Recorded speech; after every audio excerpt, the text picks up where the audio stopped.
How to Ascend to the Pinnacle of Life Using the SNGB System. I am eagerly awaiting your guidance. Moreover, it seems my system has ulterior motives towards me.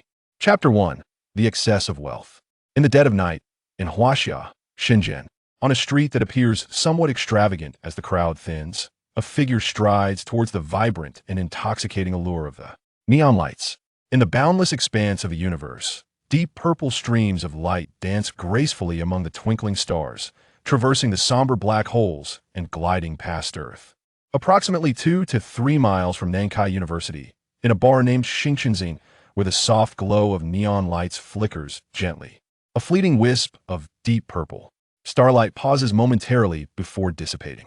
A phantom abruptly materializes in a corner booth on the second floor of the bar, gradually solidifying, as if injecting life into this world, infusing it with vibrant colors.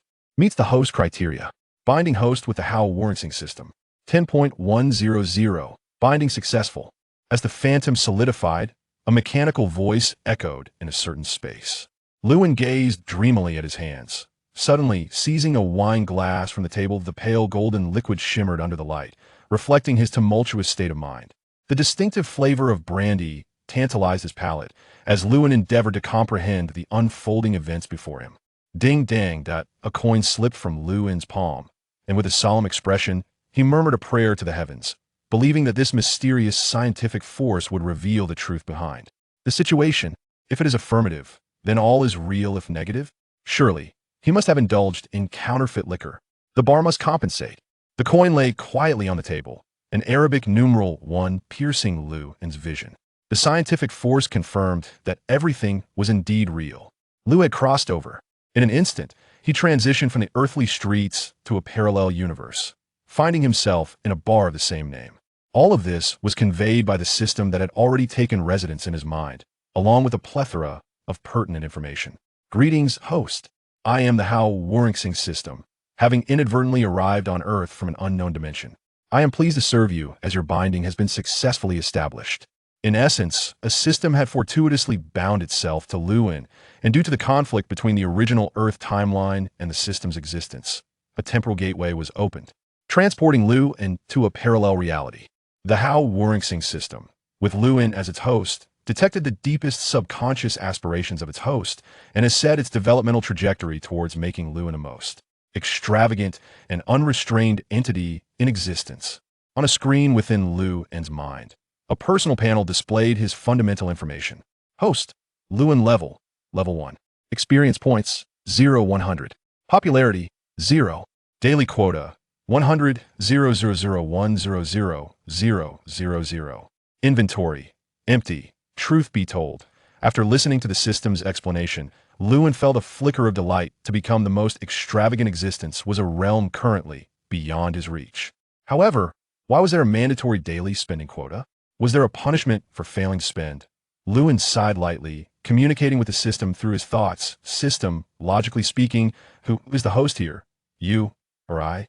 The system remained silent. The glass of golden brandy on the table was Hennessy, worth 7,500 yuan, and there were 3 on the table, which was merely his average expenditure for a night. For someone like Lewin, who was not financially constrained, this amount could easily be spent, yet he detested the feeling of being bound, immensely so. If he desired wealth, would he not earn it himself? Such an endeavor would bring a sense of accomplishment, would it not? If all else failed, would he not inherit his father's business? Yet, no amount of contemplation changed the system's silence, which merely listed 2 punishments and their descriptions on the screen. If the host fails to expend the daily quota by midnight, the system will impose a random punishment. Punishment 1, castration. Punishment 2, impotence. Both punishments targeted the most sensitive of areas. Lewin curled his lip, thinking, go ahead and try, system. He could hardly believe the system's audacity in declaring castration or impotence as his fate. In that moment, an involuntary shiver coursed through Lewin's body. A cold sweat broke out on his back. He felt it chill. Unsurprisingly, valuing his life over freedom, Lewin felt intimidated, staring blankly at the night sky outside, contemplating the potential for a dismal future, wanting to cry. He had never encountered such a situation, one that compelled spending and threatened dire consequences for noncompliance.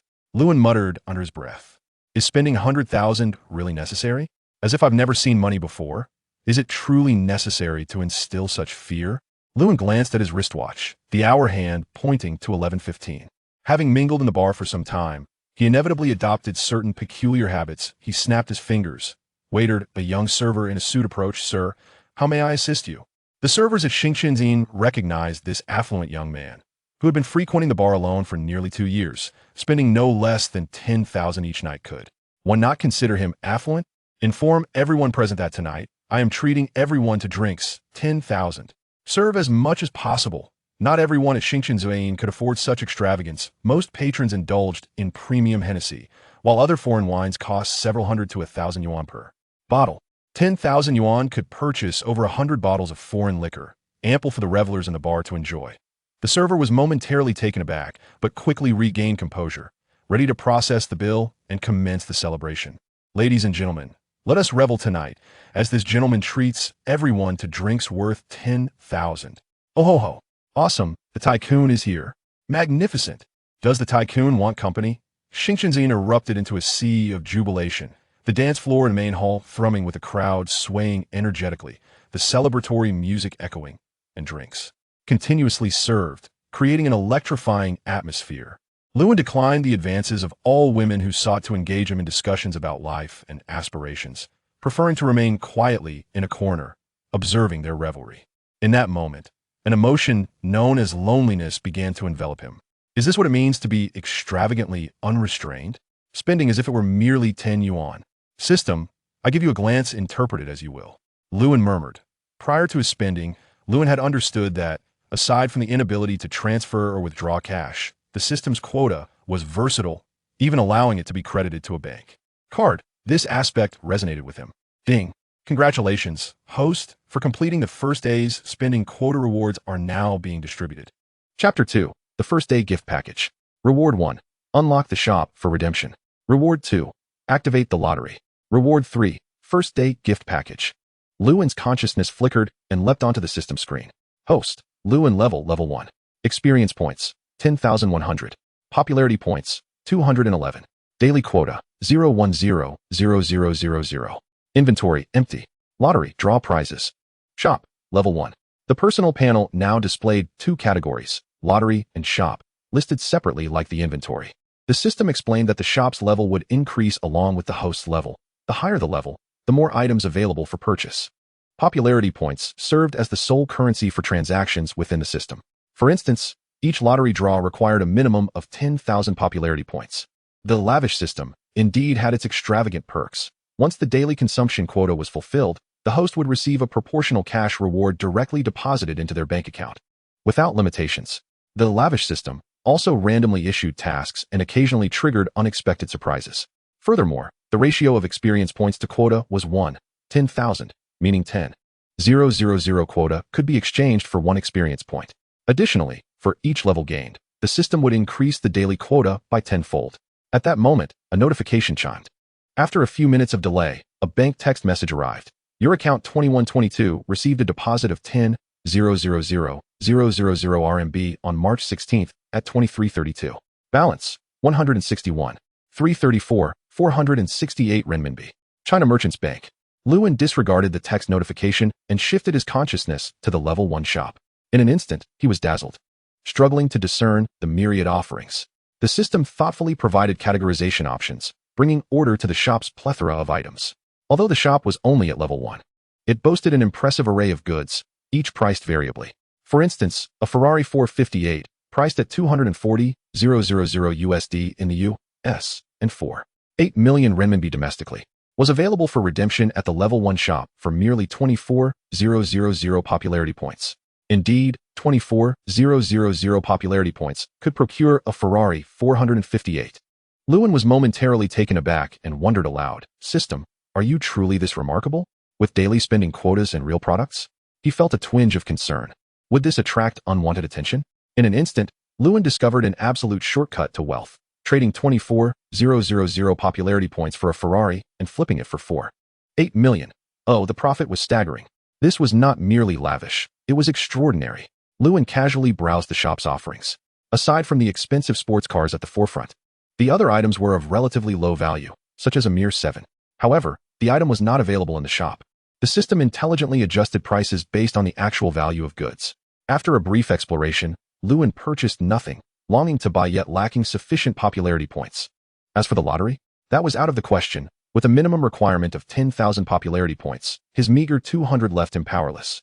The system, persistently enticing him, proclaimed that the prize pool contained a plethora of treasures, with rewards far more diverse than those in the shop. Infuriated, Lewin retorted, "What if I draw a hydrogen bomb? Can you really let me launch it? If I draw a spaceship, I'll just roam the cosmos." The system, unfazed, responded, "Do not doubt the system. As long as the host can draw it, whether it's a hydrogen bomb or a spaceship, the system can provide it for the host's use.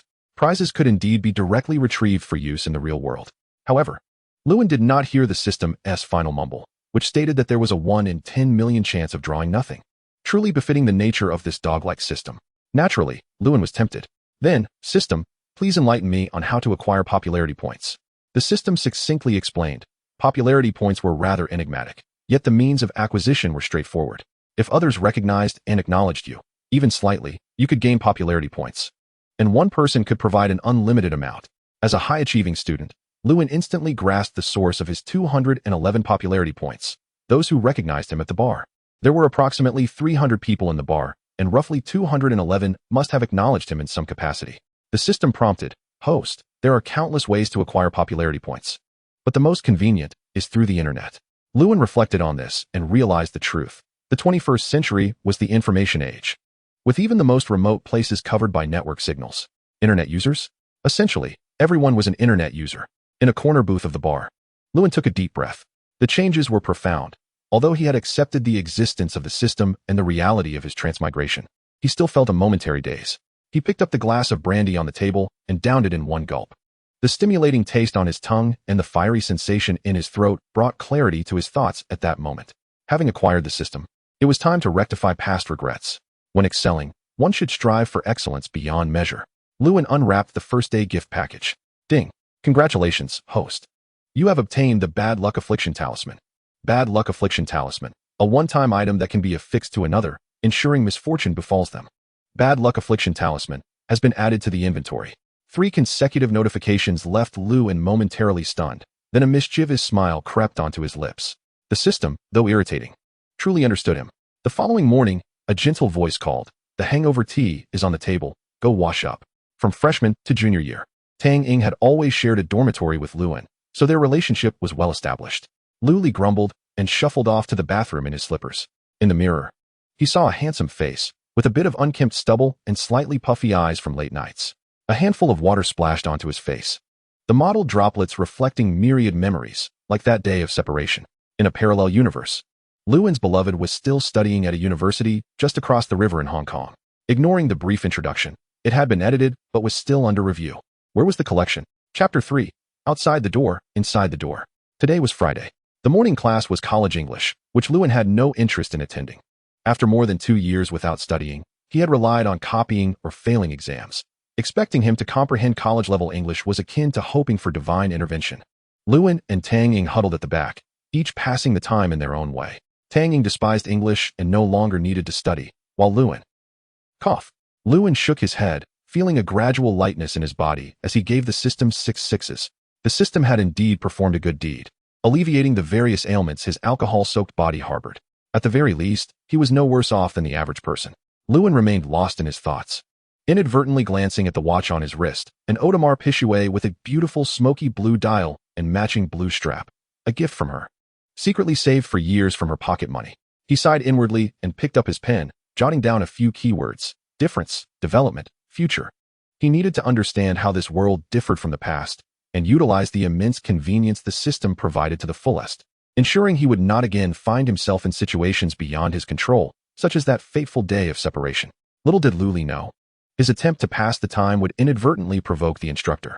Lewin was not particularly familiar with any of the lecturers, but when Bo recognized him, the student, who tended to fall asleep during classes, was known by almost all lecturers in the 3rd year of the computer science department. For reasons unknown to outsiders, Lewin, despite his lack of academic diligence, continued to attend university without any hindrance.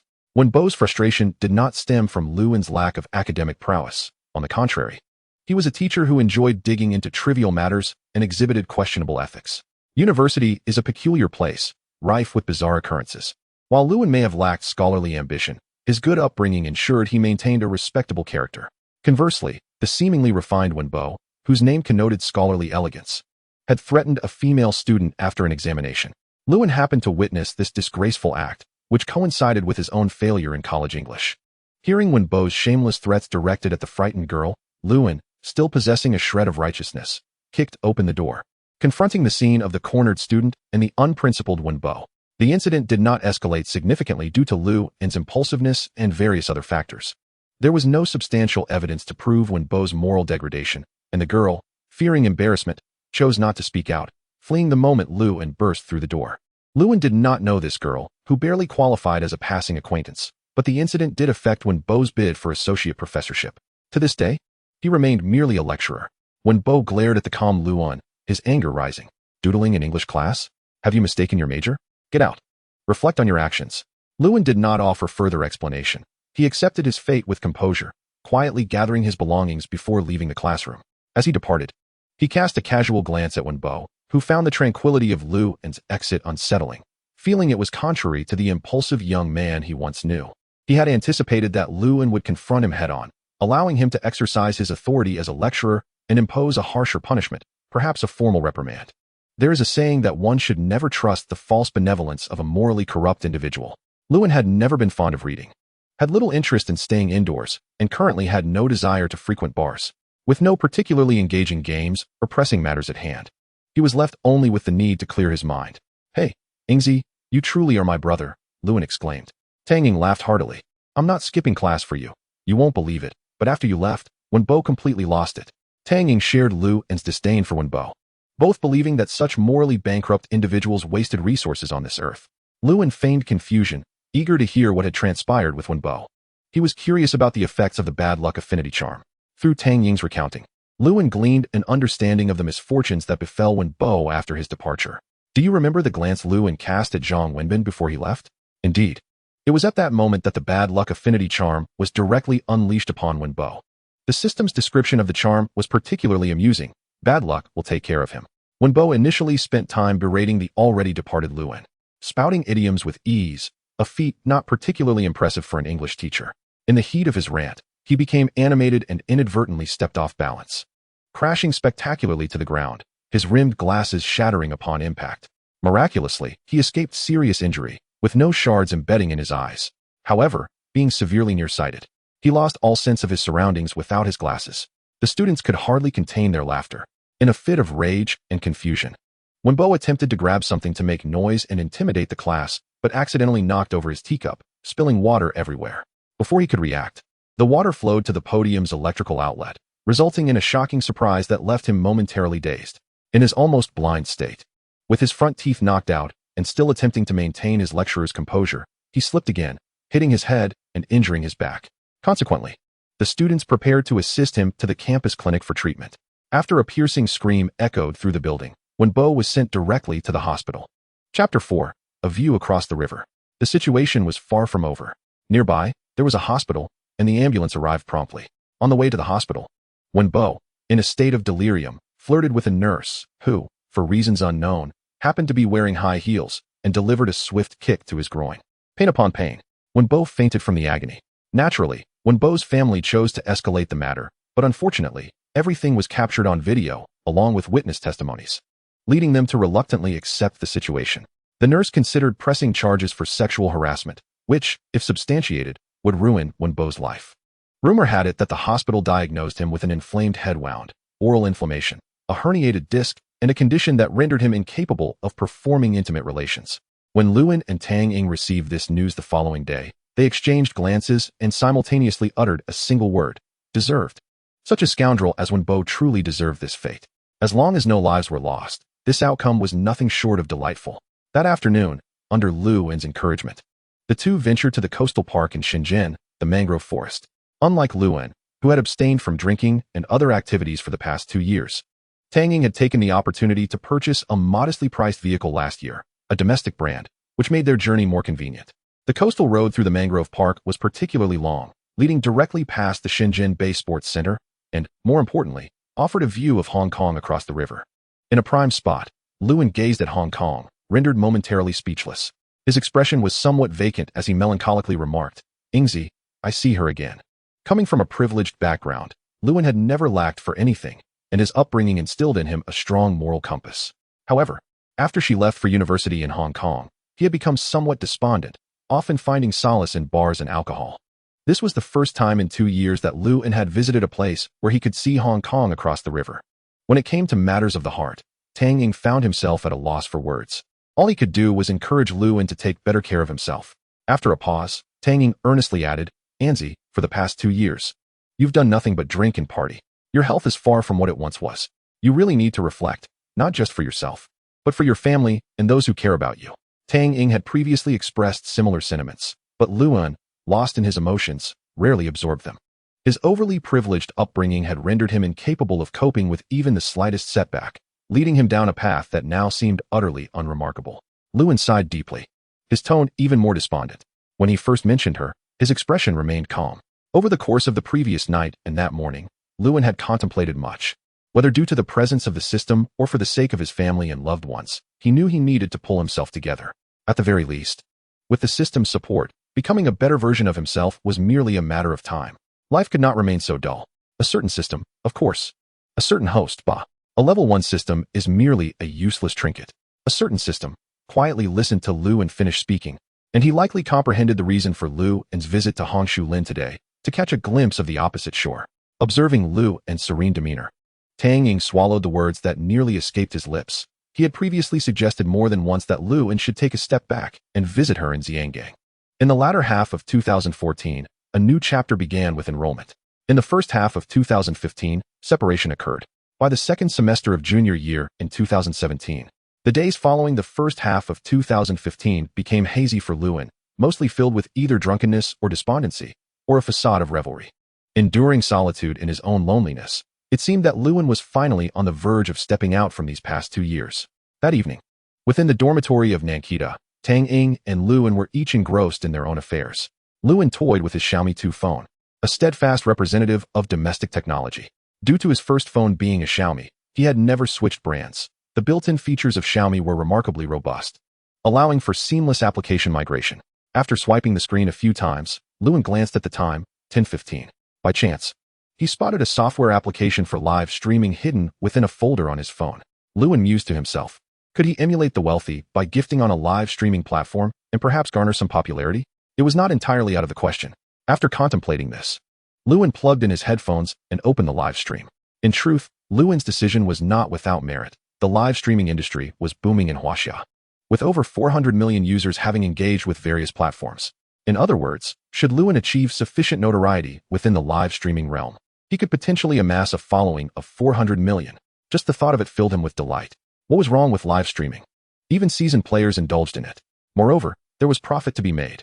After coming to this realization, Lewin eagerly clicked on a recommended live stream room on the homepage, barely taking note of the people present before he dove in.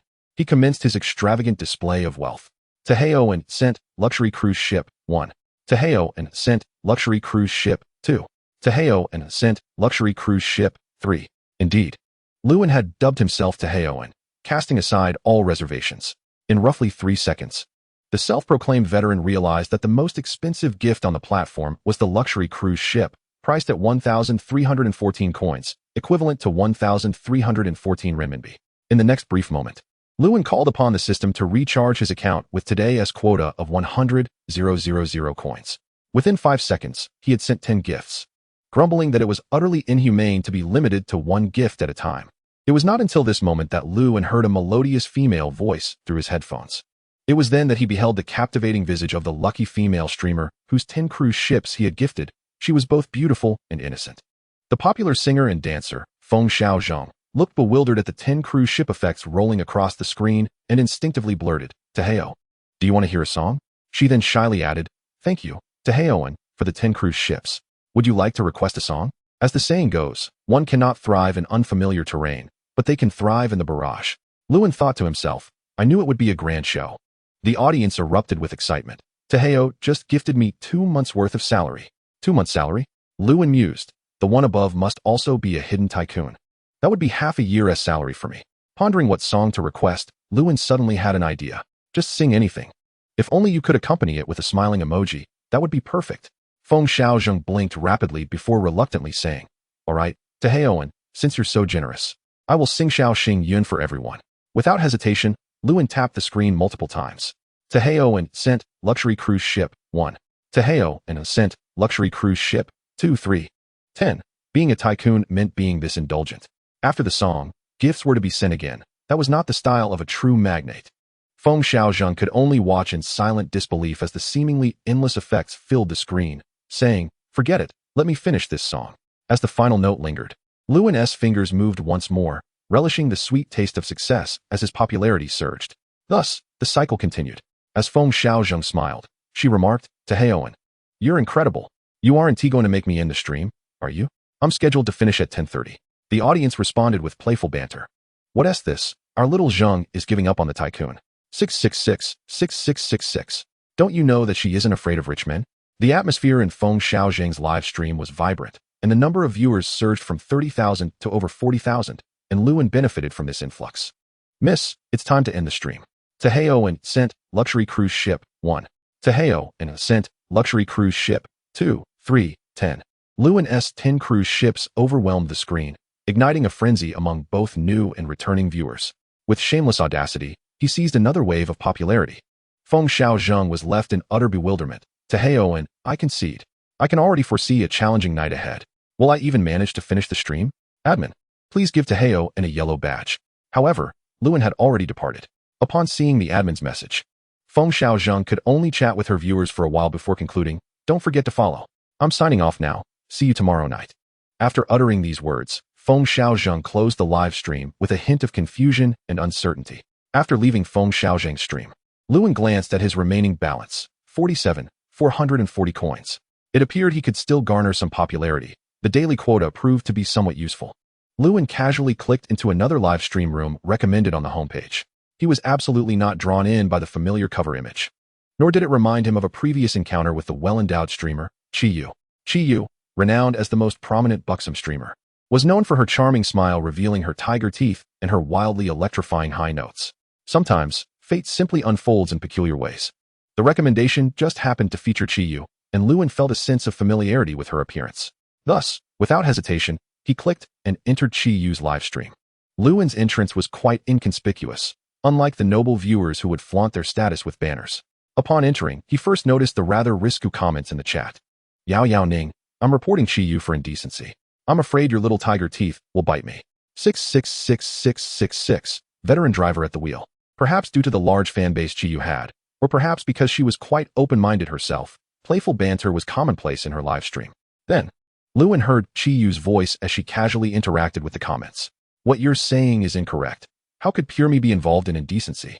Can we please drop the topic of tiger teeth? It's too lewd. Luan observed the comments and thought to himself. No wonder many say the barrage is often more entertaining than the stream itself. With a surge of determination, Luan proclaimed, popularity, here I come. In the next moment, Taeyeon sent luxury cruise ship 1. Taeyeon generously bestowed luxurious cruise ships 2, 3, 10. Qiyu was not overly extravagant. After all, she had seen the world. Right? Taeyeon moi? Someone is eager to warm your bed. Luan nearly spat out his drink. Of course, this was all jest. The vehicle Qiyu drove was utterly bewildering, practically devoid of a steering wheel. Luan found this blatant provocation rather difficult to resist and casually sent a comment. Reject the big chest. Noticing the online viewer count in the live stream rising sharply, Luan hurriedly began to garner popularity by sending cruise ships. Qiyu, observing the rapid succession of special effects, casually remarked, Taeyeon is so imposing. Tonight, I shall warm your bed. While speaking, she pretended to lick her lips, her chest rising and falling captivatingly. The path to abstinence is always fraught with challenges. You've got guts, old chest. What have I done to deserve this constant attention? Qiyu declared, I am the most prominent. Taeyeon sent lollipops 46. Taeyeon sent lollipops 1314. Luan, a distinguished student from Nankita, effortlessly calculated how to spend 100,000 coins with a mere calculator, and thus sent 2 waves of small gifts. Chapter 6, Random Doubling. Oh, so even the wealthy can send gifts worth 0.1 coins? The comment above was amusing. Even the affluent have their days of financial struggle. Ha ha ha, the truth is revealed. No one can compete with the barrage of comments from you lot. Just wait until the wealthy wins 5 million and sends gifts that will terrify you commoners. I admire you, always speaking the truth. Remarkable, my comment section. Lewin naturally noticed the comments, but chose to disregard these envious and resentful critics. He simply moved his fingers habitually. Truly, he sent 4. Taheo and sent, luxurious cruise ship, 1. Taheo, and generously sent, luxurious cruise ships, 2, 3, 16. Balance, 0 coins. Lewin smiled slightly and sent a comment. Good night. Silently exiting, he had completed his act, exhausted his funds, and it was late. It was time to rest. Lewin paid no heed to the pained expressions of the critics. He left quietly, taking with him a wealth of popularity without a trace. Early Saturday morning. After refreshing himself, Lewin's consciousness drifted to the wealthy system, where he examined his personal panel, tallying last night's gains. Host, Lewin level 1. Experience points, 20, 100. Popularity points, 46, 282. Daily quota, 100, 000. Item inventory, empty. Lottery, draw prizes. Store, level 1. The system automatically replenished the quota at midnight. Surprisingly, he had harvested over 40,000 popularity points, acquiring 2 Ferrari 458s. Lewin estimated that Feng Xiaozheng's online count was over 40,000, and subsequently, Qi live stream had more than 30,000 viewers, indicating that many had not contributed to the popularity points. However, that was of little concern. The money was well spent. Tomorrow he could continue harvesting. Nevertheless, the daily quota of the level 1 system was somewhat underwhelming. Prior to the system, Lewin had over 1.5 million in his bank account. This was merely his pocket money and living expenses, so he and his family hardly needed this daily 10,000. Thus, he felt no lack of funds.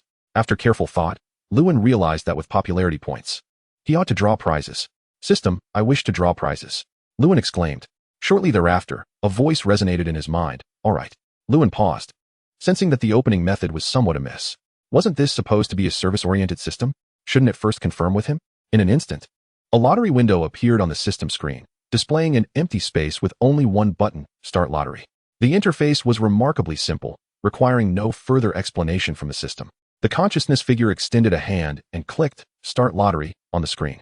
The lottery window filled with an array of items, so complex that even neurons would struggle to comprehend them. These were the items in the lottery pool, exceedingly vast. The lottery window whirred and flashed rapidly. Yet even as Lewin focused intently, he felt no dizziness. Congratulations, host, you have obtained luck. Congratulations, host, you have acquired a random doubling card. Congratulations, host. You have received a bottle of physical quality improvement potion. Congratulations, host, you have attained master level Tai Chi. Lewin's consciousness shifted, and he observed the descriptions of the 4 items in his inventory. Luck, a one-time item, upon use will bestow the host with luck for 24 hours. Value unknown. Random doubling card, a one-time item, upon use will randomly double the host consumption quota. Valid for 48 hours. Note, the quota obtained from the doubling card does not grant experience points. Value unknown. Physical quality improvement. Upon use will slightly enhance certain genes of the host within normal human limits. Value, 30,000 prestige, a modest gain. The system likely sensed Lewin's whimsical thoughts at that moment and added an extra line of explanation. Lewin chattered, "Oh my system, you're impressive. You know exactly what I'm thinking. Master level Tai Chi directly elevates the host's understanding of Tai Chi to the master level, valued at 300,000 prestige. A significant profit." After drawing 4 prizes, Lewin's prestige points were insufficient for the next draw, yet the rewards from this round exceeded all expectations. Truly, the lottery was exhilarating. Lewin silently praised, as a bottle of potion, more transparent than ordinary water, appeared in his hand, invisible to others. Anyone would reject the notion of becoming stronger. Without a second thought, Lewin consumed it, smacking his lips, yet felt nothing. Over half an hour later, Lewin emerged from the restroom, feeling utterly liberated. As if a layer of shackles had been shed, the system truly delivered quality. Lewin decided to also consume the master-level Tai Chi from his inventory, swallowing it whole. It took a full 10 seconds before he emerged from that peculiar state. He had undergone a remarkable transformation. He turned his attention to the remaining 2 items in his inventory. Should he use one or the other? The consciousness figure moved, and the system immediately prompted. Random doubling card has been used. The random doubling card transformed into a beam of light and vanished, with a series of randomly scrolling numbers appearing on the system screen. 10, 50, 200. The figures stabilized, and the system's prompt chimed. Congratulations, host, random doubling of 200 times. Quota refreshed, valid for 48 hours. Lewin was taken aback. 2 million indeed. He had never possessed such a substantial amount to spend at once. Daily quota, 100,000. Additional quota, 2,000,000, valid for 48 hours. A random task has been triggered. Please complete it. Host. Task conditions. Spend the additional quota within 48 hours. Task reward, 50 experience points. Task penalty. Deduct 100 experience points. Insufficient funds will lead to a reversal deduction. After confirming that this quota could not be liquidated but could be spent normally, Lewin exclaimed, "System, you're handing out heads." The system retorted, "I merely wish to avoid being belittled by a certain wealthy host." Lewin replied, "System, you are inherently a useless tool. 10,000 a day is merely my drinking money." After breakfast, Lewin invited Tang Ying to join him for a day out. Although Lewin and Tang Ying maintained a low profile at school and had not delved deeply into each other's family backgrounds, they both understood that neither of them came from financial hardship. From the watches on their wrists, it is evident that Lewin possesses a rather expensive timepiece, valued at approximately 2 to 3 million, yet it exudes an understated elegance. Aside from its exquisite smoky blue hue, the dial lacks any ostentatious features. Tang Ying's watch also appears modest, a rare complex model from Patek Philippe. Lewin recognizes it as a limited edition, likely worth a similar sum, albeit in US dollars. My vision fails me, rendering me blind to their collection. Chapter 7. He launched Shurju. Bowen. At the entrance of a vast luxury car dealership, two casually dressed young men entered, exchanging jovial banter. Inside the dealership, numerous high-end brands were on display, including BMW and Mercedes-Benz. Lewin and Tang Ying perused the selection, and after exiting the BMW section, Lewin casually remarked that they were merely commonplace models and decided not to linger. Nearby, someone scoffed, a youth with an incomplete beard, boldly making absurd remarks. Lewin and Tang Ying could hardly be bothered to acknowledge such an insignificant character, finding no pleasure in engaging with someone so petty. However, the somewhat attractive saleswoman from BMW seemed to agree with the young man's comments, having never once acknowledged Liu in whispering to herself. She concluded that they were merely indulging in a fleeting glimpse, yet still had the audacity to be discerning. From a distance, Lewin recognized a familiar face. Was that Lewin? What could she be doing here as a saleswoman? Lewin had yet to grasp the peculiarities of this world. "Isn't that someone from our class?" A somewhat grating male voice called from the side, as a young man swaggered over, accompanied by a lovely girl. Before Lewin and Tang Ying could respond, a previously aloof BMW saleswoman approached the young man with an ingratiating demeanor. "Li Xiao, are you looking to trade in your car?" Lewin raised an eyebrow, pondering who this person was. "Oh, I don't know him," Lewin drawled, his expression remaining unchanged. Li Xiao, whose real name was Li Wenzhou, was indeed a classmate of Lewin and Tang Ying. However, having spent the class either sleeping or indifferent, Lewin truly did not recognize him, while Tang Ying feigned support for Liu and Li Wenzhou felt a twinge of annoyance. The two were an odd pair, one a drunkard, the other a meek fool who thought little of himself simply because he had a bit of family wealth, shared a dormitory, and owned a domestic car. Li Wenzhou could hardly stand it. Before Li Wenzhou could speak, the BMW saleswoman stepped in to save the situation. "Li Xiao, do you know these two gentlemen?" Relieved, Li Wenzhou thought this was a perfect distraction. He vaguely recognized them as classmates, dismissing them as mere commoners. Finally, he had a way out, suppressing a scoff as he noted his newfound disdain for them. The BMW saleswoman huffed, revealing, "It turns out they were just boasting that BMWs are commonplace." As she spoke, her gaze flickered towards Lewin and Tang Ying, who had already moved away. "Li Xiao, please come in. What are you looking to purchase today? A sports car?" Li Wenzhou's voice faded. "I'm buying a car for my precious girlfriend today." Glancing at Lewin and Tang Ying's retreating figures, his eyes sparkled with unspoken thoughts. Indeed, the vastness of the world is often woven with coincidences. He launched Shurju, a brand that had ceased production in Lewin's previous world, flourished in this realm, thriving in a spacious showroom filled with numerous vehicles. The brand originated from creating carriages for the Dutch royal family, with each vehicle a symbol of luxury. The beauty of the saleswomen increased with the opulence of the showroom, and the saleswomen at Shurju exhibited considerable charm. At that moment, however, these saleswomen congregated, chattering away while maintaining a facade of elegance. "Aren't those the two fools that just came from BMW? Clearly impoverished. Let us ignore them. They're probably just here to look and take pictures, then leave." Feeling quite exhilarated, their voices were just audible enough for Lewin and Tang Ying to overhear.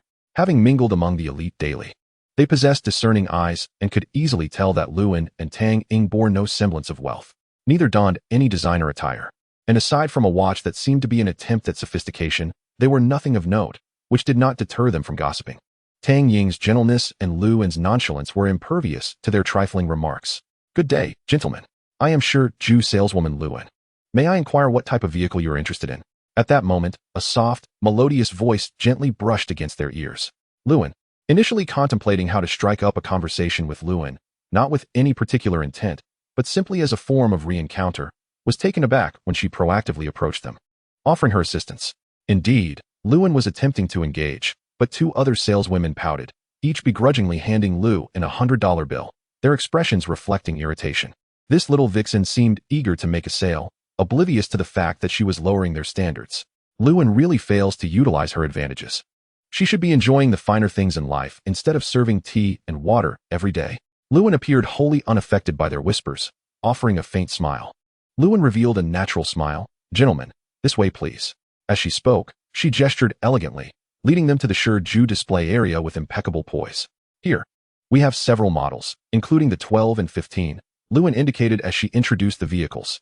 Luan held his chin thoughtfully, glancing at the cars. "Could you provide me with more details?" Luan nodded. "Certainly, sir. The 12 was introduced in 2007, and the current model is from 2016. Its design maintains Shurju's signature stunning visual appeal, featuring a compact form with retro front-opening rear doors and an opulent interior, capable of reaching speeds of up to 295 km per hour. The 15, launched in 2015, boasts an imposing style with a 6-meter-long body, providing ample space. It retains Shurju's tradition of high performance, achieving speeds of 265 km per hour. Luan stroked his chin, nodding as he absorbed Luan's youthful voice, which felt oddly comforting. "What are the prices?" he inquired. The 15, though a meter longer than the 12, was priced unexpectedly low. Luan was particularly fond of the 12, a vehicle he had admired in his previous life, and thus asked, "Is the 15 available for immediate purchase?" Chapter 8, A Doorstep Offering? Luan was about to respond when a male voice interjected, Oh. Is the esteemed young Master Lu looking to purchase a car? Perhaps the 15, priced at 5.08 million? Young Master Lu must be quite wealthy." Luan shot a sidelong glance at the seemingly persistently Wenzhou, calmly retorting, "Who are you? My decision to buy a car has nothing to do with you."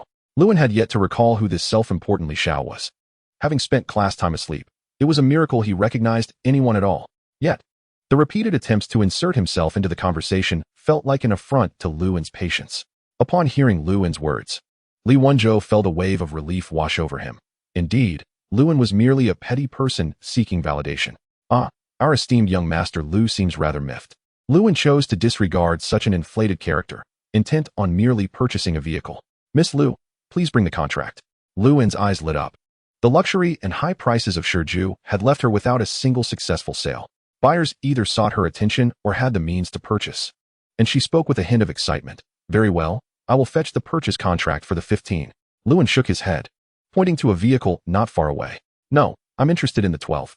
The most expensive vehicle in the dealership of Shurju is priced at a staggering 12.688 million, surpassing even the cost of the series of sports cars.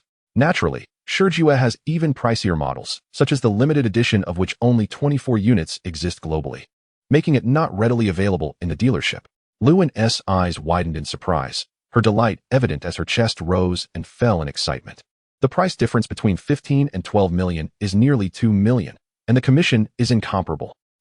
Luan waved his hand, declaring, "I will pay in full. Let us go get the contract now." Luan nodded vigorously, her hair swaying as she cheerfully replied, "All right.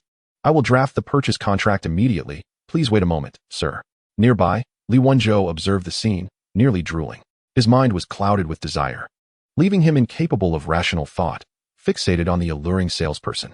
He was determined to win her over, but to his dismay, she had already walked away.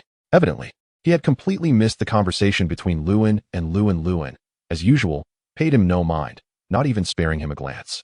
Such a person deserved to be left in the shadows. Luan swiftly finalized the contract and printed it out. Only after Luan signed his name and proceeded to make the payment did she gleefully jump on the spot, her enthusiasm captivating the attention of passing gentlemen. Once the payment was complete, Luan did not forget to mention the discounts available for full payment. "Mr. Lu, we offer discounts for full payment. Here is the discount sheet for your consideration." Luan waved his hand dismissively, saying no thanks. At this moment, the middle-aged store manager approached, exhibiting utmost respect towards Lu and Mr. Lu. "Thank you immensely for your patronage. Please feel free to call us at Shurju anytime." Luan offered a slight smile. casually glancing at the astonished female sales staff, and replied, "All right." Tang Ying had been merely an observer throughout, and as the two exited the Shijua showroom, Luan's tone remained relaxed. "Ying, since we're here, let us add a better car for safety." The middle-aged manager understood the implication in Luan's words and nodded approvingly at Luan, his gaze filled with encouragement. After a moment's hesitation, he approached the three stunned female salespersons and calmly announced, "You three are relieved from duty effective immediately. Please go to finance to collect your severance pay." These female salespeople, though a bit chatty, were seasoned professionals capable of closing deals, yet they could not compete with a wealthy individual who casually purchased a luxury vehicle. The manager remained unaware that his decision would soon lead him to commend his foresight. Li Wenzhou, his mind cleared by the unfolding events, felt cold sweat trickling down his forehead. If he still did not grasp that Luan's calmness and Tang Ying's gentleness stemmed from their substantial confidence, he was unworthy of being a spoiled rich heir. Reflecting on his own embarrassment of purchasing a low-spec BMW for his girlfriend, he felt a burning shame on his face. Li Wenzhou wanted to leave immediately, but his stubbornness drove him to follow Luan and Tang Ying, eager to discover whether they were merely putting on a facade or genuinely exuding confidence. His unwillingness stemmed from the fact that Luan had not driven away in the 12 million car nor immediately picked it up. Perhaps it was all just a show. Sometimes, one can be so foolish that they deceive themselves. Luan, agreeing with this thought, mused that cars like Ferrari and Lamborghini were too ostentatious and unsuitable for Tang Ying. "How about we take a look at Rolls-Royce?" he suggested. Tang Ying pondered for a moment before declining, deeming a Rolls-Royce a bit excessive and not quite fitting for her current situation. "Then let us check out Bentley." Upon entering the Bentley showroom, several attractive female salespersons approached them, warmly yet respectfully introducing the various Bentley models. Behind them, Li Wenzhou trailed along with his silent, beautiful girlfriend. Curious to see what the couple was up to, Tang Ying casually inspected several different series of Bentleys before decisively pointing at the Bentley Mulsanne. "I'll take this one," she stated without hesitation. With outsiders, even those as casual as street vendors, Tang Ying maintained her usual warmth, her pride subtly concealed. It was only with those she acknowledged that she would express her true self, unreserved and unapologetic, whether faced with flood or frost. Luan nodded, as the perceptive Bentley saleswoman promptly prepared the contract for Tang Ying to sign, with Luan handling the payment. The final price was $5.88 million, quite reasonable. Just then, a middle-aged man rushed into the Bentley showroom, followed closely by two equally hurried young men. His meticulously tailored suit, coupled with beads of sweat forming on his brow despite the comfortable temperature, painted a stark contrast to his demeanor. "Mr. Lu, greetings. I am the general manager of this dealership. I apologize for your wait." Luan was taken aback, asking, "You are?" The middle-aged man stammered, "Mr. Lu, I am Chen Lin." At that moment, Li Wenzhou wished for a crevice in the ground to swallow him whole. His embarrassment was palpable. He discreetly slipped away from the crowd, recognizing Chen Lin, which made the situation all the more awkward. Luan furrowed his brow, recalling that his family's business, or rather their interests in this world, included a chain of dealerships among their various ventures. In his original world, their wealth stemmed from coal resources, and in this realm, while the industries had shifted slightly, they remained affluent. Luan noticed Chen Lin's respectful demeanor and instinctively extended his hand. "Hello, Mr. Chen." The staff and manager in the Bentley showroom were bewildered. Why was the general manager treating this seemingly unfamiliar rich heir with such deference? Previously, when others visited, Chen Lin had also been courteous, but not to this extent, which now seemed almost flattering. After shaking hands, Luan inquired, "Mr. Chen, how did you know I was here?" Chen Lin seemed caught off guard. At that moment, Luan's phone rang, and he retrieved his Xiaomi phone to answer. "Dad, what prompted you to call?" The onlookers were astonished, questioning why this extravagant heir was using such a humble device instead of an extravagant luxury phone. Was their perception of wealth misguided? A warm male voice resonated from the receiver. "Shaoan, I heard from Manager Chen that you were purchasing a vehicle," Luan affirmed, realizing that his father, Louis Yuan, had likely put the pieces together. Hearing his son's response, Louis Yuan felt as if a great burden had been lifted. For 2 years, Luan had only communicated good news, but his struggles at school were hard to conceal from Louis Yuan. With a sigh of relief, Louis Yuan explained, "I asked Manager Chen to keep an eye on you. The total for both cars is over 12 million. You must have borrowed money, right? I'll transfer 15 million to you shortly. We don't want to owe anyone anything." Luan's mind raced as he sought a way to explain the situation. Earlier in the year, Louis Yuan had given him 2 million, and after spending 800,000 on drinks, he was left with just over 1.5 million. There was no way to conjure up 12 million. Louis Yuan didn't give Luan the chance to respond. "Let us leave it at that for now. If you need anything, reach out to the family. Take care of yourself out there." And just like that, the call ended. Luan put away his phone, and the curious eyes surrounding him made him feel somewhat bashful. "Mr. Chun, you are too kind," he said. Chun Lin wore an expression of nonchalance, mixed with a sense of fortune. "Lu Xiao, it is only right. Please feel free to reach out if you need anything. I won't disturb your enjoyment." The manager of the Bentley showroom exhibited even greater deference, as he was aware of certain rumors. This largest dealership in Shenzhen was merely a small enterprise owned by a significant company in the neighboring province. The ordinary-looking rich second generation before him seemed to be a young master. "Lu Xiao, take care. Thank you for your patronage, and we welcome you to visit again." Luan drove away from the showroom in his newly purchased 12, while the manager felt relieved by his previous decisions. Luan approached with a soft and melodious voice. "Thank you." Luan waved his hand dismissively. "This is your hard work. No need for thanks."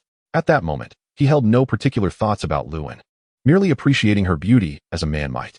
Little did Luan know, sometimes, life's events unfold in unexpected ways. A Lamborghini 12 and a Bentley Mulsanne entered a paid parking lot next to Nankai University. The service at the dealership was commendable, and the license plate was already affixed. "What? Shenzhen plates are hard to get? Oh, you're going about it the wrong way. Perhaps consider buying a 12, he remarked casually. "By the way, I plan to buy an apartment in Shenzhen tomorrow, to develop my career here after graduation next year. What about you?" Luan sighed, alas. "Housing in Shenzhen is exorbitantly priced. I cannot afford it." Tang Ying smiled. "My family will support me with the housing funds." Luan returned her smile, accepting that as the way things would be. Neither of them was pretending to be wealthy. Tang Ying had a modest amount of money, perhaps around 20 million, but Luan had saved little, waiting until he became affluent to buy a home. Some might question why he didn't purchase a house with 2 million. The truth is, 2 million won't buy a house in Shenzhen. A decent villa costs around 150,000 to 160,000 per square meter. A better one could reach 300,000 to 400,000 per square meter.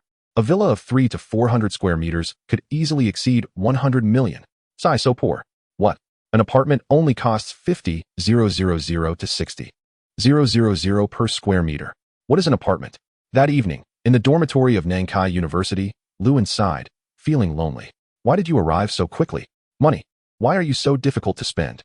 In the afternoon, he received a text message. Your account 2122 received a transfer of 1,500,000 RMB on March 18th at 11:17 a.m. Balance 1,661,334,468 renminbi. A certain host exclaimed, "System, I truly did not intend for this. Even at level 2, it seems rather lackluster." The system replied, feeling wronged. "Host, I will strive to do better." What could the system do? It was stuck with a wealthy host and felt quite desperate. The additional 2 million balance was 7.34 million, and the system had not gone too far. It had prioritized deducting a daily limit of 100,000 when he bought the car. Spending this 7.34 million within 48 hours was no easy feat. After all, for Luan, it was either not enough or still not enough. The system protested, "I refuse to listen." Chapter 10, Surprise or Not. Bored. Luan opened another app on his phone, Qijian Reading.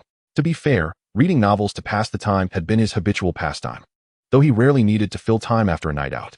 He casually browsed various rankings, muttering, "Still the same crowd," and clicked on a book. Ding! A voice echoed in his mind. "Please complete the random task." Task description: promote a web novel. Task hint: choose any novel on Qijian Reading to promote. Completion conditions: the novel must reach the top of this month's overall rankings with the most monthly votes. A total subscription must exceed 10,000. Note: the host must adhere to site rules and cannot violate them. Task reward: 100 experience points. Failure penalty: deduct 100 experience points, if insufficient. The system will impose a random penalty. Luan mused, "I can't believe a task pops up even when I'm just reading. This is quite nice. And there's experience point rewards too. Failure? How could there be failure? Let us not forget, he was a host with an incredibly wealthy system. If need be, he could always switch systems." The system responded, "Host, you are impressive. I concede." Luan understood that the random tasks were the key to rapid advancement. The slow and steady approach to leveling up was excruciatingly tedious. Given the system's nature, leveling up would yield a tenfold increase in limits, meaning experience points would multiply significantly. That could take ages. In mere moments, Luan's gaze fell upon the screen, where he had just opened the detailed data of the novel. Title: Tianxia Zhongyuan Author. Zaza's Hata Word Count: 390,000. Signed. Ongoing: 23 tips, 2 monthly votes, 12 fans, 67 comments, average subscription of 8. Luan perused the comment section. Where desolate could hardly encapsulate the emptiness. Just a few casual commenters, not even a single advertisement. Even if Lewin were not knowledgeable about the industry, he could discern the book's dismal fate. It was commendable that the author had persevered thus far, despite the fittingly underwhelming pen name. With a flourish, Lewin declared, "Destiny has brought us together. I shall grant you this opportunity." He briefly familiarized himself with the rules of Chidian reading to complete the task within the guidelines. Chidian reading featured a red envelope square where readers could support their favorite works with monetary gifts. In essence, it was a realm for the affluent. If one was willing to spend money, they could elevate anyone to greatness. Lewin exclaimed, "Perfect. I was pondering how to spend the remaining 34 million. And now this task requires merely spending money. How simple." He first checked the rankings. Currently, the leading monthly vote count exceeded 40,000. Subtracting the 2 votes he had, it still left a deficit of over 40,000 votes. He tapped on his phone, muttering, "Let us start with 1 million.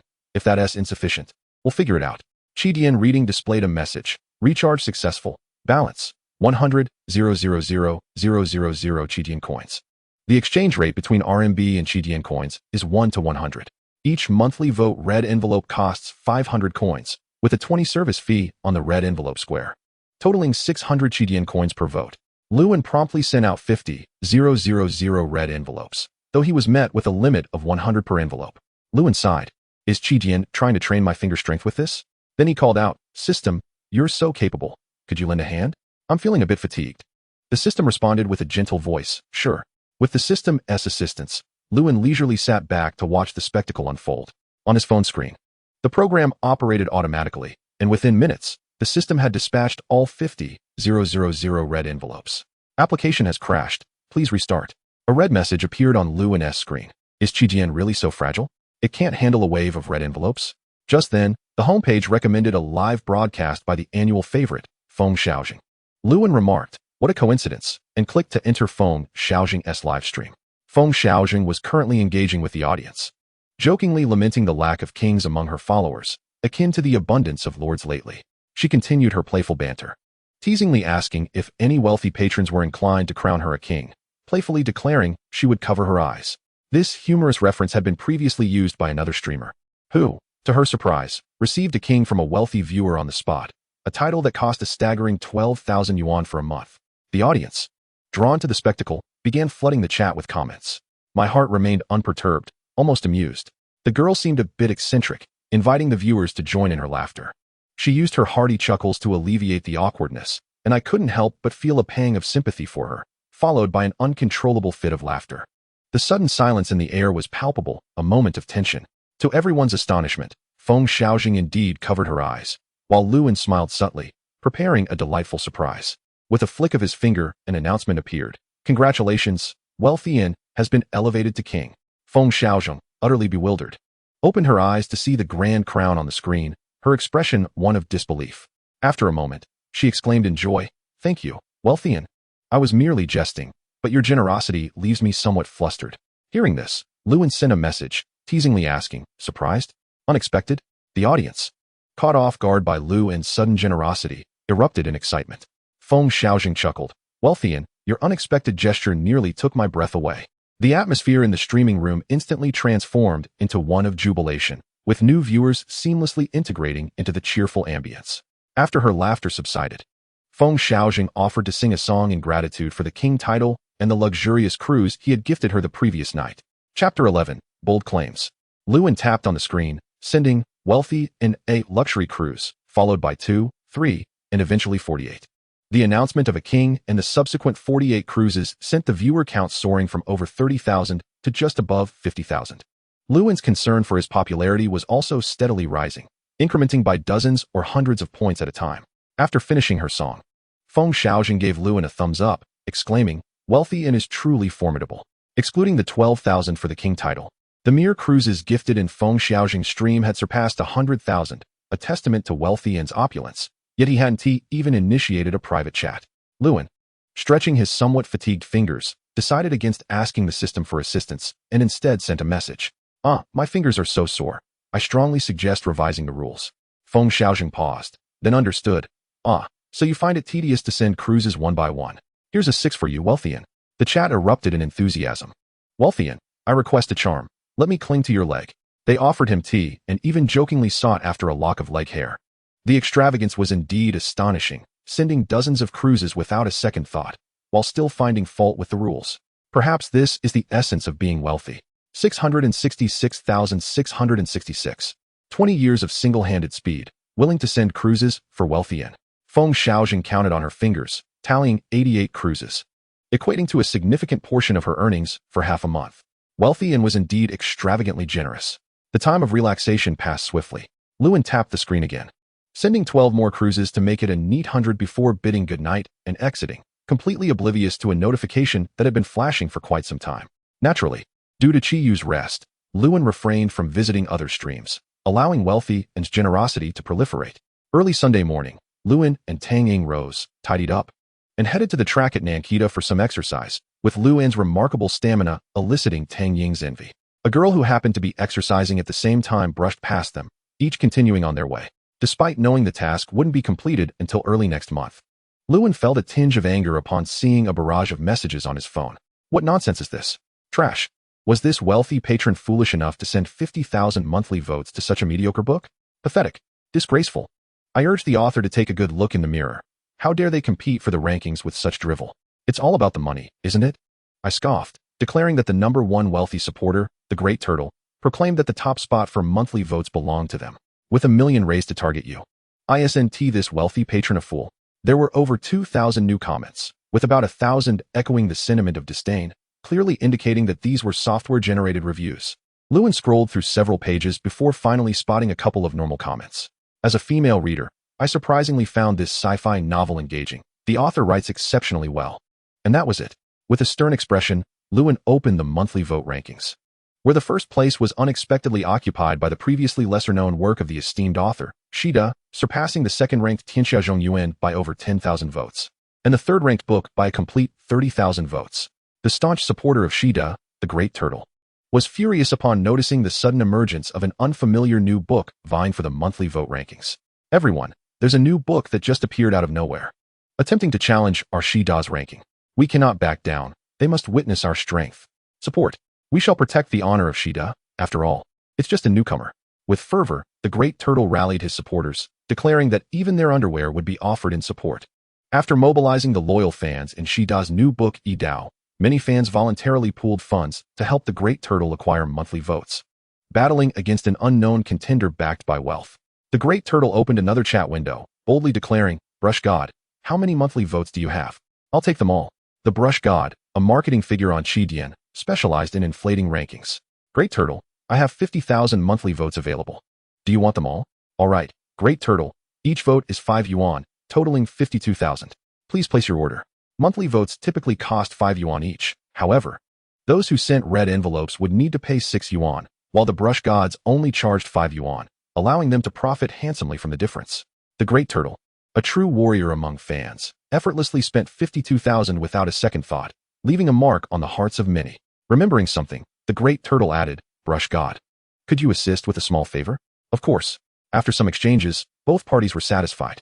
Yet the Great Turtle was still not content, posting numerous red envelopes on Qidian, declaring $1 million bounty to target the suddenly emerging wealthy patron. In a rented room, after finishing her writing, Zaza's Hata logged into her author backend, only to be shocked by the number of monthly votes. She counted 2 or 3 times, anxiously confirming that there was no error in the backend, only to realize that a wealthy patron had suddenly showered her with 300,000 yuan. That was 300,000. Zaza's Hata even mused how wonderful it would be if that money were directly given to her. To be frank, Zaza's Hata had always been an invisible little nobody in the web novel scene. She had never earned even 3,000 yuan. However, she was quite seasoned in societal experiences and promptly requested a screenshot of her account. Upon seeing the WeChat ID, Lewin contemplated for a moment before quickly sending a friend request, followed by a message. "Please provide a screenshot of your Qidian account. Thank you." What is this? Is there a new method for adding friends? Zaza's Hata muttered, feeling somewhat wronged. Why are there so many scammers? Even early in the morning? Lewin casually sent the screenshot of his Qidian account, adding a note. Is this the latest trend for adding friends? Chapter 12. I've accepted it. At this moment, he was astonished to think that his typing speed was akin to that of a typewriter. Had Lewin known that the other party had momentarily frozen upon seeing a staggering balance of 70,000 Qidian coins in the screenshot, he would have realized that the speed could indeed be even swifter. If it were any faster, he would practically become Spider-Man. Holding back. Thought to herself, even if it were a block of ice, I would still vex you to death, sending messages with her extraordinary speed. Rich Masterin, have you read my book? Lewin gazed at the lengthy message, left only with admiration. In 3 seconds, a whole screen of text had been typed. Impressive. Are you a typewriter? Lewin endured and ultimately sent such a message. Felt like she could vomit blood every minute. The conversation was killing the vibe, and she truly respected her. No. How much are you sending? The entire balance of Chidian coins. I don't mind at all. A certain system. Well, if you cared, wouldn't our system name be in vain? A certain host. I am left speechless. 70 million Chidian coins were automatically transformed by the system into 116,000 red packets. Even though the technical engineers had reinforced the red packet plaza after it crashed yesterday, it still could not withstand the influx, and the plaza collapsed. Lewin made sure to leave a note on the red packets. Having heard that they were raising funds to snipe at her, whether it was 2 million or 5 million, I'll accept it all. The Chidian circles erupted. In a certain large reader group, they wondered where this wild tycoon had come from, capable of obliterating Chidian twice. Truly, one must pay their respects to this tycoon. 1 million RMB thrown into monthly ticket red packets. Anyone would kneel. I believe Xi Meng is about to kneel. The big turtle was not so timid, having spent countless thousands at Chidian, with numerous incarnations, waiting eagerly for the results, selling sunflower seeds, peanuts, drinks, and mineral water, in Xi Meng's loyal fan group. The big turtle had not spoken for quite a while. His claim of raising 1 million was merely a gimmick, as in reality, the loyal fan group had raised less than 50,000, aside from his own 50,000. That was quite heart-wrenching, throwing in 100,000 without even a sound, only to be forcefully shoved against the wall by that wild tycoon. Did we raise 2 million? Big turtle. How can we retaliate when Rich Master and directly spends 1 million on monthly ticket red packets? Big turtle. The group was in discussion when suddenly someone popped up to speak.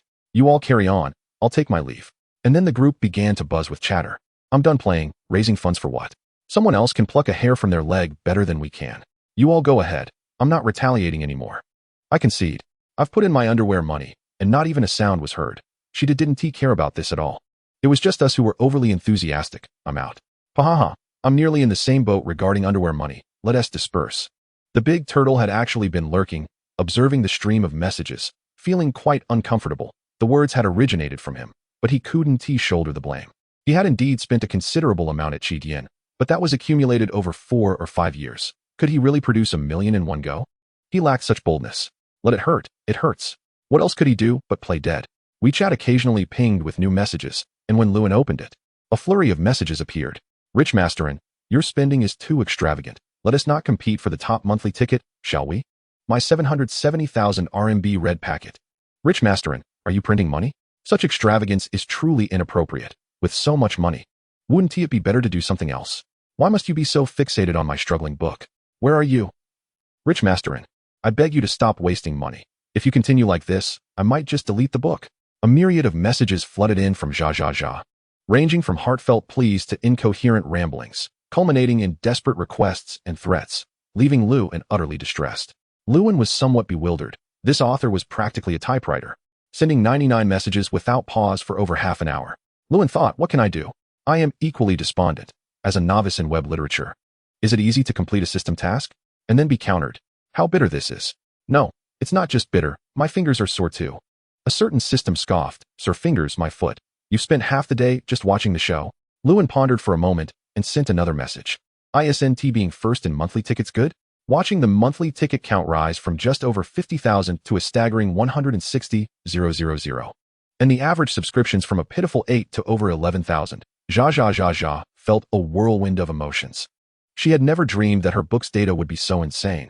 However, she was not at ease, as it was all due to Rich Master and's 1 million RMB expenditure. This sudden act of kindness left her somewhat anxious, hard to accept, and helpless. Lewin thought for a moment and sent a message. Your book deserves an even greater honor. Chapter 13, Last Alliance. In a cramped rental room, there was a bed, a common computer desk overflowing with books, a regular laptop, and a girl with her hair casually tied back. This was the struggling writer, Zha. She was a girl. This was something that no one who had read her words could have ever imagined, that the one with such grand and majestic prose, creating astonishing worlds, would be a delicate young woman. Drip, drip, drip. A series of tears flowed freely from her large, narrow eyes, which bore deep, dark circles. Your book deserves better honors. These words shattered all of Zha's pride, stubbornness, and defenses. Finally, there was someone who understood her book, who understood her. After a moment, she wiped the tears from her face, her peach-colored eyes looking at the phone screen, and she sent a message. Thank you, Rich Masterin. I will definitely work hard. In the Big Turtle-managed Shi Ming fan group, people gradually left the group, and the Big Turtle silently observed, not uttering a word. Only he knew how hard that slap had struck, how much his face hurt. Just yesterday, he had rallied the group, boasting about letting others see the combat power of Shi Ming, even claiming to raise $1 million to snipe, only to be made a fool by someone who dumped 70,000 RMB in red packets. A saying had circulated in the web literature circle. The stories penned by writers who are pure novices yet beneath the deities are the most captivating, with the finest prose. Because only this tier of writers treats each word with utmost seriousness, yet their achievements remain lukewarm. Many who came for the red packets ended up captivated by the story of Tianxia Zhonghua, reading through most of it in one go. Now, the readers were enraged, forcefully suppressing all trolls and malicious spammers with quality comments. Author, the story is incredibly captivating. I look forward to updates. Here's a small reward. Such an extraordinary book. Why has it never been recommended by Qidian? No flattery or disparagement. This book is far superior to certain self-proclaimed deities. Without further ado, I will continue to support it. To the haters and software trolls, open your eyes and take a good look before you criticize. Online trolls are as numerous as dogs, with Qidian accounting for half. Tianxia Zhonghua has proven with its own excellence that this book merely needs a small opportunity to soar. Yet, there has not been the slightest chance. In the work's glory, Tianxia Zhonghua received not a single recommendation. The editors, for reasons unknown, signed such a fine book only to let it gather dust. An impassioned reader left a lengthy review, questioning whether Qidian has become a purely profit-driven platform. Please examine the books at the forefront of the rankings. They are perpetually authored by well-established masters, adhering to the same formulas. Is it not tiresome? The fervor in the book review section has, at times, surpassed that of all top authors, with extensive discussions spanning 4 to 5 pages, leaving the leading masters in their wake. The readers on Qidian have erupted with excitement, fueled by this remarkable book. Moreover, the author's community has also been set ablaze by a subsequent event. A staggering 1 million RMB in red envelopes has placed the literary world in a frenzy, with half the authors dedicating an entire day to its discussion. There exists envy and jealousy alike. Upon reopening Qidian, Lewin found the bustling review section filled predominantly with thoughtful comments from readers who had genuinely engaged with the book, which brought him great solace. Of course, there were negative reviews as well, but Lewin could not be concerned with those. 1,000 readers yield 1,000 interpretations. Could one truly expect universal consensus? Lewin murmured to himself, has there been no movement for so long? It seems those who threatened to raise funds to target me have backed down. I shall first establish a league. Lewin, utilizing the omnipotent Taobao, procured 100 new Qidian accounts, purely for aesthetic pleasure, instructing the system to name them from Taheo and 1 to Taheo and 100. Thus commenced the league establishment task. He generously rewarded 80 league leaders, each requiring 100,000 Qidian coins, equivalent to 1,000 RMB. Aside from a slight fatigue in his fingers and a bit of exhaustion from watching the system create leagues, Lewin felt no other discomfort. After all, it was merely 80,000 RMB. Subsequently, his ostentatious nature surfaced as he showered the entire site with rewards. For any reward exceeding 1 million coins triggers a site-wide notification. His heart surged with excitement. Though 1 million is substantial, it hardly encapsulates my admiration. Taheo and 11 rewarded Zaz's Hata 1,000,000 Qidian coins, declaring this book an exceptional work, deserving of a reward with hopes for even more thrilling developments to come. His heart raced with exhilaration, though 1 million is vast. It scarcely conveys my affection. Taheo and 20 rewarded Zaz's Hata 1,000,000 Qidian coins, affirming this book's excellence, deserving of a reward with hopes for even more riveting developments. 10 pristine $1 million rewards. 10 orderly site-wide notifications. At that moment, all online users of Qidian were bombarded by these 10 notifications. The site fell silent, all eager to witness the spectacle. Suddenly, Taheo and 1 rewarded Zaz's Hata 10,000,000 Qidian coins, proclaiming this book a masterpiece, deserving of a reward with hopes for even more captivating developments. Taheo and 10 rewarded Zaz's Hata 10,000,000 Qidian coins, declaring this book exceptional.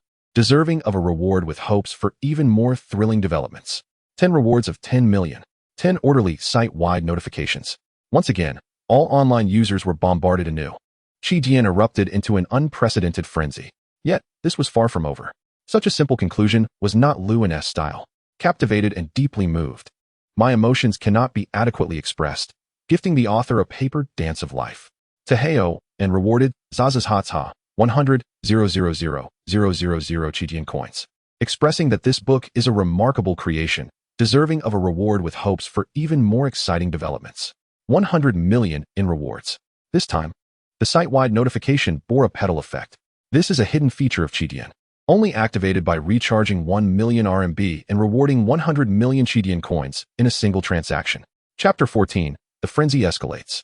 Countless users, bombarded by site-wide notifications, flocked to the review section of Tianxia Zhonghua, expressing their exhilaration and excitement. 666666666. I have never witnessed such an organized display of rewards. Goodness. Did I miss the option to reward 100 million Qidian coins in one go? How come I cannot see it?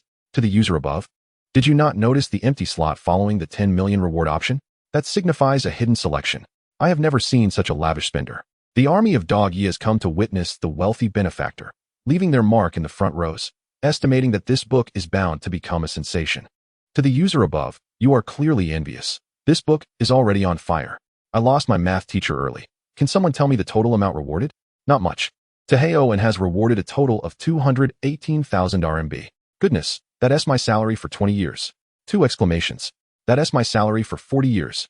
The various reader and author groups on Qidian were left in shock by this extravagant display of generosity, engaging in fervent discussions for an extended period, without exaggeration or bias. Among the multitude of books on Qidian, Tianxia Zhonghua undoubtedly holds the record for the highest single reward. Unsurprisingly, this caught the attention of Qidian's technical staff and editorial department, who were left utterly astounded. Luan's WeChat was predictably inundated with messages from Zazazhatha, likely nearing 999 notifications.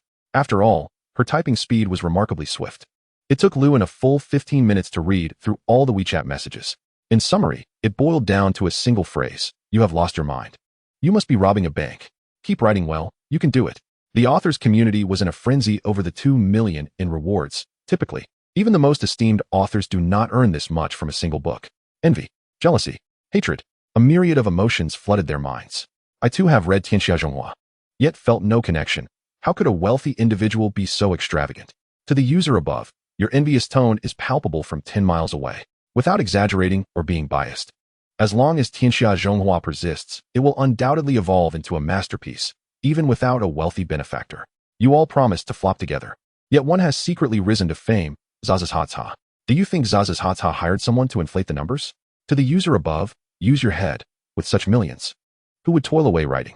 Focus on your own writing. Whether others achieve greatness or falter, it is of no concern to us. My book is utterly trash. Luan tapped his phone, reiterating that it was worth it.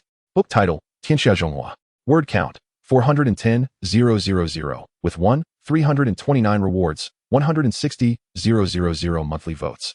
A fan count of 200,000, 200,000 comments, and an average subscription of 13,492. It stands first on the monthly vote leaderboard, outstripping the second by 100,000 votes. This is the consequence of daring to confront Luan. It is a slap back and forth, regardless of whether it causes pain. Zazazhatha, upon receiving this message from Luan, despite having been touched the previous night, found her eyes misting once more. She felt content. Her story resonated with readers, and increasingly more people understood and appreciated it, which brought her great joy. Gently tapping the screen, she sent a message. Thank you, to Heoan. All her gratitude was encapsulated in that single phrase. Zazazhatha silently resolved to set aside her phone and focus on writing. Eager to produce more content while the momentum was strong, hoping to retain more readers. She believed Heoan was right. So what if there was no editor recommendation? Do not hesitate, just act. Who fears whom? Luan glanced at the balance on his Alipay, having spent 200,000 the previous night.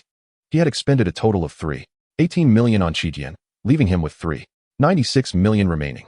With the validity of the funds lasting only a day, how could he utilize this small sum effectively? Unbeknownst to him, Luan's perspective on money had entirely transformed. With the system in place, minor expenses were inconsequential, and generating millions was hardly a significant issue. Suddenly, Luan's wandering gaze fixed upon an idea. After finishing lunch with Tang Ying, he discovered that Tang Ying had gone to the library to prepare for his computer level 2 examination.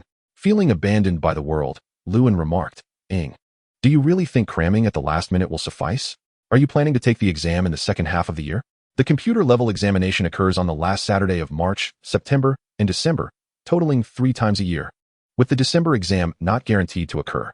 This coming Saturday is the exam date. Rolled her eyes and said, "Anzi, just wait and see. When the time comes, you'll regret underestimating me." Luan would never back down. "Oh, look at you, showing off already. I wish you a disastrous exam." Tang Ying sighed. "All right, you win. I'll go seek some divine help." After Tang Ying left, the aimless Luan decided to take a nap. Upon awakening, he felt refreshed and took out his phone to make a call. The call was promptly answered by a gentle female voice. "Dear customer, how may I assist you?" Without hesitation, Luan replied, "I would like to order a completely identical one." "Certainly, please hold on while I check." After about half a minute, the voice continued, "Thank you for your patience. The customization price is $3.96 million. After hanging up the phone, Luan proceeded with the payment. A notification chimed. "Congratulations, host. You have completed a random task, and the reward has been issued." Luan glanced at the personal panel on the system screen. Host, Luan level 1. Experience, 90100. Popularity, 127392. Daily quota, 0100000. Inventory, luck, lottery, draw prizes. Mall, level 1. Luan was taken aback. How could his popularity soar so dramatically in just one night and a day? Moreover, he clearly saw that the popularity was steadily increasing. 127395, 127397. Chapter 15, Where Paths Cross. Subsequently, with the system's explanation, Luan finally understood how his popularity had skyrocketed. The astonishing effect of the 10 million, 10 tens of millions, and 100 million alliance from starting point reading had propelled his popularity to new heights. Initially, he had only garnered a little over 10,000 in Feng Xiaojing's livestream. But now, thanks to the overwhelming support from lesser-known alliances, he had accumulated over 100,000 in popularity. Luan internally praised the system. "Bravo, system. You finally got it right." His heart swelled with joy, realizing that his lavish spending to complete a random task had yielded unexpected rewards, over 100,000 in popularity, equivalent to several Ferrari 458s. After reveling in his success, Luan silently gave a thumbs up to the system. "Here's a 6 for you." The system accepted it with indifference. The reason for Luan's elation was, of course, due to another factor. Another round of spending would lead to an upgrade of the system. "Mom, you need not worry about my spending habits anymore." That evening, Luan refrained from watching live streams, pondering small tasks for tomorrow. Back when he first entered university, he would drag Tang Ying along for morning exercises, claiming that it was for the sake of fitness and romance. Tang Ying happily followed suit. During this morning jog, Luan and Tang Ying brushed past a girl who consistently jogged every morning, but they neither made eye contact nor exchanged greetings. After breakfast, Luan set out while Tang Ying headed to the library for her studies. The previous day, Luan had customized a lady's watch identical to the one on his wrist through the prestigious 24-hour hotline. The watch featured 950 platinum with anti-glare sapphire crystal, a smoky blue enamel dial adorned with white enamel Roman numeral hour markers, elegant platinum hands, and a handcrafted blue large-scale crocodile leather strap with a 950 platinum clasp. Naturally, it was a high-end private customization. The clasp bore not the brand's initials, but Luan's initials and pinion. The back of the watch was similarly engraved with 2 hidden letters. Today, Luan intended to visit the official after-sales service of the brand in Shenzhen to discuss his unique customization requirements with the watchmaker's assistant, who had specifically traveled from Switzerland. In the system's Level 2 mall, unique watch models from brands like Jaeger-LeCoultre and Patek Philippe appeared, but none could compare to the one he possessed. Before leaving, Luan purchased 5 items from the system mall using his popularity points: English Proficiency Skill Book, German Proficiency Skill Book, French Proficiency Skill Book, Italian Proficiency Skill Book, Romance Proficiency Skill Book. Each skill book cost 2,000 popularity points, totaling 10,000, to ensure smooth communication with the watchmaker's assistant. Switzerland's official languages include German, French, Italian, and Romance, so he exchanged for all 4, while the English book was a precautionary measure. Exiting the campus, Luan turned to a paid parking lot nearby and drove straight to Futian. Just 300 meters down the road, he noticed a woman, heavily bundled up, anxiously waving for a ride. Hesitating for a moment, he ultimately stopped. Once she got into the passenger seat, she hurriedly asked, "Sir, could you take me to Xiaomi Lake? I'll pay." Though her tone was urgent, her voice was remarkably melodious. Luan nodded. "No need for payment. It's on my way." The woman quickly expressed her gratitude. "Thank you." In March and April, Shenzhen isn't as sweltering as summer, and most people only wear long sleeves when going out. However, this woman was unusually bundled up, her oversized sunglasses obscuring much of her face.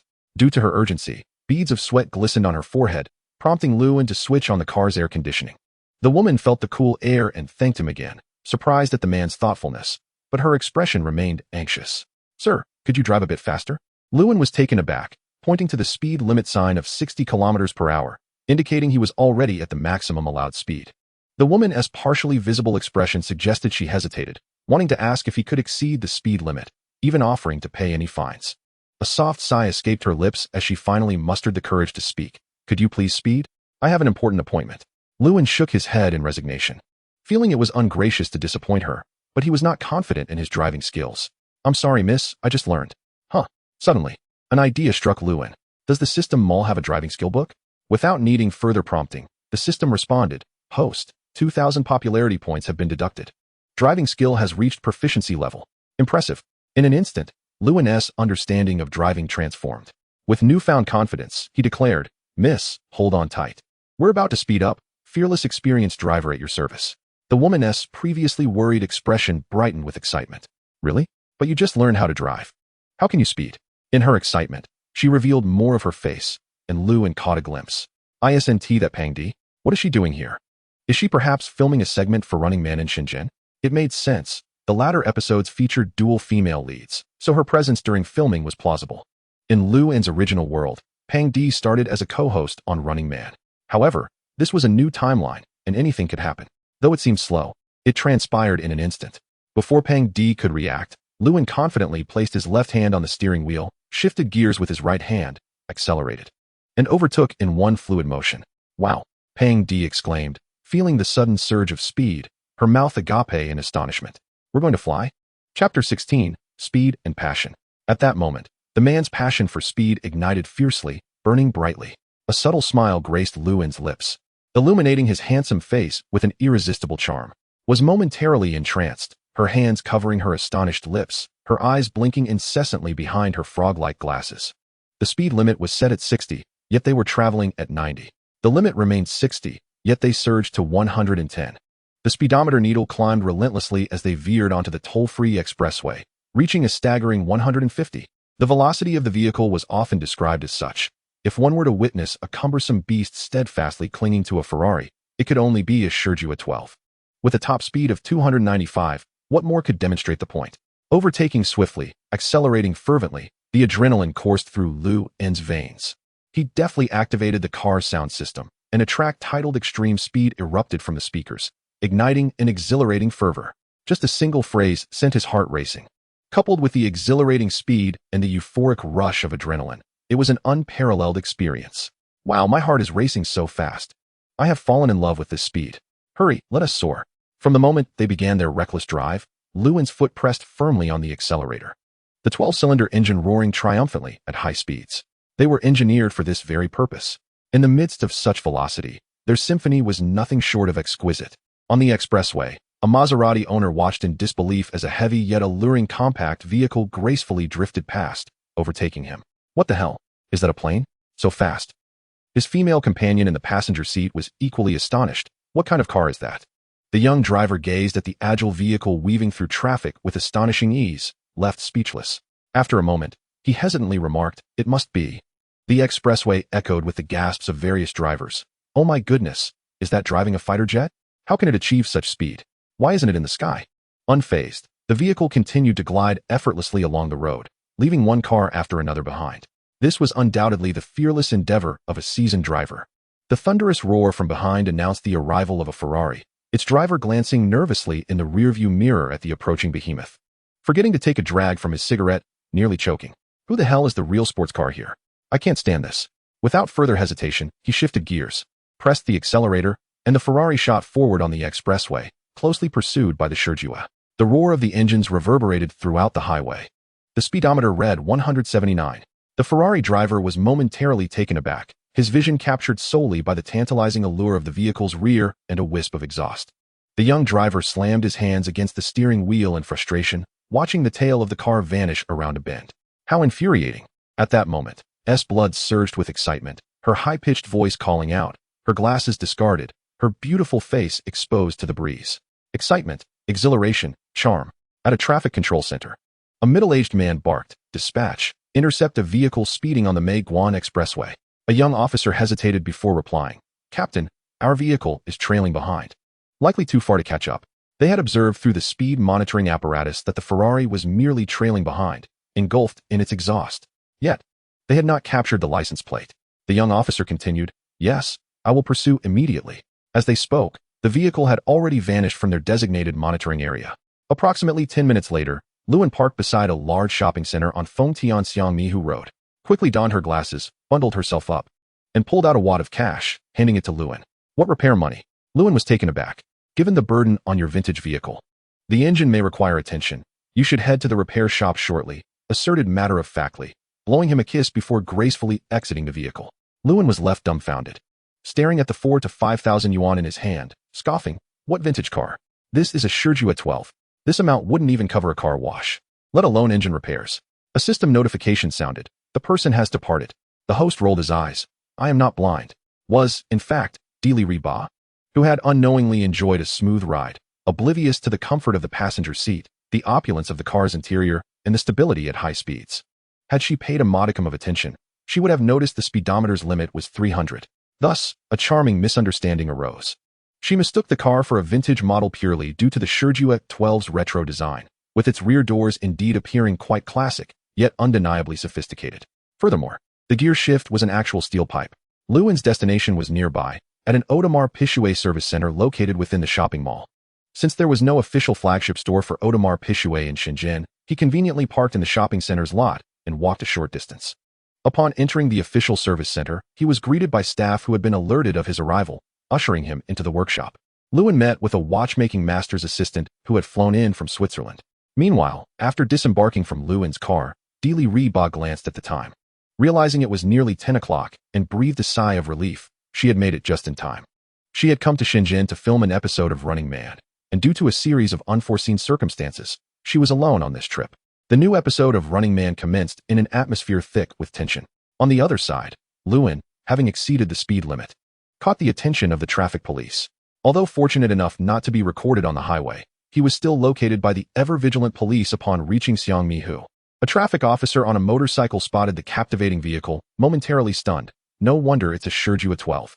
Should I issue a ticket or not?" According to regulations, speeding over 20% incurs a 3-point deduction and a 500 yuan fine. Luan's speed had just skirted the edge of that threshold, not exceeding 50%. The young officer was intrigued by the driver of such a vehicle, who could navigate at such speeds without disrupting the flow of other traffic. Meanwhile, the Ferrari driver, seeking to challenge Luan, was unfortunately apprehended by the police, suffering an unjust fate. The young officer dutifully issued a ticket, adhering to the law. Despite the luxury of the vehicle, valued at 688,000 yuan, far exceeding that of an average Ferrari. Back at the Audemars Piguet service center, Luan was introduced to the watchmaker's assistant, a well-spoken, middle-aged man with golden spectacles. "Mr. Liu, greetings. I am Luke, the assistant to Master Billis." The man spoke in Romance, and a nearby translator diligently conveyed the message to Luan. L.N. smiled faintly and spoke fluently in Romance. "Hello, Mr. L.K. Mr. L.K. exchanged a glance with the translator, both astonished, for this was authentic Romance, a language spoken by merely around 70,000 individuals worldwide. Indeed, not 70 million, nor 7 million, but only 70,000. The translator was well versed in the language as he was Mr. L.K.'s dedicated interpreter, facilitating smoother communication. L.N., not permitting the two to revel in their astonishment, methodically began articulating his requirements for the bespoke women's watch. Removing his own watch, he stated, "Mr. L.K., I desire the women's version to be identical to this one. On the dial, on the back of the dial, on the dial." L.N. had two motives for visiting today: to present his customization needs, and for IP to ascertain whether additional costs would be incurred based on these specifications. A price of 3.96 million for a watch was already exorbitant. Although it was customized, it was still a mass-produced item, not a meticulously handcrafted design akin to a Patek Philippe, which produces only one piece annually. L.N. had also received an official price of 4.26 million for his watch from IP. Being part of the mildly customized series, the slight variations between the men's and women's models added an extra 300,000. After departing from the IP official after-sales store, it was nearly noon. LN glanced towards the direction of CNGMH shopping center to address his hunger. Initially, LN did not grasp the coincidence, but later he understood that what is deemed coincidence is, in fact, the arrangement of fate. The large shopping center at CNGMH was bustling with spectators due to a recording of Running Man, leading to an overflow of crowds. Rather than being cordoned off, the foot traffic had doubled, thanks to intentional efforts. Many fans yearned for close encounters with their idols, yet LN held no particular fascination for celebrities. Upon entering the food court on the 6th floor of the shopping center, he casually selected a restaurant and ordered a single meal, only to spot Ping-D sitting alone opposite him, accompanied by a cameraman. At that moment, Ping-D noticed LN, covering her lips in surprise with her large eyes sparkling. "Sir, how did you end up here?" LN cast a glance at the cameraman, who, sensing the shift in attention, tactfully redirected the camera elsewhere. "As long as you two are happy, I'm merely a cameraman. I'm here working. Are you hungry? Would you like something to eat?" A system voice chimed in. "Host, where's your aloofness?" The host responded, "Huh? What are you saying? I don't seem to understand." For a foodie, hunger is a constant state. Without a doubt, Ping-D was a thorough foodie, nodding enthusiastically. "Sure, that sounds great. Please order for me." LN, somewhat helpless, nodded in agreement, for beautiful girls often possess privileges. He stood and ordered an elaborate combo meal for Ping-D, presenting it to her. "Here, enjoy." Ping-D gleefully accepted the tray, treating LN as if he were no stranger. LN was taken aback. "You know? Acting like this makes you vulnerable to being taken away, right?" Ping-D adorably pouted, nonchalantly munching. "Not a chance. I'm quite clever." Observing Ping-D, whose cheeks were puffed while eating, LN couldn't help but cover his face, realizing why everyone referred to her as Ping-D. Ping-D's eyes squinted into slits, grinning charmingly, utterly unaware of the lethal charm her cuteness possessed beyond the screen. At that moment, various passers-by and fans serendipitously recognized the solitary Ping-D, swarming towards her. Ping-D swiftly picked up her idol persona. LN, witnessing this scene, felt utterly perplexed. He wanted to ask if Ping-D's sudden embrace of her idol persona was genuine. Passers-by snapped photos and requested autographs, while Ping-D handled the situation with remarkable ease. She waved cheerfully at her fans. Finally, the area returned to tranquility, with all fans and passers-by treating LN as if he were invisible. In the presence of an idol, nothing else could possibly exist. Ping-D let out a long sigh of relief and resumed her enjoyable meal, her cheeks bulging adorably. "Sir, I still don't know your name." With curious eyes, she blinked at him. LN was nearly bewildered by Ping-D's sudden transformation, feeling quite flustered, yet also charmed. Naturally, he chose to introduce himself. "I am LN, L for land, and N for safety." Ping-D repeated his name a couple of times. "LN, LN, a nice name." "Not bad. Is your car all right?" "It's fine." LN blinked a few times and asked, "Don't you have an agent or an assistant?" Ping-D pointed at the cameraman, saying matter-of-factly, "We're filming Running Man. They didn't come." LN internally resisted, affirming, "Yes, I am indeed reluctant." Without hesitation, he stated, "All right. What time will you finish filming? I will come to pick you up." Ping-D's face lit up with a radiant smile. "Let us exchange WeChat." As she spoke, she extended her hand toward LN. LN, slightly perplexed, thought, "What is this about?" "Oh, here." He retrieved his phone, unlocked it, and handed it to her. She effortlessly saved her personal number in his device, and everything felt so natural. After lunch, the two parted ways. LN, with nothing to do, had just exited the shopping center when he received a call from Ting Yang. For some inexplicable reason, at that moment, LN felt a twinge of guilt. As if he were a thief. A voice in his head insisted. "I heard nothing." Before 5 o'clock, Ping-D's call came through. One can only imagine LN's excitement upon seeing her name saved in his contacts. Her voice was music to his ears. "LN, I finished recording. I'm waiting for you on the street behind the shopping center. Hurry." LN nodded repeatedly. "All right, I'll be there shortly." After hanging up, he recalled the note Ping-D used while saving her number, "Not fat DLRB." How thoughtful of her to type so many words. A voice in his head quipped, "Hey, does it matter if she waits? You aren't even a fan." LN stubbornly retorted, "Isn't it common decency not to keep a beautiful girl waiting?" Another voice replied. So, the resolute LN spent the afternoon drinking 3 cups of coffee, visiting 3 different cafes, and sipping 3 cups of tea at 3 tea houses, just to pass the 3 or 4 hours. He had to ensure he didn't appear to be waiting for anyone. A few minutes later, LN met Ping-D on the street behind the shopping center. Unperturbed by the parking ticket on his car, he thought, a fine is just a minor inconvenience. It can be handled through WeChat. Once Ping-D hopped into the car, she removed her glasses and mask, curiously asking, "LN, how did you arrive so quickly?" "Oh, can I say I was eagerly waiting?" Lin chose to remain discreet, saying, I just finished my business, and my car was parked at the shopping center. A perfectly reasonable explanation. Lin couldn't help but give himself a pat on the back. Ping didn't dwell on such trivial matters and instead expressed her excitement. Lin, do you know? She chattered on. Lin absent-mindedly touched his nose. I know now. Ping continued. Lin, did you know? She rambled on, her voice melodious.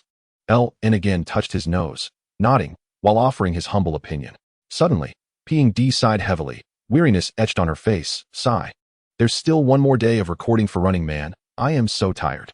Lin recalled Ping's solitary lunch and inquired. I heard online that you're being marginalized on Running Man. Is that true? S exuberant temperament may not often lead her to melancholy, yet she harbors her own subtle emotions. Lewin shook his head, uncertain of the answer. Once they merged onto Meiguan Expressway, the car accelerated dramatically, soaring to 120. The excitement surged, exclaiming, wow. This exhilarating speed. Lewin flashed a charming smile, a seasoned driver unafraid of the thrill. This time, he kept the speed restrained at 130, within the permissible limits of the highway. Although not as exhilarating as 179, the adrenaline continued to surge, and blood still boiled with the thrill of speed and passion. Masterfully navigating the highway, Lewin relished the drive, executing a flamboyant tail swing that left one car behind, followed by a skillful maneuver that dispatched another. The engine roared, and passion ignited.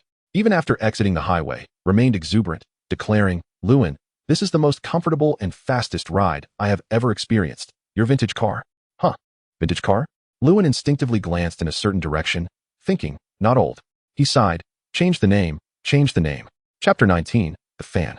That day was thrilling for her. Speed, passion, and adrenaline.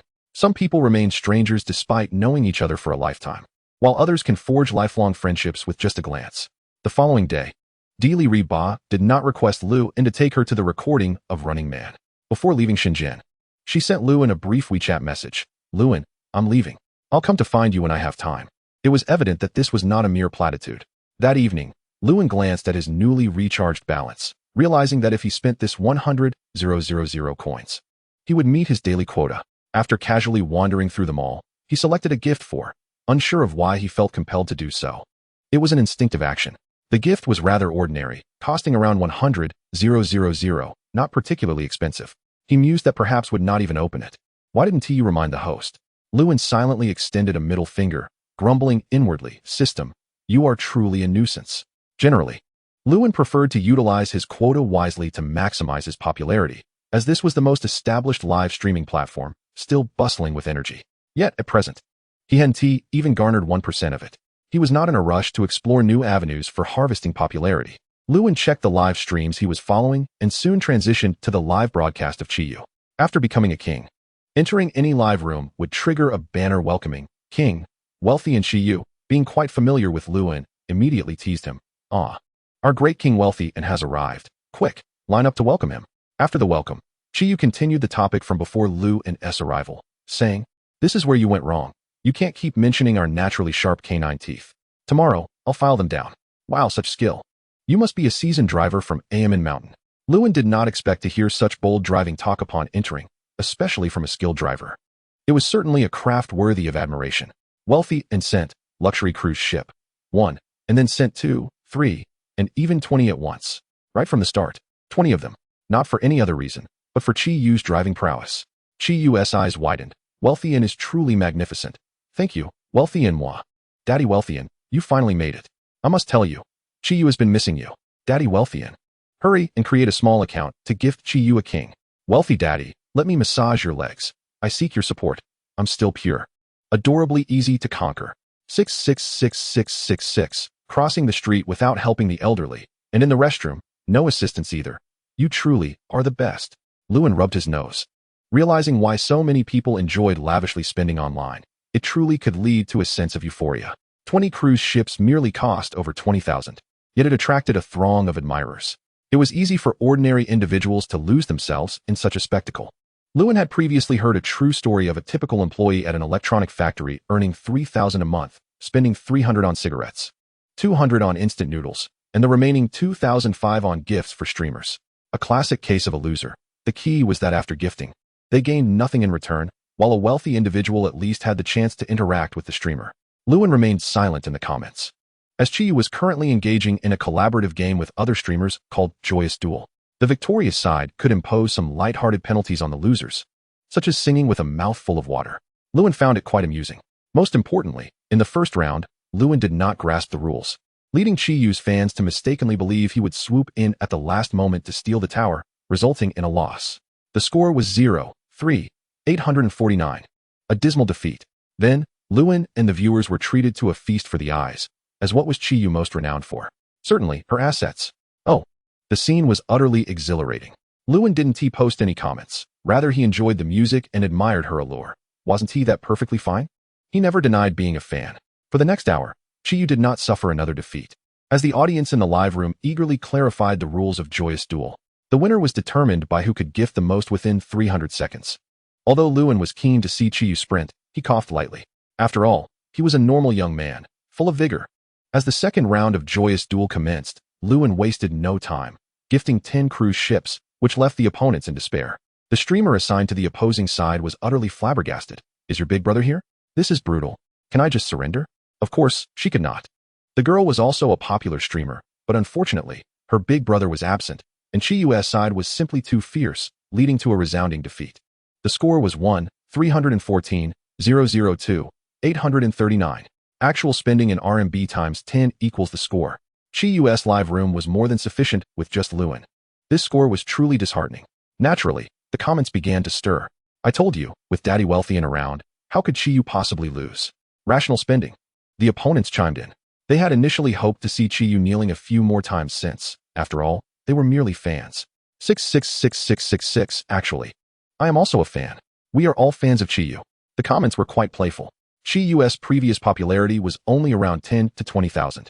But after Lewin's appearance, it soared to 30 to 40,000, a stark contrast. Subsequently, Chiyu enjoyed a winning streak for an hour.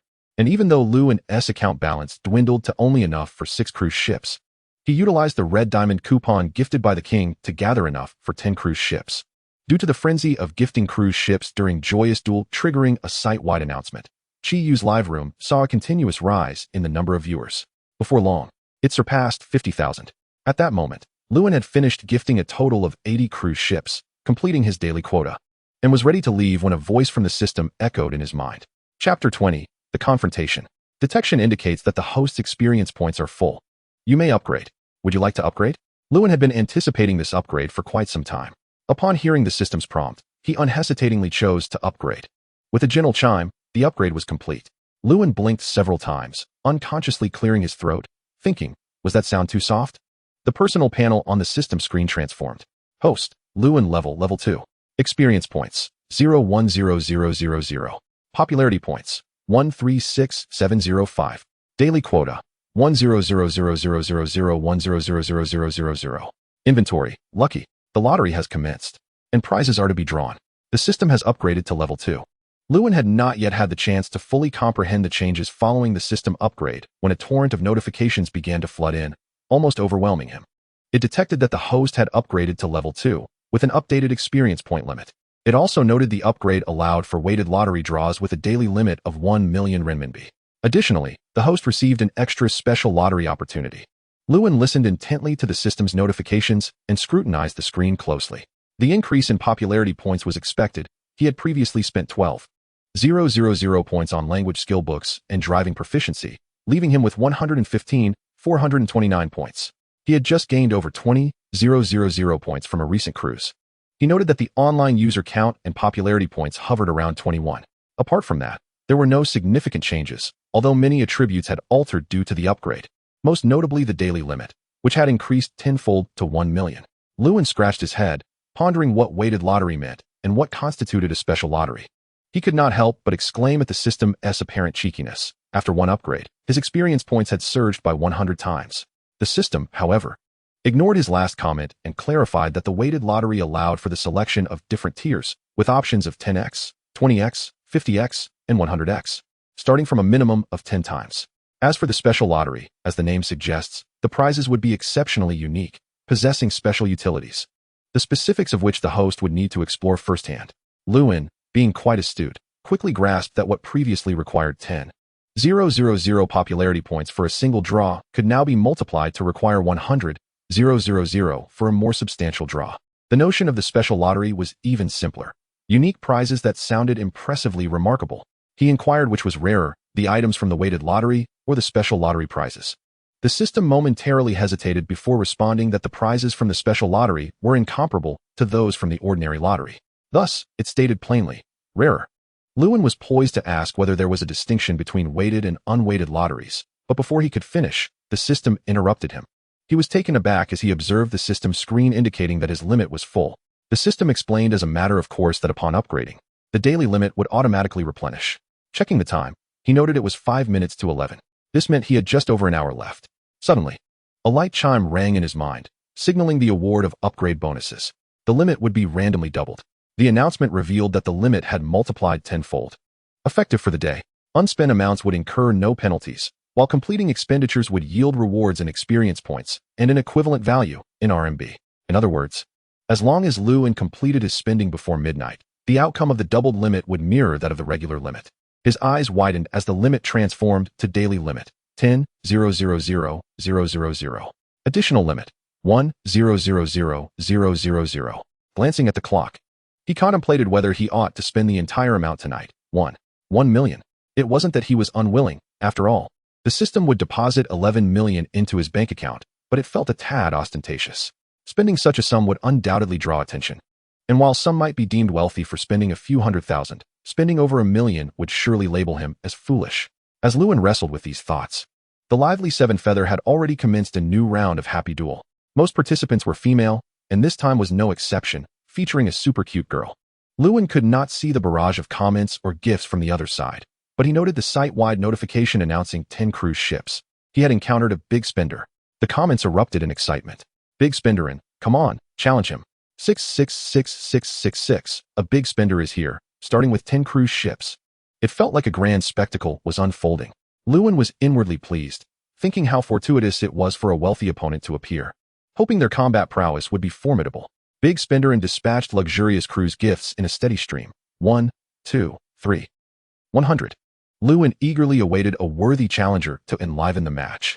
He surged ahead with a staggering 131,400 renminbi. The scoreboard reflected the score, 131, 400 to 1, 314, 000. A tenfold difference. Seven Feather and the cute girl were both momentarily stunned. They were seasoned players who could gauge the spending from the score alone. There was no need for a talent competition anymore. The stakes were far too high. Seven Feather paused, stating, Big Spenderin, I've sent you 999 feet 666 inches. Lewin muttered to himself, if I spend 11 million, I will surely be exhausted. His arithmetic skills allowed him to estimate that he would need around 10,000 clicks to finish. It was an arduous task ahead. Would his fingers survive? Meanwhile, the cute girl remarked, Seven Feather, your big spender is so domineering. I think I'll just concede for a smoother exit. Although she felt unsatisfied. The news of Seven Feather's new big spender had circulated among those participating in Happy Duel, and she had been unfortunate enough to face him. As the cute girl's big spender began sending cruise ships, Lewin was fervently tapping away, continuously sending gifts. After the 300 seconds of battle time elapsed, the score reached 100, 126, 801, 988, 293, a staggering difference of nearly 90 million points. Unsurprisingly, the cute girl lost. According to the rules, Seven Feather could propose a penalty. And typically, she would opt for a quick run when faced with such a cute girl. The cute girl, being a popular streamer herself, was not at the point of denying her defeat. She completed the 30 seconds of running with a cheerful FAAD, yet inwardly complained of her aching legs and back. Don't worry, I'll avenge you, Seven Feather reassured her as they exchanged private messages. Once the battle time was over, it was as if nothing had transpired. Except that Seven Feather had won another round. Meanwhile, Lewin was contemplating how to exhaust the remaining 1 million additional limit. Coincidentally, he had just spent 1 million of his limit, leaving him with a plethora of red diamond vouchers, including the King's red diamond voucher worth 30,000 RMB. Just as Lewin was deep in thought, a banner appeared in Seven Feather's live stream, welcoming the king as the most impressive. As the most impressive entered, they sent a particularly flamboyant message. Hey there, Big Chest Feather, show me what you got. I'll take any gifts. Before the viewers or Seven Feather could react, another message followed. Is that big spender in here too? Upon witnessing my arrival, not a single sound escapes your lips? Is it merely because you have recently claimed victory in a game that you feel so superior? It is as though you cannot afford to play with anyone else. I, the most formidable, present you with a luxurious cruise ship worth 100. Indeed, an unexpected update has just occurred. At precisely 11:05, while Lewin was lamenting the frustrating rules, a new version was launched, featuring an automatic update function. The new features include several content bullet screens that can add special effects. Gifts may now be filled in any quantity. And the luxurious cruise ship has been altered to cost 1,000 coins each. Clearly, this was developed to cater to wealthy patrons, and I, the most formidable, am the first to seize this opportunity.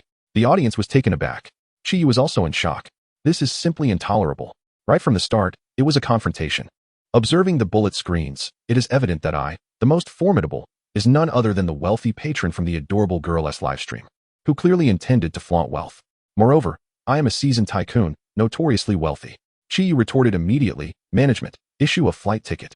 Chiyu possessed confidence. Having been live streaming for several years, various negative rumors failed to diminish her prominence, let alone the presence of a wealthy patron gifting merely for show. Normally, Chiyu would laugh it off, for I am indeed affluent, but, at this moment, she found herself unable to compromise. A bullet screen slid across. To Chiyu, no need. Another followed. You've been given face. It was clear that both bullet screens were sent by Lewin, who had also added a supreme effect worth 10,000 renminbi for a year, redeemable with red diamonds. He was vexed by the surplus of red diamonds worth 10,000 renminbi, having no avenue to spend them. Outside the chat box, dragons and phoenixes intertwined, radiating an aura of dominance. I, the most formidable, directly challenged. Oh, what are you afraid of? You think you're impressive? Gift away, whatever you throw, I'll match. Whoever loses must leave. No more showing off in the future. Clearly, I was here to stir trouble. Originally, Lewin paid little mind to foolish rants. Why would he bark back at a dog-esque growl? However, the system had unexpectedly issued a task. Please complete a random task. Task introduction. Defend the dignity of the wealthy. Task hint. Platform tycoon I, the most formidable, has provoked the host. Can this be tolerated? Absolutely not. As the host of the unfeeling wealthy system, one must use money to crush the opponent into tears. Completion conditions. Force I, the most formidable, to apologize and withdraw. Task rewards. 200 experience points, 100,000 popularity points. Failure penalty. Deduct 1,000 experience points. Deduct 1,000,000 popularity points. Insufficient popularity cannot be compensated by money. Insufficient experience points will incur random system penalties. To mention, the exchange rate for popularity points to money is 1 to 100. I, the most formidable, am a second-generation rich kid, flaunting my wealth with a total expenditure of at least 3 to 4 million. Lewin maintained a stoic expression. Whom did he fear? Was it merely gifting? Simple. Fine. Apologize if you lose and kindly take your leave. Haha. Tycoon and presented luxurious cruise ship 1,000. He didn't even need to calculate. 1,000,000 could buy 10,000 cruise ships. No need to bother with dozens or hundreds, just 1,000 at a time. With such a self-satisfied fool stepping forward. Spending 10 million wouldn't be so ostentatious, and he could simultaneously gather popularity while stepping on this fool. Over 100 cruise ships would trigger a new feature, notifying the entire site of the distribution of red diamonds in this live stream, causing the online audience in Chiyu's live stream to surge from 50,000 to over 70,000, precisely when the platform's users peak during late night. In MO2, a certain young man playing with his phone suddenly changed expression, having underestimated this so-called tycoon who started with 1 million. Did he think that this would intimidate me? Eat dirt. This was precisely the wealthy patron who had been gifting lavishly to the adorable girl, seeking revenge for past grievances. Such occurrences are not uncommon on livestream platforms. I, the most formidable, had notably supported that adorable girl over the years and had met her multiple times in real life. It was a mutual admiration, and yet, the adorable girl, with her kawaii demeanor, exhibited an alarming level of skill that captivated me completely. I, the most formidable, presented luxurious cruise ship 1,000. Are you trying to play a game of bluff with me? I am not easily intimidated. Lewin's eyelids did not flutter. Tycoon and presented luxurious cruise ship 1,000. Tapping his phone screen, he thought there was too much chatter. Just gift without pretense. And if you're broke, stop pretending. I, the most formidable, felt my face darken. How dare this brat push the limits? Without hesitation, he transferred 2 million from his bank card to his account, and just as he finished, his phone rang, displaying an unfamiliar number. Irritated, he answered, "Who is this?" "Hello, sir, I'm a staff member. Did you just recharge a total of 3 million in 2 transactions?" "Yes." "What is the matter?" No. Wishing you an enjoyable experience." After hanging up, I, the most formidable, noticed the bullet screens in the live stream flying by. Chapter 22, Digging a Pit. Was I, the most formidable, frightened off by Tycoon and S bravado? There had been no movement for so long. Surely not. I, the most formidable, am also a big shot. Dealing with 2,000 or 3,000 cruise ships is trivial. Recently, I had read a novel mentioning a tycoon named Tycoonin, who had tipped over 2 million on a platform and issued a 1 million renminbi red envelope, leaving many authors and readers bewildered. Upstairs, do you also read those novels? I caught one of Tycoon and S red envelopes. The platform was practically paralyzed by him. Truly impressive. I feel like you're referring to Tycoonin. Same here. Only Tycoonin possesses such audacity. Upon reading these comments, I was furious. Without a second thought, I sent a bullet screen, a bunch of fools. I merely answered a phone call. Keep it coming. Who is afraid of whom? I, the most formidable, presented luxurious cruise ship, 1,000. I was gambling. As long as Tycoon and did not gift 1,000 next round, it would indicate that he was all show, lacking substance. Furthermore, I truly do not believe in a tycoon who treats money so frivolously that he might not even attract the streamer's attention. Lewin said nothing. In his view, words were the least effective form of argument. Actions were the best means. Tycoon and presented luxurious cruise ship, 500. Oh, sometimes actions can be ineffective as well. Upon witnessing the effects in the live stream, I, the most formidable, felt a wave of relief, grinning like a fool, laughing heartily. Still Tycoonin? Eat dirt. Can't hold up anymore, can you? Remaining balance, 0 coins. Lewin remained silent, refraining from further gifting. This was because Chiyu had sent several private messages in succession. Lewin inadvertently saw the messages on the left and casually clicked them open. The content of the messages was quite similar. Tycoonin, let us not stoop to his level. Wasting so much money isn't worth it. It's truly unnecessary. I'll have management kick him out. Seeing that Lewin had remained silent, I, the most formidable, grew even more smug. Are you out of money? Need me to lend you some? Oomph. That self-satisfied expression was palpable through the screen. The audience in the live stream was ever fickle. It was clear that the seasoned Tycoon, I, the most formidable, was still dominant. Tycoon and must have gone broke. 666, 6666. What a ridiculous slip of the finger. If a slip can turn 500 into 1,000. That is impressive. What about Tycoonin? Surely he hasn't been scared off. Witnessing the fierce clash between two tycoons, I, the most formidable, indeed displayed true wealth. Gifting over 3 million in a single night. Tycoonin, rise up, will you? If you fail to rise, you're merely a coward. Lewin had intentionally gifted 500 cruise ships to gauge his opponent's strength, but he hadn't anticipated that the other party truly lacked the means. From the bullet screens sent by I, the most formidable, Lewin could sense that he was struggling. Generally, the less one possesses, the more they tend to flaunt. LNXN could hardly muster the energy to calculate his balance, a sly smile gracing his lips as he contemplated another grand scheme. THON gifted luxury cruise ships, 1,500. After bestowing the cruise ships, he remained silent, embodying the role of a serene gentleman. No, a pretentious one. The barrage of 666,666 in the live stream had reached a frenzy, with the online viewer count soaring to an impressive 100,000 and climbing rapidly. The special effects in QYS live stream had yet to conclude. The display of 1,500 cruise ships was nothing short of spectacular. With a new effect activated after exceeding 1,000 ships, the screen transformed into a vast ocean, 1,000 cruise ships traversing the sea, encircling the entire waterway, with the host positioned perfectly at its center. Stunning.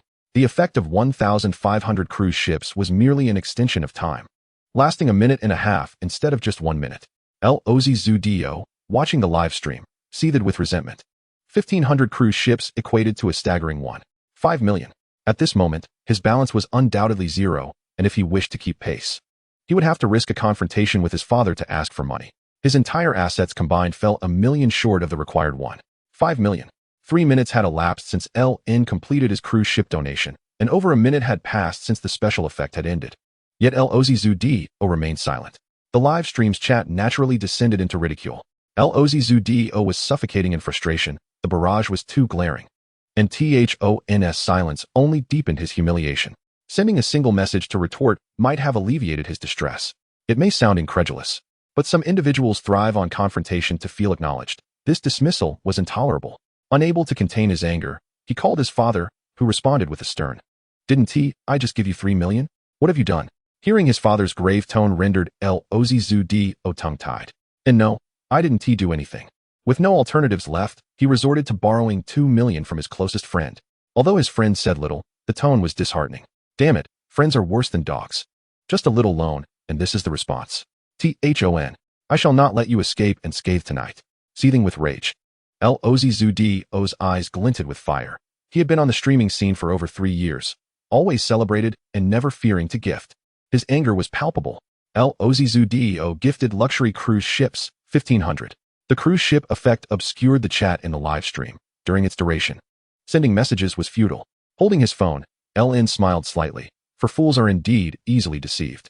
LN had discerned his opponent's limits. The longer the intervals between their donations, the more hesitant his rival became, either lacking funds or feeling it unworthy. Yet, it was evident that LOZZUDO, with his arrogant disposition, was undoubtedly out of funds. Thus, he decided to test the waters with 500 cruise ships, then 1500 to extract even more from his opponent. The chat exploded with excitement. Mom, why am I kneeling? Because I'm watching a tycoon. Newcomers flocked to witness the extravagant duel of wealth. 666,666. Truly formidable. I wonder who else dares to compete. Chapter 23. Such hubris. Due to LOZZUDO's arrogance, he had actually donated 500 more cruise ships than LN, accumulating a total of 8,500 ships between them, equivalent to 8.5 million renminbi. At this moment, the online viewers in QYS livestream had surpassed 150,000, setting a record for the highest number of individual live stream viewers in history. After gifting, the exhilaration LOZZUDO felt was indescribable. Tonight was indeed thrilling, and he planned to invite a girl over later. A flamboyant message flashed across QYS livestream. THON? Don't be shy, keep it going. Just over 4 million, no big deal. LN pondered the barrage, suddenly struck by inspiration. Thus, THON gifted luxury cruise ships, 1500. He sent a message stating he had forgotten to add 500 ships, so this round only counted as 1,000. Let us continue. LN may have his shortcomings, but his unintentional skill was top-notch. He reasoned that if LOZZUDO dared to provoke him, he must have some financial backing. After hesitating at 3 million, he eventually followed up, so 5 million should be no issue. The fury within LOZZUDO surged upon seeing the barrage. What was this nonsense? Did he require your permission? Observing his balance of 1 million coins, sufficient for only 1,000 cruise ships, LOZZUDO hesitated momentarily before resolving to act. He retrieved an unused credit card from his study, a card with a credit limit of 3 million left by his father for emergencies. THON. No matter how much money you have, you will kneel tonight. I refuse to believe it. The notification chimed. Recharge successful. Balance, for million coins. LOZZUDO gifted luxury cruise ships, 1500. A message swept through. I'm not short on cash. Do I need your permission? LN noticed the barrage and muttered about a miscalculation. With a tap, he urged, bring on the big one. The more I can exploit, the better. If there's a mistake, so be it. I crave this thrill. THON gifted luxury cruise ships, 2500. LN had blocked all private messages from non-friends, currently only allowing communications from QY and F. Ing Xiaozing, although the officials could still send messages to him. They surely wished to retain THON, for the influence of a wealthy patron is unparalleled, driving overall traffic and consumption, even attracting users from other streaming platforms to observe and register. Otherwise, the major platforms would not resort to official promotions. In QYS livestream, she remained silent after their private messaging, watching the spectacular effects and barrage unfold. In the past, she would have been chattering away, as her nature was boisterous and restless. Several familiar streamers had arrived at QYS livestream, drawn to the spectacle, while a few prominent streamers saw their viewer counts plummet. WNR. It's not that we abandon you. We're off to watch the tycoon tussle. Go. Let us go. Watch the tycoon fight. TNYU. We're leaving. Take your time. XIOUN. Hold on a moment. We'll be right back. Even the adorable girl supported by LOZZUDO opened a secondary account to follow QYS livestream. Internally, she was quite displeased, thinking, LOZZUDO must be out of his mind, wasting money to confront THON in someone else's livestream instead of bringing him to mine for a showdown. Many streams saw their viewer counts plummet by half, as a flood of people surged into QYS livestream, and in no time, the viewer count skyrocketed to 200,000. The previous peak for live streams was held by LNMI with 169,000. The pinnacle for individual streams before LNS arrival was maintained by a major streamer at around 60,000. After tonight, all records would be redefined. LOZZUDO sent a message. Oh, who are you trying to intimidate? It's just 2,500. LOZZUDO gifted luxury cruise ships, 2,500. Balance, 0 coins. He had spent his entire allowance, the borrowed 2 million, and the 3 million he sneakily took from his father, totaling 6 million, all spent. He had previously gifted 100 cruise ships. Meanwhile, Ellen had spent a total of 9 million. The influx of viewers contributed a deluge of messages. 666, 6666. Thankfully, I didn't miss the whole world. Wow. 886, 600 cruise ships? The situation was quite the contrary. It was indeed a staggering sum, exceeding 17,000. Witnessing the affluent lavish millions was a spectacle worth cherishing. This narrative provides ample material for me to boast for an entire year. Who has encountered a millionaire? I have. To all of you, heed carefully, observe keenly, and learn well, so that in the future, you too may impress newcomers with your bravado. As the most audacious among us, I typically engage in mockery after bestowing gifts, so come on, continue your generosity. Yet, the bravado I exhibited masked a deep-seated anxiety, whispering to myself that surely, funds were running low? Surely, this was unsustainable. How dare anyone challenge me? I would see them ruined. Unbeknownst to me, I had already exhausted my father's reserve of 3 million and had borrowed an additional 2 million to maintain this charade. Lewin smirked disdainfully, likening me to a stubborn duck. Rich man and dispatched, luxury cruise ships, worth 1,000. The ease of it, paired with 1,000 cruise ship effects, obliterated all my defenses. In my home, bloodshot eyes aflame with fury, I bellowed in disbelief. How could he possibly send 1,000?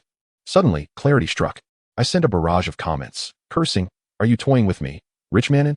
It dawned on me that Lewin had consistently been setting traps, ensnaring me time and again, while I, like a fool, squandered my wealth and even resorted to my father's funds, not daring to contemplate the repercussions of his wrath. In that moment, Lewin exuded an air of refreshment, provoking me with the words, "Your face is quite large." Those 4 words fueled my pent-up rage, igniting a conflagration within me. "Rich manin, this is not over." Lewin nonchalantly commented, "I await your apology when you run out of money. Depart. For I wish to never encounter your ilk again." Despite being a foolish second-generation rich kid, I still cared for my dignity, sending a half-hearted comment devoid of sincerity before slinking away. I apologize. Chapter 24, a song I wish to sing for you. Congratulations to the host for completing the random task. Rewards have been issued. At that moment, a notification from the system echoed in Lewin's mind, marking the completion of the task to defend the dignity of the affluent, as I, the most audacious, apologized and exited the live stream. The bystanders naturally commenced their collective ridicule, declaring that I, the most audacious, was merely a coward, that I possessed little capability. After all, one can speak freely online without accountability. Upon my retreat, the most infuriated party was not myself, but the adorable female streamer. What a fool I was, having spent 6 million on gifts yet receiving nothing in return, forced to leave while she had only gifted 4 or 5 million, and she was dissatisfied. The worst part was that I had failed to satisfy her. What a disgrace. I muttered to myself, promptly blocking all means of contact with me. Having lost face, I felt utterly humiliated, opening WeChat in a moment of vulnerability, preparing to seek solace from the cute female streamer. Just as I sent a message, I was met with a notification. The other party has enabled friend verification. You are not yet their friend. Please send a friend verification request, which must be approved before you can chat. In a moment of bewilderment, I let out a furious roar and hurled my phone away. I had been so exhilarated while flaunting my father's reserve, but after suffering such a crushing defeat, I was abandoned by the cute female streamer. That very night, I faced my father's wrath. The number of viewers in Chiyu's live stream surged to 250,000 after I, the most audacious, retreated and Lewin sent another 1,000 cruise ships. Generally, viewers tune into live streams for 2 reasons: to witness the spectacle or to observe the wealthy. After Lewin's display of generosity, he set an unprecedented record for the highest single gift value, amounting to 10 million RMB. This staggering figure eclipsed all previous individual wealthy contributions. Therefore, the audience remained engaged, as the live stream was rife with red diamonds, nearly 20,000 gift boxes, many still counting down. Chiyu's mood shifted after I conceded defeat. Her voice, soft and gentle, thanked Rich Manin, suggesting she would sing him a song. Lewin remained silent, while Chiyu spoke little more. Moments later, the music began. It was a song Lewin had seldom heard, one Chiyu had never performed during her streams before, a song I wish to sing for you. Dakiyu. Was this her declaration of affection for Rich Manin? My goodness, Chiyu was acting unusually tonight. Was love in the air? Dakiyu, you cannot abandon us. We await you at Akiyama. What a joke. Chiyu could truly fall in love. Rich Manin, return our beloved Dakiyu. Rich Manin, I refuse to bear this blame. Amidst the audience, whispers of discontent arose. How could Qiyu, the embodiment of the female driver archetype, exhibit shyness? The only explanation was that Qiyu had developed genuine feelings. How could such a thing occur? Luin, observing the live stream, too was taken aback. Having had relationships before, he understood women somewhat, and this situation was clearly amiss. Qiyu dismissed her concerns and, as the accompaniment began, cleared her throat, launching into the song with her delightful and enchanting voice, a ballad with folk influences. I wish to sing for you, while youth blossoms like flowers. The initial lines left the audience in awe. Luin, too, was momentarily stunned. I sing for you. May my fervent emotions touch your heart. Such heartfelt sentiments. The softness in Qiyu's gaze, transmitted through the stream, reached the eyes of countless viewers, including Luan's. Luin felt a flutter in his heart. Was this the outcome of merely watching a stream, becoming enamored with the host? In a moment of urgency, he hastily sent a gift to suppress his shock. Rich man and ascent, luxury cruise ship, 520. His hand trembled, entering the wrong number. He intended to input 500, but instead entered 520, yet his balance only allowed for 1000. After the song, he would need to maintain appearances, right?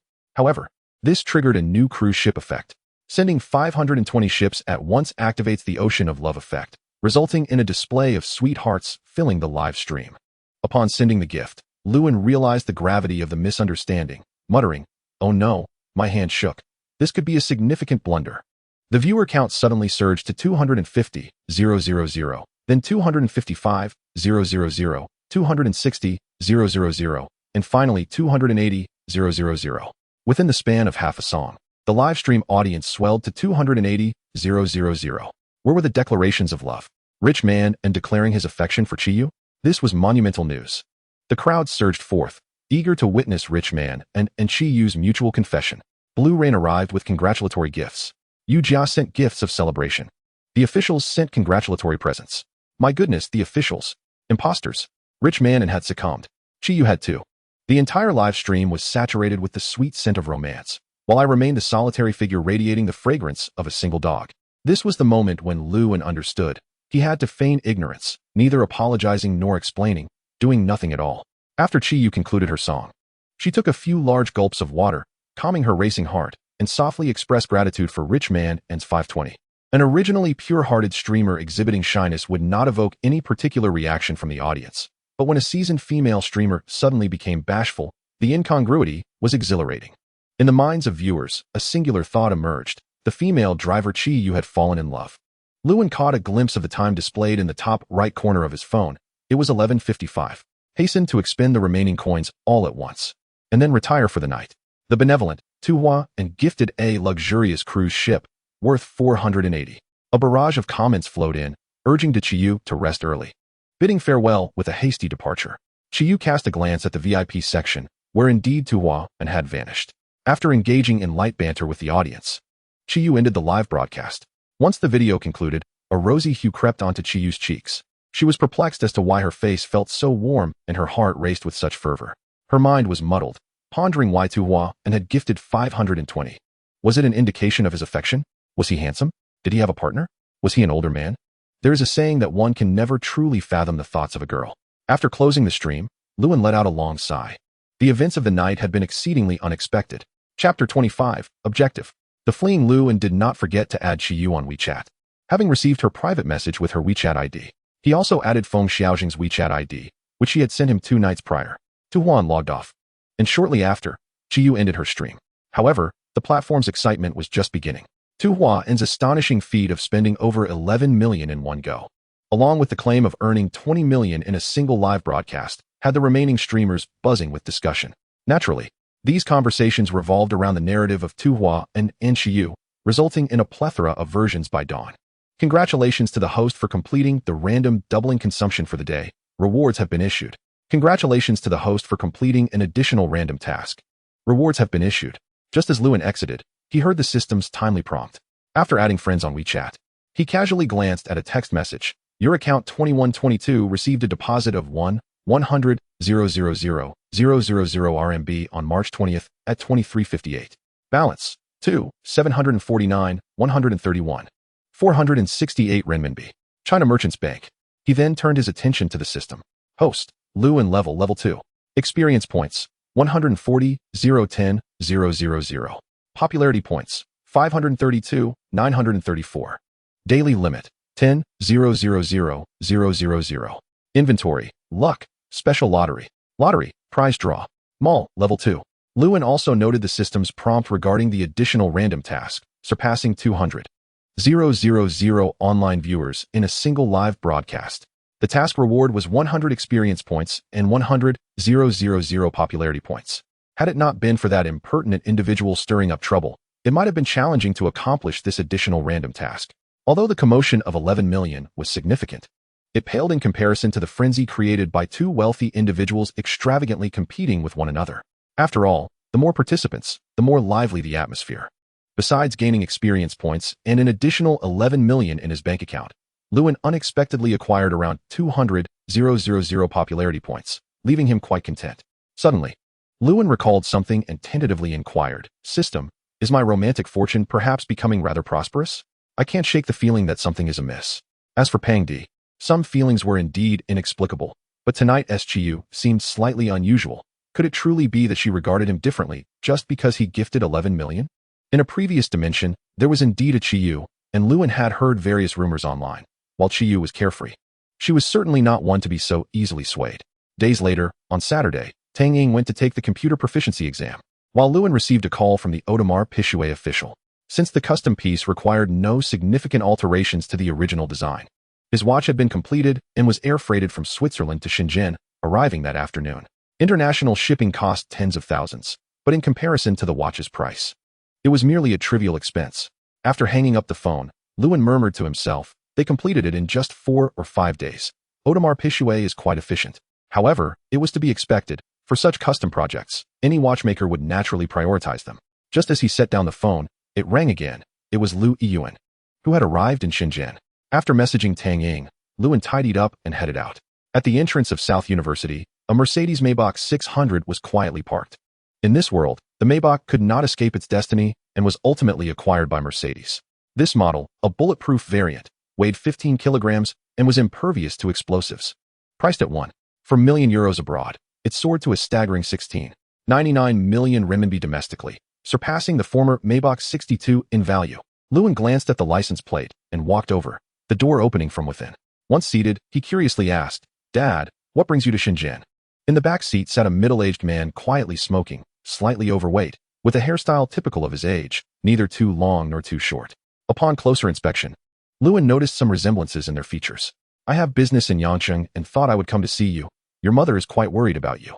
Lewin's family hailed from a county in the central region of Xiangnan province, known for its coal resources and relatively vibrant economy.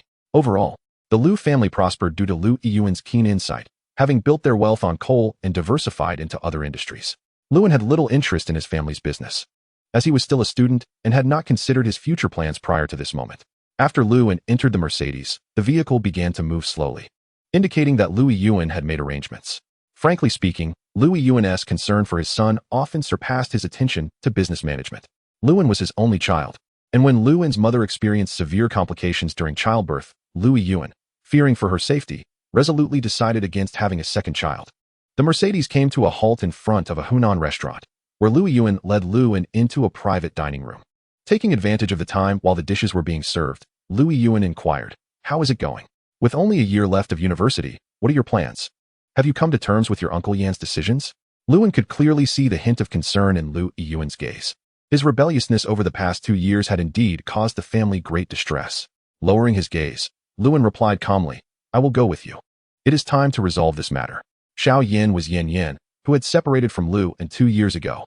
Their relationship had been established 7 or 8 years prior, akin to childhood sweethearts, and their emotional foundation was profoundly deep. However, the Yin family could not be compared to the Lu family. As an only daughter, Yin Yan's father, Yin Qingping, hoped she would assist in managing the family business, thus sending her to the University of Hong Kong for superior education in business administration. Meanwhile, the Lu family, or more accurately, Lewin, had no authority to obstruct this arrangement and could only reluctantly accept the separation. Upon unexpectedly arriving in a parallel dimension and acquiring an immensely powerful system, Lewin had solidified certain beliefs. He desired a world devoid of any obstacles. If faced with opposition, he would simply obliterate it with wealth. He was the singular magnate. Chapter 26. Scenarios. Louis Yuan smiled sincerely and said, "Excellent." Just then, the server brought out the dishes, and the father and son refrained from further conversation, adhering to the principle of eating in silence. After the meal, the server presented tea, and Lewin finally spoke up. "Are we going to Hong Kong today?"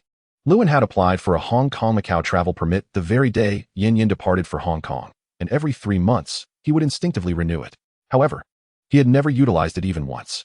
In truth, Yin Xingping was also worried about his daughter. Yin Yin spent her days either in class or the library, leaving herself no respite, not even speaking much with her roommates. In the afternoon, before alighting at the entrance of Nankai University, Louis Yuan chuckled. "I shall transfer some money to you shortly. Your pocket money must be dwindling, no?" Lewin quickly waved his hands in protest. No. I just received over 10 million. Indeed, prior to this, Lewin had spent lavishly, indulging in fine wines at bars, with a slightly extravagant evening costing him around 20,000, and on particularly indulgent nights, 3 to 6 times that amount. Upon the commencement of the new semester, Louis Yuan bestowed upon Lu and 2 million in pocket money, yet within just over a month, only about 150 to 160,000 remained. Luan's mother, Bai Rongxue, genuinely felt for her son and had secretly provided him with a credit card with a limit of 5 million, which Lewin had, of course, never used. Not a cold-hearted being, Lewin could naturally sense his parents' concern, which further solidified certain convictions within him. Strolling through the verdant campus of Nankai University, Lewin found his spirits inexplicably lifted. A text message from Ding Ding Bank arrived, notifying him of a transfer of 300 million yuan to his account on March 25th at 1421. Leaving a balance of 3,447,131,468 yuan. Glancing at the message, Lewin muttered nonchalantly, "Indeed, the level 2 system is rather unimpressive. It seems the system has feigned ignorance." The following morning, under Tang Ying's guidance, Lewin donned a deep blue striped shirt paired with khaki business casual trousers, presenting a clean and sharp appearance. Lewin's physique was neither too heavy nor too lean, perfectly proportioned at a height of 179 centimeters, just a centimeter shy of 180, making him an ideal model for such attire. At 10:10, Lewin boarded a vehicle that Louis Yuan had specially arranged for travel between Hong Kong and the mainland. While mainland vehicles could technically reach Hong Kong, the procedures were incredibly complicated with numerous restrictions. Given the short time frame, Louis Yuan opted to borrow a vehicle through his connections. By 11 o'clock, the car arrived in Causeway Bay, Hong Kong, where Lewin selected gifts for Yin Yin. After deliberating for over half an hour, he finally chose a silk scarf and a bracelet, managing to arrive at the entrance of the University of Hong Kong before noon. Louis Yuan, well prepared, made a call to Yin Yin. After a brief conversation, he hung up and, glancing at his son who seemed somewhat absent-minded, remarked, "Yin Yin will be out shortly." Prior to their arrival in Hong Kong, Louis Yuan had already spoken with Yin Yin. Typically, she would also converse with her family and Bai Rongxue, but had not exchanged words with Lewin. Lewin nodded, holding the gifts he had purchased for Yin Yin. "Is she well?" From a distance, Yin Yin spotted Louis Yuan and, beside him, Lewin. It had been 2 years. Yin Yin, dressed in light-washed blue jeans and a white shirt, approached slowly. Her delicate features, meticulously crafted by the creator with the finest strokes, sparkled like autumn waters in her eyes. Her hair, casually tied back, had a few rebellious strands falling beside her ears, dancing in the wind, mirroring the ripples within her heart. No discerning eye could detect the slightest flaw. This was the creator's affection. She was breathtakingly beautiful. Just as on the day they first met, Lewin found himself entranced by the approaching Yin Yin. Suddenly startled, he greeted, "Yin Yin, long time no see." Yin Yin playfully tucked a wind-blown strand behind her ear, her eyes revealing unspoken emotions, before softly replying, "Long time no see." Lewin, her voice akin to a delicate orchid echoing in a serene valley. The atmosphere during lunch was not particularly lively, and it was only towards the end that Louis Yuan interjected a few words. "Yin Yin, if you need anything, remember to tell your family. Your father specifically asked me to come to Hong Kong to see you." Yin Yin obediently nodded. "Thank you, Uncle Lou." Lewin felt a twinge of anxiety, for they had scarcely spoken since arriving in Hong Kong. "Yin Yin, here is a silk scarf I picked for you at Hermès and a bracelet from Cartier, both of which I know you will adore." Intentionally diverting his gaze elsewhere, Lewin's peripheral vision remained fixated on Yin Yin's every movement as he subtly nudged the 2 gift boxes forward, employing a textbook approach to convey to those present, "My gaze may not be on you, but all my attention lies with you." Yin Yan's eyelids fluttered slightly before she reached for the 2 gift boxes, murmuring, "Thank you." Lowering her voice, she added, "I wonder if this is how one typically receives gifts?" This murmured remark, while unheard by Louis Yuan seated across from them, was certainly caught by Lewin, causing his heartbeat to momentarily falter.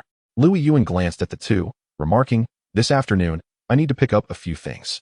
Yin Yin, would you mind showing Lewin around?" That afternoon, Yin Yin took Lewin on a stroll through Hong Kong. At Victoria Harbor, Lewin adorned Yin Yin with the custom watch he had received just the previous afternoon, and they found themselves reminiscent of their initial encounter 2 years prior. Each moment was filled with echoes of you and me. As Lewin stepped back, Yin Yin instinctively drew closer, placing her cool hand into his, their fingers intertwining. In the evening, Lewin met up with Yin Yin and Louis Yuan in Central. The atmosphere during dinner was lighthearted. In Yin Yin's beautiful eyes, there was only Lou, and Louis Yuan was thoroughly pleased with Yin Yin. Having known her since childhood, she was kind-hearted and considerate, her virtues numerous. However, Louis Yuan refrained from making any decisions for the young couple, as the barriers between the Yin family and Lewin were matters he had to resolve on his own. Louis Yuan could not assist. It was precisely because the Yin family was prosperous that Louis Yuan found himself unable to intervene. "Hey, you little rascal. How much closer do you wish to be? You've already taken her hand." Lewin responded, "I said nothing and thought nothing." Chapter 27. 2 bottles of Nongfu Spring. After checking into an international 5-star hotel in Hong Kong, Lewin glanced at his watch. It was already past 11:30, and he realized he needed to hurry. Swiftly opening his device, he was unexpectedly surprised to find that Feng Xiaojing and Qi Yu had both finished their live streams. Rather than selecting a more engaging streamer, he entered an empty live stream room to send cruise ships. In Feng Xiaojing's live room, he sent 400 luxury cruise ships. In Qi Yu's live room, he sent another 400 luxury cruise ships.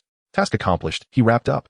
Today's 1 million quota allocated 200,000 for real-life purchases, specifically for gifts for Yin Yin, while the remaining 800,000 was recharged for gifts. Over the past few days, Lewin had become accustomed to utilizing the system's daily quota for various practical expenditures. Admittedly, significant amounts were still spent on other low-value purchases, such as 2 notebooks, as the previous ones had become somewhat outdated. One was a fully configured Apple model for everyday use, reasonably priced, while the other was a gaming laptop from Future Human, not overly expensive at $209,999. Regardless of whether he would find it useful, he decided to purchase it anyway. As for whether his old notebooks were still functional, he opted to buy new ones regardless. Lewin's 800 cruise ships lit up the night, bombarding the empty live stream room.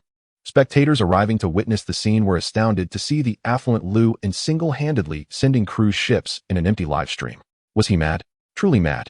The streamer Feng Xiaojing was absent, yet he had sent 400 cruise ships. Quickly, they rushed to Qi Yu's live room to see Lewin showering gifts there. It was a first to witness such a bold display of generosity in an empty stream. Cheers erupted, bowing down to the wealthy benefactor. What a fortune Lewin possessed. Why ponder so much? Just cling to the affluent. Keeping it simple, the wealthy man's approach was straightforward. In truth, Lewin preferred to avoid such ostentation. Indeed, he did. If it were not for the allure of popularity and the threat of the system's penalties for failing to meet daily spending requirements, he would have abstained from such flamboyance. After a heated exchange with that foolish individual, Lewin finished his evening routine and prepared for slumber when a message suddenly arrived on WeChat. Qi Yu, Wealthyan. Thank you for the gifts tonight, and for your 520. Wealthyan, are you perhaps interested in supporting me? Lewin was momentarily taken aback, unsure of how to respond to such an audacious proposition. To Qi Yu, if you wish to engage in private banter with me, there will be consequences. Indeed, this was private teasing, not just casual chatting. Are the nightlife pursuits of the affluent quite extravagant? Am I intruding upon your evening? Lewin, feeling perplexed, could only respond with a vague, no. Qi Yu's enthusiasm seemed to escalate, and mere moments later, a lengthy stream of messages flooded in. Wealthyan, where are you from? How old are you? What is it about me that caught your eye? Are you not aware that many claim I am merely a money-driven live streamer? Her screen was filled with an unending barrage of questions, and Lewin found himself at a loss for words, contemplating whether it would be better to let the conversation die out. Thus, he simply added a final message, good night. In a high-end rental in Kyoto, after concluding her broadcast, Qi Yu poured herself a glass of red wine and perused WeChat. She accepted a friend request from the user named Wealthy and opened Lewin's chat window. From the first message, she was overtaken by a peculiar emotion, rambling on about various inappropriate topics, unsure why she posed such questions.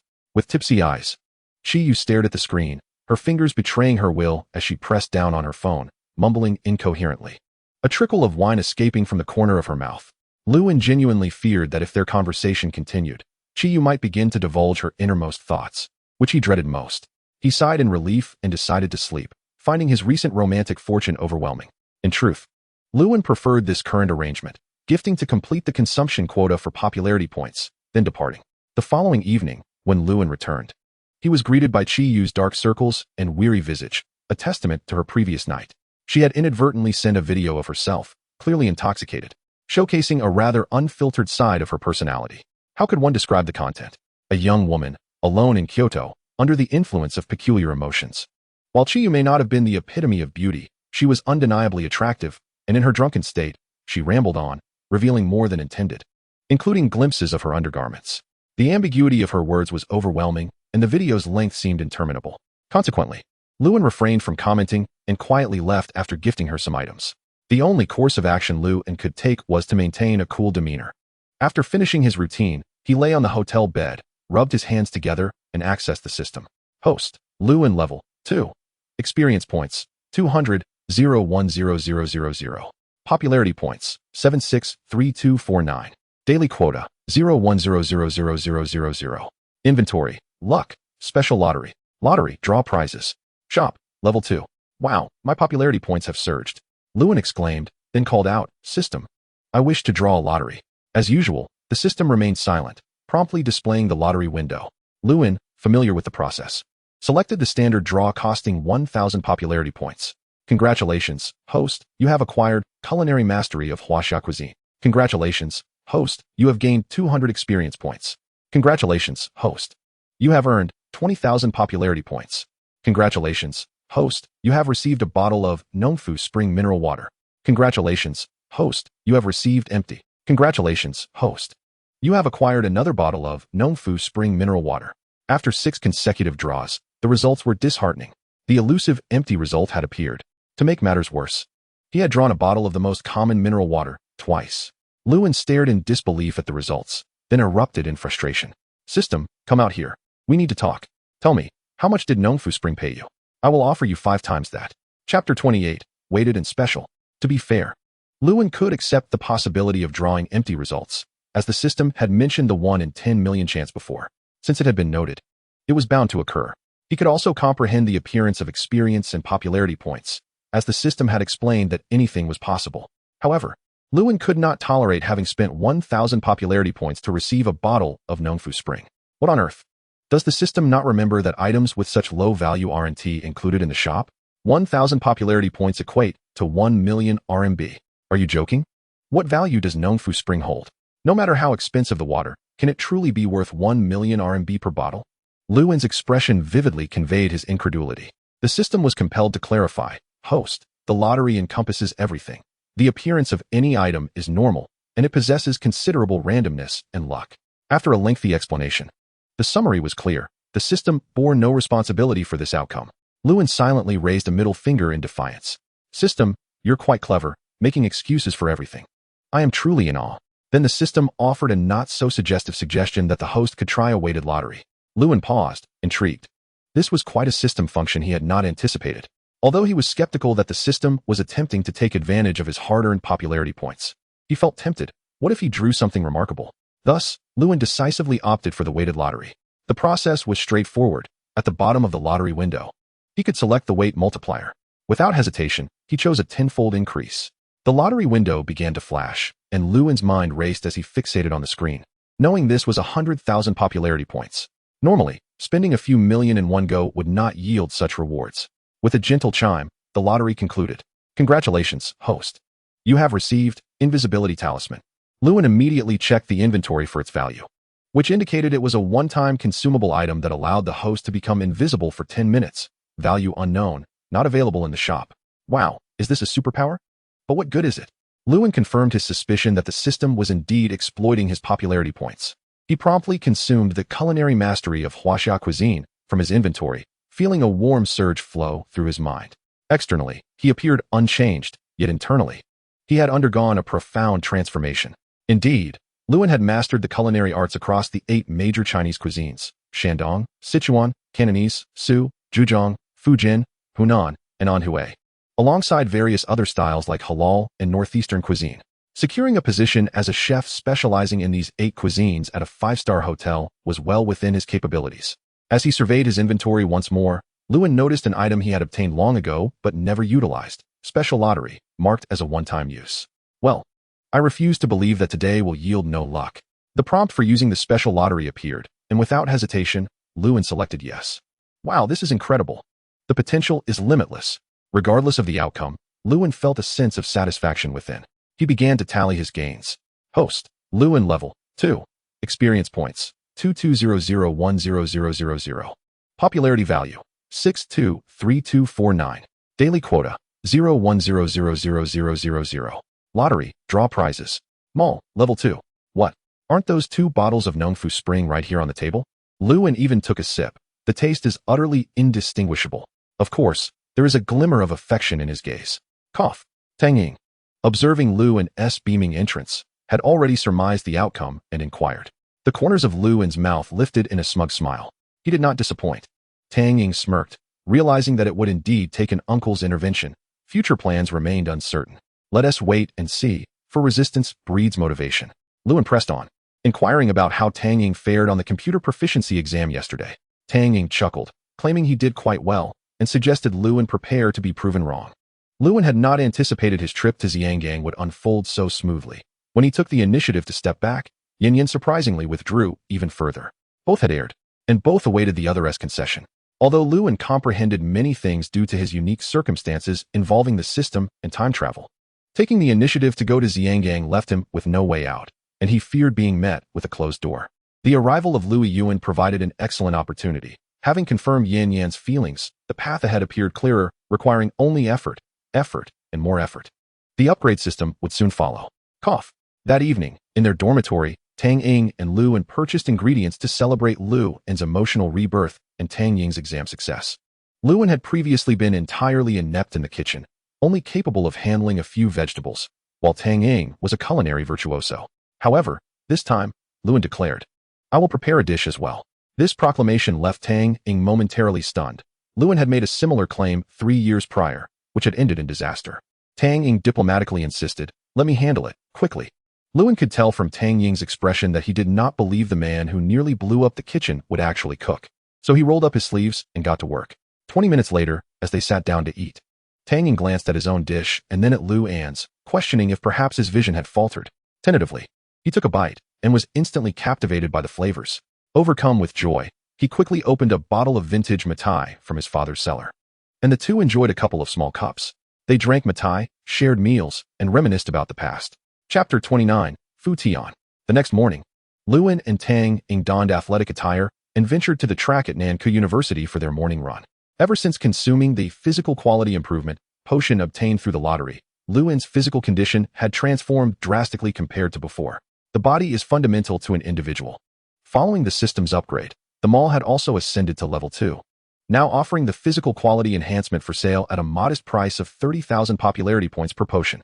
According to the system's description, enhancing physical quality essentially improves an individual's genes over time, breaking free from the shackles of ordinary existence and achieving a theoretical limit of human balance.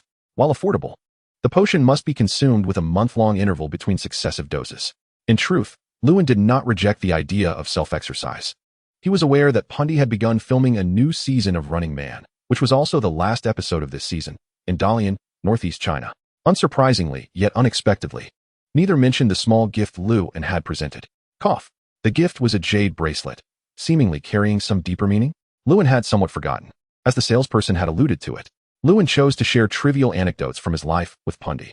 After completing 2.5 laps around the 400-meter track, Tang Ying's stamina began to wane, prompting him to suggest a break for breakfast, to which Lewin readily agreed. In the blink of an eye, a loud thud echoed, reminiscent of a heavy object hitting the ground. Lewin reacted swiftly, squatting down to assist a girl he had accidentally knocked over. Without pausing to catch his breath, he exclaimed, "Are you all right, classmate?" Tang Ying, panting, approached, caught off guard by the sudden turn of events. A muffled groan escaped the girl as she began to rise. At that moment, the girl still felt dazed. She had been jogging peacefully before being unexpectedly knocked aside, feeling as though she had collided with a bull. Noticing her clearly unnatural foot, Lewin promptly suggested, "Classmate, let's take you to the infirmary to check your ankle." Only then did the girl lift her head. Her once neatly tied hair now cascading down her back due to the incident, revealing a naturally exquisite face devoid of makeup before Lewin's eyes. She frowned slightly and softly replied, "Okay." As Lewin assisted her in turning, a strand of hair brushed against his nose, wafting a fragrant scent that settled gently in his heart. Before departing, he remembered to call out to Tang Ying, "Yingzi, I'll take this classmate to the infirmary first." Tang Ying nodded. Having exhausted his energy, he did not follow them to the infirmary, as he had always respected Lu and stamina. Initially, Luan had superior endurance, and had he not spent the past 2 years indulging in nightlife, he would be even better, so Tang Ying found nothing unusual. Outside the infirmary at Nankou University, Luan sat calmly on a wooden bench. The girl had been inside for about 10 minutes, and the doctor's preliminary diagnosis indicated a mild sprain in her right ankle and a scrape on her left calf that required anti-inflammatory treatment. A few minutes later, the girl emerged, a bandage on her left leg and a slightly swollen ankle treated with medication, deemed not serious. The two exited the infirmary, one on each side, and Luan earnestly apologized. "Fu classmate, I sincerely apologize. I was distracted while running." In truth, the girl bore some responsibility as well. She had also been momentarily distracted. After speaking, she tucked a loose strand of hair behind her ear and remarked, "I still don't know your name." While in the infirmary, Luan learned the girl's name, a sweet-sounding name, Fu Tian. As she spoke, Fu Tian reached into her sports jacket pocket to retrieve her phone. Suddenly, Luan froze, realizing he had forgotten his phone. "Cough, please note my number. That's also my WeChat ID. I left my phone behind," he said, feeling slightly embarrassed as he scratched his head. Fu Tian smiled sweetly. "Then, Senior Lu, don't worry about it." Luan repeatedly declined, asserting that he must take responsibility. Fu Tian relented. "Then you save it. I can't remember." Handing her phone to Luan, she maintained a cheerful demeanor throughout. Luan felt even more embarrassed, generally. Forgetting cash and a phone was hardly the hallmark of a modern individual. At the crossroads, Fu Tian wore a lingering smile. "Senior Lu, goodbye." It was certainly due to the system's slight touch of romantic fortune. Luan regarded this as a mere chance encounter, feeling a subtle connection. Little did he know, he would encounter this girl nearly every morning during his runs. Upon returning to the dormitory, Tang Ying had just finished washing up and changing clothes. "Anzi, is that girl all right? Be more careful next time." He had already deeply experienced the system's mild romantic fortune. After arriving home, he still wore a smile, thinking of how silly and amusing that Senior Lu was. He pulled out his phone, copied the phone number from the communication records, and added her on WeChat. As he gazed at the screen, Fu Tian paused, noticing the WeChat add friend page displaying contact, and note, wealthy in, phone number, 159. In the delicate depths of Fu Tian's beautiful eyes, a mist began to gather. The one who had silently supported her in the vast expanse of the digital realm was none other than the senior who stirred her heart today. It was indeed you, the affluent and da. Without a doubt, Fu Tian was a struggling online writer, a meticulously beautiful female university student. After a brief moment of hesitation, Fu Tian promptly decided to apply for a new WeChat account and add Luan as a friend. Last night, she had not purchased a bowl. She lacked the funds and had picked up a disposable food container from the roadside to use as one. However, passers-by deemed her unprofessional and refused to spare her any change. There was a title known as Stealer, and it was said that one could receive a reward for a donation of 1,000 coins. Chapter 30, A New Task. And Z, why are you holding your phone while having breakfast? In the dormitory, Tang Ying asked curiously. The girl who just added me on WeChat didn't bring cash or her phone for the run. I need to cover her medical expenses. Ding. A friend request arrived. Fu Tian requested to add Luan as a friend. Luan quickly transferred 128 yuan for her medical expenses, and then there was nothing more to it. However, Luan was unaware that this was merely the beginning. Time passed swiftly, and it was March 31st, a Friday, the last day of the month. Pang Di had mentioned 2 days ago that he would come to Shenzhen when he had the time, likely around mid-April. Over the past few days, his daily allowance had either been spent on extravagant items or on miscellaneous decorations. To be honest, 1 million was hardly enough to spend. The cultivation of the extravagant and unfeeling system was beginning to show results. Although Luan had previously been wealthy, he had at least retained some humanity. But now he was spending 1 million a day and still felt unsatisfied, especially since the system's update. With a casual stroke, not to mention 1 million, even 10 million could easily be spent. In recent nights, Luan had primarily moved from Feng Xiaozheng's livestream to Qiyu's livestream, though he never lingered for long, usually gifting tens of thousands of yuan before departing without daring to flirt. That night, while showering gifts, when he returned the following evening, both Feng Xiaozheng and Qiyu appeared somewhat off, particularly Qiyu, who had dark circles under her eyes and a weary expression that could not be concealed by makeup, having spent the entire night lost in thought. Qiyu was consumed with speculation, especially after Luan only sent gifts without commenting. Could it be that he had frightened her that night? A few drinks in, and he wouldn't even remember what he had done. Luan usually began his livestream viewing with Feng Xiaozheng's room, and the same was true for the previous 2 nights. As soon as he entered Feng Xiaozheng's livestream, he was met with playful teasing. Her envious words and glances left Lewin momentarily stunned. He muttered to himself, "Damn system, why must it bring me luck in romance?" After sending 300 cruise ships as gifts, he left Feng Xiaozheng's livestream without uttering a single word, just like that. Feng Xiaozheng privately chatted with Lewin for a few moments since they had added each other on WeChat. She politely thanked him, but Lewin, in turn, skillfully steered the conversation to an end. Many wealthy patrons shower gifts on female streamers for various reasons. Yet Lewin had managed to send an abundance of gifts without a single extra word, effectively ending the conversation. Feng Xiaozheng was indeed a child from a wealthy family, owning a villa in the bustling city of Modu. Yet she hadn't anticipated Lewin's cool demeanor, which left her feeling quite disappointed. Lewin's fame on the platform was growing, and he frequently made headlines. Richin confronts veteran tycoon, splurging millions, and declares himself the best. A certain streamer shyly earns millions daily. Richin and Chiyu suspected of mutual confession. Richin casually spends nearly $1 million, not for a smile from the beloved. The most popular headlines were all connected to Lewin, indirectly boosting his popularity and making waves in the live streaming industry. The emergence of Richin had not gone unnoticed by other streaming platforms, which had underestimated his spending power and ability to attract users. According to backend statistics, over the past week, more than 1 million new users had registered. They were all drawn from other platforms to witness the spectacle, and backend staff were increasingly eager to connect with Richin.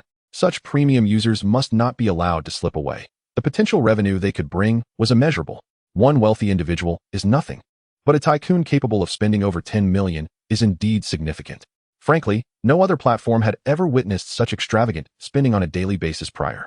After quickly washing up, Lewin donned his sportswear and went for a morning run. As expected, he encountered Fu Tian, the exquisite young woman whose ankle had fully healed, and she was out for her morning exercise. They brushed past each other and then ran side by side, exchanging a few casual words.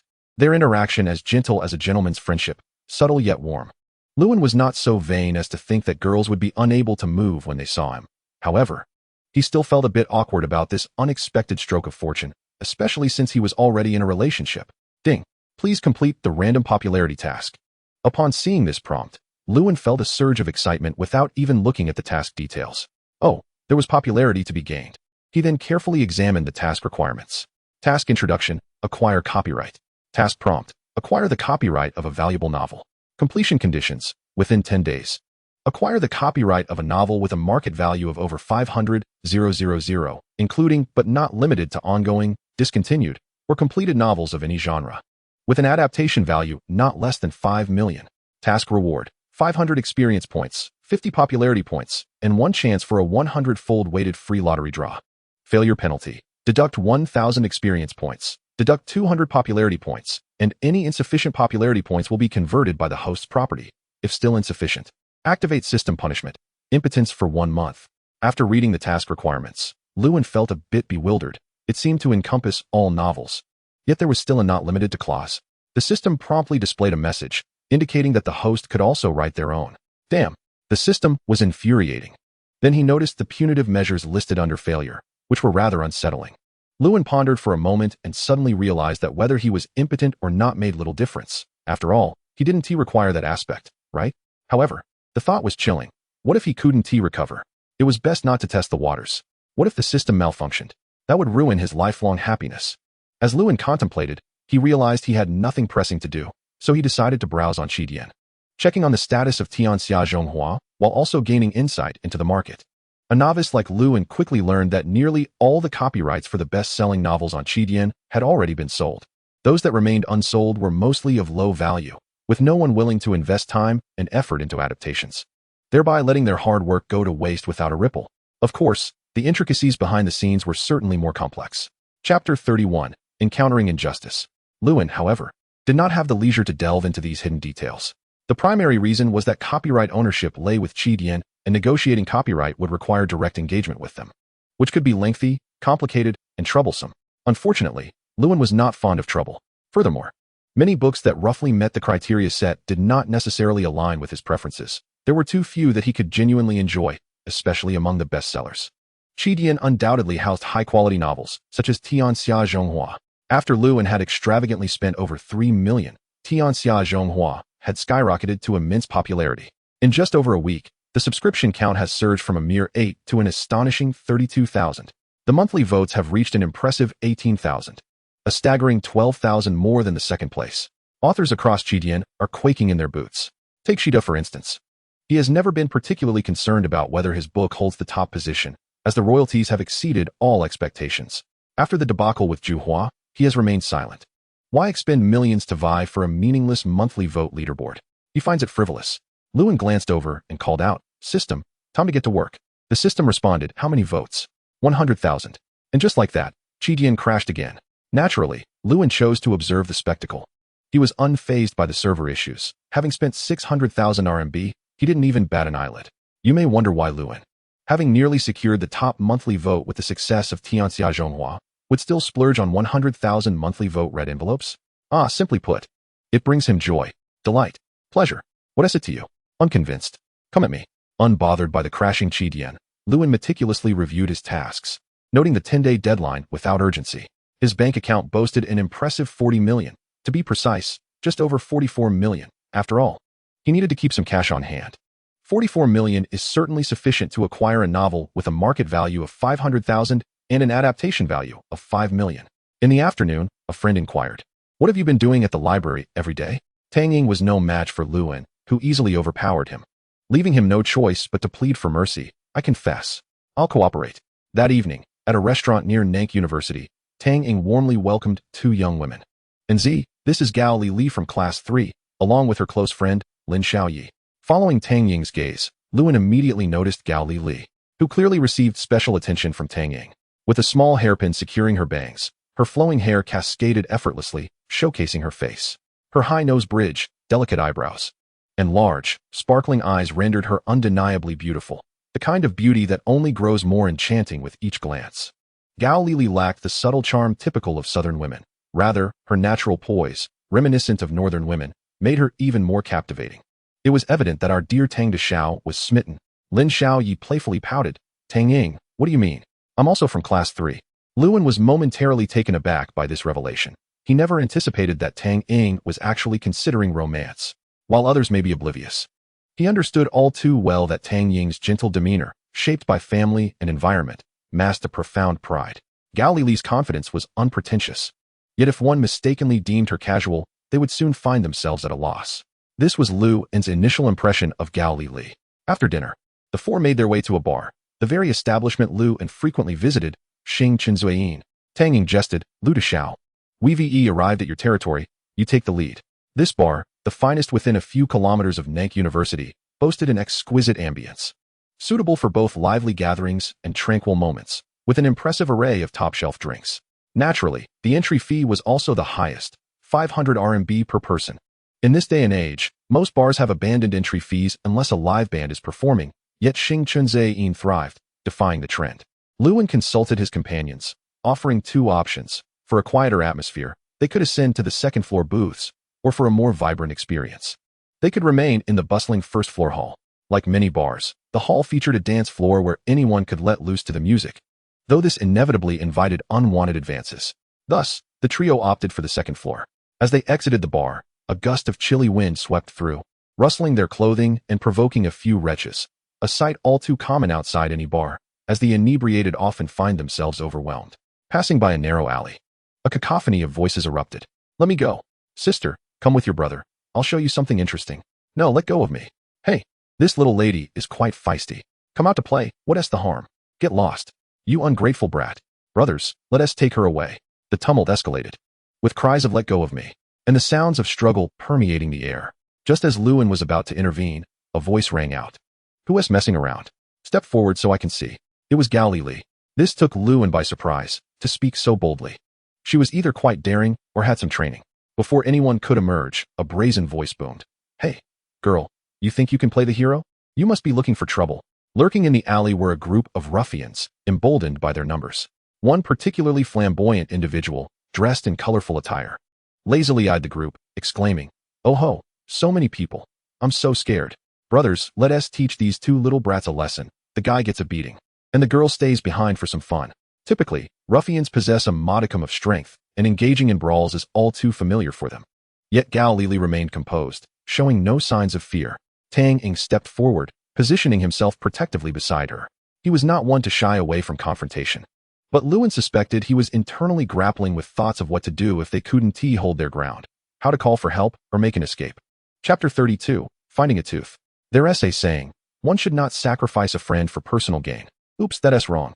It's also said that one must look out for oneself above all. Nope, still incorrect. Let us skip the pretentiousness. In any case, Tang Ying's current thought process revolved around self-preservation. If he couldn't win, he'd flee. He assessed the ruffians before him, feeling a weight of dread. Each one was robust and imposing, presenting a formidable challenge. 3 of the ruffians, led by a particularly brash one, swaggered forward, mimicking their leader. Oh ho, you little brat think you can be the hero and save the damsel? I'll slap you so hard, you'll be searching for your teeth. These 3 were clearly seasoned fighters, their every step radiating a menacing energy. The timid Lin Xiaoyi was on the verge of tears, her expression tinged with fear. The prospect of confrontation left her trembling, retreating behind Gao Li for protection. Lewin studied Gao Li intently, silently praying for Tang Ying's future. May he not end up as a mere pawn in this situation. Such steadiness could not be feigned. Clearing his throat, Lewin remained silent and motionless. If anyone in that moment exuded calmness, it was neither the ruffians nor Gao Li or Tang Ying, but Lewin himself. No need for all this chatter. Tang Ying scoffed. The brash ruffian could hardly contain his anger, shouting, Kid, don't cry for your mother later. Don't even think about calling the cops. They won't arrive in time at this hour. Tang Ying was indeed pondering how to call for help. He had never been in a fight before and felt somewhat uncertain, while Gao Li had fallen silent, lost in thought. Lewin glanced at the ruffian, his demeanor calm as he remarked, So this is how you act tough. It seems you're merely relying on your numbers. This calm and disdainful gaze only served to infuriate the ruffian further. Dismissing his bravado, he lunged forward, throwing a punch directly at Lewin's face, disregarding Tang Ying, Gao Li, and Lin Xiaoyi entirely. A fist sliced through the air with a sharp whoosh, aimed directly at Lewin's nose. Be careful. Quickly dodge. A resounding smack echoed, followed by a sickening splatter. Gao Li and Tang Ying felt a chill run down their spines as they recognized the source of the earlier cries. Everything unfolded too abruptly, leaving them no time to react. Just as the moment demanded swift action, Lewin glimpsed the approaching fist, and, with a light flick of his hand, struck it aside. The disheveled assailant's face swelled, and a few teeth, accompanied by a spray of blood, soared into the night sky. A gasp of astonishment reverberated through the venue. Friends, in such a scene, the only one capable of producing such a powerful outcry was none other than the frightened Lin Xiaoyi. The sound was utterly remarkable. Lewin's nonchalant slap had truly sent the disheveled man scrambling for his teeth. Cold sweat poured from the assailant's forehead and back, saturating him entirely. You should pray the police arrive quickly tonight. Upon realizing the situation, Lin Xiaoyi gasped and began to sob. Ah, Lu. She struggled to articulate a complete sentence. The assailant grunted defiantly. What are you all doing? Come at me together. I'll take responsibility if you kill me. No sooner had the words left his mouth than, smack. Lewin retaliated with another slap. The defiant thug's face swelled even more. The 2 other thugs, one in blue and the other in red, felt their adrenaline spike. Their faces flushed as they charged forward with a kick. The thug in blue, aware that his legs were longer than his arms, rushed in.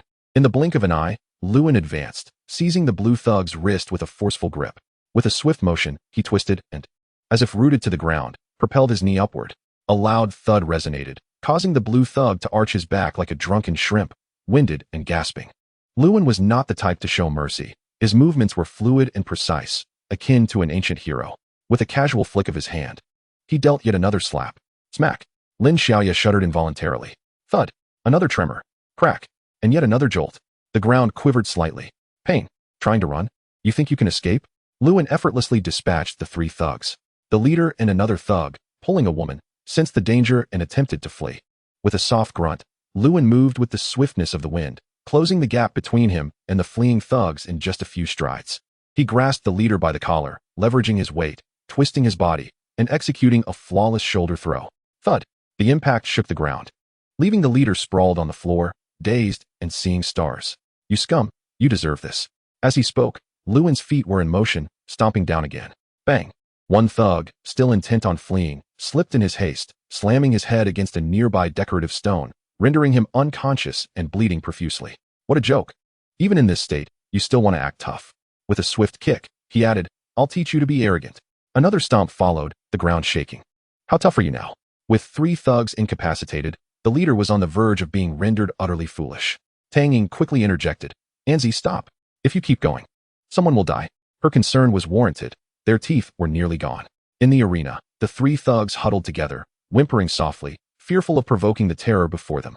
As for the leader, he was nearly unconscious, devoid of any strength to grunt. Blood pooled around several scattered teeth, illuminated by the streetlights, creating a mottled scene. The first thug was the most unfortunate, nearly losing all his teeth from Lewin's strikes, while the others suffered various fractures. Their heads resembled swollen piglets. The thug who slipped was the luckiest. He had unwittingly knocked himself out, sparing him from an even worse fate. Chapter 33. How is it you?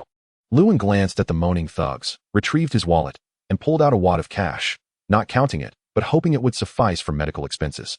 Tossing it onto the pile of thugs. Don't say I didn't offer to cover your medical bills. Lewin often carried several thousand yuan in cash, just in case a situation arose where cards or digital payments were not accepted, which would be quite awkward. After tossing the cash, Lewin paid no further attention to the gangsters, reflecting on the efficacy of his masterful Tai Chi. Indeed, it was no mere boast. The system had finally accomplished something worthwhile. Of course, this system guarantees premium quality. Come. Explain to me how much advertising revenue you receive for a 2 yuan bottle of Nongfu Spring? The system, feeling quite aggrieved, muttered softly, it's just bad luck. It has nothing to do with me. At that moment, the woman who had been taken hostage finally regained her senses. Everything had transpired too quickly, and in the blink of an eye, the thugs had been vanquished. She hurried over, her gaze lingering on the bloodstains and the scene, feeling somewhat nauseous. At this juncture, Gao Lily stepped forward, her eyes still wide with disbelief. Gao Lily's approach alleviated the awkwardness between the two men, as Tang Ying was nearly swooning. Unsure of how to proceed, women's jealousy can sometimes be inexplicably intense. As for Lewin, he was male, and men and women should keep their distance, right? It would be improper for him to approach. Gao Lily walked over, assisting the slightly disheveled woman, who bent slightly and said gently, "Thank you." The wind picked up, tousling the woman's hair and revealing her features. Lewin looked up and was taken aback. How is it you? He recognized this girl. They had jogged together that morning and shared breakfast. Fu Tian. Fu Tian quickly identified Lewin, her gaze suddenly evasive. Thank you, Senior Liu.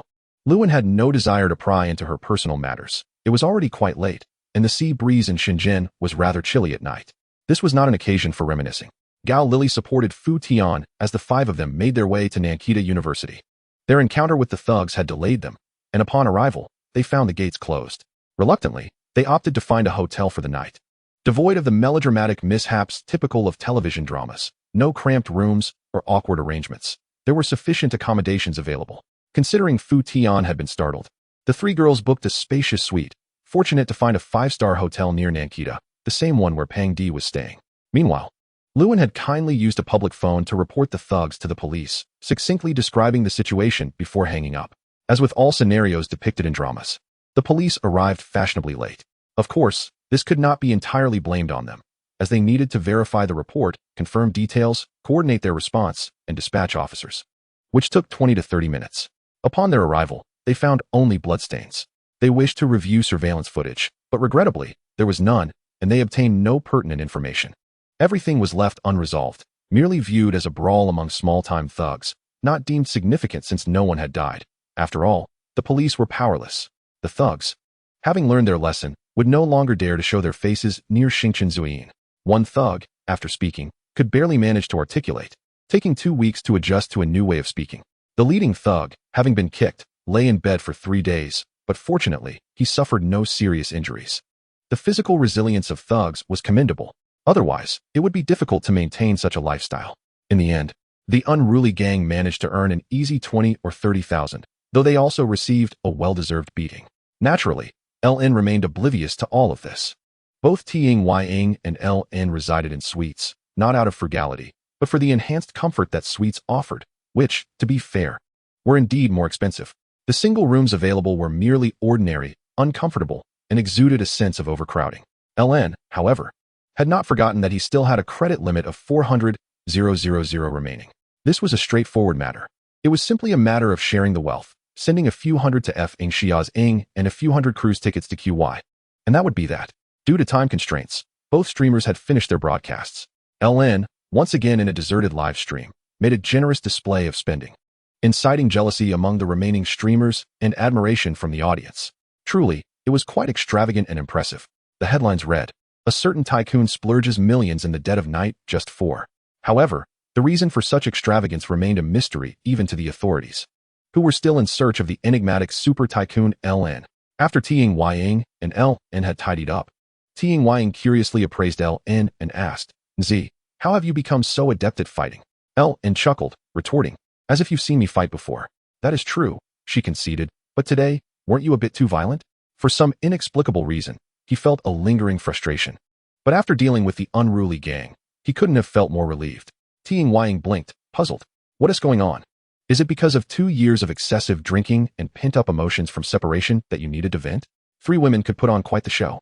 Although Oi had been terrified and cried loudly, once she regained her composure, she became the most talkative among them.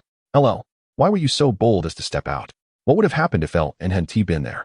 And Tianan, why were you out drinking so late alone? Goll glanced at Oi with amusement. She felt somewhat helpless regarding her lively friend. Why Z? If I hadn't stepped in, should I just have stood by and watched that scoundrel harass a girl? I didn't think much at the time. I just knew I had to intervene. There was one thing she didn't say.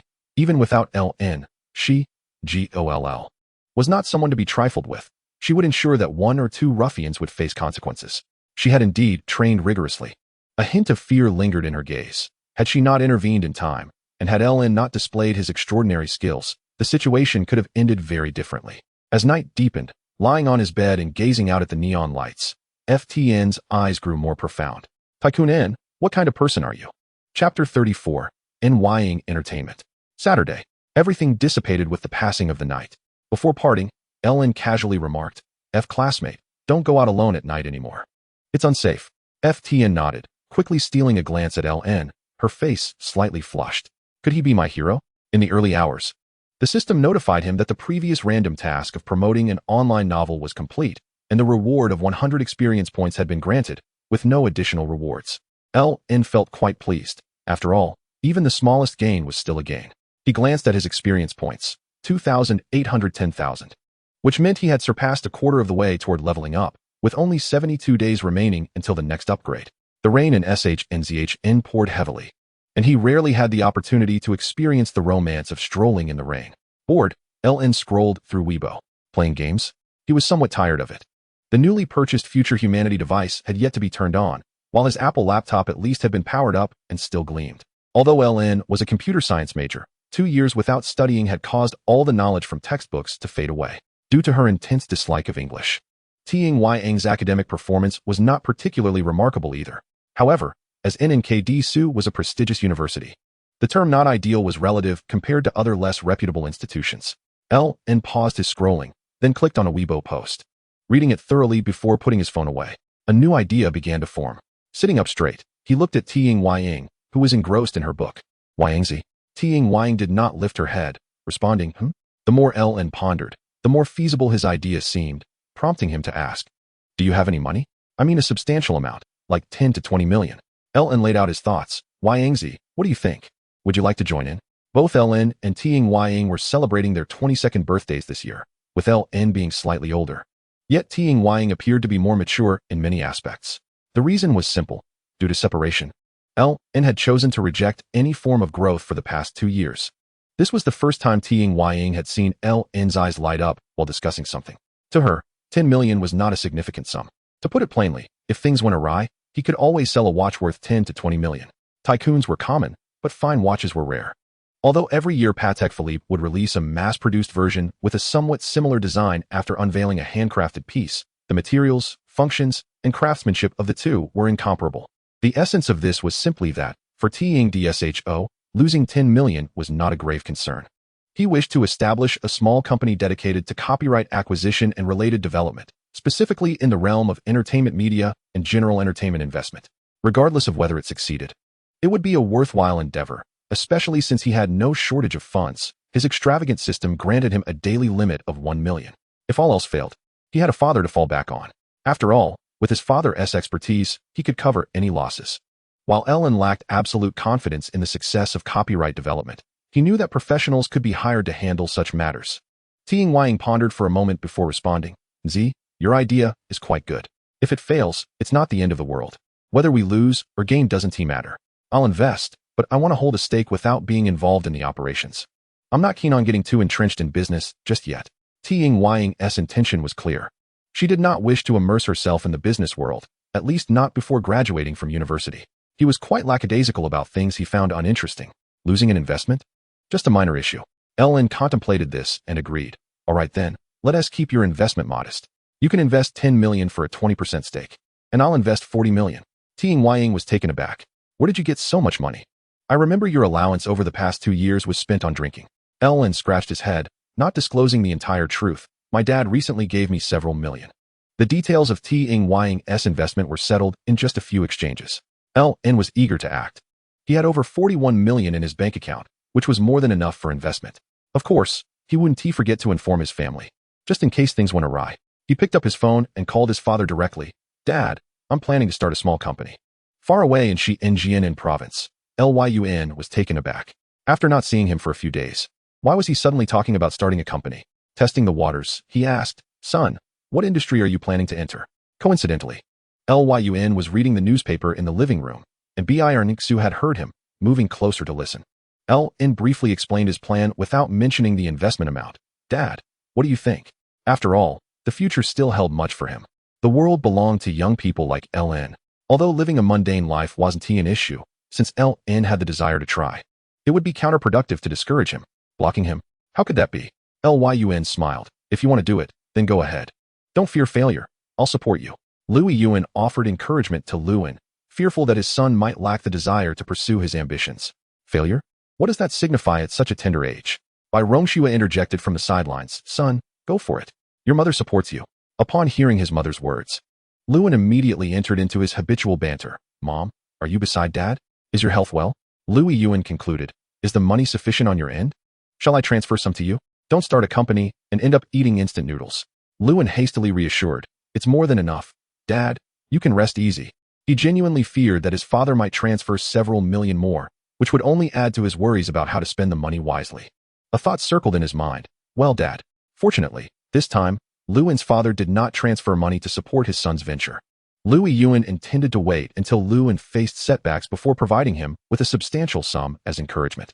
Luin wisely delegated the myriad of tasks involved in registering a company to a professional agency. 3 days later, on Tuesday, Inying Entertainment Media Investment Company, Limited, was successfully registered with a capital of 50 million. Legal representative, Luin partner, Tang Ying. Chapter 35, 120 million and 100 million. Over the course of 3 days, Luin learned how to be an exceedingly responsible absentee manager. Tang Ying gazed in astonishment at Luin, who was busily attending to various matters, eventually exclaiming, Is there really such a way to operate? Yingzi, this is where your lack of understanding lies. We know our own capabilities, so we only need to master one thing: how to be a competent absentee manager. Tang Ying held back a thought he desperately wanted to voice, stifling it with a cough. Cough, cough. This makes it hard for me to respond. That day, after informing his family, Tang Ying transferred 10 million to him. Without any written agreement or shareholder contract, everything was informal. He simply transferred the money without any fanfare. You received a transfer of 10 million RMB to account 2122 on April 1st at 10:48. Balance, 147, 131, 468 renminbi. Upon seeing the notification, Luin muttered under his breath, Yingzi, do you realize how reckless this is? If something goes awry, we might not even know. Tang Ying silently raised a middle finger. Saying nothing, Luin understood Tang Ying's sentiment. Had it not been for him, Tang Ying would certainly have illustrated what professionalism entailed. Prior to this, when Lui Yuan attempted to transfer funds to support Luin's business, Luin had declined. However, a thought crossed his mind, and he continued the conversation. Well, Dad, I have the funds to start the company. But at that moment, Lui Yuan and Bai Rongxue exchanged glances, sharing a knowing smile. They recognized their son was subtly asking for financial support. What a show of face. Just say it directly. There's no need for pleasantries with your father. Lui Yuan was adept at considering his son's feelings. Luin decided to be straightforward. However, I wish to purchase a house, and my funds are insufficient. Would it be possible for you to lend me some?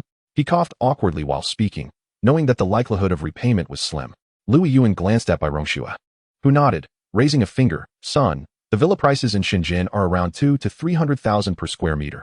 I'll transfer you 100 million. Don't limit yourself. Luin's parents truly overestimated the situation. For a villa of 200 to 300 square meters, around 60 to 80 million would suffice. Leaving an extra 20 million, what for? To support their son's endeavors. Luin pondered the idea, better safe than sorry. All right, thank you, Dad. Thank you, Mom. Subsequently, after some dealings with the bank, Louis Yuan successfully transferred the funds. You received a transfer of 120 million RMB to account 2122 on April 1st at 11:29. Balance: 1,714,713, 468 renminbi. Luan received the bank notification. Louis Yuan and Bai Rongxue still felt uneasy and transferred an additional 20 million. Their parental support was overwhelming. In the afternoon, after the rain had cleared, Luan prepared lunch. Ever since his culinary skills had impressed Tang Ying, the chef's hat was firmly placed upon Luan's head. Consequently, he had to cater to his and Tang Ying's appetites, potentially even indulging Gao Lily. Luan himself could no longer stand the taste of cafeteria food and takeout. Moreover, cooking instilled in him a sense of accomplishment. After lunch, Luan began to persuade Tang Ying, "Let us buy a house together. During our leisure or on weekends, we could host barbecues and enjoy the view of the sea." Luan had his eye on a seaside villa in Shikoh, reasonably priced at around 18,000 per square meter. While the view could only be described as a river, it was still close to the coast. True seaside villas were further away in Dapeng, which Luan had no intention of pursuing due to the distance and inconvenience. Tang Ying, exasperated by Luan's incessant chatter, sighed, "Anzi, I'm broke and timid. I can't afford it." Bah, a middle finger to that. "All right, I'll just ask my family for money." 10 minutes later, "Let us go and take a look." Tang Ying did not deliberately avoid Luan, and he could hear snippets of conversation about buying a house for 100 million. The two left their dormitory, one after the other. "Are you not going to ask Gao Lily what she thinks?" Luan teased. Go, go. Don't bother me with that. We haven't even started." A luxurious vehicle, a Bentley, parked in front of the Shikoh Banshan Villa sales office. Luan and Tang Ying stepped out and walked into a stylish and comfortable sales office. "Good day, gentlemen. I am Li Xian, the property consultant for Banshan Villas. May I ask your surnames?" As they entered, a beautiful young woman greeted them with a soft tone. Finally, the training at the Banshan Villa sales office had evidently been effective, as they encountered no more dismissive attitudes. Tang Ying made a gesture indicating that Luan was in charge. Luan scratched his head and reluctantly took the lead. "My surname is Lu, and my friend's surname is Tang. Are there any adjacent villas available, preferably closer to the sea?" The real estate market in Shenzhen had not been particularly vibrant lately, and the volume of villa transactions was rather low. The reasons were quite simple: high prices and numerous policies. Thus, the Banshan Villa sales office was not particularly crowded, and there were few genuine buyers, resulting in ample housing options. "Mr. Lu, we do have properties that meet your criteria. If convenient, you can accompany me to view the model." Li Xian continued in her gentle tone, her demeanor both elegant and polite. "Mr. Lu, Mr. Tang, here, there, and in this area, all three properties meet your requirements. They are near the sea and have neighboring villas." Following Li Xian's, Luan and Tang Ying observed 3 locations on the model. Luan scrutinized the options and pointed to the most favorable location. "Take us to see this villa and that one." As Li Xian went to fetch the keys, Luan nudged Tang Ying. "Yingzi, don't regret it once I make my choice. You're the boss, whatever you say goes. Would I dare to regret it?" Luan touched his nose, wearing an expression of admiration for Tang Ying. After visiting 2 villas in person, Luan made a decisive choice. "Miss Li, let us finalize the deal. I'll take both." Chapter 36 ends here. In the sales office of the Banshan Jing Villa area, Luan and Tang Ying sat comfortably on either side of a spacious, private sofa, accompanied by Li Xian. As she prepared to inquire about their opinions, Luan's calm declaration caught her off guard. In her years of experience in real estate, particularly in luxury villa sales, Li Xian was momentarily bewildered. Her professional demeanor compelled her to greet the 2 ordinary young men with patience and courtesy, despite her surprise. It was worth noting that the sales office was devoid of visible vehicles in the parking lot. Li Xian's politeness and inherent grace stemmed from her excellent training. However, Luan's straightforward demand to sign for the purchase of both villas left her utterly perplexed. "Are you not curious about the price per square meter? What about the promotional offers? Are you jesting with me?" Li Xian's mind raced with countless thoughts, but she managed to respond courteously. "Mr. Lu, both villas are luxuriously decorated. Priced at 199,800 per square meter, totaling 916 square meters." She paused before asking, "Will you be paying in full or with a down payment?" Luan waved his hand dismissively. "Of course, full payment. The price is reasonable and the area is decent. Let us proceed to sign the contract." After much hesitation, Li Xian finally uttered, "Mr. Lu, the total for both villas in full payment amounts to 183 million. Are you sure you do not wish to reconsider? Perhaps discuss with Mr. Tang?" She swore she was looking out for Luan, trying to prevent any potential embarrassment in front of the few clients. Li Xian had encountered countless wealthy individuals, both discreet and ostentatious, but she had never seen two seemingly unassuming young men who exuded no aura of affluence. She genuinely doubted their ability to casually produce 183 million. Lewin scratched his head, feeling that Li Xin was being overly verbose. Miss Li, we have made our decision. Let us sign the contract. We are quite busy. Very well, Li Xin conceded. Despite her chatty nature, her efficiency was commendable. A few minutes later, she returned with 2 complete purchase agreements, her mind plagued with uncertainty about her actions. What if these young men were merely seeking thrill? It was only when the 2 young men presented ordinary cards, and after the finance department confirmed the transaction, that the contracts were signed, and they prepared to leave. Lewin glanced at Li Xin, finding her demeanor amusing. Young lady, I find you quite entertaining, you know. Lewin, maintaining a calm demeanor, inquired about any promotional offers she had not mentioned earlier. Li Xin feigned ignorance, maintaining her composed posture on the sofa, and replied softly, Mr. Lu, Mr. Tang. The villas in Banshanjing, while luxuriously decorated and ready to move in, allow for personal preferences. The promotional offer for full payment is free renovation. Lewin admired Li Xin's ability to communicate with such gentleness and speed, a trait essential for sales. He was indeed planning to renovate and preferred to leave it to Banshanjing without seeking external assistance. Renovation is a given. As for efficiency, Lewin remarked, appearing somewhat stern, rest assured, we at Banshanjing pride ourselves on our high efficiency. Then please send me the renovation plan by 8 p.m. tonight. It should be simple and cozy, with no furniture needed. Additionally, connect the courtyards of both villas. Lewin affirmed his expectations for the renovation. Mr. Tang, what are your thoughts? Li Xin coughed awkwardly, turning to Tang Ying, internally lamenting that the ownership of the other villa belonged to him. I have no objections. Just follow his lead. Lewin interjected. Also, the renovation styles for both villas must differ. Otherwise, how will we distinguish between them? Li Xin nodded vigorously, internally speculating about the nature of their relationship. What are your renovation standards? Lewin asked, resting his head on his hand. Li Xin quickly calculated, Mr. Lu, it will total no less than 3 million. I am willing to allocate a total of 7 million for renovations, using the finest non-polluting materials. The outcome should be exceptional, and the time frame must be the shortest. I can only accept a duration of half a month. The work must be meticulous. After pausing, Lewin continued, I trust Miss Li understands my other requirements. Li Xin nodded, fully comprehending his demands for the highest quality materials, craftsmanship, and expedited completion. After Lewin and Tang Ying departed, Li Xin exhaled deeply, realizing that Mr. Lu was retaliating for her earlier dismissiveness. In the following half-month, Li Xin worked tirelessly. After leaving Banshanjing, the two headed directly to Shenzhen's finest home furnishings market, spending until late evening to select all their furniture, totaling nearly 15 million. The larger villa was for Lewin, while Tang Ying opted for the smaller one. Yet, the expenditure had nearly exhausted their budget of 100 million, leaving Lewin with about 8 million. As for Lewin's urgency, there was indeed a reason.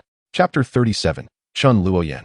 The villa's design, materials, and style were essentially finalized the next day, leaving the supervision to a rather unfortunate real estate consultant. An Ying Entertainment, derived from the combination of Lewin and Tang Ying's names, represented their venture. Over the past 3 days, aside from purchasing the villas, Lewin remained industrious, determined to complete his tasks and avoid punishment from the system. From the outset, he intended to be a hands-off proprietor. Who has ever seen a wealthy individual do their own labor?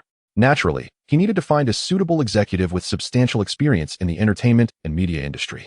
Being a top student from Nankou University, he did not wish to blindly recruit through talent markets, opting instead to engage a headhunting firm to recommend appropriate executives. Recruiting was a skillful endeavor, a mutual selection process. Originally, Lewin had intended to borrow a few individuals from a company under the Liu family's enterprise to assist him in establishing the framework of his own company. However, he reconsidered. Relying on family support from the outset seemed rather unambitious. His life had been too smooth, devoid of significant setbacks. Otherwise, he would not have been in a stalemate with Yin Yan for 2 long years due to their separation. The headhunting agency promptly selected several resumes and sent them to Lewin, showcasing its efficiency. Upon opening his computer, Lewin perused 5 resumes provided by the agency. The reason behind the agency's promptness in recommending talent was quite simple: money. After reviewing the first resume, Lewin dismissed it, as it did not align with his expectations. The second resume met the same fate. However, upon reaching the third resume, Lewin's interest was piqued. Chun Luoyan, female, born in 1989. She had previously served as the executive vice president of operations at Yihua Entertainment Media Company, Limited, and as the general manager of business at Yuanshin Media Company, Limited. The information on her resume was remarkably suited for the executive position at Anying Entertainment, to the extent that the company seemed too small to accommodate such a significant talent. Naturally, Lewin did not make an immediate decision, opting instead to review the remaining 2 resumes. Ultimately, only the 3rd resume remained on his desktop. Lewin mused to himself, indeed. From the order of resume submissions and their relevance, he began to understand the headhunting agency's deliberate arrangement. Typically, the first resume would not receive much attention. The second would invite hesitation, the third would be scrutinized closely, and the last few would again inspire doubt. Initially, Lewin had planned to hire a male executive, as physiological theories suggest men often exhibit more decisiveness than women. Yet, given that this resume aligned so perfectly with his requirements, he saw no reason to adhere to traditional notions. Perhaps she might not even regard Anying in high esteem. He promptly dialed her number, sincerely arranging a meeting time and place with Chun Luoyan. Monday, at a Starbucks coffee shop in Shenzhen. In a corner, Lewin ordered a cup of hand-brewed coffee and waited quietly. 5 minutes before the agreed time of 10 o'clock, a refined woman, appearing to be in her mid-20s, entered Luoyan's line of sight. Her hair was simply tied back, embodying the astuteness and professionalism of a career woman. He stood up, politely approached, extended his hand, and smiled slightly. "Hello, Miss Chun, I am Lewin." A fleeting expression of astonishment crossed Chun Luoyan's fair face, quickly replaced by calm composure as she extended her hand. "Hello, Mr. Liu." Chun Luoyan was only slightly surprised by Lewin's age, being a seasoned professional. She was indifferent to whom she worked for as long as her needs were met. There were plenty of wealthy individuals in Shenzhen, and it was not uncommon for second-generation rich kids to dabble in various ventures. After they took their seats, Lewin chuckled lightly. "Miss Chun, would you like something to drink?" Chun Luoyan, both refined and decisive, replied, "No, Mr. Liu, let us discuss business." Lewin found no oddity in her demeanor. It was natural for a shrewd and capable professional to be so direct. He calmly stated, "Miss Chun, first, I must apologize. To be precise, Anying Entertainment is still in the process of registration, which will likely be completed tomorrow. The registered capital is 50 million. If you do not mind the modest size, we can proceed with our discussion."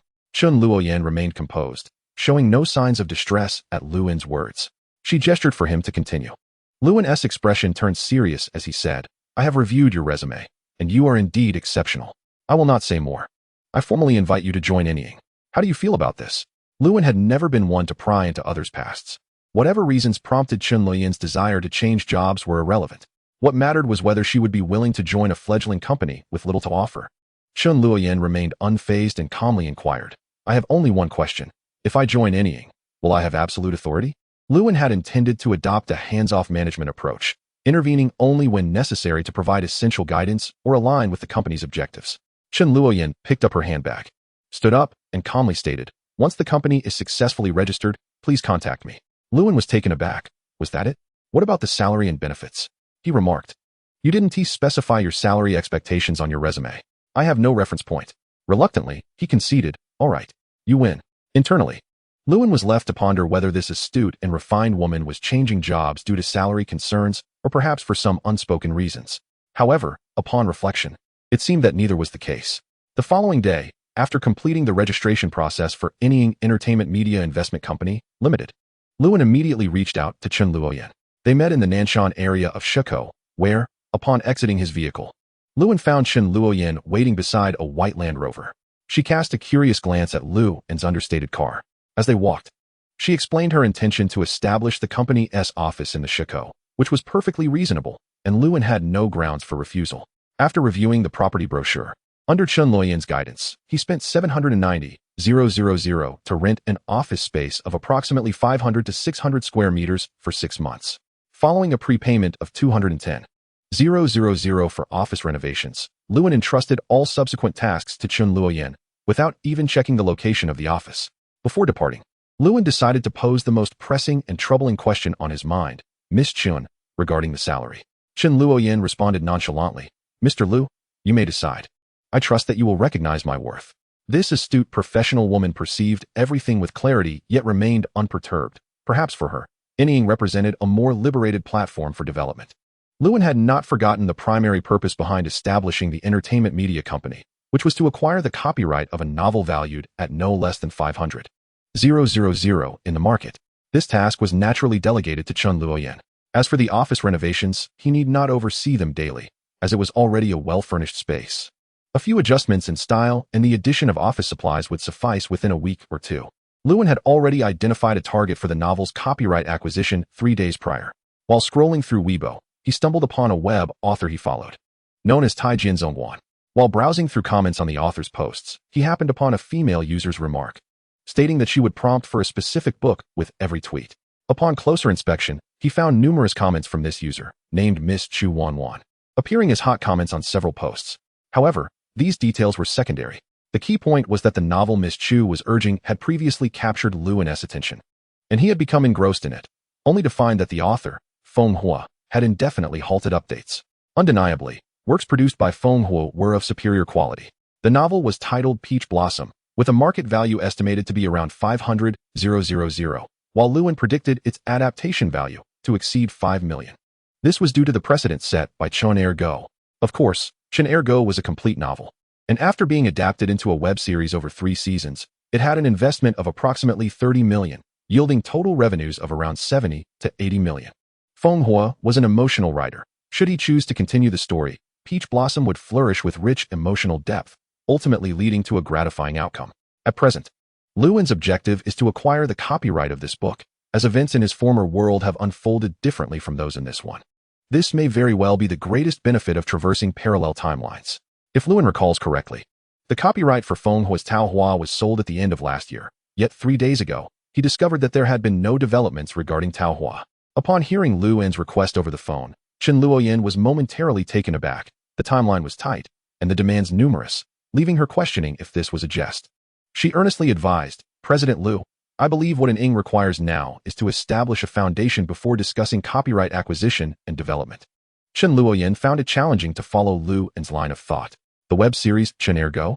Of course, she had heard of it. A paragon of low cost and high returns. Lewin chuckled, President Chen, please travel to Hangzhou to negotiate with Feng Hua for the copyright of a novel he holds. Chen Luoyin retorted, Shuizhong? We cannot afford that copyright. She had heard through her channels that the film rights for Shuizhong were under negotiation, and if finalized, it would undoubtedly be a substantial deal, with transaction costs not less than 30 to 50 million. This was Feng Hua's most fervently crafted fantasy novel, taking a full 4 years to complete. Lewin was taken aback. It seemed that many things had changed in this world, particularly in the realm of entertainment. For he distinctly remembered that Shuizhong had already been registered for a television adaptation back in 2016.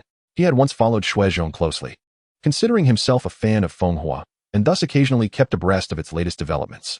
President Chen, Lewin clarified, I am referring to Tao Hua, a novel he abandoned writing long ago. I have heard someone intends to acquire it. Chen Luoyin was indeed unaware of Tao Hua. Her knowledge of various web series stemmed from the fact that 2016 had been a prolific year, yielding many hits. Ultimately, Chen Luoyin acquiesced, interpreting this as a test of her capabilities by Lewin. That day, after swiftly addressing office renovations, she boarded a flight to Hangzhou. 2 days later, on April 6th, Chen Luoyin reported her progress. Lewin had authorized her to negotiate a price between 1 million and 5 million. Tao Hua should not be a lengthy work, and its costs should not exceed 5 million. Otherwise, it would likely result in significant losses. Despite her astuteness, her preparation had been severely lacking. The other party had nearly finalized negotiations with Feng Hua regarding the copyright for Tao Hua. It was not due to an exorbitant price. Rather, the asking price was surprisingly low, with the transaction value around 1 million, possibly even 50,000, and certainly not exceeding 180,000. Lewin felt a pang of uncertainty. Over 6 days had passed since the task commenced, leaving little time to find a novel that precisely met the requirements. This was a matter of grave consequence. The severe repercussions of task failure loomed large. Therefore, securing Tao Hua was of utmost importance. He had to obtain it. However, Chen Luoyin was in Hangzhou, negotiating with Feng Hua and a third party, leaving him unable to lend assistance. Could he throw more money at the problem? Given Chen Luoyin's shrewdness, she would have certainly explored that avenue. Undoubtedly, the root of the issue lay within Feng Hua's intentions. Perhaps it was worth a try. Lewin perceived many matters as ethereal. Thus, he resolved to leverage it. Ding. The host has activated luck. Good fortune shall accompany you, with a countdown of 23 hours, 59 minutes, and 59 seconds. Lewin, feeling uneasy, issued a mild threat to the system. The system responded, this system is truly despairing, burdened with such a dominant host. Where's its dignity? Host, what does the system need dignity for? As long as the host retains dignity, that suffices. Chapter 39, Luck. The system wisely chose silence.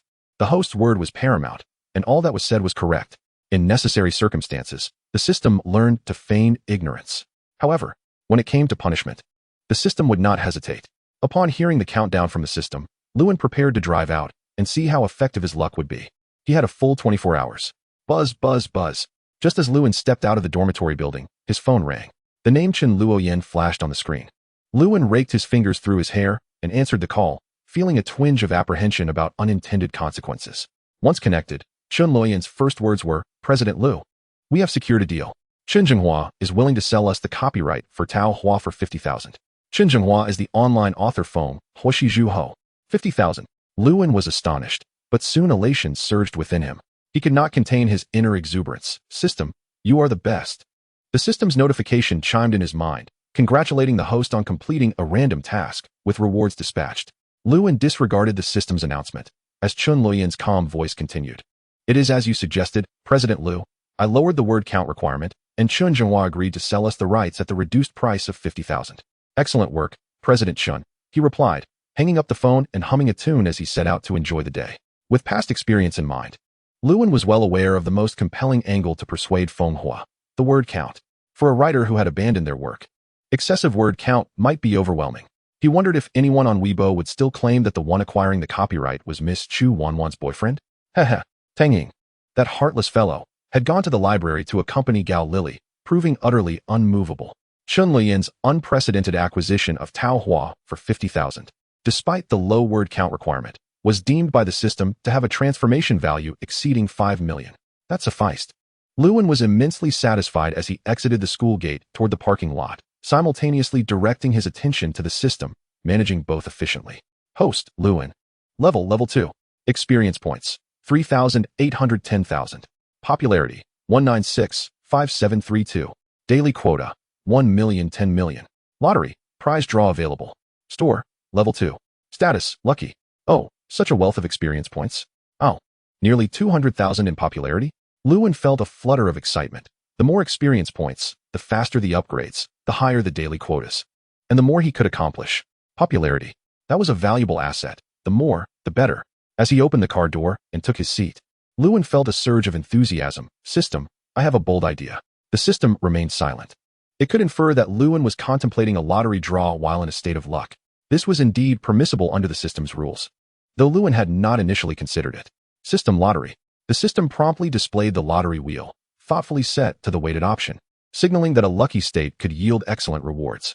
The consciousness within adjusted the option to a tenfold weight, pausing momentarily to glance at his popularity. A thought blossoming like rampant weeds that could no longer be contained. 100-fold weight. He finalized his selection and clicked to begin the lottery. The lottery window began to flash excitedly, and Lewin's heart raced as he focused intently on the outcome, for this represented 1 million in popularity. This was a grand gamble.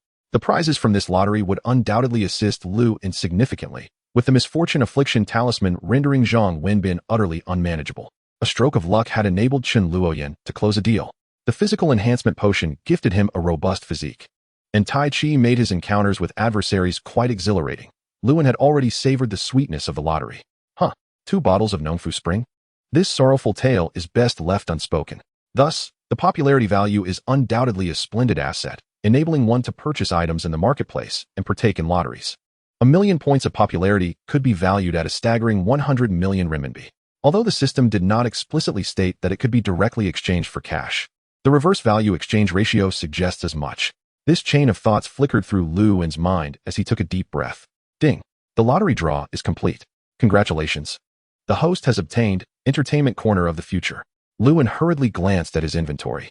Entertainment Corner of the Future is a one-time consumable that allows the user to glimpse certain trajectories of future entertainment developments. Its value is incalculable. This was the first time Lewin encountered a system prompt indicating something was beyond valuation. The prospect of accessing the unknown realm of the future through the system was utterly astonishing, prompting Lewin to reward the system with 188 instances of 666. Rubbing his hands together, he proceeded to spin the lottery again, this time with a tenfold weighting. The lottery window began to flicker once more. Congratulations. The host has acquired X-ray vision. The inventory contained a description for X-ray vision, a one-time consumable with 10 effective uses. Its value remains unknown, and it is not produced in the marketplace. A peculiar smile crept onto Lewin's lips. This was indeed an essential item for both home and travel. One must wonder, which man has not been curious about such matters? Ahem. Remaining with over 860,000 points of prestige, Lewin pondered that while fortune favored him, he ought to indulge in a few more weighted spins while he still had supplies, alleviating any sense of urgency. Congratulations. The host has received a pack of Giero paper towels. Giero paper towels, a standard pack available in the market, of exceedingly low value, unable to be estimated. Lewin's expression immediately soured. 10,000 points of popularity, translating to 10 million renminbi, yielded nothing but this trivial item. Nevertheless, he decided to let it go. Feeling rather cheerful today, Lewin's thoughts swirled, and he managed to suppress the urge to berate the system. Igniting the engine, he pressed the accelerator, ready to indulge in some leisure. Since mastering driving, Lewin had developed a profoundly different experience behind the wheel. Each burst of speed left him invigorated. Men, by nature, are drawn to the thrill of ultimate velocity. Historically, men adored horses, and now they are enamored with cars, particularly supercars, chasing the limits of speed. It is but a similar notion. Hence, Lewin chose to purchase a Spiker C12, understated yet remarkably swift. Of course, Lewin believed that ostentatious names like Wind Child, Big Lizard, and Poison were too flamboyant and ill-suited for him. Ahem. In truth, he simply could not afford them. Reality dictated that he was unable to purchase such limited editions. Even if they were available, they were restricted to merely 500 units, with a top speed of 500, quite fitting. Thus, he consoled himself by deeming them overly extravagant and unsuitable. Whenever the navigation system indicated the absence of speed cameras, Lewin would accelerate to exhilarating speeds, racing along the highway, indifferent to any dust or debris. As he sped along Lucien Avenue, Lewin felt utterly relaxed. He had no particular destination today, simply driving wherever the road led him. Lewin's keen eyes spotted a familiar figure ahead. Chapter 40, The Assistant. Beep beep. The sound of car horns behind startled Lewin, who had been daydreaming while waiting for the bus. Regaining her composure, she looked up. Oh, it was that familiar C12. With the license plate she had helped select from the inventory. As the window slid down, a handsome face was revealed, reminiscent of their first encounter. Lewin himself was unsure why he felt compelled to stop and lower the window to ask a question. He merely observed Lewin waiting for the bus, and noticed that the navigation indicated the nearby 4S shop, prompting him to halt. Perhaps it was due to Lewin's different status in this world. Or perhaps it was simply because beautiful women often receive preferential treatment. Lewin hesitated but eventually opened the car door and climbed inside. "Lu Xiao, what brings you here?" she inquired, pausing before sincerely adding, "I still owe you thanks for that day. Without your help, I wouldn't have received such a generous commission." Her soft voice lightly caressed Lewin's ears. Lewin had intended to invite Lewin for a meal, but the thought was swallowed before it could escape her lips. Feeling somewhat abrupt, Lewin smiled slightly, explaining that he was passing by and had some matters to attend to in the city. He waved his hand dismissively, continuing, "No need for thanks for labor earned." Lewin brushed her hair, which had been tousled by the car's air conditioning, and smiled. "Thank you, Lu Xiao. Please drop me off at the previous battle platform. I am not going to the 4S shop." Oh, the reason Lewin entered the car was straightforward. A wealthy second-generation individual she recognized had stopped to call her over, and declining seemed rather impolite for an ordinary person. The reason for her exit was equally simple. She indeed had no intention of visiting the 4S shop. Of course, Lewin did not overthink it. Upon first meeting Lewin at the 4S shop, she had sensed that he was modest and amiable. He had merely extended a helping hand. She must not read too much into it. With that thought, Lewin felt a twinge of guilt. She wanted to sneak a glance to her left. If Lewin were aware of Lewin's current thoughts, he would undoubtedly grit his teeth and exclaim, "System, you rascal. This fortune and romance is simply overwhelming." Lewin had indeed submitted her resume online, but with little time to wait idly, she decided to explore large job fairs for opportunities. Lewin's comment about being on the way seemed merely coincidental. This piqued her curiosity, prompting her to ask, "Isn't Lu Miss working at the 4S shop? The pay there should be quite good. Why the sudden job search?" In Lewin's calm tone, Lewin discreetly assessed her with sidelong glances, grasping the underlying implications of his query. Workplace harassment. It was not an unfounded assumption. Given Lewin's physique and appearance, she would inevitably encounter harassment regardless of her profession, particularly in the service industry, such as in a 4S shop or real estate sales. Such encounters become even more inescapable due to certain unspoken rules, which Lewin had likely faced more than once. Lewin's speculation was entirely accurate. The C12 he purchased was Lewin's sole sale, earning her a commission of just over 200,000. However, shortly thereafter, Lewin faced unprecedented harassment. compelling her to resign. Nearly every customer who came to look at cars was interested in the prominently placed sales representative, Lewin, following the customary approach. When they subtly proposed certain demands they deemed natural, Lewin's rejections resulted in a complete halt to her sales. As Lewin pondered, a sudden thought struck him. "Miss Liu, may I audaciously inquire about your previous work experiences?" Lewin was not surprised, given Lewin's age and changing circumstances. It was only natural for her experiences to evolve, yet her participation in a hosting competition remained strikingly similar. Alas, it appeared she had not succeeded. Lewin chuckled softly, finding the situation amusing. "Miss Liu, I happen to have a job offer. I wonder if you might be interested." Lewin regarded him with curiosity. Lewin elaborated. "I have a newly established company that requires personnel, and I would like to know if you would be willing to be my assistant." An interview? This was the interview. Recruiting an assistant was beyond anyone's authority to interfere. Lewin was taken aback. Lewin decisively stated, "Let's go. I will take you to see the company, which should still be under renovation." Shifting gears, Lewin gently pressed the accelerator, and the C-12 sped towards Chicago. One could say Lewin was quite bold. What if Lewin had ulterior motives? She had not even considered refusing when Lewin led her to an office building in Chicago. After disembarking, watching Lewin walk aside to make a phone call, Lewin was still somewhat dazed. How did a simple ride-sharing turn into a recruitment opportunity? Lewin was calling Chen Luoyan to inquire about the office location. Forgive him. He had always intended to be a hands-off manager, so knowing the office's whereabouts was quite the conundrum for him. However, having been in the vicinity before, he had a rough idea of the location. Lewin also briefed Lewin on the specifics. Anying had just been established, and aside from himself being the CEO, a vice president had also been hired. Henceforth, virtually all business affairs would fall under the vice president's purview. Lewin's role would involve organizing documents for Lewin, conveying demands, and managing various other tasks. "Let's go, it's in that building." After hanging up, Lewin took Lewin to see the office area. It was his first visit, located on the 7th floor of a building named Tianhu. The workers were bustling about, and after Lewin guided Lewin through the entrance, he remarked casually that in a few days, she would officially start working. "Just come to report to President Chun when the time comes. I have already informed him." Lewin nodded, lost in thought, saying nothing. Lewin continued, "Feel free to express any salary expectations you might have." As of now, Lewin had yet to voice her agreement or disagreement, yet Lewin had seemingly made all the decisions for her. Stealing a quick glance at Lewin, she whispered, "Mr. Liu, you can decide. I have no special requirements." After pondering momentarily, Lewin replied, "Then, according to industry standards, let's set the monthly salary at 30,000. Other benefits will be determined by President Chen later. Anying welcomes your addition."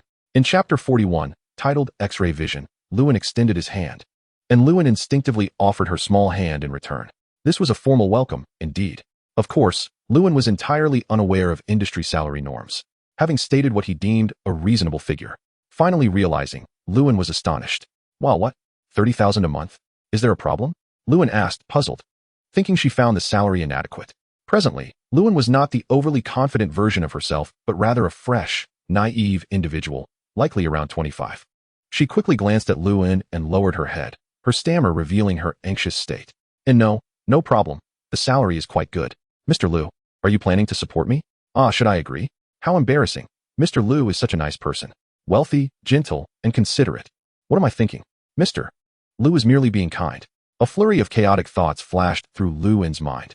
Checking the time, Lewin noted it was already past 11 and naturally invited Lewin to lunch. "Miss Liu, what would you like to eat? As your boss, I treat you to a meal to welcome you to Anying." In a renowned Hunan restaurant in Shiko, Lewin sat across from each other. If memory served correct, Lewin was also a spicy girl from Xiongnan. Sometimes, certain events unfold unexpectedly. "Well, if it isn't young Master Liu." A piercing male voice broke through, and Lewin recognized it immediately as Li Wenzhou, the one whose face had been swollen from being hit while buying a car, now acting foolishly. Only his voice could be so grating and arrogant. Lewin did not even lift his eyelids. Engaging with such a fool was far too taxing.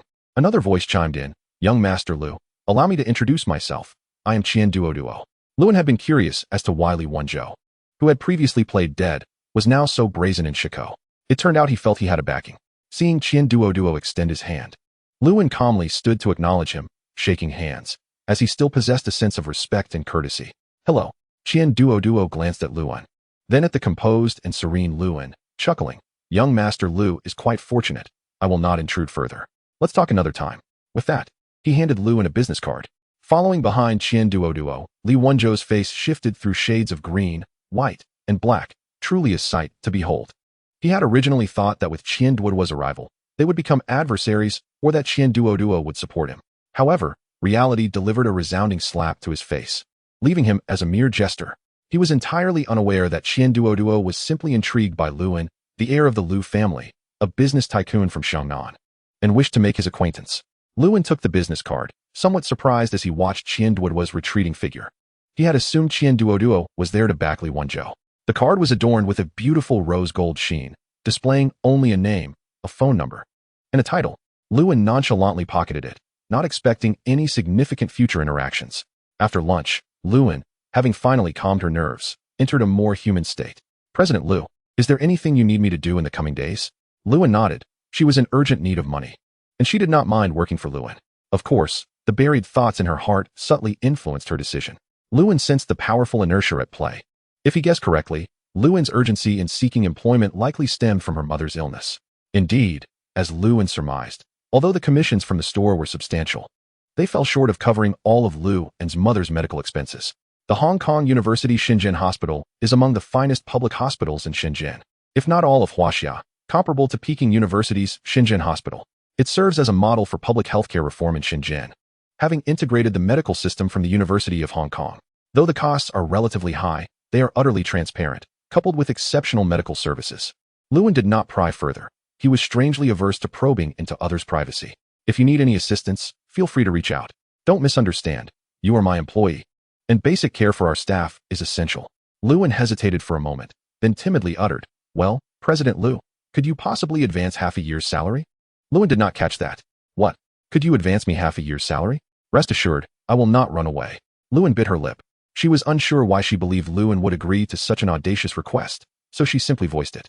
Generally, an employee who abruptly requests an advance on their salary right after joining the company might be promptly dismissed.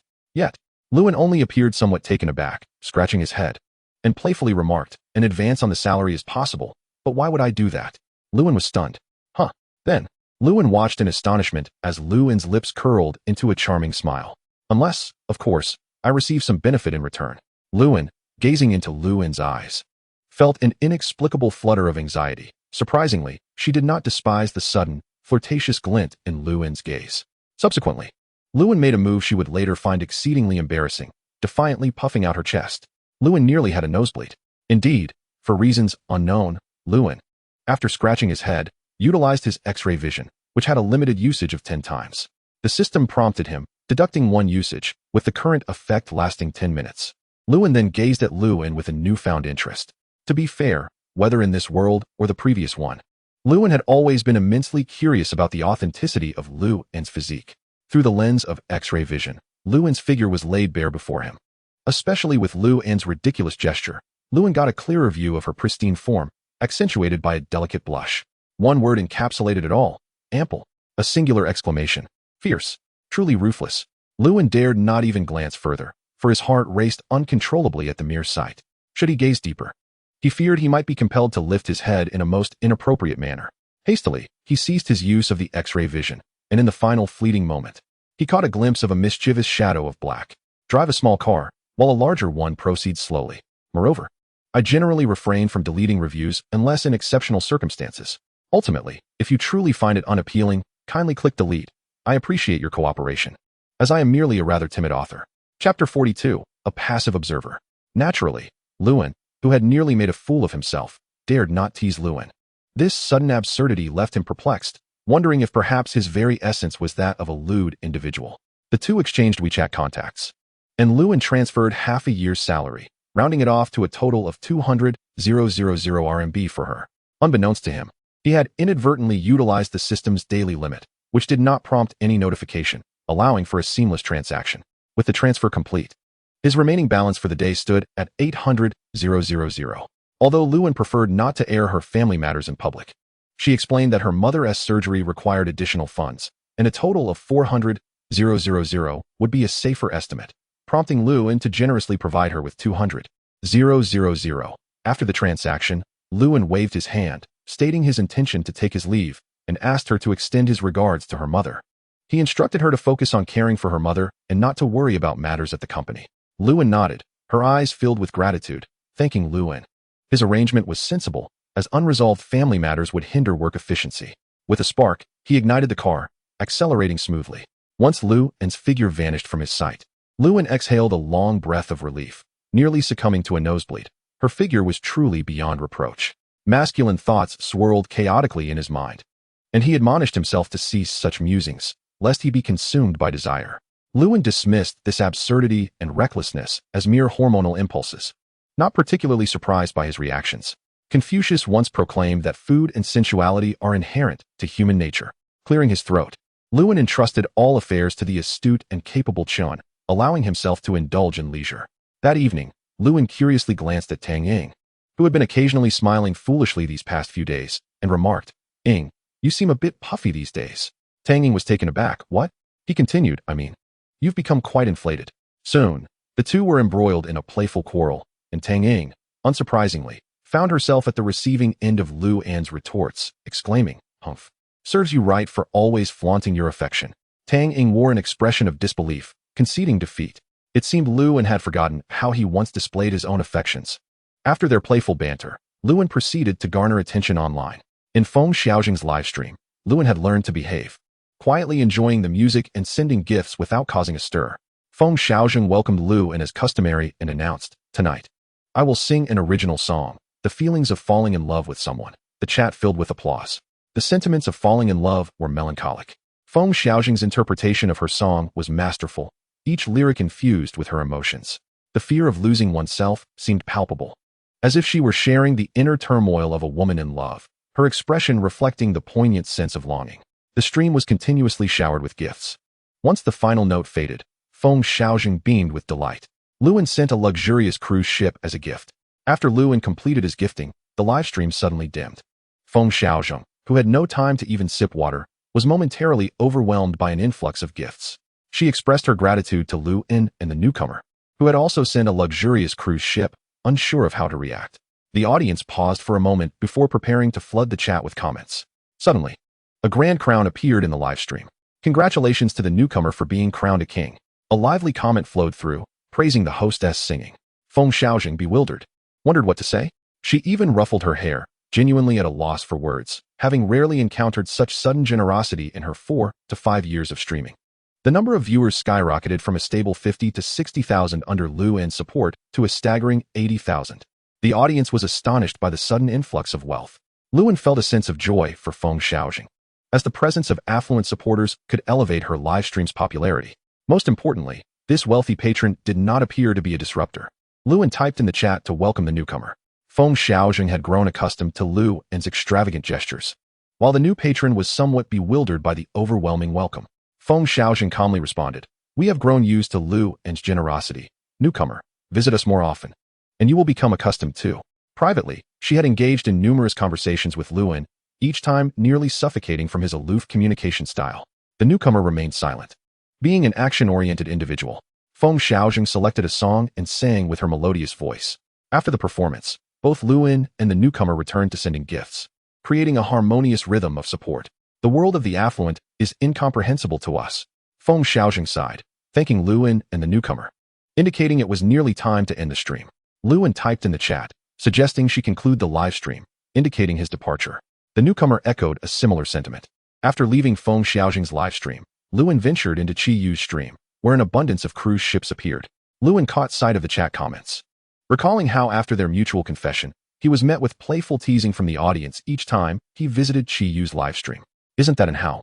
Come to see your dear Qi Yu?" The chat continued, "Dear Qi Yu, your esteemed visitor has arrived. Shouldn't you welcome him?" The playful banter continued. "Hurry up. I need to use the restroom. Assist me. 666666. I am but a humble fish that can only spam sixes." The celestial being calculated with a flick of the fingers. And once again, a group of foolish individuals was set to deduct 6. The barrage of comments became chaotic, with some shouting deduct 6 while others retaliated. A spectator, following Luan into the Qi Yu live stream room, immediately noticed the sour comments and felt compelled to join in the fray. It was as if they were just a step away from posting a meme of someone watching a play. After Luan sent 100 cruise ships, he remained as quiet as ever, simply observing. Qi Yu offered a gentle smile. Ever since that fateful night, she seemed to revert to her usual self, except for moments like these when her lips curled into a subtle, charming smile. Whenever this smile graced her face, The audience couldn't help but mirror her joy. In the 5 or 6 years since Chi-Yu began her streaming career, she had never displayed such an enchanting smile before. The first time she revealed such a smile was the night after Lu visited her stream, when even her makeup couldn't conceal her weariness. Yet, she smiled softly, causing a flurry of gifts to explode in the live chat. That feeling was known as a heart flutter. It turned out that Chi-Yu was not merely an adept driver, nor just a queen who could be cute and loud. She was a girl whose mere smile could captivate. In private, Chi-Yu had been playfully flirting with Lu every day. And with her skills as the god of Chi-Yu, Lu was no match for her. Chi-Yu pressed closer, leaving Lu trembling in the corner. Of course, many events had transpired during these days. When Chi-Yu saw Lu's banner entering the live stream, she beamed charmingly, welcoming him as an Hao. To stand out, she insisted that her audience refer to him as Taheo and an Hao. Chi-Yu, you've changed. You have undoubtedly transformed. You were never this charming.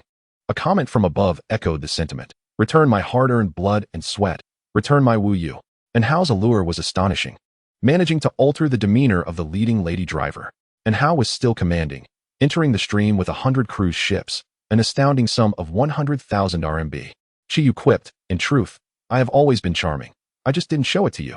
The majority of users familiar with Lu's extravagant tendencies had grown weary of commenting on them. As the saying goes, slowly, one becomes desensitized. Chi-Yu had grown accustomed to the silent presence of Lu and continued chatting without concern. Lately, I've been pursued by many, claiming I look good enough to take out. In this society, is it all about appearances? Don't they want to understand my inner self? They want to jump straight into a relationship after just meeting? After uttering this, Chi-Yu let out a long sigh.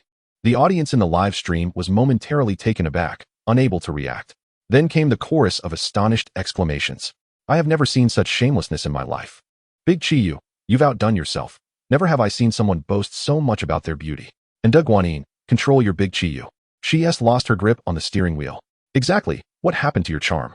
Lu regarded the lively barrage of comments with a gentle smile, marveling at Chi-Yu's ability to generate such thoughts. Habitually, he sent her even more cruise ships, instinctively stopping by Feng Xiaozhang's stream first to send a small portion before dedicating the majority to Chi-Yu. Unbeknownst to Lu, the astute audience had already discerned this pattern, yet they chose to remain silent.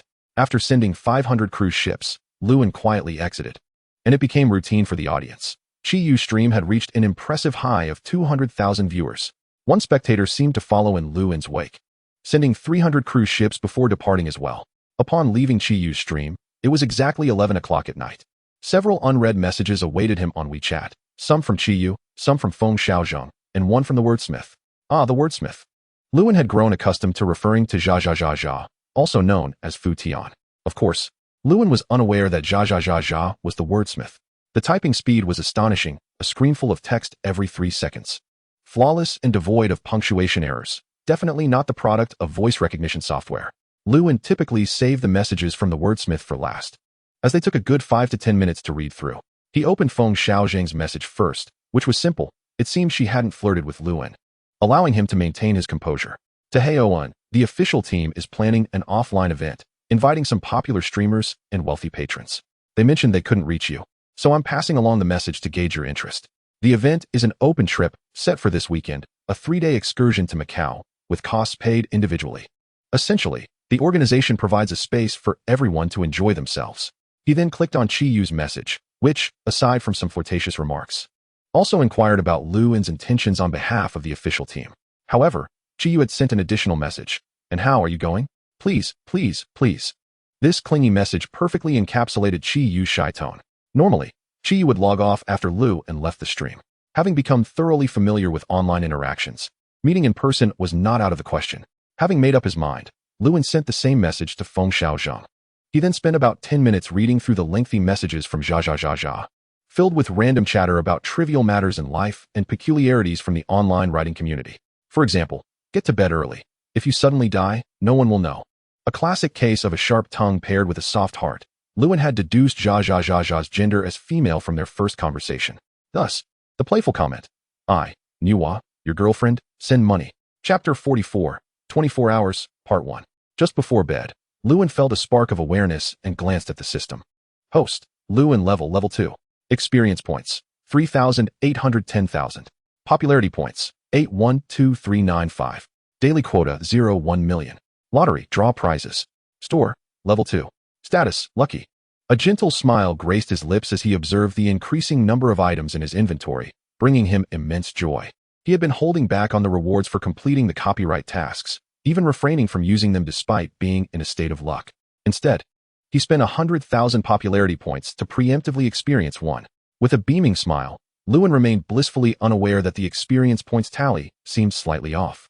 Just then, a soft chime echoed in his mind, accompanied by a system prompt, causing his expression to shift dramatically. Ding! The host has not completed today's spending quota. Punishment activated. At this moment, Lewin's emotions were heightened, yet his mind remained remarkably clear and composed. He immediately communicated with the system. System, you must be mistaken. I completed my quota today. See, the remaining balance is 0. The system slowly explained. Host, within today's 1 million quota, 200,000 was transacted in the form of a transfer, which falls outside the permissible range. Lewin paused, recalling that he had instinctively used the system's quota to pay Lewin's salary. However, he protested, but that 200,000 was for salary payment. It should be classified as an allowed transaction type. What is the difference from sending gifts? The system remained unfazed, its tone steady. Host. According to the system's autonomous judgment, that 200,000 is classified as a loan and does not fall under the allowable transaction types. The agreement between you and Lewin is considered an advance on salary. After the system's thorough explanation, Lewin finally understood, while the quota could cover employee salaries, advances and loans based on verbal agreements were not permitted. What about prepayments? Lewin soon recalled the advance payment for the office renovation, and the system provided an explanation. Regardless of whether that sum had been fully utilized, it was categorized as consumer expenditure and thus permitted by the system. In truth, the instances where the system denied permissions were exceedingly rare, yet unexpectedly, Lewin had encountered one this time. Subsequently, a prompt from the system sounded. Ding. Punishment confirmed at random. Please accept your punishment. Impotence for the next 24 hours. The penalty Lewin dreaded most had indeed manifested, targeting the most indescribable aspect of his being, impotence for an entire day. Tentatively, he moved in a certain manner, only to find that not a single response was forthcoming. He let out a long sigh, hoping that the system would not malfunction, while simultaneously resolving that he would never conduct transactions via transfer for his spending limits again. If he needed to borrow, he would simply use his bank card for transactions. Damn it, it's not as if he lacked money. The system remarked, cough. It's not as if you lack funds. Lewin retorted, you dog of a system. The system replied, how long have I awaited this day? All day long. You criticize me. I must say, I am quite aggrieved. The next morning, Lewin indeed did not encounter Chinbo. After a sigh-laden morning routine, he felt utterly dispirited. Although his lucky state had not yet expired, Lewin found himself devoid of any cheer, remaining gloomy throughout the morning. How easy it sounded. Why not try being impotent yourself? Tang Ing decisively took her leave, having been reprimanded the previous day for her slight swelling. Today, her expression was far from pleasant, and she was uncertain about the cause, so it was best to make a swift exit. Clearly, she had only just learned to court someone. Seeking to be attentive while concocting a multitude of excuses. By mid-morning, Lewin received a phone call from Liu and President Liu. Thank you. Upon connecting, Lewin heard Lewin's voice, choked with emotion. Lewin was bewildered, asking what had happened. Through Lewin's explanation, he finally grasped the situation's context. It turned out that during the latest examination, it was discovered that Lewin's mother's cancer cells were spreading, necessitating urgent surgery. However, the best lead surgeon at the university hospital had suddenly taken a leave of absence, leaving Lewin in a state of indecision. There was sufficient funding, but the absence of a skilled surgeon posed a significant problem, as the surgery was particularly prone to being incomplete. Thus, the best surgeon was undoubtedly the most reliable choice. Unexpectedly, a stroke of luck occurred. The lead surgeon's leave was postponed for reasons unknown, allowing him to be present for this imperative surgery, which, unsurprisingly, turned out to be exceedingly successful. Lewin mused to himself, could it be that luck had allowed Lewin to become my assistant, while also lending her a helping hand? Lewin's emotions fluctuated rapidly. She abruptly stated, President Liu, my mother has been moved out of the intensive care unit and wishes to thank you in person. Lewin was taken aback. Goodness, what sort of doctor was this? How irresponsible to transfer a patient out of intensive care immediately after surgery. She could still speak and meet with others? The university hospital seemed rather negligent, didn't it? However, it became evident to Lewin that he had misjudged. This was indeed standard procedure. The difficulty of performing a thorough surgery did not necessarily equate to complications in post-operative recovery, reflecting that his subordinate would certainly not have the opportunity to rise today. A visit to the university hospital seemed inconsequential. Even if he could see through walls, it would merely be a feast for the eyes. Indeed, Lewin felt a twinge of apprehension at the prospect of meeting Lewin. He desperately desired a few days of calm. The pristine, smooth, and delicate figure would inevitably evoke certain thoughts the moment Lewin appeared before him. Lewin drove to the university hospital, experiencing a surprisingly smooth journey without any traffic delays. He stopped at a nearby supermarket to purchase some fruits and a flower basket, as it would be quite impolite to visit a patient empty-handed. Lewin had arranged for her mother to have a single patient room, which, while not the premium suite costing $1,500 a day, was still quite satisfactory. Upon entering the room, Lewin encountered Lewin bustling about, along with what appeared to be her father and her mother lying on the bed. "Uncle and aunt, I am Lewin." In that moment, Lewin seemed to embody the ideal son-in-law, sweet-tongued and adept in his gestures. The charming young man smiled genuinely, his speech and pace perfectly attuned. At that instant, this scene deeply imprinted itself upon Lewin's heart. "President Lew, you have arrived." "You are President Lew? We are immensely grateful to you. Our family owes you a debt of thanks," Lewin confidently affirmed, realizing that this man was indeed Lewin's father. As the good son-in-law, Lewin wore a demeanor of humility, warmth, and brightness. Yet, he found himself questioning whether he was there to visit a patient or to meet the parents. Lewin's parents quickly accepted Lewin, especially Lewin's mother, Yang Mei, who exhibited an increasingly affectionate demeanor towards her prospective son-in-law. Yang Mei's smile grew more radiant as she observed Lewin bustling about, and she expressed some irritation. "Shaoan, hurry and bring a chair for President Lew. You lack awareness." Lewin was taken aback, wondering whose mother this was. "Coming," she elongated her response, feigning reluctance. Yet, subconsciously, a flicker of excitement escaped her unawares. After sitting in the room for a short while and receiving the Lew family's gratitude, Lewin politely and appropriately took his leave. But Yang Mei interjected, "Shaoan, see President Lew off. You're just sitting there like a bump on a log." Lewin was exasperated. It seemed her mother had specifically targeted her today. Ever since Lewin arrived, she had been in a foul mood. With a sulky expression, Lewin pouted, reluctantly rising to bid farewell. Observing this, Yang Mei seized the opportunity. "What else with that sullen face? Are you hoping your mother would drop dead, or what?" President Lew, Shaoan's thoughtlessness. "Will it cause you any trouble?" After a barrage of words, Lewin quickly complied, her face adorned with a sweet smile. "Mom, I'll see President Lew off." "Oh, President Lew, please mind your step and watch the door." Lewin's smile remained gentle, displaying no sign of impatience or annoyance, and before departing, he remembered to bid farewell to Yang Mei and Lewin's father. Once outside the patient room, Lewin's face was filled with regret. "President Lew, I truly apologize. I had no idea it would turn out this way." Lewin was perceptive, quickly grasping her mother's underlying intentions through her series of actions. She was treating Lewin, the distinguished young master, as a potential son-in-law. Consequently, Lewin felt compelled to clarify. She subconsciously believed that she was unworthy of Lewin, a lofty gentleman compared to her ordinary background, creating an insurmountable disparity in their social standings. "Ahem. Lewin, are you perhaps overthinking this?" Lewin waved his hand dismissively. Smiling, "It's nothing." Lewin glanced at Lewin, then lowered her head, murmuring, "Thank you, President Lew." For reasons unknown, Lewin suddenly recalled Lewin's alluring gaze from the previous day, her heart racing, akin to a startled deer. From the inpatient department to the underground parking garage, Lewin kept her head bowed, remaining silent. Lewin, unfazed, feared that excessive conversation would lead him to remember those enchanting moments. Indeed, the instant he beheld Lewin in the hospital room, he was reminded of that exquisite scene. Thus, he had been feigning warmth and brightness to mask his own insecurities. Damn it, am I bewitched? Even while being impotent, I still ponder so much. Am I truly oblivious to my own heart's desires? Lewin contemplated for a long while, arriving at no conclusion, ultimately attributing his predicament to an overabundance of hormones, leading to impulsive thoughts.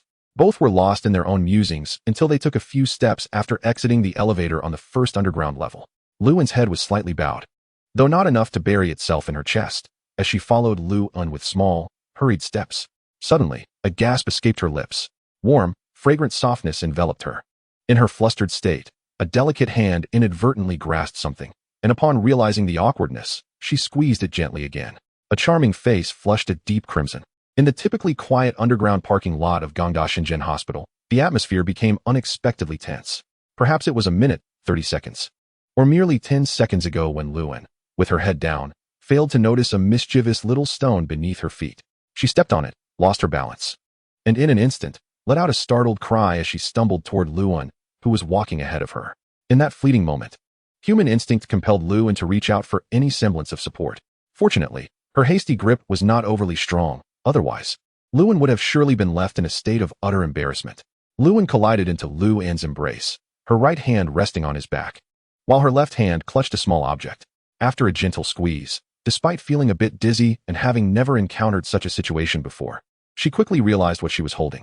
A wave of curiosity washed over her. This item surely should not be present in such a context. At least she possessed some common sense.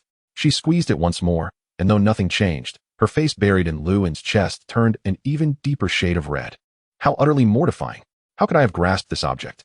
Lewin's composure is remarkable. Wait, could it be that he has a problem? Lewin was on the verge of a social faux pas, bewildered by the sheer coincidence of the moment. System, just you wait. I'll make you pay for this. Do you believe me? After a mental outburst, Lewin steadied Lewin, whose heart was racing. The moment was undeniably awkward. Lewin nodded, then shook her head, whispering, Mr. Liu, let me escort you further. Lewin glanced at the car nearby, feeling somewhat resigned. Any further escort would lead directly to the vehicle. He opted for silence, opening the car door and getting in, while Lewin eagerly took her place in the passenger seat. As they drove, the atmosphere was heavy with tension. Mr. Liu? Is there something wrong with your health? No. The system lamented, you've truly put me in a terrible position, my lifelong reputation at stake. Any normal man, enveloped in warmth and softness, would surely experience at least the slightest reaction. Mr. Liu, do not lose hope. There must be a way. If all else fails, I can assist you. What? Chapter 46, A Glimpse of the Future. Lewin, summoning all her courage, quickly glanced at Lu and before averting her gaze, her cheeks aflame. The implication of her words was painfully clear, more forceful than a direct approach, akin to a moth drawn to a flame. As a naive young woman, Lewin could not help but feel shy. Lewin, surprised by the sight of Lewin's blushing face, casually replied, all right, just don't regret it. He truly embraced the challenge. There's a saying that goes, youth without romance is a waste. Here he was, in an entirely new realm, still a novice. The system interjected, what about Yen? Lewin retorted, isn't it your fault for bringing in this romantic fate, causing all this awkwardness? The system murmured, isn't the built-in effect quite beneficial? What about Yen, though? Lewin scratched his nose. Well, let us not dwell on that. Soon enough. Having exited the car behind Lewin regained her composure and, noticing Lewin's calm demeanor, asked, Mr. Liu, where do you reside? The parking lot lacked residential buildings. It was merely an open, paid parking space. Lewin saw no sign of the luxurious villa she had imagined. I live in the school dormitory, came Lewin's light response, leaving Lewin momentarily stunned. How could Mr. Liu still be a student? Her face flushed a deep shade of red. Upon returning to the dormitory, Lewin let out a frustrated sigh. Damn these 24 hours. He merely shook his head in silence.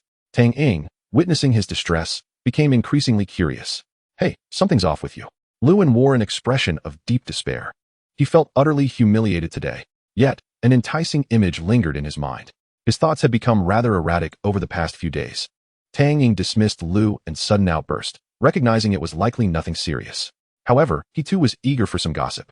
Anzi, spill the beans. Something feels amiss since this morning. Lewin suddenly assumed a mischievous demeanor, cracking his knuckles. Tang, are you feeling swollen again today? Tang Ying appeared quite alarmed. Lewin reclined on the sofa bed he had specially purchased for the dormitory, his thoughts racing towards the system interface. Status, impotent. The word struck at his consciousness. Unbeknownst to Lewin, at the moment Lewin stepped on that mischievous little stone, another stroke of luck had just expired. The system incessantly reminded him of his current state of impotence. After scrutinizing his personal panel, an idea struck Lewin. He had 2 excellent items in his inventory that he hadn't yet used. It was time to utilize them. 100x weighted free lottery chance. And a glimpse of the future. Without hesitation, Lewin retrieved a glimpse of the future from his inventory. Ding. A glimpse of the future has been used. A soft chime resonated as the system announced, and Lewin's consciousness flickered before regaining clarity. He saw a group of individuals in discussion, ultimately leading to an unresolved conclusion. The scene shifted to a handful of investors enduring immense pressure, ultimately persevering until their television series aired, resulting in skyrocketing ratings. Could such fortuitous events truly come to him? Lewin, the mere thought brought him immense joy. The system undoubtedly understood the needs of its host. Lewin had established an entertainment not merely for profit. With the system in place, losses were virtually impossible. At the very least, once the system's daily quota was exhausted, it could cover any deficits. His objective was to amass more popularity. The system had already made it clear that the popularity accrued through his ventures would belong to him. Lewin understood that his greatest asset was the system, not a single company or a handful of them. He swiftly pulled out his phone, poised to dial Chen Luoyan's number, but paused and instead dialed another. After 2 rings, the call connected. Luan, hello, her soft voice chimed. Luan cut to the chase. Xiao Lu, when you have some free time in the next few days, please compile all relevant information about the entertainment industry. Sure, Mr. Lu, she replied. After hanging up, Luan unconsciously fiddled with his phone. He intended to thoroughly understand the differences between the entertainment industry in this world and the previous one before strategizing for future popularity. Making money was merely a secondary concern. He believed in delegating tasks to his secretary when necessary, but for now, he decided to call Chen Luoyan, as this matter demanded some preparatory groundwork. He did not wish to encounter any complications with the acquisition of the copyright for Peach Blossom. Coincidentally, Chen Luoyan was at the office, checking on progress and structuring plans. In just over a week, she had become accustomed to Luan's style. He never sought her out without reason. Ellen could not help but roll his eyes. The articulate and astute executive, Chen Luoyan, was exceedingly direct in her manner of speaking. Chen Ziying, if you have time, please pay attention to the investment in a recent television drama. What drama? RNM into Mingi. After hanging up the phone, Ellen let out a sigh of relief. This investment, which was bound to be intercepted, seemed almost certain to materialize. His thoughts drifted to the phenomenal viewership of the previous drama, and he couldn't help but cluck his tongue in admiration. Truth be told, without this unexpected opportunity, he would never have imagined such a stroke of luck would fall upon him. Suddenly, a notification chimed. 100x weighted free lottery chance has been used. Would the host like to begin the lottery now? The same window appeared, the same prizes swaying before him, and then it halted abruptly, accompanied by the familiar system prompt. Ding. Ellen was taken aback. Chapter 47, The 12 and the Supercar. Congratulations, host, you have obtained the SH-Ju-12. Ellen was stunned. The SH-Ju-12, a premier supercar developed by SH-Ju in collaboration with the studio, was limited to just 24 units globally, with a length of 4.5 meters, a width of 2.02 meters, and a height of 1.25 meters. It weighed 1480 kilograms, could accelerate from 0 to 100 kilometers h in under 3.8 seconds, and reach a top speed of 310 kilometers h. It also featured a 6-speed manual transmission and an automatic transmission with paddle shifters. Most importantly, the MSRP was approximately 12 million renminbi, but in the domestic market, it soared to 18.88 million renminbi. Furthermore, the internal instruments designed by the renowned Swiss watchmaker, Rubio, along with the exquisite leather interior and limited production, elevated its collectible value to over 30 million renminbi. Indeed, 30 million. The uniqueness of SH-Ju, which began as a manufacturer of royal carriages, ensured that every luxury vehicle it produced was an exquisite collectible. Ellen felt as though he were dreaming. He adored SH-Ju for its audacity, and he cherished supercars for the exhilaration they provided. The 12 promised him precisely that, perfection. Now he needed nothing else. The system's offerings were beyond question. Ellen could hardly contain his excitement. Even if it were a Lamborghini Veneno or a Bugatti that defined the limits of automotive speed, he would not be nearly as thrilled, for this was the car he had always dreamed of, the perfect supercar he thought he would never have a chance to own. System, can I retrieve the 12 now? Ellen asked, gazing at the SH-Ju-12 that had already appeared in his inventory, uncertainty clouding his mind. Of course, the system replied. Just as Ellen was about to take action, the system's voice shifted to a peculiar tone. But are you certain you want to retrieve it now? Initially taken aback, Ellen soon realized the absurdity of the situation. System, you can be quite troublesome at times. I'm currently in the dormitory. Pulling out the 12 here would terrify Ying or expose the system. Besides, it's impractical.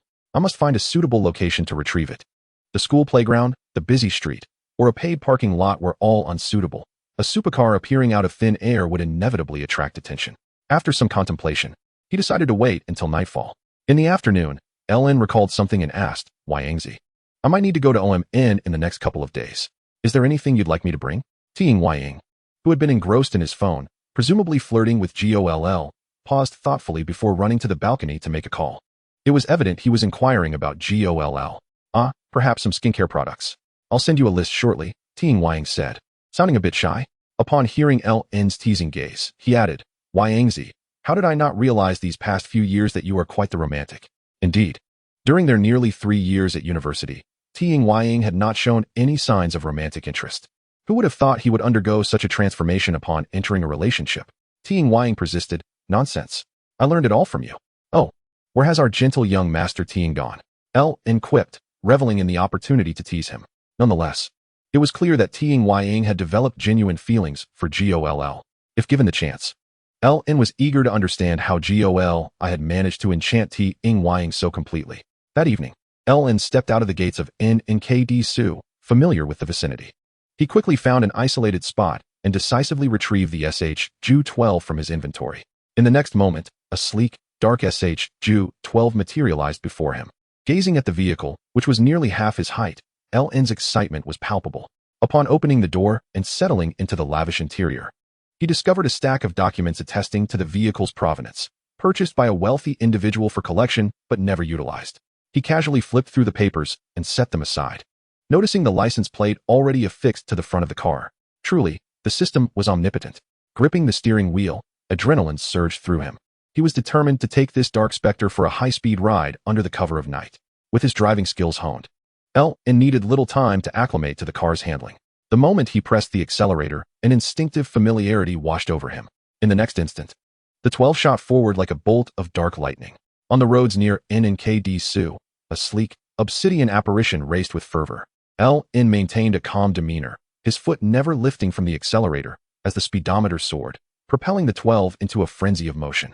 Speed, passion, and exhilaration coursed through his veins. Naturally, with all the paperwork in order, there's nothing to hide. Lin exclaimed, exhilarated. When P&D comes to SHNZHN in a few days, I must take her for a spin. It's only fitting to share such a treasure with friends. Suddenly, a notification chimed. Ding. The host has activated the main quest. Please complete it. Quest Introduction, Supercar Collection Task. Quest Prompt. Do you feel that having only 112 in your garage is rather monotonous? Do you believe that speed and passion are the true essence of supercars? Are you also yearning for more supercars? Then, please complete the task. The system did not specify a minimum number or price for the vehicles. But based on the quest's parameters, it was clear that no vehicle would be priced below 15 million renminbi. Ultimately, the penalty for failure was straightforward, triggering the system's built-in punishment, primarily targeting areas that could not be articulated. Given the system's proclivities, Lin mused that he might need to empty the entire L family estate to meet the demands. System, this is excessive. At least 100 million renminbi? How could I possibly manage that? Indeed, my book is doomed to fail. Later that night, he would have to set up a bowl to ensure no one snatched it away. Chapter 48, The New Lisboa. Lin was taken aback. The system was not one to deceive him. So, the system truly believed he had the capability to complete this task, or rather, it thought he could earn over 100 million in a month. This implied that he could not rely on the L family. Attempting to deplete the L family's resources was out of the question. Moreover, it was likely that 120 million would not suffice.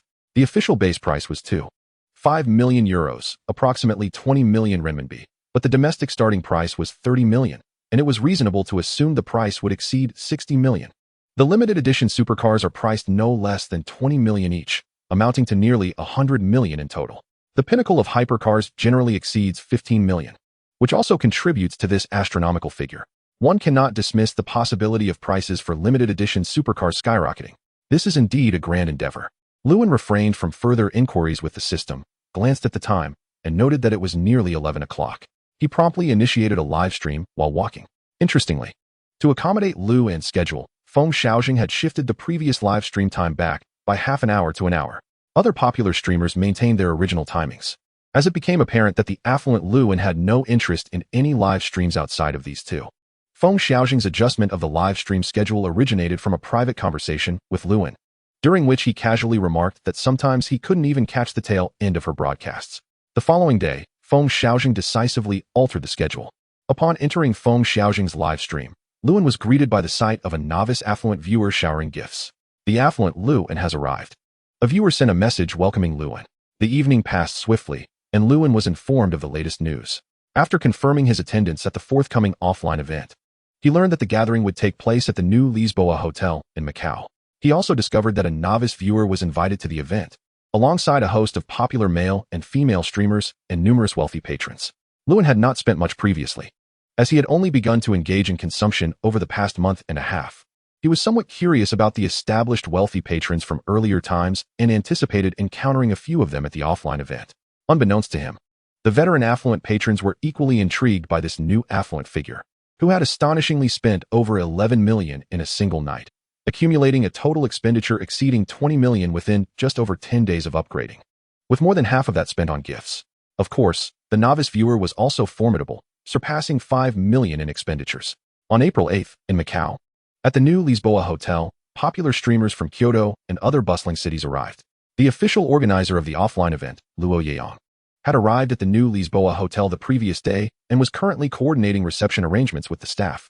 The official organization adopted a rather hands-off approach, allowing participants to engage in free activities after a brief registration. If guidance was needed, official staff were available to assist.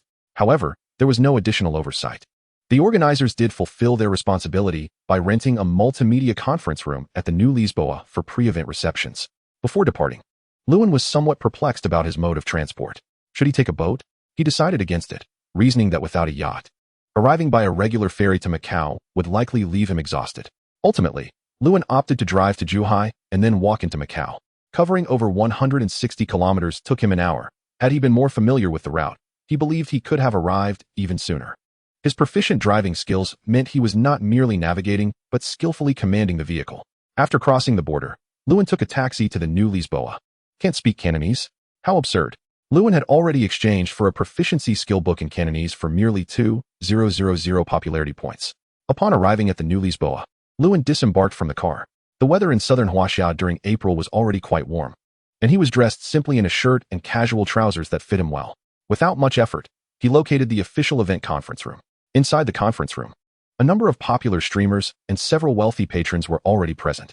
Chi Yu instinctively sat beside Feng Xiaojing, their relationship having grown considerably closer for various well-known reasons. Privately, Chi Yu remained confident and alluring. She nudged Feng Xiaojing with her elbow and asked, "Xiaojing, when do you think Lewin will arrive?"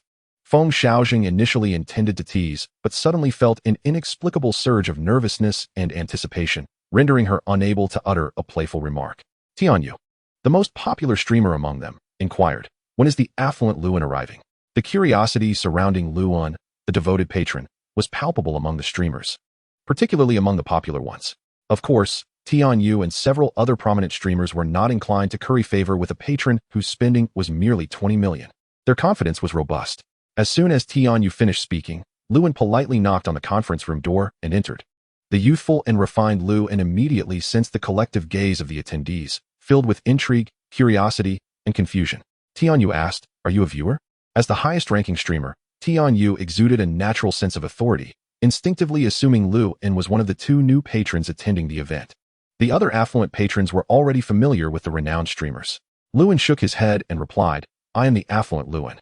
The streamers and several patrons were momentarily taken aback, surprised that the legendary affluent Lewin appeared to be such a down-to-earth young man, lacking any ostentatious demeanor, merely an ordinary rich second generation. Lewin was not at all curious about their reactions. He had encountered similar expressions from manager Luo Yeong earlier downstairs. With uncertainty, someone asked, "You are Lewin?" Lewin nonchalantly nodded and kindly showed manager Luo his account, causing the man in his 30s to blush furiously. Tianyu stood up to introduce Lewin, stating, "This is one heir." Lewin recognized most of them, as streamers typically reveal their faces, and not attending a stream did not mean he had never seen them before. To his surprise, several female streamers stood up politely and gracefully greeted Lewin, instinctively showcasing their gentlest and most elegant sides. Observing this scene, Lewin scratched his head, feeling somewhat exasperated. An abundance of romantic prospects was not necessarily a blessing. He could distinctly feel the intense gazes of Feng Xiaojing and Chi Yu upon him. After exchanging pleasantries, Lewin approached Feng Xiaojing and Chi Yu, who were both visibly nervous and had not risen from their seats, and with a faint smile, said, "It is a pleasure to meet you, ladies." Chapter 49, A Shortage of Funds. Lewin's slight smile resonated with Feng Xiaojing and Chi Yu, creating gentle ripples in their hearts. Feng Xiaojing stood up with a sweet smile and greeted, "Affluent Lewin, it is an honor to meet you." Lewin nodded with a smile, his gaze shifting to the fidgety Chi Yu beside her. Before Chi Yu could speak, her face flushed, and she stammered a greeting before lowering her head. Observing this, the streamers began to tease, with Tianyu leading the charge. Oh, our top female driver is surprisingly shy." The other affluent patrons and streamers joined in, causing Chi Yu to lower her head even further, feeling quite flustered. Chi Yu was perplexed by her own nervousness. In private messages, she had been quite bold, yet now, confronted with the real person, she felt overwhelmed. Lewin chuckled and took a seat beside Chi Yu. After Lewin's arrival, more affluent patrons and streamers trickled in, and the offline event drew an estimated 50 to 70 participants. The primary streamers mingled, played, and engaged in casual interactions, while the affluent patrons met to support their favorite streamers and socialize. It was all part of the usual routine. The legendary first affluent patron, Yu, also made an appearance, appearing to be around 30, a refined man who bore no resemblance to the aggressive persona he had displayed during past spending sprees. Tian Yu and the other streamers had grown accustomed to such encounters. Lastly, the latecomer, the complete novice patron, a viewer known as Yi Kinku, who had spent over 5 million in just 2 nights, arrived.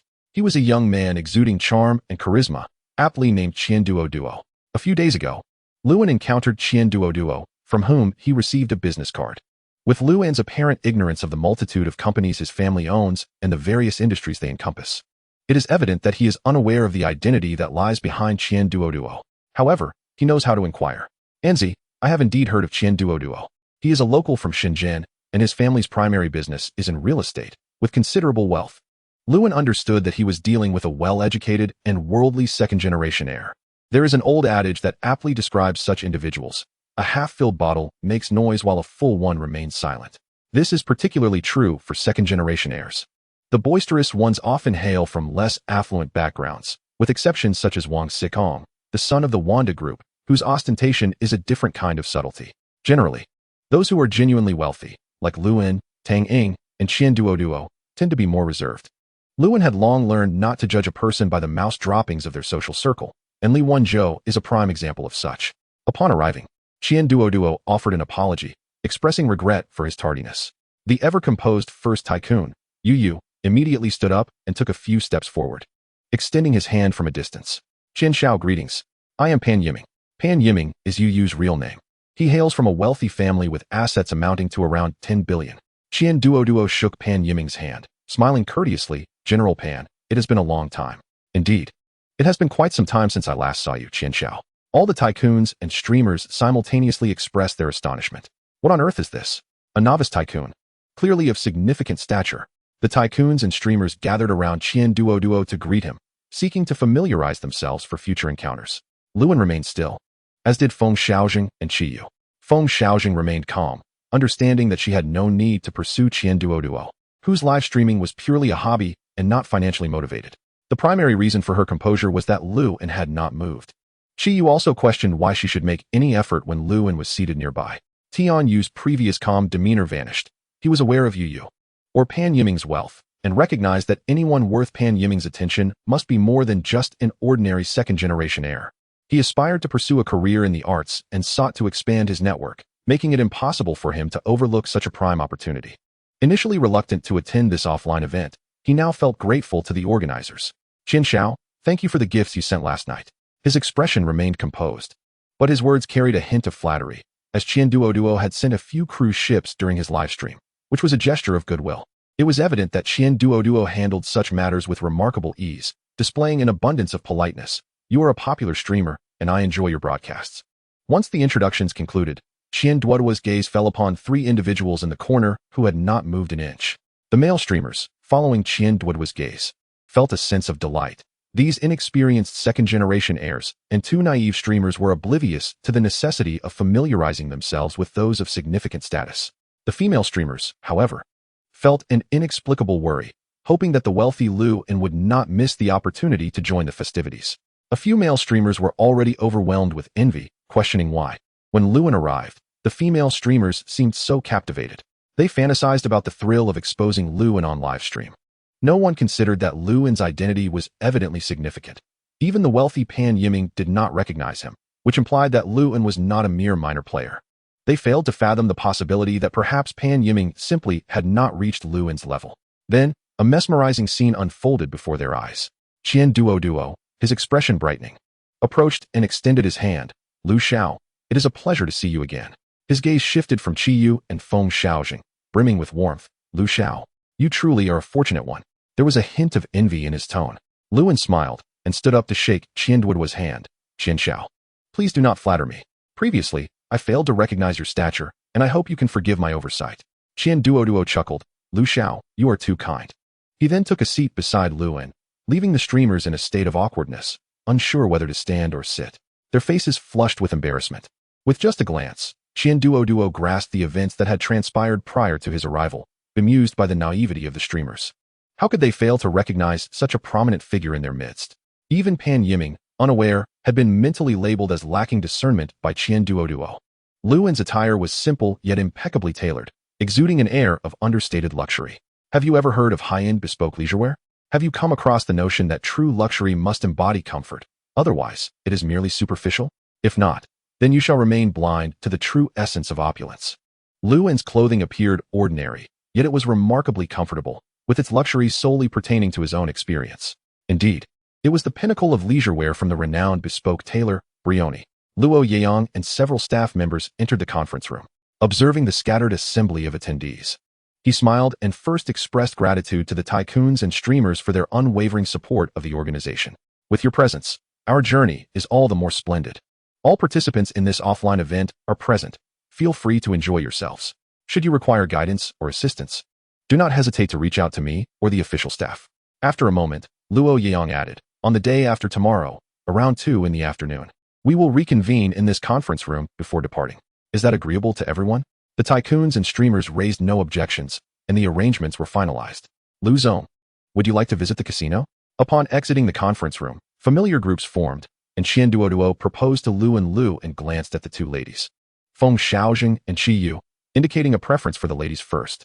His primary purpose for visiting Macau was indeed to meet with them, while other matters were secondary. Feng Xiaojing shook her head, expressing no objections. Neither do I, Qi Yu added softly. The group, each with their own interests, dispersed after leaving the conference room. Several male and female streamers, along with some tycoons, headed to the casino. Others formed smaller groups, but the specifics of their activities remained unclear. Tian Yu also joined the casino outing, activating his phone to begin a live stream. Yet, he maintained a respectful distance from the tycoons, engaging with his audience in casual conversation and boasting a little. Xingu, how did you arrive? Through their earlier exchanges, they had shifted to more casual forms of address. As the formalities felt excessive, Qian Duoduo would not refer to Luwen by his first name or as Xiao Lu. Feng Xiaojing and Qi Yu were now aware of Luwen's true name, and Luwen, without inquiry, recognized Qi Yu as Lin Yu and Feng Xiaojing as Qin Mushi. They had exchanged basic information about their backgrounds and interests. I arrived by yacht, Qian Duoduo expressed with surprise. Aren't you Lu Zong? Luwen scratched his head and cleared his throat. I drove to Zhuhai and walked over. Through Qian Duoduo's explanation, Luwen learned that there were indeed yachts operating between Shenzhen and Macau, albeit at a premium price. Had I known, I would have spared myself the trouble of driving. L.N. silently murmured in his heart. Amidst laughter and chatter, the group arrived at the new Lisboa Hotel's casino, one of the largest in Macau. The new Lisboa casino did not prohibit the entry of mobile phones and other electronic devices. However, photography was strictly forbidden and security would intervene. New York, you could only turn off his live stream upon entry. The casino was a veritable epitome of opulence, adorned in gold and brilliance, with a kaleidoscope of lights illuminating the hall, offering a myriad of gambling options. Qian Du was evidently no novice here. He adeptly exchanged chips, a modest sum of 100,000, handing half of it to L.N., suggesting he indulge in a bit of casual play. L.N. accepted the chips with a smile, uttering no words. A few $1,000s meant little to them, hardly qualifying as a personal favor. L.N. glanced at QNMX and LNY. Yet before he could speak, they both shook their heads in unison, saying, LSHO. We shall not partake. Very well then. With these two familiar companions opting out, he was left to play alone. As for New York U and the other streamers, their relationship had yet to reach that level of intimacy. L.N. was utterly inexperienced in gambling, trailing behind Qian Du as he observed a few rounds. Soon feeling disinterested and wandering to a table where only the dealer presided over a game of guessing the size of the dice. L.N. surveyed the various games available at the casino, none of which he was familiar with: Baccarat, Texas Hold'em, Blackjack, and so on, all foreign to him. Taking a seat opposite the dealer, the somewhat alluring croupier inquired in Cantonese, Sir, would you like to play? L.N. responded fluently in Cantonese. Just a couple of rounds for fun. QNMX and L.N.Y. had been following closely behind L.N., and upon hearing his fluent Cantonese, they exchanged astonished glances. What kind of person was this wealthy L.N., LSHO, LZing? In the game of guessing sizes, betting could occur after the dice had been shaken, and once the dealer set down the dice cup, L.N. casually placed a few chips on big. Not much. Merely 3,000 Hong Kong dollars. Indeed, in Macau, Hong Kong dollars were the standard currency, while Macau patakas were quite rare. L.N. noted that the minimum bet on the table was 300 Hong Kong dollars. Placing three $1,000 chips seemed somewhat monotonous. especially since there were no chips of 100 denomination. The odds were 1-to-1. The cup was opened. 4, 3, 2, small. He lost. In the second round, LN bet on small. The cup opened. Big. It seemed luck was not on LN's side. As the chips dwindled, down to 20 left, or 20,000 in total, LN's expression grew slightly serious. Primarily, only 5 or 6 minutes had passed, and it felt somewhat embarrassing to leave without having played much, especially in front of the two beautiful women. LNY appeared to read LN's thoughts and leaned closer, whispering softly, "LHO, shall we find another place to play?" She subtly offered L in and out. The soft sound of her voice was almost tantalizing, and he resisted the urge to scratch an itch, shaking his head. "Let us just finish this and leave, shall we?" LNY nodded, her expression unperturbed. After all, a man must maintain his dignity. Besides, it was merely 50,000 Hong Kong dollars. A trifling sum. LN studied the dealer as she shook the dice cup again, and once she set it down, his intuition told him this time would yield a big score, specifically 14 points. Without a second thought, he wagered all his chips on 14. If he lost, he would leave right then. The cup was opened. 6, 4, 4, 14 points. 1-to-12 odds. LN was taken aback. He had barely lifted half his body from the seat, when, lo and behold, 14 points appeared. From that moment on, LN continually bet all his chips on the number his intuition guided him to, never wagering on big or small. The pile of chips on the table grew into a mountain. This previously unoccupied table was now surrounded by a throng of onlookers. Some attempted to place their bets alongside LN, but he consistently pushed all his chips at the last moment, rendering it impossible for anyone to keep up. Thus, the chips before LN multiplied exponentially. Correspondingly, the dealer's expression grew increasingly tense, and the excitement among the spectators heightened. This young man must have won over 1 million, surely. Indeed, such audacity. Not knowing when to cut his losses. Would this young man end up with nothing? The crowd murmured about his reckless gambling style, as each round saw him going all in. Was this young man a gambling deity? While the new Lisboa casino spanned a vast area, such a significant event in the first-floor general gaming hall was known to all present. Aside from those who had lost their senses to gambling, most rushed over to witness the spectacle, including streamers like T New York U and Chien Du Du. T New York U gaped at the chips on LN's table, utterly astonished, his mouth agape. Chien Du Du, equally bewildered, approached to inquire, "LZing, what is this?" Such a simple question. Just then, the dealer placed down the dice cup, and at the last moment, LN pushed all his chips forward, betting on an unprecedented 17 points. The odds were 1-50. Chien Du Du stared in disbelief at LN's bold move, whispering, "LZing, you truly do not regard money with any seriousness. This is far too ostentatious. If you win again, it will indeed be madness." The onlookers were equally flabbergasted. This young man must be terrified. Surely, the numbers he sought could not possibly come up. Winning several million could very well lead to nothing. In truth, it was unnecessary. The new Lisboa would not cheat its patrons and would allow them to leave. Perhaps he had merely guessed correctly? Even LNY and QNMX began to feel anxious, fervently hoping LN would win, yet wishing he would lose and leave promptly. The casual spectators in this hall had gathered around, and the casino staff had undoubtedly begun to take notice of this table. If he lost, that would be fine. If he won, however, things could get complicated. Everyone had forgotten that LN's initial intention was merely to lose 5,000 chips. So he remained unconcerned about the number of chips he possessed at that moment, not even bothering to count them. Each round was a matter of instinctive betting. LN's leisurely approach captivated all eyes, particularly those of the astute observers who interpreted his demeanor as absolute confidence. The alluring dealer's back was now completely drenched in sweat, her hands trembling slightly as she lifted the cup. She was not a miraculous gambling deity. She could not ascertain the precise points rolled, only making a rough judgment on whether the outcome was large or small. This time, it should be large. The dealer finally lifted the cup, revealing a 6, a 5, and a 6, 3 dice resting quietly within the cup. 17 points. LN had struck again. The dealer merely glanced at it before nearly collapsing. With 50 times the odds, this small table simply did not possess enough chips to cover the payout. LN had wagered an astounding 160,000, winning 80 million. This colossal payout had never occurred in the history of the new Lisboa's first-floor general hall. Not even once, let alone just playing a simple game of dice. Chien Du Du was dumbfounded as he gazed at the payout displayed on the screen. The 8 million blindingly bright. T New York you could no longer feel any sense of swagger. As a streamer with a high income, he had always looked down upon ordinary wealthy individuals, having spent 5 to 6 million himself. However, his actual accumulated income barely exceeded 80 million. which was precisely the amount Lin had won in less than a minute. Previously, he had always felt quite impressive, believing himself to be quite the figure. Now he realized he was merely a frog at the bottom of a well, with a view of the sky that was perhaps no larger than the well's opening. As the crowd parted, a sharply dressed young man walked in with a calm demeanor. With a faint smile, he inquired, "Sir, would you care to continue your game in another venue?" Lewin remained non-committal, expressing indifference, and stated that he would leave if he lost everything. The young man chuckled, assuring him that the Xian Pugio had never obstructed a guest's departure. If he wished to leave, he could do so immediately, and the establishment would provide requisite security services. The youth maintained a calm demeanor and offered an explanation. The Xian Pugio welcomed guests from all directions. If it dared to operate a casino, it could also afford to incur losses. Though 80 million was substantial, it was not beyond the Xian Pugio's means. Behind the establishment stood the gambling king. Most importantly, the Xian Pugio confirmed that Lewin had neither cheated nor played any tricks. His fortune had simply been exceptionally favorable. Lewin had not forgotten his original intent, to leave once he lost his remaining 20,000 chips. He had never concerned himself with the 80 million in chips, as he did not believe he could take them away.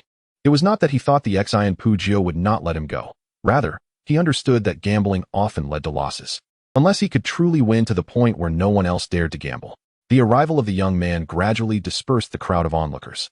Those who wished to gamble resumed their activities, while others believed the table held great fortune and remained nearby. Upon seeing the young man, the alluring dealer felt a sense of relief. The young man gestured, and two men in black suits promptly approached Lewin to exchange his chips for denominations starting at 100,000. 80 million was converted entirely into chips of 1 million and 100,000. "Sir, may I inquire your name?" The young man remained polite and composed. Lewin glanced at Lin Yu and Qin Mu Shi, who accompanied him, and replied, "My surname is Liu. May I bring them into the hall?" The young man nodded, confirming that it was permissible. After a brief pause, he suddenly inquired whether Mr. Liu would be interested in participating in a more exclusive and higher-stakes private gambling session. Lewin was taken aback. Was there something even higher? The young man explained that within the esteemed hall, there was a game with a 50 million entry threshold, with no upper limit, featuring the game of Jia Jinhua. "How many participants are there?" Lewin asked. 7, the young man replied. "If Mr. Liu wishes to join, that makes 8. Qian Duo and Tian Yu, among the streamers, did not follow to join in. Qian Duo had seen enough and was disinterested, while Tian Yu wished to go but was unable. Lewin queried Lin Yu and Qin Mu Shi, "Do you wish to accompany me?" They exchanged glances and nodded in agreement. Lewin addressed the young man. "Do you mind if I bring them along?" "Not at all. The esteemed hall provides female companions." As they spoke, the young man escorted Lewin and the two women to the entrance of the esteemed hall. After knocking, he opened the door to reveal around 10 individuals inside. They were either portly middle-aged men or wealthy young heirs with haughty expressions. "Ah, new arrivals. Welcome." A middle-aged man with a buzz cut and a thick gold chain around his neck sat facing the entrance. When he spoke, his golden teeth gleamed. Lewin smiled and nodded, foregoing pleasantries to directly inquire about the rules. "What is the minimum bet, and is there a cap?" The middle-aged man explained. "The minimum is 100,000. You must at least match that, and there is no upper limit. This is an unlimited betting game. Simply put, it's a contest of wealth. Play if you wish." Lewin was there to lose, so he was indifferent to the limits set on betting. The tables in the esteemed hall were spacious, with 2 dealers dedicated to distributing cards and security personnel present, ensuring a well-equipped environment. Since it was Jia Jinhua, there was only one rule. The hierarchy of hands was as follows: 3 of a kind, straight flush, flush, straight, pair, and high card. Lewin inquired if there were any special exceptions. The answer was affirmative. The special exception referred to a 2, 3, and 5 of different suits. When 3 of a kind was present, the special exception would prevail over it. Such a scenario was rare, as a 2, 3, and 5 of different suits was the lowest hand unless 3 of a kind existed, in which case it became the highest. With the rules clear, Lewin joined the game. They introduced themselves. The middle-aged man was known as Chao Peng Zi, and the youthful heir seated beside Lewin introduced themselves as Shun Xiao and Han Xiao, while others shared their surnames: Li Peng, Wu Xiao, and Zhu Lao notably. One participant was a young and attractive woman referred to as Miss Du. Chao Peng Zi dealt the cards as the dealer. Miss Du, seated next to Chao Peng Zi, did not even glance at her cards before betting 200,000, leaving Lin Yu and Qin Mu Shi astonished. It became evident that once one entered a Macau casino, the stakes were considerably higher. Lewin remained unfazed, simply matching the bet. After 3 rounds, some folded, and eventually, only the dealer and Lewin remained. In the first round, Lewin did not even look at his cards before making a bet. A minor loss ensued. In subsequent rounds, Lewin found himself winning less than he lost, with his chips dwindling by 3 to 4 million. Ultimately, it was all left to chance, and he remained steadfast in his approach. This caused Chao Pangzi and others to regard him with disdain. He was no worthy opponent. He displayed no understanding of the game and appeared merely to be a source of easy chips. Jia Jin Hua was a game of considerable skill, encompassing psychological nuances. Otherwise, how could it be called Jia Jin Hua? Lewin felt increasingly restless. The wins and losses were not significant, and he found little enjoyment. As he was not an avid gambler, glancing at Lin Yu, an unexpected thought crossed his mind. How ample were Lin Yu's assets? Was she larger than Lewin? Clearing his throat, Lewin was well aware of Lu and S dimensions. He had seen them all too clearly.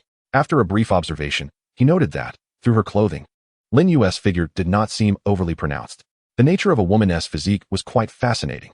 Lin Yu, however, blushed under his gaze. Then, Lewin used his X-ray vision. Recently, the young master had developed rather inappropriate thoughts. Ding. One use of X-ray vision has been deducted. Remaining uses, 8.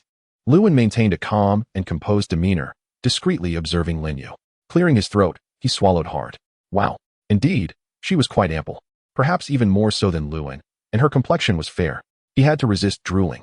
Ever since obtaining the X-ray vision tool, Lewin felt an overwhelming force within him. Just a few seconds of observation made him acutely aware of his body's reactions. Fortunately, having experienced many situations, he had developed a greater capacity for self-control. Otherwise, he might have exposed himself. Just as it was his turn to act, he casually scanned the table and decided to match the bet with another 200,000. Suddenly, Lewin's gaze froze. He had seen his own hand, and, in his peripheral vision, the hands of the players above and below him. How could I have forgotten this? X-ray vision. Lewin nearly leapt from his seat. How could he have overlooked the X-ray vision tool? He had only thought to use it to admire figures, when it would have been far more beneficial for winning. Once Lewin entered the esteemed hall, the outcomes of wins and losses bore little significance to the casino. The Xin Pu Jiu merely took its commission. Lewin's gaze swept the table, taking in the hands of all 8 players, none of which were particularly strong. However, he noticed some things he shouldn't have seen, such as the alluring dealer's fair skin and Miss Du's attributes, as well as Wu Xiao's female companion, who seemed to have layered on so much padding that she possessed a false chest. For the first time, Lewin realized that Qin Mushi's figure was quite impressive. What lay beneath her clothing was noteworthy. Anyone who claimed that women lacked curves would face his wrath. What a bunch of deceivers. Lewin was acutely aware that this group of individuals regarded him as a fool. He thought to himself, just wait. The one who laughs last is the true victor. A person who has transformed from 20,000 to over 80 million cannot be simple-minded. Lewin had come to realize that, after undergoing enhancements through Tai Chi and a special elixir for physical conditioning, some aspects of his abilities had become extraordinary, particularly his hearing and perception. Transitioning from 20,000 to over 80 million had confirmed for him that he could indeed discern the value of dice through his acute senses. As for why he should lose everything, it was simply because he was a good-hearted individual, the most honest one around. A certain system quipped, spending all day using X-ray vision to observe women's figures is indeed quite honest. To which the host retorted, I'm not mute, just silent. The system replied, my system is the most honest of all. The host urged, you should take a break. As the new round commenced, Lewin leisurely admired the beauty only he could perceive while effortlessly placing his chips. Oh, why is everyone so delicate? Could it be they are still innocent? After thoroughly observing Lin Yu from every angle, he found it curious that her bosom appeared exceptionally rosy, perhaps due to her dress, which, although dark, was not chaotic, revealing a striking hint of pink. Yet, the rumors online contradicted that. Then, he turned his attention to Qin Mushi, who had just shifted her posture to view the game. Her legs slightly parted, causing Lewin to feel an undeniable rush of excitement, fortunately concealed by clothing and positioning, thus remaining unnoticed. Chapter 53, A Small Win. In this round, the dealer was Shen Xiao. Lewin scanned the table, taking in everyone's cards, and sensed that this was the moment to test his skills. He confidently pushed 3 chips forward and stated nonchalantly, I'll raise by 300,000. Since this was a private gambling session in the esteemed hall, the thrill of the casino was certainly not lacking. Upon seeing Lewin's boldness, the others felt their adrenaline surging. It was Chao Pangzi who chimed in. Now this is how it gets interesting. When it was the turn of another wealthy young man, Han Xiao, he immediately decided to follow suit without hesitation. As the rounds progressed, no one revealed their cards. When it was Chao Pangzi's turn, he casually stroked his golden chain and remarked, this petty play is meaningless. I'll raise by 1 million. The atmosphere in the room became lively. Gambling is about excitement. And Chao Pangzi was the one igniting that thrill. As the rounds continued, it was Zhu Laoda's turn, and he opted to check his cards. His luck had been poor tonight, having lost consistently. After examining his hand, Zhu Laodao remained unflinching and declared, "I'll raise by 2 million. Seeing this, Luwen felt a flicker of clarity. This was just the opportunity he sought. The current hand was intriguing, although Luwen did not possess the highest cards. His keen observation revealed that in order to win, he needed to stir the waters. Perhaps the breakthrough lay with Zhu Laoda, who had consistently lost the least chips. Zhu Laoda's hand was a straight, for 5-6. After Zhu Laoda checked, Qiao Pengzi chose not to check, but rather pushed his chips forward, raising again by 1 million. After another round, Shen Xiao opted to check, but quickly discarded his cards upon realizing he had only a single pair. Luwen, unfazed, pushed 10 chips forward. Oblivious to the fact that in the eyes of the others, he appeared to be a lamb ready for slaughter. As the rounds continued, Qiao Pengzi chose to check and revealed a straight, 9-10, just surpassing Zhu Laoda, yet he opted not to raise further. He was uncertain about Zhu Laoda's hand. Lightly tousled his hair, and said, "I'll follow, 200,000. When it was Miss Du's turn, she unhesitatingly matched the bet with 1 million without even looking at her cards. Wu Xiao chose to check, holding a weak hand, and with barely a moment's thought, he decided to follow with 200,000. This boldness only heightened the excitement of the game, much to Qiao Pengzi's delight, who reveled in the thrill. However, a pair of threes was clearly insufficient in this context. Li Peng also took a look at his cards, holding a pair, and confidently followed with 200,000. As soon as it was Luwen's turn, he swiftly tossed 10 chips into the pot without glancing at the table, languidly stating, "I'll follow with 100,000. Beside him, Qin Muxi and Lin Yu were entirely unaware that Luwen had thoroughly assessed them. Lin Yu, anxious, leaned closer to Luwen, uncertain whether to encourage him or draw his attention, oblivious to the fact that her ample bosom pressed against Luwen's arm, creating a thrilling sensation. Luwen was utterly entranced, overwhelmed by the exquisite touch that, even through 2 layers of fabric, felt remarkably vivid. When it was Han Xiao's turn, he discarded his cards without a second thought, holding a weak hand with no need for investment. One must acknowledge that unless one holds a pair of kings, or is particularly daring, the game of Jia Jin Hua relies heavily on psychological tactics to maintain excitement. The visible cards on the table were quite clear. Qiao Pengzi had the strongest hand, while Wu Xiao had the weakest, with Miss Du's position still ambiguous. When it was Zhu Laoda's turn again, he made a choice that brought joy to Luwen. He raised by 5 million. With the chips on the table having accumulated to over 20 million after several rounds, Zhu Laoda's nonchalant demeanor perfectly suited his nouveau riche image, leaving one to wonder if it was all an act. Miss Du checked her cards, revealing a small straight, and despite being in an uncomfortable position, she confidently pushed 5 million into the pot, stating, "I'll follow with 500,000. At this juncture, Luwen's chances of winning remained uncertain.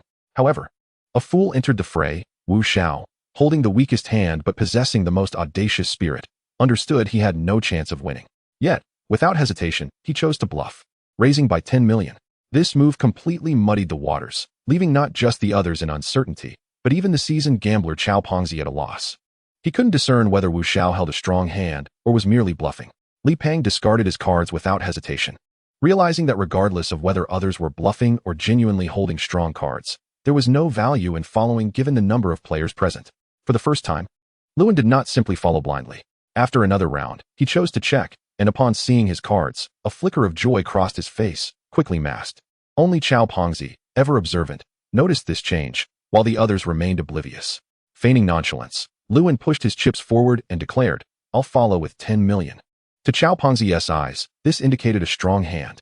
Zhu Laoda's continued following solidified Qiao Pengzi's decision to fold.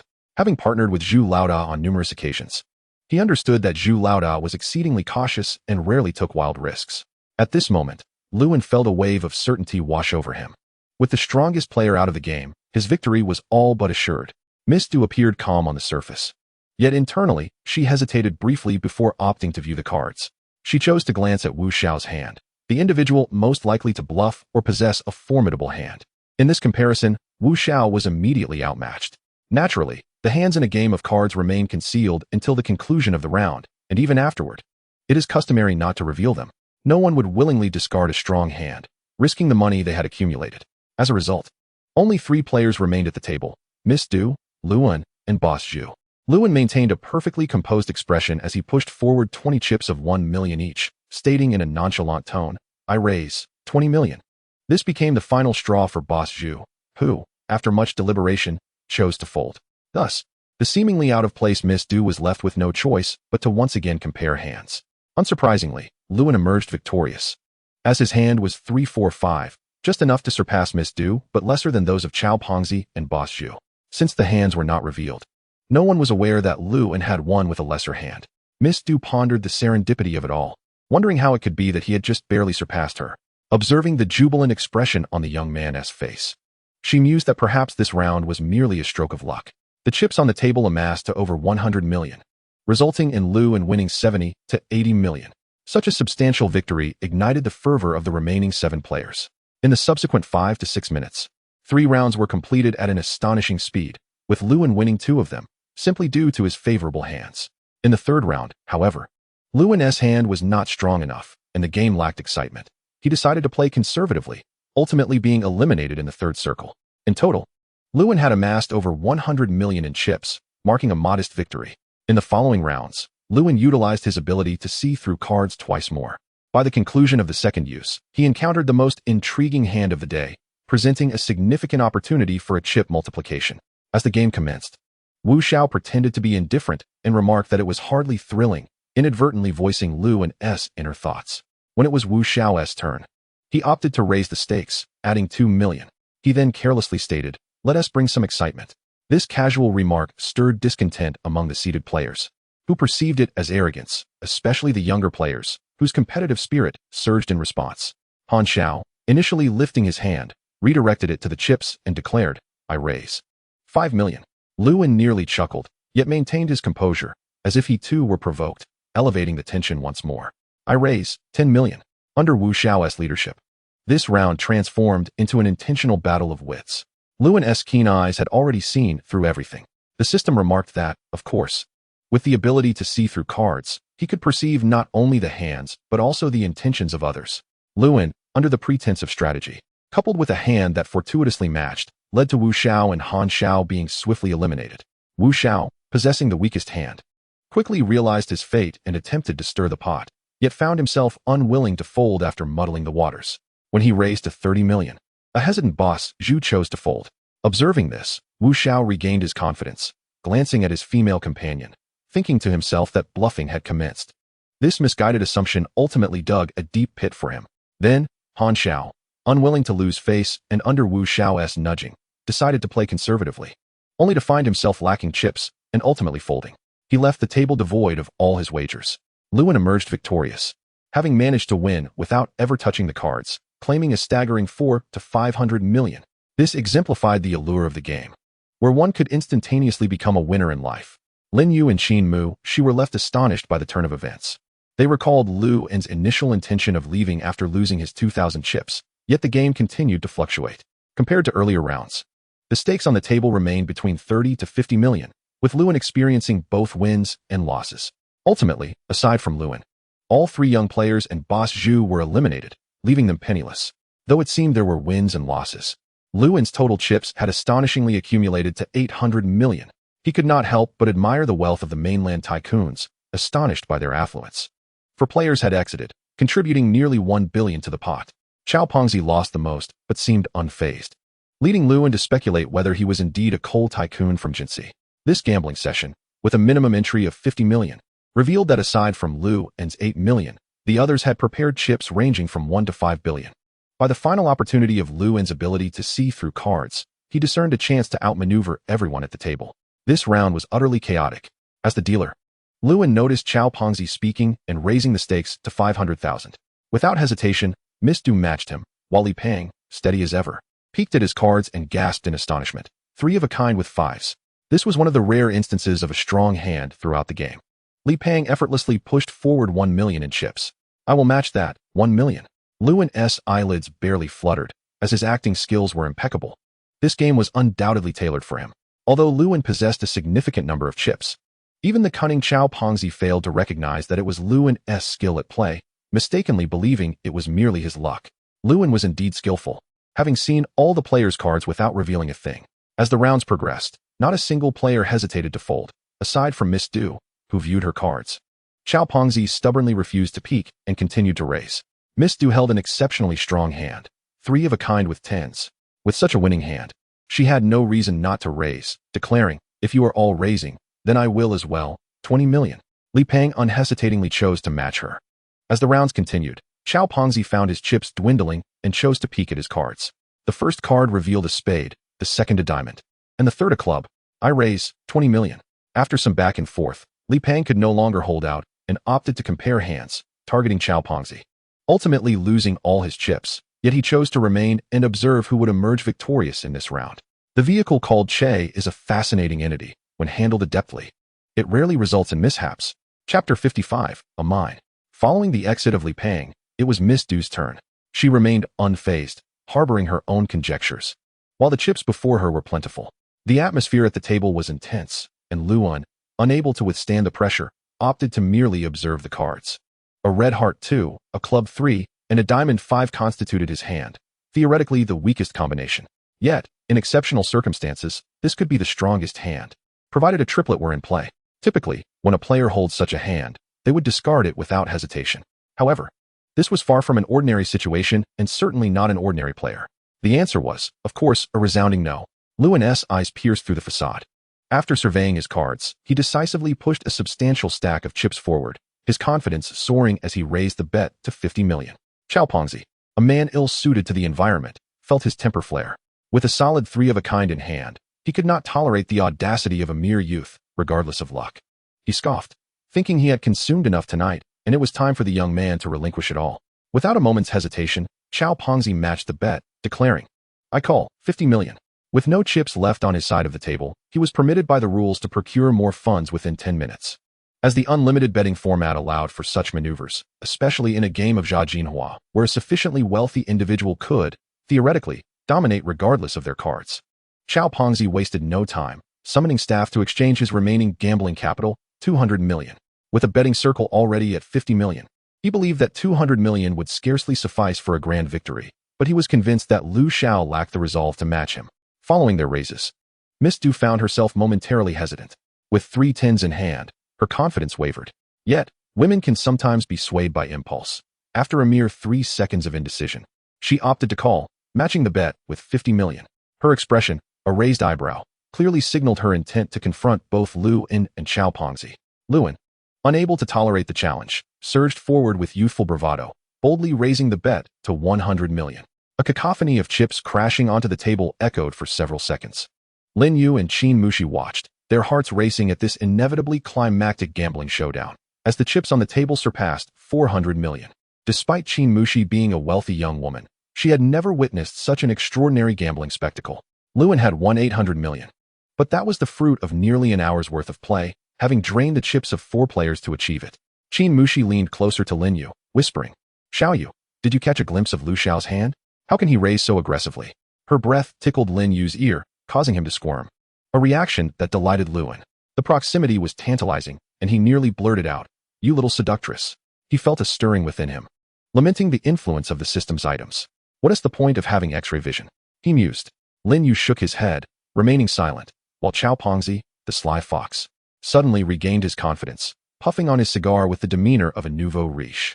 I call 100 million. If anyone at the table possessed confidence, it was undoubtedly Xiao Pengzi and Li Peng, the latter eager to witness how much Xiao could amass. With a 3 of a kind, victory appeared assured. Caught in the middle, Miss Du felt increasingly troubled.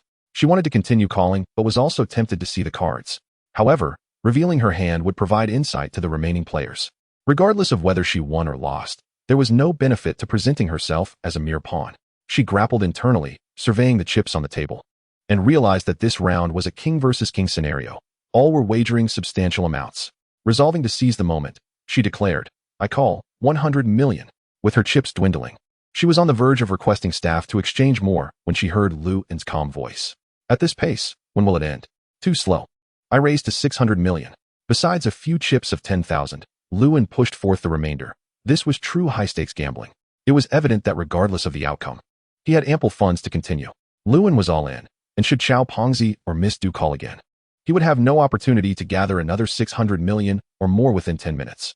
If his father were to discover his extravagant gambling in Macau, he would surely be furious. This revelation left both Miss Du and Xiao Pengzi reeling. Regardless of whether it was a bluff, 600 million was simply overwhelming. Miss Du's mind raced, and she ultimately chose to fold, acknowledging Lu Xiao's audacity. I can't play at this level. I concede. Xiao Pengzi, it's your turn. This encapsulated the perils of an unlimited betting game. Immense wealth could indeed dominate. At this moment, even Lin Yu and Qin Mushi momentarily forgot that Lu En's initial stake had dwindled from 50,000 to merely 20,000 in chips. They exchanged glances, silent in awe. As the total on the table, combined with Lu En's 600 million, soared past 1.2 billion. Lin Yu and Qin Mushi dared not speak. Nor did the companions of Li Pang and Xiao Pengzi, though their expressions betrayed their inner turmoil.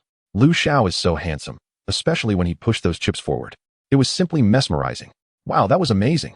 I wish I could share a bed with him. But alas, I fear my physique pales in comparison to his companion. Xiao Pengzi scrutinized Lu En's every move, observing his calm demeanor, yet felt a flicker of uncertainty. A three-of-a-kind was theoretically the strongest hand. But there existed a peculiar exception, the 235. Such a combination was not to be underestimated. Yet, what were the odds of that? Luan gently tapped the table, producing no sound, his expression tranquil. Unexpectedly, Xiao Pengzi felt emboldened. In that case, I call a new mine valued at over 700 million, priced at 600 million. Let us see the cards. Chapter 56. Thank you. Upon hearing this, Luan was momentarily taken aback. Could the new casino truly allow physical assets as collateral? Before he could pose the question, Xiao Pengzi summoned the staff, requesting the casino to act as a witness. Luan was once again greeted by the unintroduced young man, who remained composed.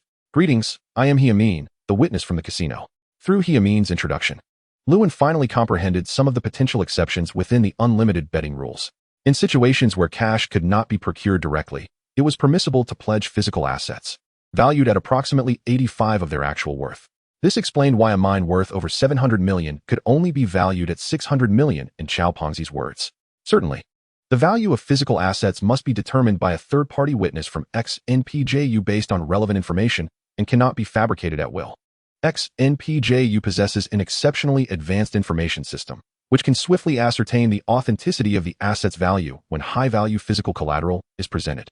Xiao Pengzi retrieved a stack of documents from his briefcase and handed them to Heamin. Approximately 10 minutes later, XNPJU confirmed the authenticity of the document's value through its information system. Lu Xiao, since the game only involves you and Xiao Ziying, you may also choose to decline the physical asset.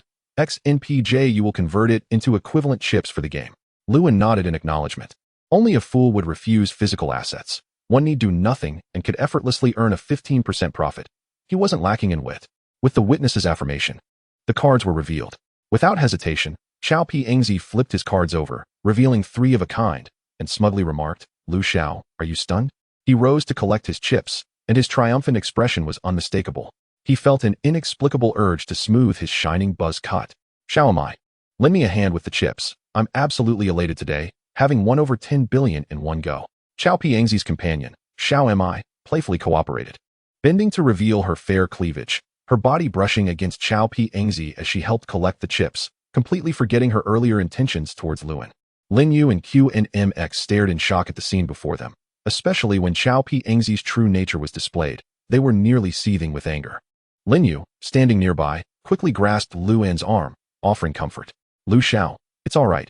Weren't we here just to lose everything? We still have 6 chips worth 100,000. At this moment, Lin Yu recalled Luan's original intention, to lose the remaining 20,000 from the 50,000 chips. Now, with 60,000 left on the table, they had technically won 550,000. QNMX also chimed in to console him. Exactly, Lu Xiao. The peculiar expression on Luan's face, however, was too cryptic. He appeared remarkably calm, which worried the 2 women that he might be contemplating further gambling. In Macau, instances of individuals becoming utterly bankrupt due to gambling are alarmingly common. Their fears were not unfounded. As Xiao Pengzi stacked his chips, he glanced at Luan, his smile unmistakably wide. Oh, Lu Xiao, are you feeling discontent? Are you ready for another round?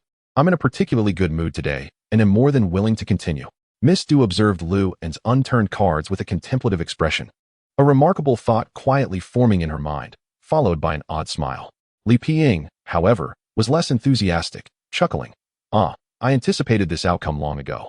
I just didn't expect Lu Xiao to be so audacious, risking 8 billion. On the table, among 12 billion in chips, approximately 8 billion belonged to Luan. After speaking, Li Ping stood to leave. Although he too had lost everything, it did not hinder his delight in witnessing someone else's misfortune. Just as Chao Pingzi finished stacking his chips, he dusted off his hands and held a cigar between his thick fingers, puffing with satisfaction. At that moment, Luan spoke in a calm tone. Thank you, Chao Ziying, for stacking my chips. It has saved me quite a bit of effort. As soon as he finished speaking, Luan revealed his cards. The 3 cards of different suits pierced the eyes of both Li Ping and Chao Pingzi, while Xiao Mi gasped in shock, immediately covering her mouth in realization. The astonishment in her eyes was impossible to conceal. The smallest yet also the largest hand, perfectly defeating the 3 of a kind. It was precisely the counter to Chao Pingzi's 3 of a kind. Chao Pingzi, oblivious to the cigar that slipped from his fingers, was engulfed in a storm of confusion. Where had this 2, 3, 5 come from? And of different suits. In his mind, a tempest raged. These past moments felt like climbing a mountain, reaching the summit only to be kicked down before he could revel in his triumph. It was utterly absurd. If Chao Pingzi did not comprehend the situation now, he truly did not deserve to be a nouveau riche, having been devoured to the bone by others. From the very beginning of the game, Luan had exhibited a nonchalant, reckless attitude, fooling everyone around him. Even the mountains of chips amassed by Luan merely led the players to believe that his luck was extraordinarily favorable. It was only after this hand of 2, 3, 5 against the 3 of a kind concluded that Chao Pingzi replayed the events in his mind and realized that Luan had been scheming all along. Luan smiled faintly, neither confirming nor denying. His success could be deemed a fortunate accident. Miss Du and Li Ping were not ordinary individuals. Upon hearing Chao Pingzi's words, they both understood the implications. The limitless betting in the VIP hall concluded with Luan clearing the chips of 7 players, in addition to acquiring a mine. Of course, much of this success was due to the advantage of his clear sight. Li Ping and Chao Pingzi were the first to depart, while Miss Du glanced at Luan and remarked in a somewhat enigmatic tone, "Lu Xiao is truly impressive. Thank you." At this moment, Miss Du realized that Luan's bold gamble was likely intentional, indirectly aiding her as well. Luan merely smiled, remaining silent, holding a check for 12,300,000,000 and the transfer agreement for Chao Pingzi's mine. Luan calmly exited the VIP hall with Lin Yu and QNMX. In the lobby on the first floor, T New York Yu and other streamers were still present, having played a little, with Chien Du losing significantly and preparing to leave when they spotted Luan. Other gamblers who had witnessed the dice table also noticed Luan emerging from the VIP hall, sizing him up. Isn't that the young man? By the looks of it. Has he lost everything? No, he still has a few chips. A few chips. Luan understood the principle of not revealing all his wealth, and fortunately, XNPJU was quite honorable. Perhaps it seemed a tad mindless to show off. Would it be too much to hope for some reward? Chapter 57, Shopping. Luan held 6 chips, having placed the check in his wallet, and casually handed the mineral transfer agreement to Lin Yu. Unaware of Lin Yu's momentary daze and the secret joy within, Lu Xiao trusts me. Otherwise, why would he give it to me instead of MX? The outcomes at XNPJU were significant, and seasoned gamblers could discern that those leaving with a box of chips were the winners. Those empty-handed or with only a few scattered chips were certainly the ones who had lost almost everything. XNPJU has a complete protocol. When a gambler wins, the staff will proactively mention the availability of security services for those able to leave the country. After the game in the VIP hall concluded, HAM Ing brought up this topic.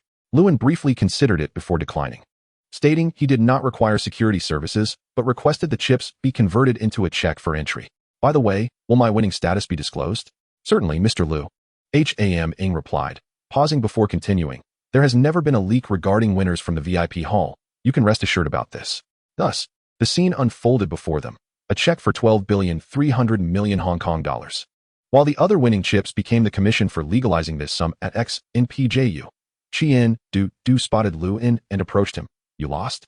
Luan smiled and replied, more or less. I still have 6 left, all for you. Saying this, he handed the 6 chips to Chien Du. Disregarding her astonishment as he left the casino with Lin Yu and QNMX, Chien Du watched Luan's retreating figure, somewhat surprised. This Lu Xiao had quite the integrity, not losing his composure nor becoming blinded by anger, and still had a few chips left. Glancing at the 6 chips worth 100,000 each, a hint of inscrutable meaning flickered in her eyes. T New York Yu leaned closer. Did Lu Xiao lose everything? Chien Duo cast a glance at Tian Yu, his tone indifferent. No, there are still 600,000 left. Considering it, I've won 550,000. Chien Duo was quite clear-headed. Despite entering with a mere 50,000 in chips, far less than the 80 million he previously won at the dice table, remaining with 600,000 still counted as a victory. In the new Lisboa, instances of sudden wealth are indeed rare, yet instances of complete loss are far more common. Therefore, to win is truly commendable. Tianyu smirked, quickly concealing his expression. Haha, he's just a thoughtless rich kid. He doesn't even know the principle of knowing when to stop. Naturally, Tianyu was aware of his own jealousy, as Lewin had completely stolen his limelight as a trending internet celebrity today. The most critical point was that, in terms of status, a well-connected rich heir was evidently far more formidable than a mere streamer like himself. What if he was an internet celebrity? That individual could easily disregard him, viewing him as nothing more than a performer. If Tianyu were to discover that Lewin had won nearly 2 billion, he would surely be at a loss for thoughts. Upon exiting the casino, Lewin turned to Lin Yu and Qin Mushi. Xiao Yu Mushi, have you booked your rooms? Lin Yu crossed her arms, fidgeting slightly, and replied with a hint of embarrassment, not yet. Her face flushed slightly. In reality, she had intentionally refrained from booking a room. Lewin, oblivious, pondered for a moment before asking, do you want to book a room with me first? Or head out to have some fun? Let us have fun first. They called a cab with the help of the new Lisboa, and the three embarked on their genuine adventure in Macau. Although small, Macau was renowned for its casinos and offered plenty of entertainment. Particularly, its shopping scene was undoubtedly on par with that of Hong Kong. Thus, various luxury boutiques bore witness to the presence of Lin Yu, Qin Mushi, and Lewin. Upon reaching the shopping district, Lewin waved his hand grandly. Today, all expenses are on me. The two women cheered joyfully. They had no intention of refusing, as it was only right to give Lu Xiao some face. After all, he had just won such a considerable amount. How much could shopping possibly cost? Tens of thousands? A few 100,000? Merely a drop in the bucket. Stopping in front of the Chanel cosmetics counter, Lewin paused. You two help me pick some items. As he spoke, he pulled out a neatly folded A4 paper from his wallet, densely filled with a list of cosmetics. Lin Yu glanced at it, and her expression shifted slightly. These were all skincare products for women. Lu Xiao, are you buying skincare products for your girlfriend? Qin Mushi seemed more intrigued by the handwriting on the paper. Lu Xiao, your handwriting is truly elegant. Those who had seen her live stream knew she had a weakness, her handwriting. Lewin chuckled, shaking his head. This handwriting isn't mine, and these skincare products aren't for my girlfriend. They are for a friend. I can introduce you to her sometime. Lin Yu completely overlooked the implication in that statement, fixating instead on the last part, an introduction to a friend. She felt a surge of joy, entirely unaware that she had already fallen head over heels. Initially, she thought meeting in person would lead to disappointment, but instead, she found herself entangled. After a shopping spree, all three were laden with bags. As the only gentleman, Lewin wished to relieve the ladies of their burdens. Yet the sheer number of shopping bags proved too much for him alone to carry. Hermes, Dior, Chanel, nearly all renowned luxury brands bore the marks of their shopping frenzy. Ultimately, the expenditure was not excessive, merely several 100,000. At the hotel entrance, they coincidentally ran into Tianyu and other streamers preparing to go out for the night. Lewin calmly greeted them, while Lin Yu and Qin Mushi felt somewhat embarrassed. It was all too evident. After walking away, a male streamer trailing behind Tianyu disdainfully remarked, I thought they were so high and mighty. They're just flocking to anyone who has money. His tone was inexplicably sour. Exactly. They used to act all high and mighty. Especially Qi Yu, who drove like a pro online yet maintained a lofty demeanor during offline gatherings. She even claimed that 1,000 drinks wouldn't faze her, yet she would be tipsy from merely drinking mineral water if she encountered someone wealthy. How true. This group of envious men, unable to attain what they desired, could only speak sourly. Nevertheless, they were aware of Feng Xiaojing's true nature and refrained from saying much more. Lewin remained unaware of the male streamer's discussions behind his back. Even if he were to find out, he wouldn't care. After all, one cannot control what others say. Furthermore, one need not fear shadows if one stands upright. Lewin reserved 3 luxurious suites at the front desk of the new Lisboa. He was not particularly picky about accommodation. He always chose the best available. No problem. Xiaoyu, please hand over your ID. I'll book you a luxury suite as well. Mushi, shall we change your room to a luxury suite? Qin Mushi nodded in delight. Sure. I wouldn't refuse a nice place to stay, especially not when it was from Lewin, who had casually rewarded them with tens of millions. They couldn't afford to appear overly pretentious. As evening approached, Qian Duoduo's call came through. Lewin answered. Brother Qian. Qian Duoduo's voice came through the receiver. Mr. Qian, I've reserved a table. Would you do me the honor of joining for a meal? All right. Brother Qian, I hope you don't mind a few more mouths to feed. Haha, Lu Xiao, you're too kind. Around 7 or 8 o'clock. Lewin inquired Lin Yu and Qin Mushi for their opinions. Qian Xiao has invited us for dinner. Shall we go together? Lin Yu and Qin Mushi had no objections and gladly agreed. After all, standing upright means one need not fear shadows. What is the harm in sharing a meal? In a well-known restaurant in Macau, Qian Duoduo had reserved a private room on the 2nd floor, accommodating around 8 or 9 people. It seemed Duo was not merely treating Lewin alone. Lewin and his companions arrived shortly after Duo, who graciously welcomed them. "Brother Qian, you're too polite." Duo smiled slightly. "Mr. Liu, it's your first time in Macau. It's only right." Under Duo's guidance, the three entered the private room number 8 on the second floor. Coincidentally, familiar faces awaited inside. Tianyu, Wen Er, and Wen Jing, 3 of the top 10 streamers. Their popularity was unquestionable, lingering in the top ranks. To be fair, the internet celebrity status of Feng Xiaojing and Qiyu had not held much advantage before Lewin's appearance. They had likely been ranked somewhere between 50 and 100.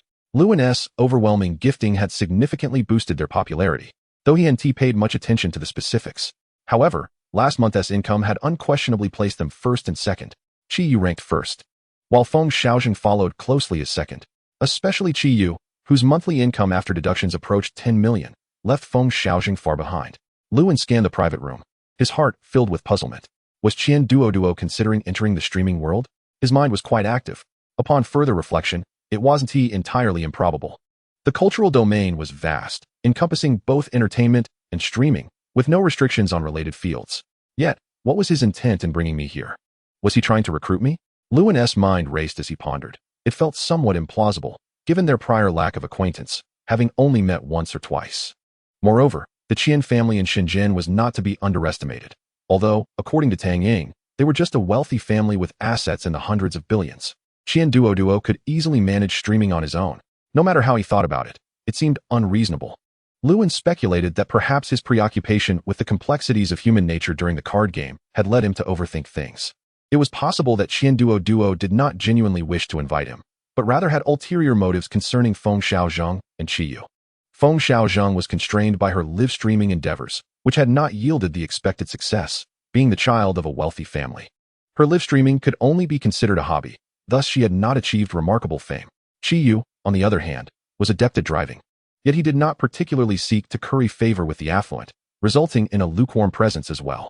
However, the current circumstances had shifted, with Liu and substantial support. It would be difficult for them not to gain popularity. Although Lewin's overall expenditure might not rank first, his reputation certainly surpassed many. When it came to the ferocity of financial investment, he was unequivocally the most formidable among the wealthy patrons of all live streaming platforms. Having spent tens of millions in just over half a month, an amount few could rival.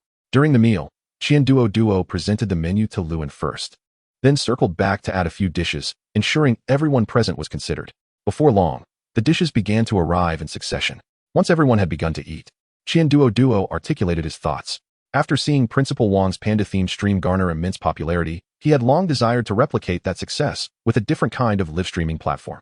He paused briefly before continuing, mentioning that he had recently registered a company named Duo Yujibo.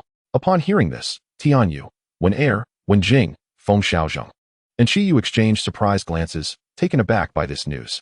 However, their reactions were swift. The primary purpose of Duo's gathering was to extend an olive branch to the most popular streamers. Whether they accepted was, of course, up to them. Among the several dozen streamers present in Macau, the selection of these 5 was surely not without its hidden reasons. Streamers like Na Bao and Li Go, who also boasted significant popularity, had historically outperformed Feng Xiaozhang and Qiyu. As thoughts swirled in Lewin's mind, he began to comprehend the situation. It was apparent that some streamers had already received Duo's invitation, either accepting or declining it. Duo was not on the same level as Wang Xizong, whose fame was incomparable.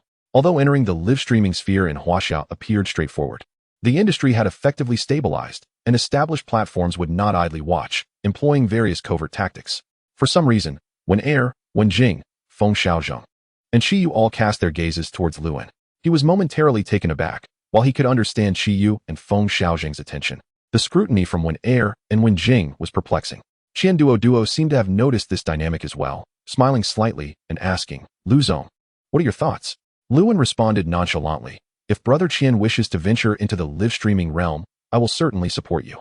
The upward trend of online streaming in recent years has been quite impressive, giving rise to a new social class. If Brother Qian's platform is engaging, it will undoubtedly gain traction quickly. However, I must admit that I am not well versed in commercial matters. Evidently prepared, Duo expressed his gratitude, saying, "I appreciate Luzong's support.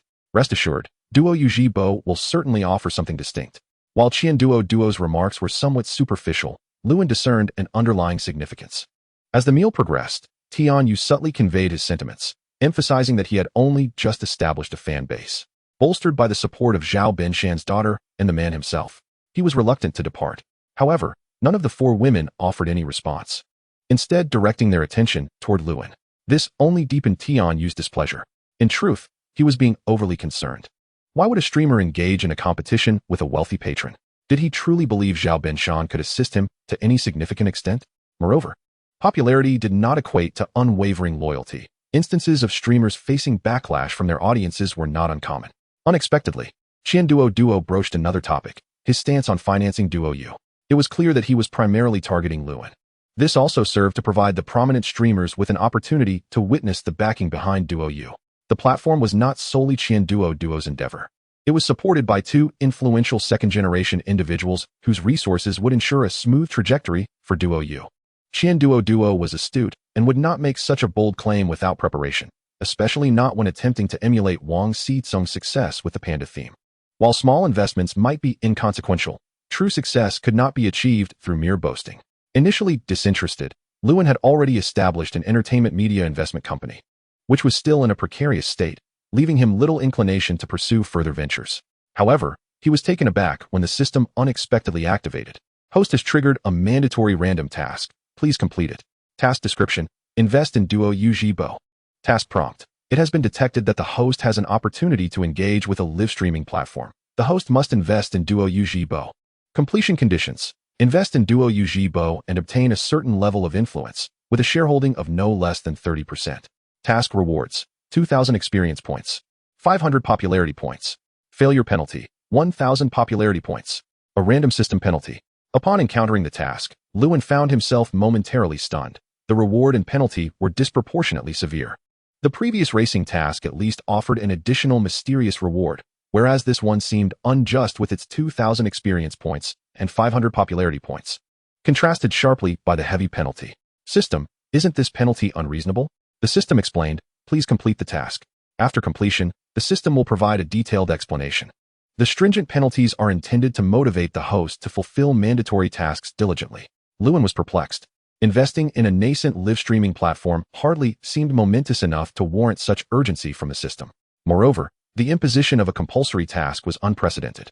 Ultimately, he decided to proceed with the investment. Matters that could be resolved with money hardly constituted a true problem.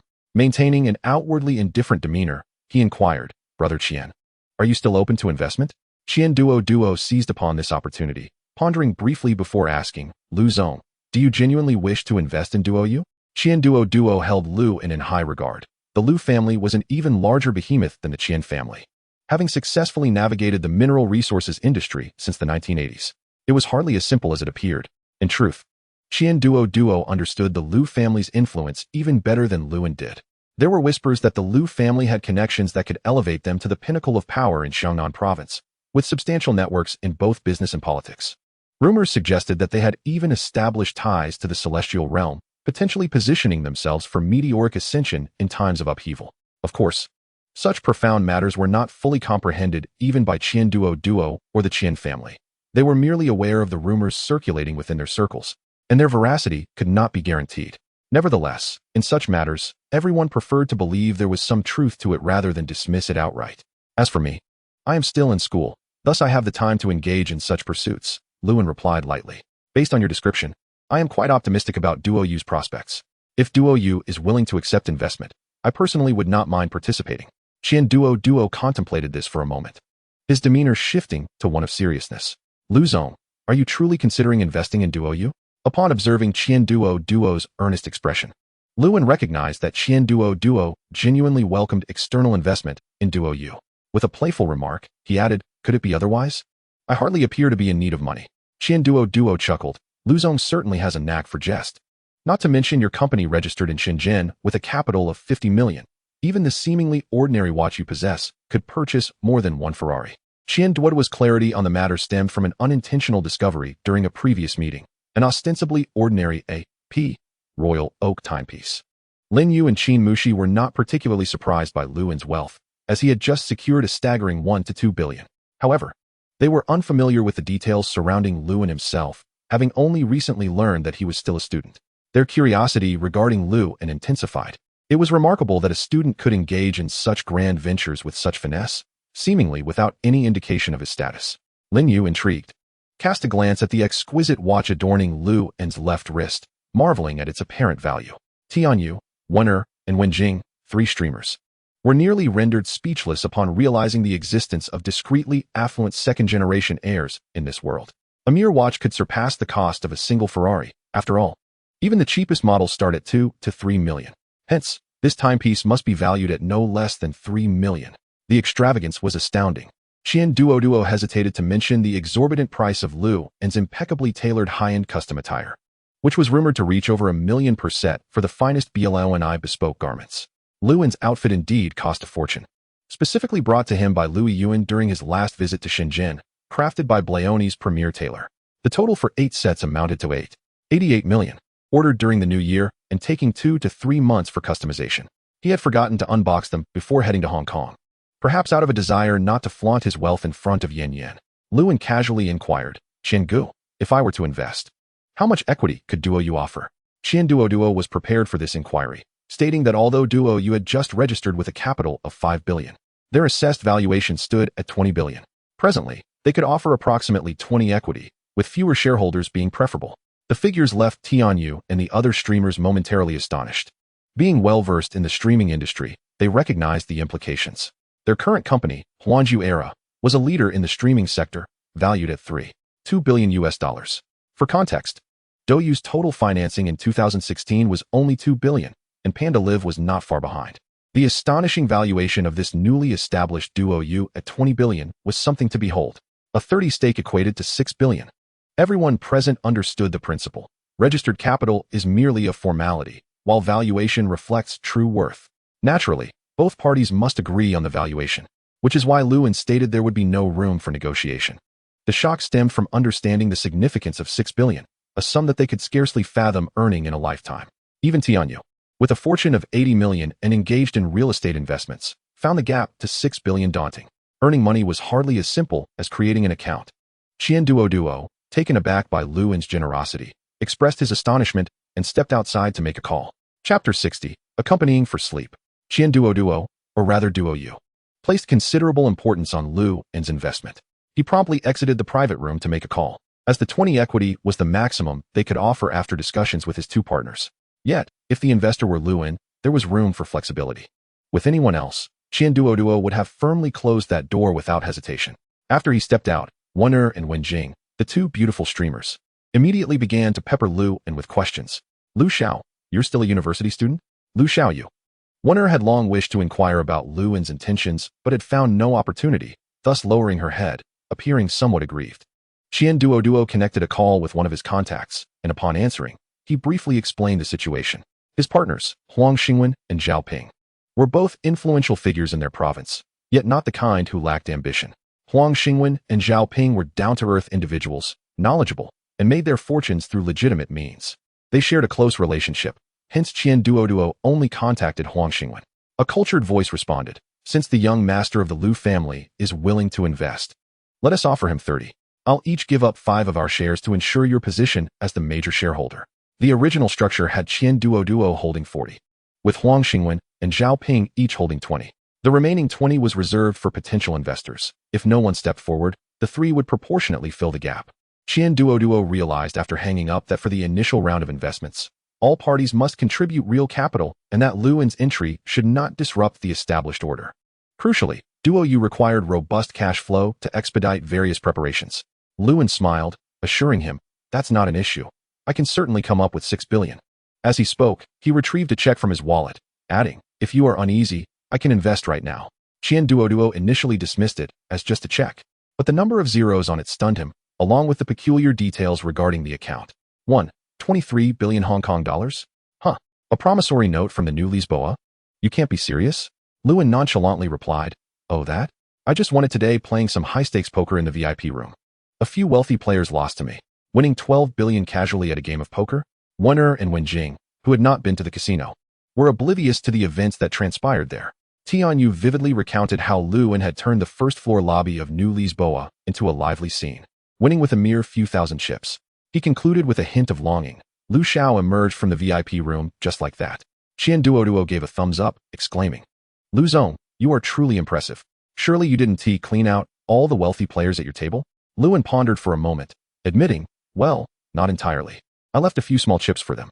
Lin Yu, listening nearby, was somewhat astonished. It was evident that Lu Xiao's victories were not without their challenges. Thankfully, Lin Yu understood the occasion well enough not to voice this thought, or the atmosphere could have turned quite awkward. Qian Duo returned the check to Luan, laughing. Lu Zong, are you trying to embarrass me? Luan chuckled in response, not at all. Qian Duo stated earnestly, given this, let us finalize the investment in Duo Yu. Luan's expression turned serious, and they reached a pleasant agreement. The investment had been settled, and Luan exhaled in relief. While investing was generally straightforward, the system mandated a minimum of 30, which posed a challenge. Had he not won 12 billion at the casino, that would have been a genuine predicament. In truth, Qian Duo's primary aim had been to attract those 5 popular streamers. Having Luan join was merely a test of waters and a means to cultivate connections.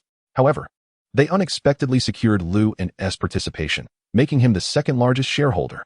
Given Luan's influence online, the launch of Duo Yu would likely attract a significant influx of users, driven by his presence. The impact of a super-rich individual on the popularity of a streaming platform was undeniably advantageous. Subsequently, Qian Duo formally extended an olive branch to Tianyu, Wen'er, Wenjing, Feng Xiaojing, and Qiyu. Although Tianyu had politely declined once already, the circumstances had shifted. Tianyu pondered without providing a definitive answer, and Wen'er and Wenjing expressed their need for consideration. While Feng Xiaojing and Qiyu exchanged glances with Luan, their intentions unmistakable. The night unfolded. The luxurious suite on the top floor of the Xinpu Hotel was the setting for an intriguing encounter. In the room, Luan found himself in the company of Lin Yu and Qin Muxi. As he gazed at the two women, he feigned ignorance and inquired, Ladies, what brings you to my room at such a late hour? Lin Yu, a mix of indignation and impulsiveness, retorted, Is it too much to ask for some companionship? Luan, caught off guard while sipping water, nearly choked. Let us communicate properly, he exclaimed. Lin Yu, feeling even more aggrieved, buried her face in her chest, falling silent. Luan was momentarily taken aback by Lin Yu's candidness and vulnerability. He found it somewhat overwhelming. Private messages on WeChat were one thing, but in person, Lin Yu was undeniably captivating, even without makeup. However, he was aware that he had a girlfriend. With a resigned smile, Luan replied, I do have a girlfriend. You know. Lin Yu pouted as if on the verge of tears. Observing this, Qin Muxi interjected, Lu Xiao, we actually came to seek your perspective. Luan's expression turned serious as he analyzed the situation. While the market value is high, it has seen better days. Leaving might not be a bad option. Do you has connections that could prove beneficial? And if Qian Duo dares to emulate Wang Xizong, there is certainly promise ahead. Qin Muxi, slightly exasperated, remarked. We are well aware of that. You invested 600 million. It's just. What is just? Luan responded calmly. Popularity? Wealthy patrons? With me around. What is there to fear? I've already invested 600 million. I'm not concerned about another 600 million to promote you, or do you? Upon hearing this, Qin Muxi immediately resolved, then I shall switch to Do You and become one of your employees. Although Lin Yu pouted, her ears perked up at Qin Muxi's declaration, and she quickly added, I will also transition to Do You. Luan smiled and nodded, of course. That's not a problem. However, we must wait for Do You to launch and properly terminate your existing contracts. Both Qin Muxi and Lin Yu nodded in agreement, their eyes conveying myriad emotions. Luan felt a shiver run down his spine, as if he had been caught in an illicit affair. It wasn't until Qin Muxi exited the suite that he broke free from such thoughts, shaking his head to dismiss them. Unbeknownst to him, Qin Muxi seemed to possess deeper emotions or a more nuanced perspective than Lin Yu. Every few days, Luan would initiate a call to Yan Yan to share his innermost thoughts. Realizing it had been a few days since he last contacted her, he quickly dialed her number. The moment she answered, he was greeted with a playful huff. Luan, have you been busy lately? Luan, with a tone of feigned humility, replied, Not at all, it's all my fault. I should be thinking of calling our esteemed Miss Yan at every moment. Yan Yan's voice brightened with delight at his charming words. After about 20 minutes of conversation, Luan hung up, feeling a sweet sense of satisfaction. He casually played with his phone, already formulating plans regarding the Yan family. Even in the worst-case scenario, he could simply acquire Yan's company. After all, it was merely a matter of money. What was the problem? None. The true issue was the lack of sufficient funds. Luan consoled himself to take things slowly. His thoughts drifted back to Lin Yu, Qin Muxi, and his friend Luan. An unsettling feeling crept in as he pondered the potential consequences of unforeseen events and whether Yin Yin would be furious if she knew. Suddenly, Lewin felt a chill run through him. In his mind, two voices debated. One insisted he should maintain distance from them, as ambiguity was not suited for him, while the other scoffed, questioning if he could truly resist temptation, given that he was still a virgin. Another voice chimed in, asserting that he could not betray Yin Yin, while the last one dismissed his concern, reminding him that he had already strayed in thought. They all seemed to agree that the mere prospect of such indulgence was tantalizing. With a deep sigh, Lewin lamented, the plight of a man. He gazed into his bowl, lost in thought, as he observed the vast expanse of forest outside. Suddenly, Lewin paused, realizing he had not utilized his spending limit for the day. He had forgotten to make use of it while shopping due to the fact that Macau did not accept Alipay or WeChat Pay. He instinctively overlooked that the system actually supported all payment methods. With practiced ease, he opened the app, finding no live notifications, and after a brief pause, exited to another newly installed application, Douyu. Once registered under the username Tu Haoan, he found that 3 popular streamers were currently live. So he casually clicked on Feng Timo's channel. Upon entering, he was met with a barrage of comments that nearly overwhelmed the screen. Confused, he wondered what was happening. He quickly recalled a recent scandal involving an accountant who embezzled 8.9 million renminbi from his company, spending the entirety on gifts for female streamers, with Feng Timo being the most significant recipient, racking up 1.6 million in gifts alone. Many viewers, unaware of the full story, began to criticize her, claiming she was merely pretending to be innocent. Lewin scoffed at such ignorance. He knew the earnings of popular streamers. Feng Timo was not just any streamer. She was the queen of Douyu, with immense popularity and income, and it was unlikely she would degrade herself for a mere 1.6 million. The vitriol in the comments was unbearable for Lewin. At that moment, a voice from the system chimed in, questioning whether Lewin intended to pursue a relationship with the streamer. He retorted that this was not a matter of courting her, but rather of claiming her as his employee. The system praised Lewin for his audacity, acknowledging his unique approach. Without hesitation, Lewin decided to make a generous contribution. He sent 100 rockets to Feng Timo, as anything less felt insufficient for his growing stature. The barrage of rockets quickly silenced the haters in the chat. 6666666, a true tycoon has appeared, starting with 100 rockets. Lewin's identity as Tu Haoan caught Feng Timo off guard, but she quickly regained her composure, thanking him. Before she could finish, however, she was interrupted by the announcement that Tu Haoan had been elevated to emperor. As Lewin prepared to make another generous donation, he discovered that Douyu had imposed a daily spending limit on regular accounts. In a bold move, the highest tier of the emperor was activated, costing a staggering 120,000 per month, accompanied by an additional 100,000 noble shark fins for priority use. THON gifted FNTM 100 rockets, followed by another 100. The barrage of comments became utterly unreadable as the live stream lagged for a full 2 minutes. Chapter 62. The correct way for a tycoon to engage? LN's continuous barrage of 300 rockets and the emperor title left the entire Douyu platform in disbelief. While Douyu is home to many wealthy patrons, few exhibit such overt dominance. The online viewership in FNTM's live stream surged dramatically, leaping from around 800,000 to an astounding 1.5 to 1.6 million. Indeed, FNTM's popularity as Douyu's leading lady was undeniable. Originally, the incident involving an accountant and MD turning himself in after spending lavishly on female streamers had ignited significant media attention, maintaining FNTM's high viewership even in the late hours. LN's contribution effectively doubled her audience.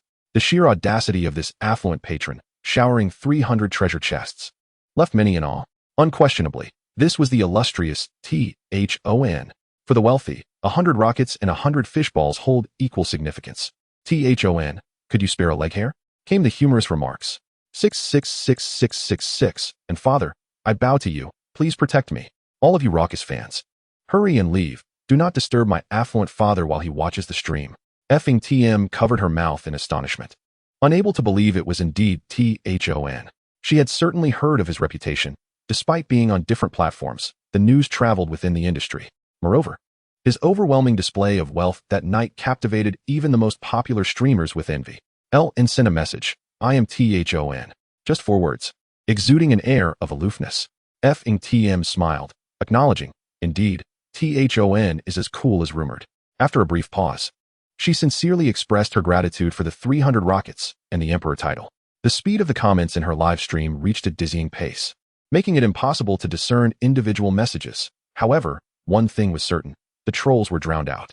This formidable influx of support effectively silenced the naysayers, providing an unusual sense of tranquility. On a computer, the stream would have been entirely obscured unless the comments were turned off. Effing TM continued. THON, would you like to hear a song? She had resolved to ignore the negativity and sing, as the barrage of comments rendered any critiques indecipherable. THON sent F-ing TM 200 rockets, followed by a message, just to round it off. The audience finally grasped how THON had earned his reputation. It was undeniably impressive. What a way to round it off. THON. You deserve a 6. Honestly, I wish I could emulate THON, but being devoid of even 500 fishballs leaves me utterly despondent. Enough. THON, please leave, stop showing off. Where's YNZing? Can someone come to rein in THON's arrogance? The comments echoed sentiments of disbelief. F-ing TM's naturally gentle voice softened further in this pivotal moment, as an unfamiliar benefactor appeared to support her, stirring genuine emotion within her, independent of monetary considerations. She expressed heartfelt thanks to THON, her excitement rendering her momentarily speechless. Ding. F-ing TM sent a friend request. Ellen stroked his chin and accepted. Indeed, he had been awaiting her request, knowing that once they became friends, everything else would fall into place. F-ing TM decided against singing, even as her viewership soared to over 2 million, an optimal time to attract new fans. Instead, she chose to calmly address recent events with succinct clarity. Many friends have been criticizing me, and indeed, my second fan is that individual, making it unavoidable. However, from an objective standpoint, I cannot prevent him from gifting. Regardless, the situation is as it stands. Let us all engage in rational consumption. The final remark about THON elicited a flurry of 666,666 comments. If we were to consider the situation from a different perspective, F-ing TM's immense popularity, with a monthly income exceeding 1 million, would not compel her to compromise her integrity for a meager total of less than 1.6 million in gifts. She had no need to attract negativity. Her status as Douyu's leading lady remained unchallenged. What would be the point? Nevertheless, F-ing TM's explanation did yield some effect, coinciding with the appearance of her first fan, YNZing, who promptly sent 50 rockets. Although not as grand as THON's display, it was still impressive. As a result, the trolls in F-ing TM's live stream diminished, as they faced repercussions for their actions. The presence of 2 affluent patrons, including the commanding THON, had effectively silenced critics. After YNZing's arrival, he sent a message of gratitude to THON for the gifts. The comments surged with excitement. To be fair, Douyu's popularity appeared to surpass what seemed to be a waning interest elsewhere.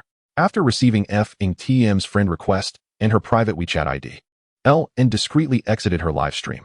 Emperor THON entered another live stream. In CHNYF's channel, a banner was unfurled.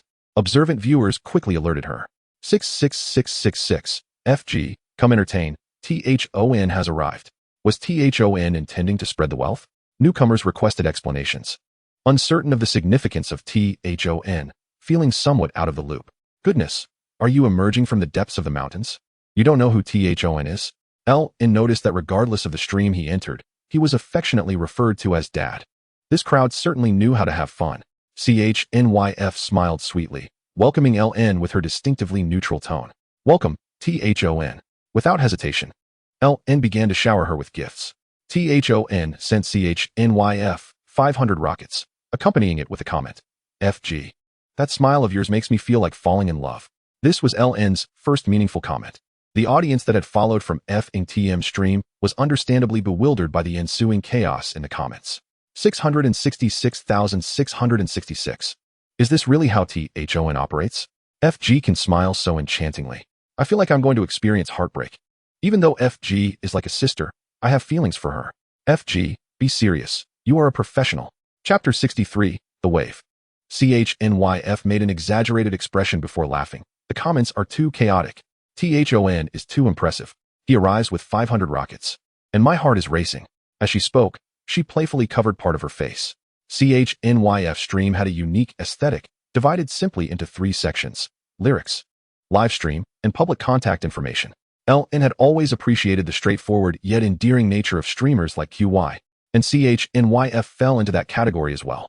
Objectively speaking, CHNYF was even more carefree, exuding a boyish charm and a penchant for humor. LN typed away, chuckling as he engaged with the comments. Fagia, the words you uttered are quite amusing. It would indeed be strange if your little heart were to cease its rhythmic beating. Chen Yifa was thoroughly entertained, laughing unabashedly. Just one word, 6. Naturally. Chen Yifa sent a private message to Luan, adding him on her personal WeChat as well, and everything proceeded seamlessly. The contributions leaderboard in Chen Yifa's livestream showed a modest sum of over 100,000 RMB, which paled in comparison to Feng Timo's more rational figures. Upon Luan's arrival, he instantly propelled himself to second place with a generous donation of 500 rocket gifts, totaling 250,000 RMB. In Feng Timo's livestream, a similar donation only secured the 7th position, illustrating the disparity. After the laughter subsided, Chen Yifa smiled and inquired, "Richen, would you like to hear a song?" Her livestream encompassed a myriad of activities, singing, gaming, outdoor excursions, and so forth, with singing being her forte. Luan, without hesitation, chimed in, "Tonghua Zhan, Tonghua Zhan, Tonghua Zhan." It seemed that Richen was quite the whimsical character, repeating himself for emphasis. "Richen, I had no idea you could pull off such a stunt. Are you not aware that Fagia's rendition of Tonghua Zhan is exclusively performed at midnight? Nonsense. With data around, Fagia would never be bound by convention." Upon glancing at the comments, Chen Yifa remarked, "Oh, Richen, you are quite the entertainer, aren't you? Truly deserving of admiration." Indeed, Chen Yifa's ability to captivate her audience was exceptional, particularly with her rendition of Tonghua Zhan, a song that gained popularity through her cover. As she began to sing, the atmosphere transformed, and the audience became more subdued. Luan listened attentively, lost in the melodious tones emanating from his phone. He contemplated procuring a set of high-quality audio equipment to relish the exquisite sound, perhaps something akin to Adam's offerings. "What? You suggest Yamaha? Don't jest, my friend. I cannot afford such extravagance." After spending around 10 minutes in Chen Yifa's livestream, Luan glanced at the clock. It was already 10:40. He proceeded to the last livestream he intended to visit, not forgetting to send a gift beforehand. Rich and presented Chen Yifa with 160 rockets. Richen remarked, "I'm uncertain how many 6s to send to Fagia. I must take my leave now." The mathematically astute Luan was blissfully unaware that 160 was not divisible by 6. Luan then entered Zhou Erk's livestream. He was well aware that, in the original world, Zhou Erk had been recruited by Wang Xikong to Panda, and her popularity had only soared since her transition, as she began to pursue a career as an artist. Hence, Luan's foremost intention today was to recruit Zhou Erk. As a figure of authority, he naturally desired to have the most talented employees, and an impressive start would be ideal. The Emperor, Richen, has entered the live stream. Meanwhile, a multitude of viewers were engaged in discussions regarding Richen's absence from Erk's livestream. "Richen has come to Douyu," exclaimed one. "You only just realized that? Richen is enjoying himself in Timo and Fagia's streams. So why hasn't he graced our little fairy Erk's livestream? Indeed, our Erk is a little fairy. How could a mere mortal like Richen enter her realm?" Perhaps at this very moment, our little fairy Erk was feeling quite pleased, as she was the main event. Zhou Erk pondered privately, having heard of Richen's reputation. The entire live stream was abuzz with accounts of his grandeur. It was hard not to have heard of him.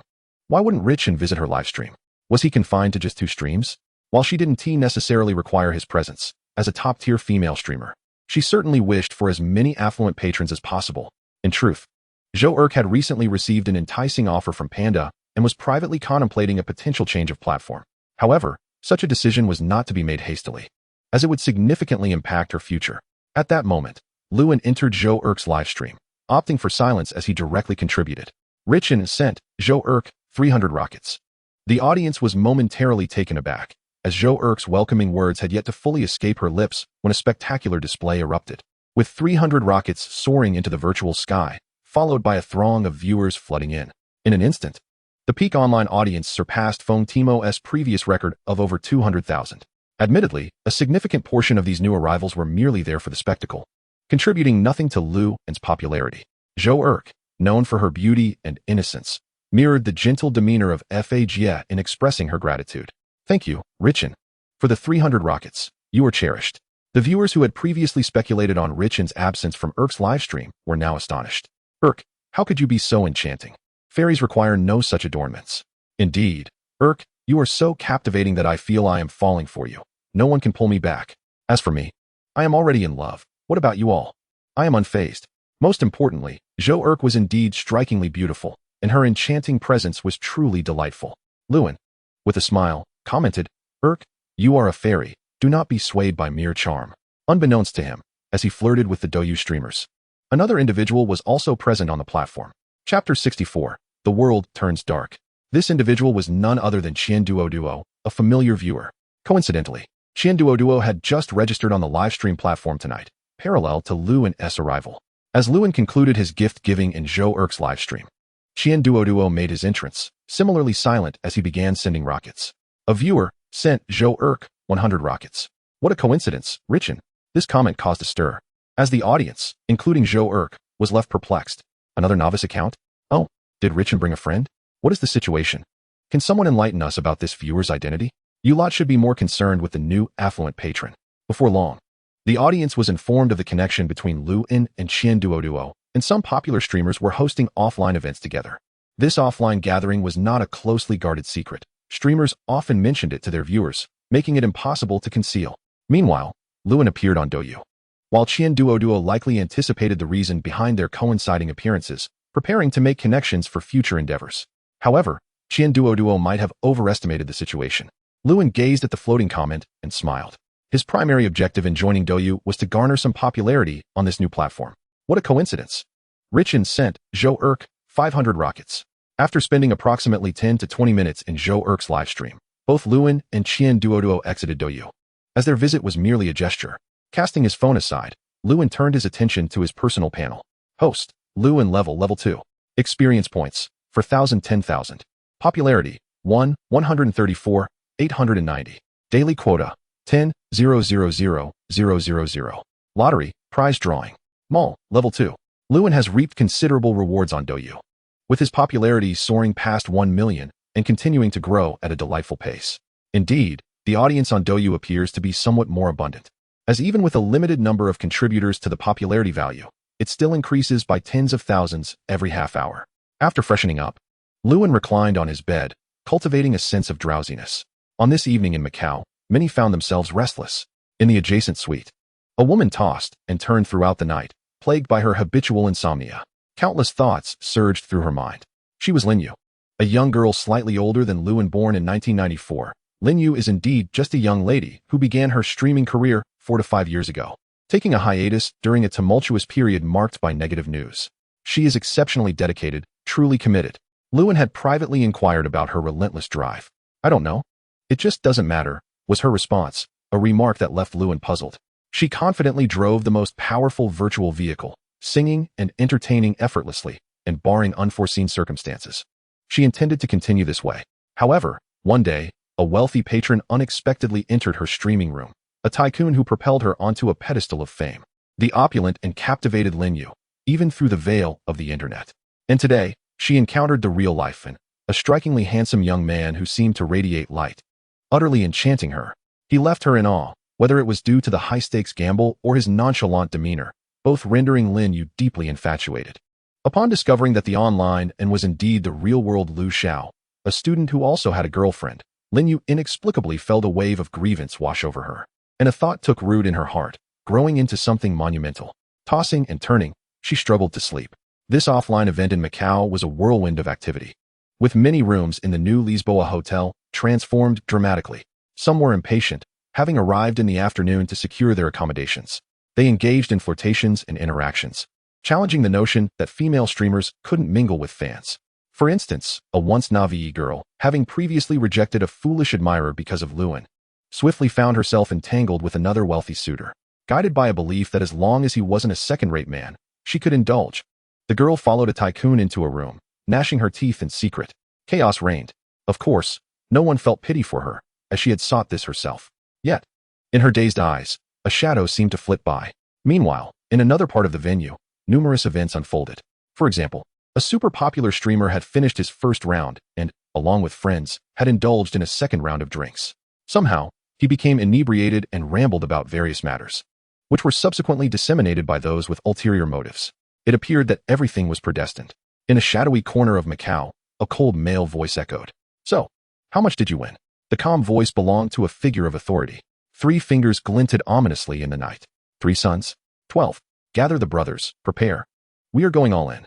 The voice rang out with conviction, and as neon lights flickered, everything vanished without a trace, save for the extinguished cigarette butts on the ground. Luan had a lengthy and convoluted dream. In this dream, 1, 2, 3, 4, 5 women appeared in succession. The first was Lin Yu, who had just seen through everything today. The second was Luan, who had been confronted with the truth just days prior. The third was Fat D, who could charm anyone into a frenzy and was set to visit Shenzhen soon. The fourth was a junior, Fu Tian, whose unexpected presence puzzled him. The fifth was Yan Yan, with a serious expression, fiery in her demeanor, and ultimately, reluctantly yielding. Yet, absent from this dream was Qin Mu Shi, who had also been exposed today. Under one blanket, these figures lay together in a chaotic tableau. The dream was wild and senseless. A new alliance had formed. And how many more updates were owed? Perhaps one today. How delightful. Alas, how disheartening. The following morning, Luan awoke, bleary-eyed, sitting up in bed. His mind was a haze, remnants of the dream still lingering. Suddenly, a jolt of realization struck him, and he threw back the covers, revealing a large stain that met his gaze. His face burned with embarrassment. This was exceedingly awkward. Youthful exuberance. He vowed not to dwell on the potential repercussions of last night. After tidying up, Luan felt a lingering awkwardness. What a predicament to encounter while staying in a hotel. Moreover, that dream was utterly absurd. He mused to himself, reflecting inwardly, and surprisingly began to reminisce about the delightful feelings evoked by such scenes. Amen. Today marked the most complete day of his excursion in Macau. Luan, Lin Yu, and Qin Mu Shi had conferred yesterday regarding their itinerary. Look, yesterday was all about shopping, and today was for sightseeing. The Macau Tower, an iconic structure standing at a height of 338 meters, boasts an observation deck situated 223 meters above the ground. Around 9 or 10 in the morning, Luan, Lin Yu, and Qin Mu Shi arrived at the base of the tower, purchasing tickets, boarding the elevator, and enjoying the view. Nothing particularly noteworthy. Interestingly, the Macau Tower features thrilling activities such as skywalk, bungee jumping, and the exhilarating big shot, with the latter being the world's highest bungee jump at 233 meters. Rephrased, it's simply bungee jumping, and merely contemplating such a height is both exhilarating and terrifying. The sky jump and bungee jump are quite similar, both launching from the same height. But the former lacks the rapid descent and inversion of the latter, though both promise an adrenaline rush. The skywalk, also at 233 meters, allows participants to run around an 18-meter-wide open steel frame encircling the tower, sans handrails. It too offers a thrilling experience. Lastly, there's the seemingly less intense activity, the big shot, which offers the unique thrill of climbing a high tower. Starting from the observation deck at 223 meters, one can ascend to the apex of 338 meters using a vertical ladder comprising around 100 rungs. On the 58th floor of the Macau Tower, the three of them settled into seats at a CAF, gazing out at the panoramic view of the city. The experience was rather delightful. While ascending in the glass-walled elevator to the 58th floor, they found themselves the sole occupants. As the elevator climbed higher, Lin Yu expressed her astonishment with a humorous remark. Wow, why is it so high? Is this taking us to space? Luan and Qin Mu Shi exchanged amused glances, remaining composed. Outside the expansive glass windows, one could observe one bungee jumper after another, indulging in the exhilarating thrill of free fall, starkly contrasting with the serene tranquility of the CAF on the 58th floor.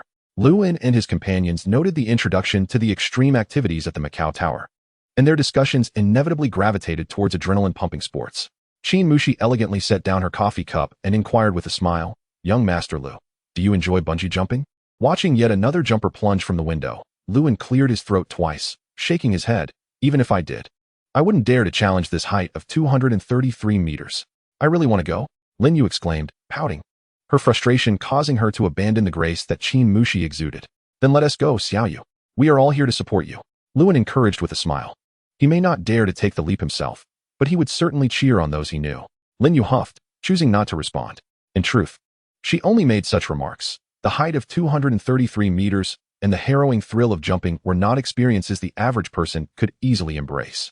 Qin Mu Shi, flipping through the introduction of the extreme activities at the Macau Tower, chimed in with a smile. "Xiao Yu, you could also try the 233-meter skywalk at the Macau Tower." It was an obvious tease, and Lin Yu, with her fiery temper, was tempted to agree, yet the sight of the towering height outside made her falter. Meanwhile, Luan pondered the notion of tempting fate. After all, he was a master of taiji. Surely he possessed some degree of composure? In truth, Luan felt quite apprehensive. He had not even dared to glance at the brochure. At last, he extended his hand, not to lift the coffee cup, but to pick up the brochure for the extreme activities, leafing through its pages. After a moment, he snapped the brochure shut, filled with a sense of nonchalance and flair. "I've made my decision. I shall experience the ascent to the heavens." Lin Yu and Qin Mushi looked at Lu in astonishment, as he suddenly declared his resolution. Lin Yu hesitated, asking, "Young Master Lu, are you certain?" After a pause, she added, "Are you really going to court danger?" It was fortunate that Luin had not yet brought the coffee to his lips. Otherwise, he might have spat it out in surprise at such straightforwardness. "What do you mean? Am I just courting danger? Can't you say something more pleasant? For instance, young Master Lu, are you aiming to reach for the skies?" At that moment, another voice chimed in, none other than Qin Mushi's, articulating precisely what Luin longed to hear. With a smile, Luin nodded, "Xiaoyu. Look how eloquent Mushi is. You should learn from her. We are the ones who will reach for the skies." Qin Mushi smiled knowingly, while Lin Yu pouted again. After finishing his coffee, Luin hesitated little, uncertain of why he suddenly felt the urge to conquer the pinnacle of the Macau Tower. Perhaps it was that promotional phrase about height bringing surprise. The registration and attire changes were hardly noteworthy, and he did not encounter any acquaintances along the way. Lin Yu and Qin Mushi watched Luin ascend to the tower entrance with expressions mingled with concern and encouragement. The ascent commenced. His steps were leisurely and unhurried, akin to those of others embarking on the same journey, exuding an air of composure. Luin was well aware that this was merely the beginning. Beyond the staircase lay a vertical iron ladder, still within the tower, which he estimated to be several dozen meters high after his climb. "Sir, your stamina is impressive," remarked one of the fellow climbers with a hint of envy. Being physically fit is truly a blessing. The real challenge was about to begin. By the time it was around 11 or noon, the heart-pounding moments commenced, the highest urban ascent in the world. The final few meters truly embodied the essence of ascend 100 steps to the heavens. Upward, higher still, the Macau Tower opens its 100 steps to the heavens experience twice daily, at 11 in the morning and 3 in the afternoon. Luin's moment of determination was perfectly timed to coincide with the morning session, and there were not many fellow climbers, only 7 or 8. Not everyone could ascend several dozen meters as casually as Luin. After a brief rest, the group began the final climb. Due to his stamina, Luin took the lead. A glance downwards, would he plummet? Even a Taiji master might not fare well from such a height. "I am not yet a true tycoon. I cannot simply." A voice within his mind interrupted, "Seriously, is this extensive inner dialogue for real?" To which he replied, "It's just divergent thinking." In that moment, Luin, still at ease, felt no tension, only excitement and exhilaration. He was finally about to reach the pinnacle of the city. After about 10 minutes, the climax of this adventurous journey finally arrived. At a height of 338 meters, Luin was the first to reach the summit. Standing atop the Macau Tower, yearning to touch the sky, the weather was splendid, allowing Luin to gaze far and wide, with Zhuhai and Hong Kong beneath him. Exhaling deeply, he felt a wave of refreshing clarity, realizing the joy that height could bring. As the wind swept by, a trace of lingering despair, unease, and anxiety dissipated from his being. Luin's thoughts flowed freely. A slight smile graced his lips, his heart intoxicated with joy. The official estimated time for the experience was a little over 2 hours. Luin received a specialized certificate for the 100 steps to the heavens, a membership card, a limited edition shirt, a video, and a photo memory stick among other souvenirs.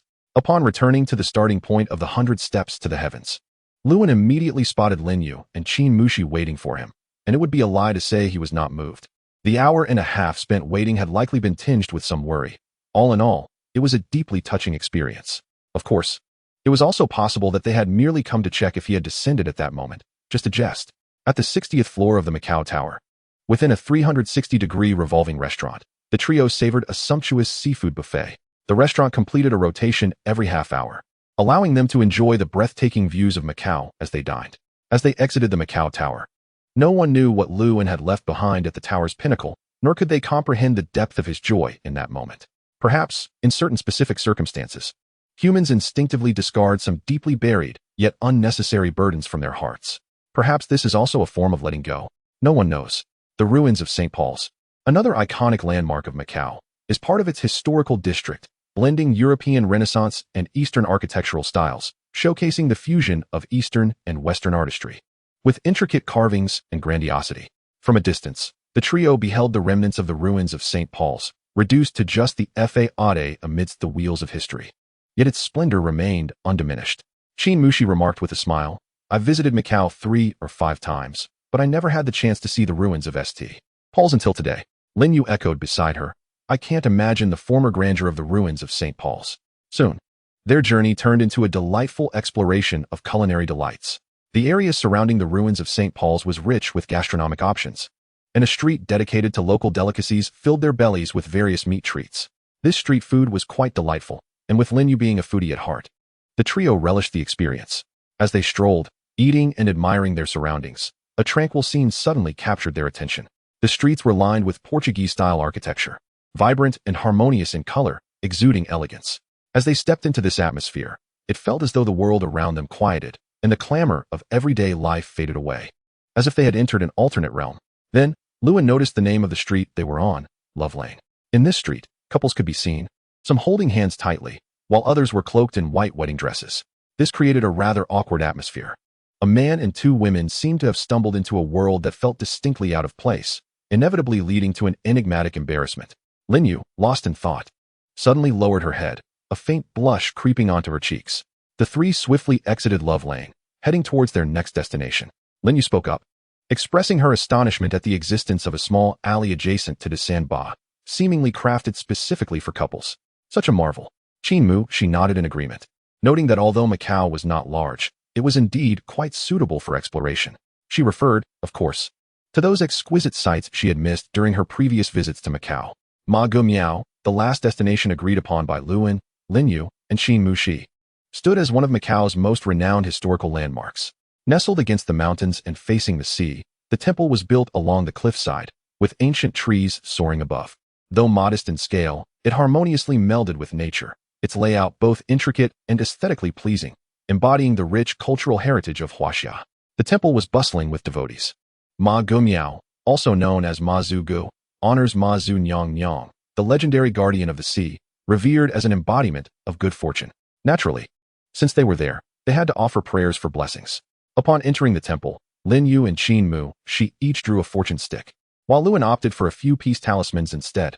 It has been said that among all the good things in the world, the concept of peace is the most worthy of consideration. Lewin concurred. One for himself, one for his family, one for Yan Yan, and one for friends. He sought nothing more. Meanwhile, Lin Yu was engaged in a hushed, rapid exchange with the fortune teller. Master, I wish to draw a fortune. Please proceed. I seek guidance on marriage. As she uttered these words, her eyes discreetly glanced at Lewin, who was sincerely praying for peace not far away, a subtle flush warming her cheeks. Accepting the fortune stick handed to her, she read, Fortune comes leaning on each other. What more could one desire? If it is not destined, let it be. Fame and disgrace, success and failure, are all predetermined. Why resort to schemes in perilous times? She had drawn an unfavorable fortune. After dinner, the three remained oblivious to the fact that peace was not to be found at that moment. Chapter 67, The Absence of Peace. The night breeze flowed gently. As they walked beneath the neon lights, rounding a corner, the dazzling neon of the new Lisboa illuminated the night with enchanting colors. Throughout their journey, laughter and conversation filled the air. After leaving Ma Gu Miao, Lin Yu had quietly suppressed her feelings of discomfort, grievance, and sadness, maintaining a facade of normalcy. Engaging in conversation and laughter, her demeanor betraying none of the turmoil within. Little did they know how deeply troubled she truly was. Big brother, they're coming. It's that young man in the middle. A chilling voice cut through the air. With a soft sound, a flicker of flame appeared, igniting a cigarette. The tiny flame, vibrant under the dazzling neon lights, remained unnoticeable. Make your move. The low voice paused, then added. The chilling voice seemed to linger for a moment. A subtle sound of a throat clearing was followed by a barely audible mutter. Lucky woman. This cold man had been fixated on his target since the previous night. His hungry gaze fixated on the alluring Lin Yu and the innocent Qin Mu Shi. The big brother's words forced him to abandon any plans of subtlety. With money, what woman could not be found? That was 12 billion. The trio, oblivious to the impending danger, continued with their laughter. The street remaining vibrant and the neon lights dazzlingly alluring. Suddenly, a honk echoed, followed by a long, piercing screech. The sound of a collision and the harsh noise of grinding metal filled the air. Three vehicles of varying sizes collided unexpectedly, turning the street corner into a scene of chaos. Lewin and his companions had no time to react, their instincts to call for help not even surfacing. A slim gap faced the street, with the occasional spark flying out. Just as Lewin felt the urgency to call for assistance, a business van with a shattered taillight abruptly swung open in front of them. Two youths, wielding baseball bats and wearing black caps, emerged, rushing towards Lewin from either side. Lewin's instincts kicked in immediately, sensing something was amiss. This was a premeditated ambush, a direct assault targeting them. His mind raced, images flashing through his thoughts. How could anyone have targeted them so soon after their arrival in Macau? It was merely a game of limitless gambling, after all. Wealth indeed stirs the heart. Lewin regretted not heeding Mr. He's caution regarding security at the New Lisboa. Macau was not like the mainland. Though he did not fear the approaching youths, time was of the essence. Before he could react, the high arc of the baseball bat and two piercing screams interrupted his thoughts. However, with Lin Yu and Qin Mushi present, the situation would inevitably grow complicated. In a critical moment, Lewin swiftly pulled the two women behind him, stepping forward to confront the two youths. He surveyed the scene, plotting an escape route in his mind. Yet, Lewin's heart sank. Whatever he could think of, they could anticipate as well. Unbeknownst to him, this meticulously planned assault left no escape routes, and when the truth emerged, only a car accident would be known to the bystanders. The surveillance cameras, perspectives, and twilight would conceal all traces of their actions. With a swift motion, he seized the approaching baseball bat, but at that moment, a resounding crack echoed. Lewin heard the sickening sound of flesh meeting flesh. It was Lin Yu's voice. Before Lewin could respond, the assailants escalated their aggression. A soft sound brushed past him, followed by a sickening thud as something pierced flesh. In an instant, blood clouded Lewin's vision as a figure slowly collapsed before him. Lewin froze in horror. It was the sound of a gunshot. The dark barrel aimed directly at him from the hand of the subdued youth, poised to incapacitate him with precision. Lewin's mind screamed, "System, get out here now? Think of something." The system flickered momentarily, calculating that the host was not in danger. Yet at that moment, a figure unexpectedly appeared before the barrel, Lin Yu. This woman, summoning all her strength and determination in this dire situation, had thwarted two attacks aimed at Lewin. The potential of humanity was displayed in its fullest glory.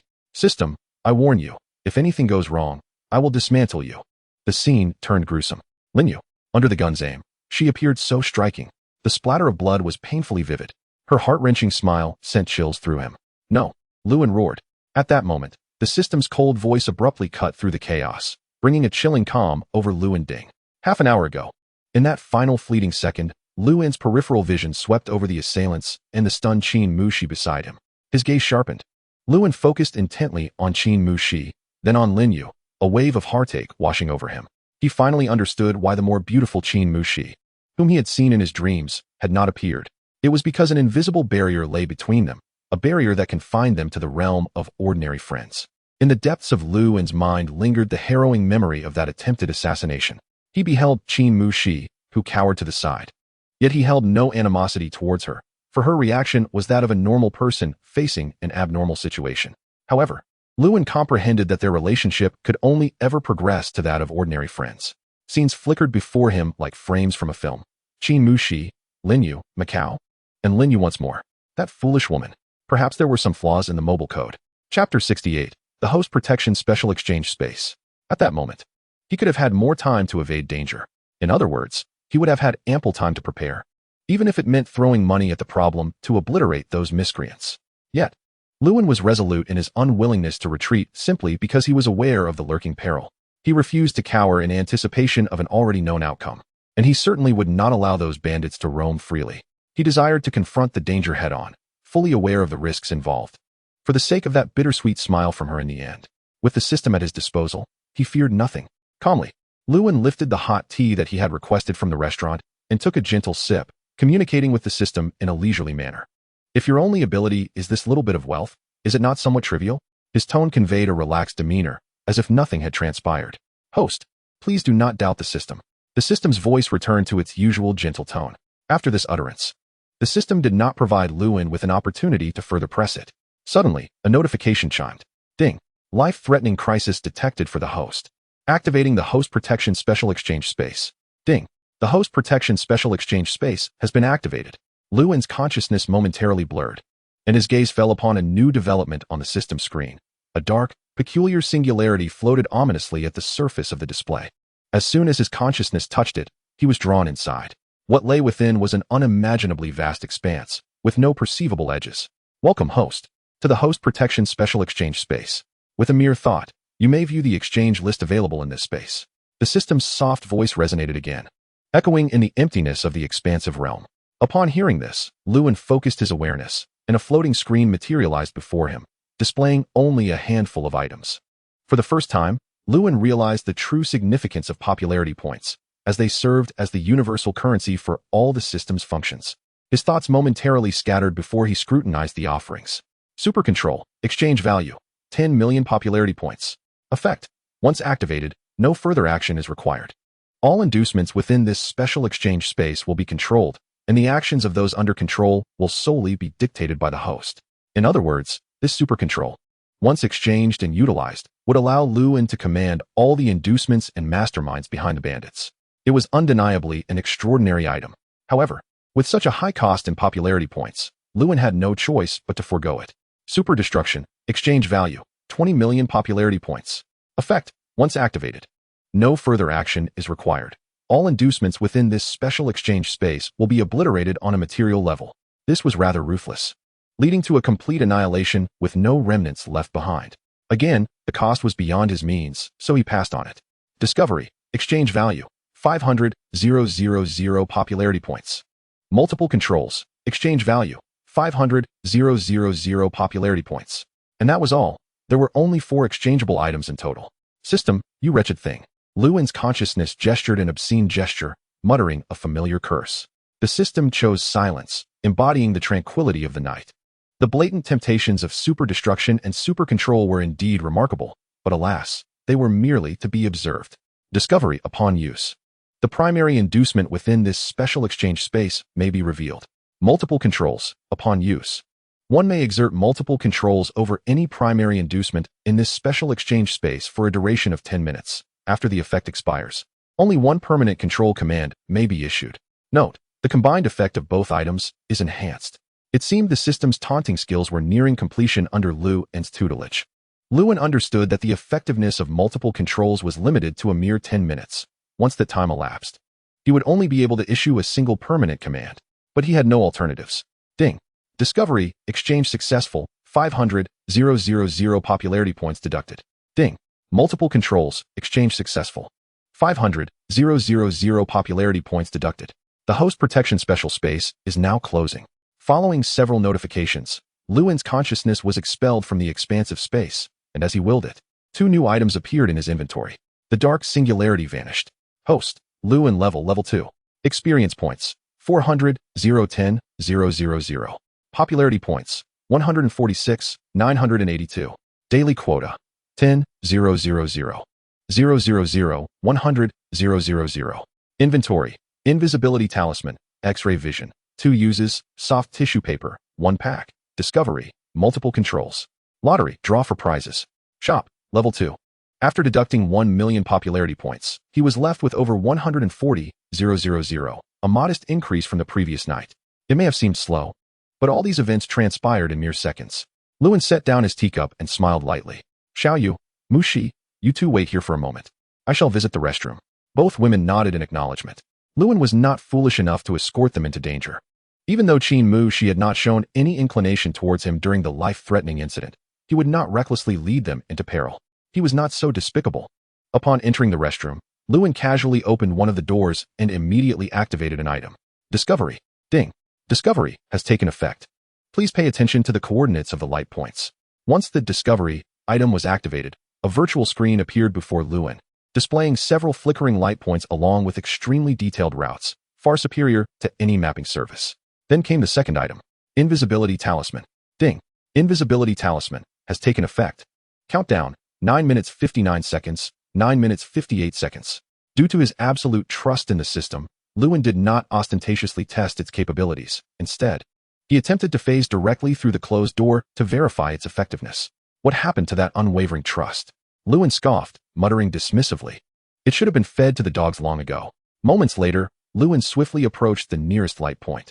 It was an inconspicuous middle-aged man, blending seamlessly into the crowd, a cigarette pinched between his fingers, with an expression that hinted at melancholy. Yet, in reality, this middle-aged man's peripheral vision remained fixed on Lewin's previous location in the Western restaurant, unmoving.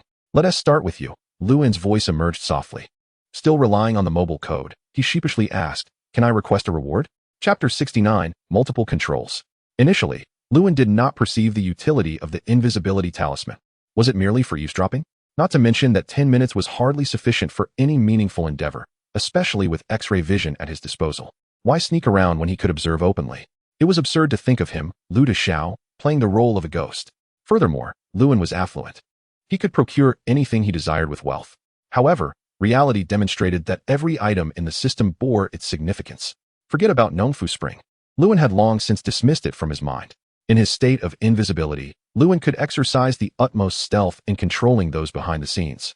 The ability to conceal oneself and control multiple entities simultaneously is undoubtedly an exceptional asset for both domestic life and travel.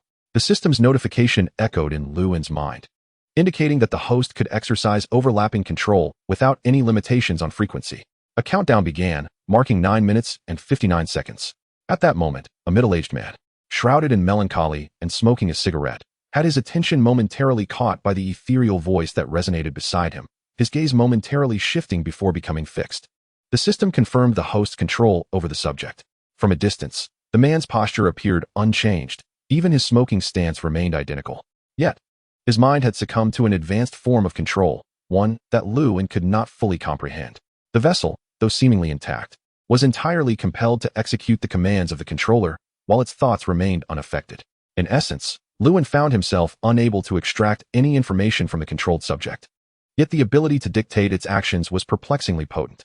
First, the whisper of Lewin floated away with the wind. The vessel had been seized by the host.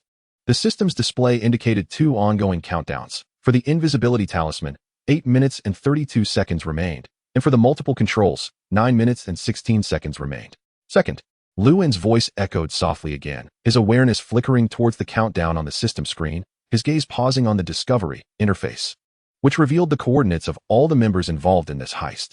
Unhurriedly, Lewin navigated through the throngs of people beneath the neon lights. A bustling yet serene scene where none could perceive or touch his hidden form, everything proceeding flawlessly and without disturbance. In that moment, Lewin felt a sense of tranquility. Yet it was not one of peace. A simmering anger resided within him. Money? It held little significance for him. From the outset, he had merely intended to offer them cash. His fear was not of the robbers attempting to seize his money, but of the unknown, the uncertainty surrounding his very existence. The audacity to commit robbery in the New Lisboa, on such a vibrant street in Macau, was a testament to the recklessness of these criminals. Their refusal to engage in negotiation implied that human life held little value for them. Previous events had only confirmed this ruthless demeanor, exhibiting a brutal disregard for life. Death had never felt so imminent. If not for the circumstances, Lewin quickened his pace. 3 minutes and 42 seconds later, with the countdown for the invisibility talisman dwindling to under 5 minutes, the coordinates on the Discovery interface converged to just 2 remaining. Though Lewin could not extract useful information from these individuals, he deduced that these last 2 points were undoubtedly the masterminds behind the operation. Enough, Lewin remarked with a smirk of derision. Let us conclude this. A chilling voice mingled with the wind. Big brother, that fellow has gone to the restroom. He should be back shortly. A soft chime echoed, a flame ignited, and smoke billowed forth. In the corner, a middle-aged man cloaked in shadow, clutching a cigarette, exhaled clouds of smoke. Just as the cold man assumed that Big Brother would remain silent, a deep voice broke through the haze, advising patience and composure. Yet at that moment, a soft voice announced, "It is your turn." Both the cold man and the shadowy figure were taken aback, swiftly reacting. The cold man's right hand instinctively sought behind him, fingertips brushing against metal. Big Brother was equally swift, grasping the gun that represented their violent intent. The safety already disengaged, the barrel raised. However, it was all in vain. Everything had become futile, as the 2 men searched for their target with their eyes. The conclusion had already been reached. The vessel had been controlled by the host. The multiple controls were complete, and the control duration was now permanent, with an unlimited command time remaining, 4 minutes and 8 seconds. The Discovery function had failed, and the primary trigger for the host protection exception had been subdued. For system notifications chimed in perfect harmony. The Discovery interface vanished, and Lewin remained in his concealed state. The countdown now read 3 minutes and 56 seconds. Quick to react, yet alas, the heights of skill do not compare. Lewin's voice, tinged with playful arrogance, whispered in their ears. With a series of crisp sounds resonating beneath the neon glow, red marks appeared on both men's faces. Without a second thought, let us act. I have mastered this skill. Lewin's voice resounded once more, still cloaked in invisibility. You were given a choice, but now there is time to converse? Lewin paid no heed to the unmistakable terror lurking within their eyes. Why was he striking himself? Why such force? Why were his actions beyond his control? Why was he rendered powerless? 55 seconds. Lewin's calm voice became a harbinger of doom. A deep voice inquired, "Who are you, and why do you?" It was Cantonese.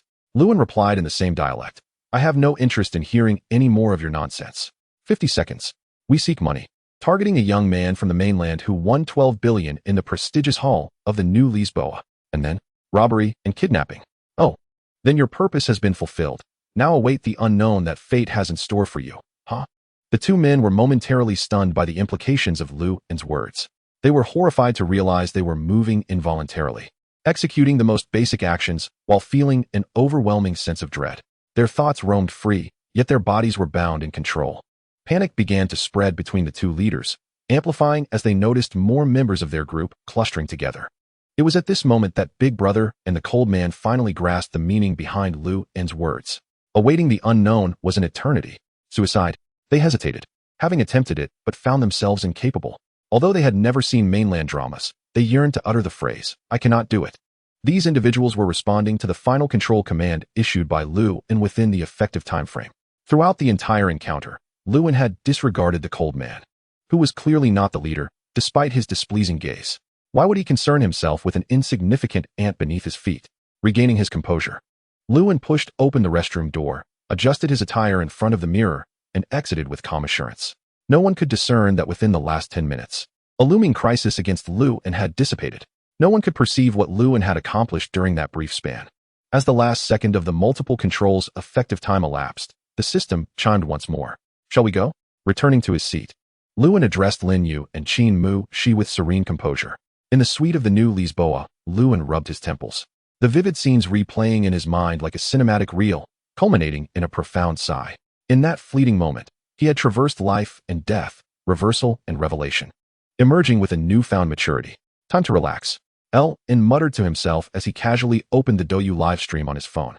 It was as if they had conspired, for shortly after Lin went online, Qi and Dudu also appeared, taking on the guise of a casual observer. Together, they stirred a tempest of lavish generosity on Douyu. Thon gifted DHURK, a rocket worth 200. YZHKNK followed suit with a rocket valued at 100, the difference being no more than 5 seconds. Lin commented in the chat, "KNK, you truly are impressive. I shall take my leave first." The audience in the live stream was well aware of who the true magnate was, and thus Lin began to meander about. YZHKNK trailed behind Lin, engaging in playful antics, leaving those unaware to believe that one was the elder brother and the other the younger. Thon sent CHNYF Air, a rocket worth 200.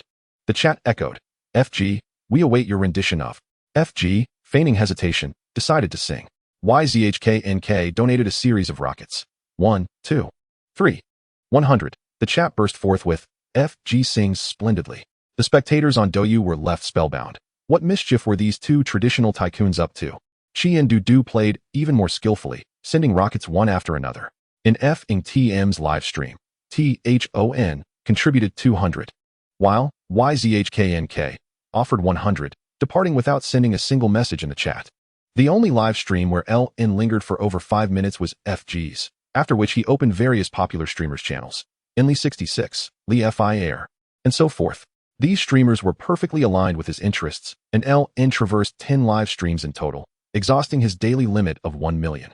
Meanwhile, Qi and Dudu had likely visited countless streams, as his affections were boundless. Host, Ln. Level 2. Experience points, 4100100000. Popularity points, 328240. Daily limit, 01000000. Inventory, 2 valid uses, 1 pack. Lottery, draw prizes. Mall, level 2. His popularity points surged considerably, and the number of viewers on Douyu remained astonishingly high, although the points gained were hardly significant.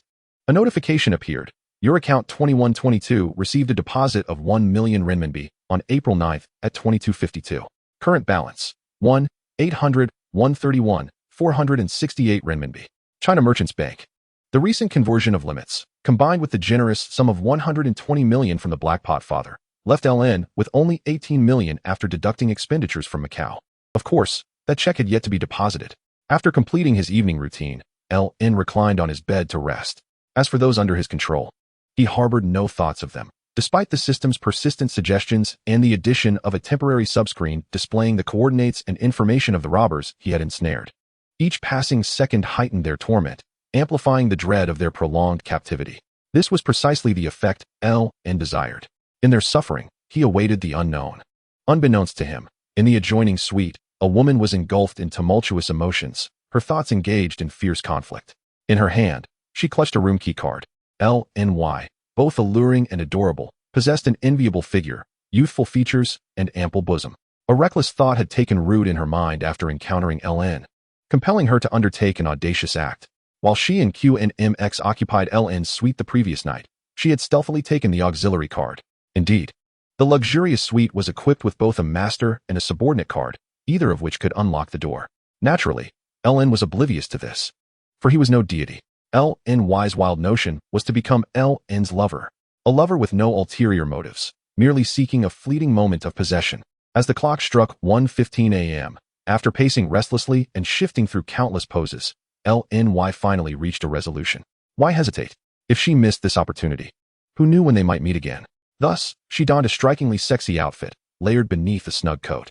She opened the suite door, casting a furtive glance towards Q and MX's room, then boldly used the subordinate card to unlock LN's door. Everything proceeded without a hitch, as if even the surveillance cameras in the corridor of the New Lisboa had forgotten this moment. With a swift motion, LNY entered LN's suite. Chapter 71. The night deepens. LNY tiptoed through the dim starlight, arriving at the master bedroom, where LN lay resting. However, it seemed he was plagued by a touch of insomnia, caught in a state of half-slumber, tossing and turning. All that had transpired in the void of time could not simply vanish with relaxation. In the room, LNY studied the scene on the bed, her eyes adjusting to the darkness without obstruction. The figure on the bed breathed evenly, likely in deep sleep. After a few minutes of contemplation, LNY took action. The snug outer layer of her coat rustled as it slipped off, revealing the alluring attire beneath, a form-fitting garment that accentuated her curves in the shadows. The stillness of the night infused the room with a hint of seduction. Half awake, Ellen sensed a distinctive fragrance wafting through the air, subtle yet delightful. Then, he opened his eyes. In that instant, he acutely felt the presence of another person in the room, and it was a woman. For reasons unknown, Ellen chose to remain still. Moments later, the woman nestled closer under the covers. Oh damn, Ellen thought to himself, for he was accustomed to sleeping in nothing but his underwear. Now, the bed contained a woman with an alluring figure pressed against him, who was clad in nothing but his single layer of underwear. How could he ascertain her gender? It was obvious. The distinction between male and female was clear. LN felt a surge of panic. He quickly glanced over. His eyes, now adjusted to the darkness, recognized the familiar face of LNY. Without a word, LN turned on the light. LNY gasped, startled by LN's suddenly opened eyes, her demeanor turning frantic as she shrank back into the covers, pressing herself tightly against him. Inadvertently, her bare thighs brushed against certain areas that should not have been stimulated at that moment. This action, of course, elicited a reaction from LN, a man whose normalcy had been utterly disrupted. The flames of desire ignited. LNY's thigh radiated an intense heat. LN struggled to suppress the tumult of feelings within, adopting a remarkably calm tone as he inquired, "Why? What brings you here?" Who could imagine such a scene? Beneath the covers lay a woman clad in tight-fitting attire, intimately close to a man in nothing but his underwear. The sensation was undeniably exquisite. LN was merely pretending to maintain composure, for he sensed that in the next moment, he might transform into a wolf under the moonlight.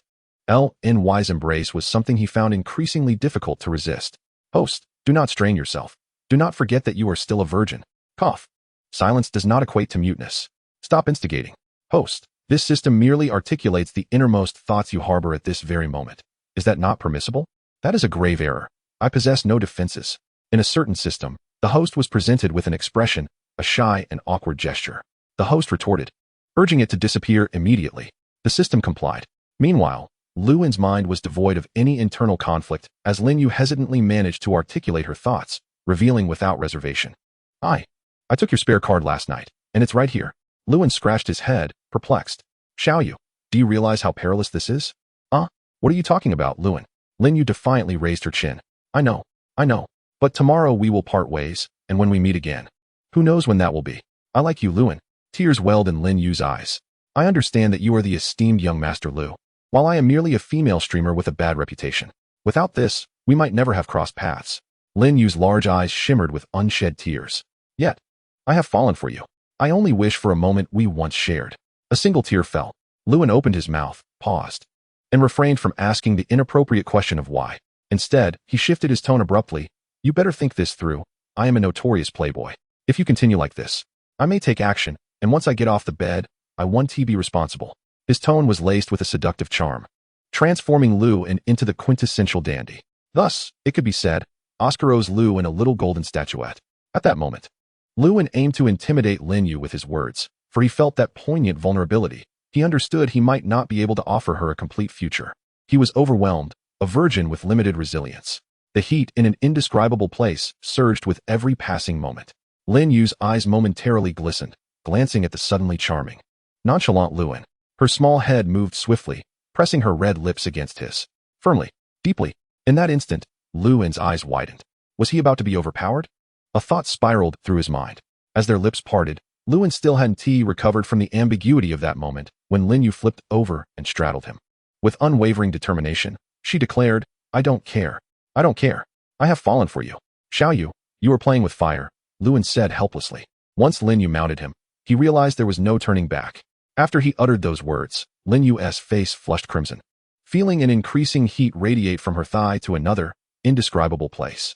Even through 3 layers of fabric, that fiery sensation remained as intense as a blazing flame.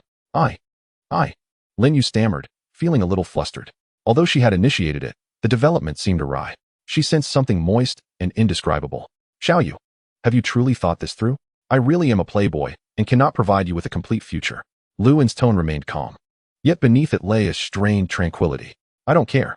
I have made up my mind. Lin Yu had understood before arriving that a future with Lewin was unlikely. She was older, a female streamer, and he.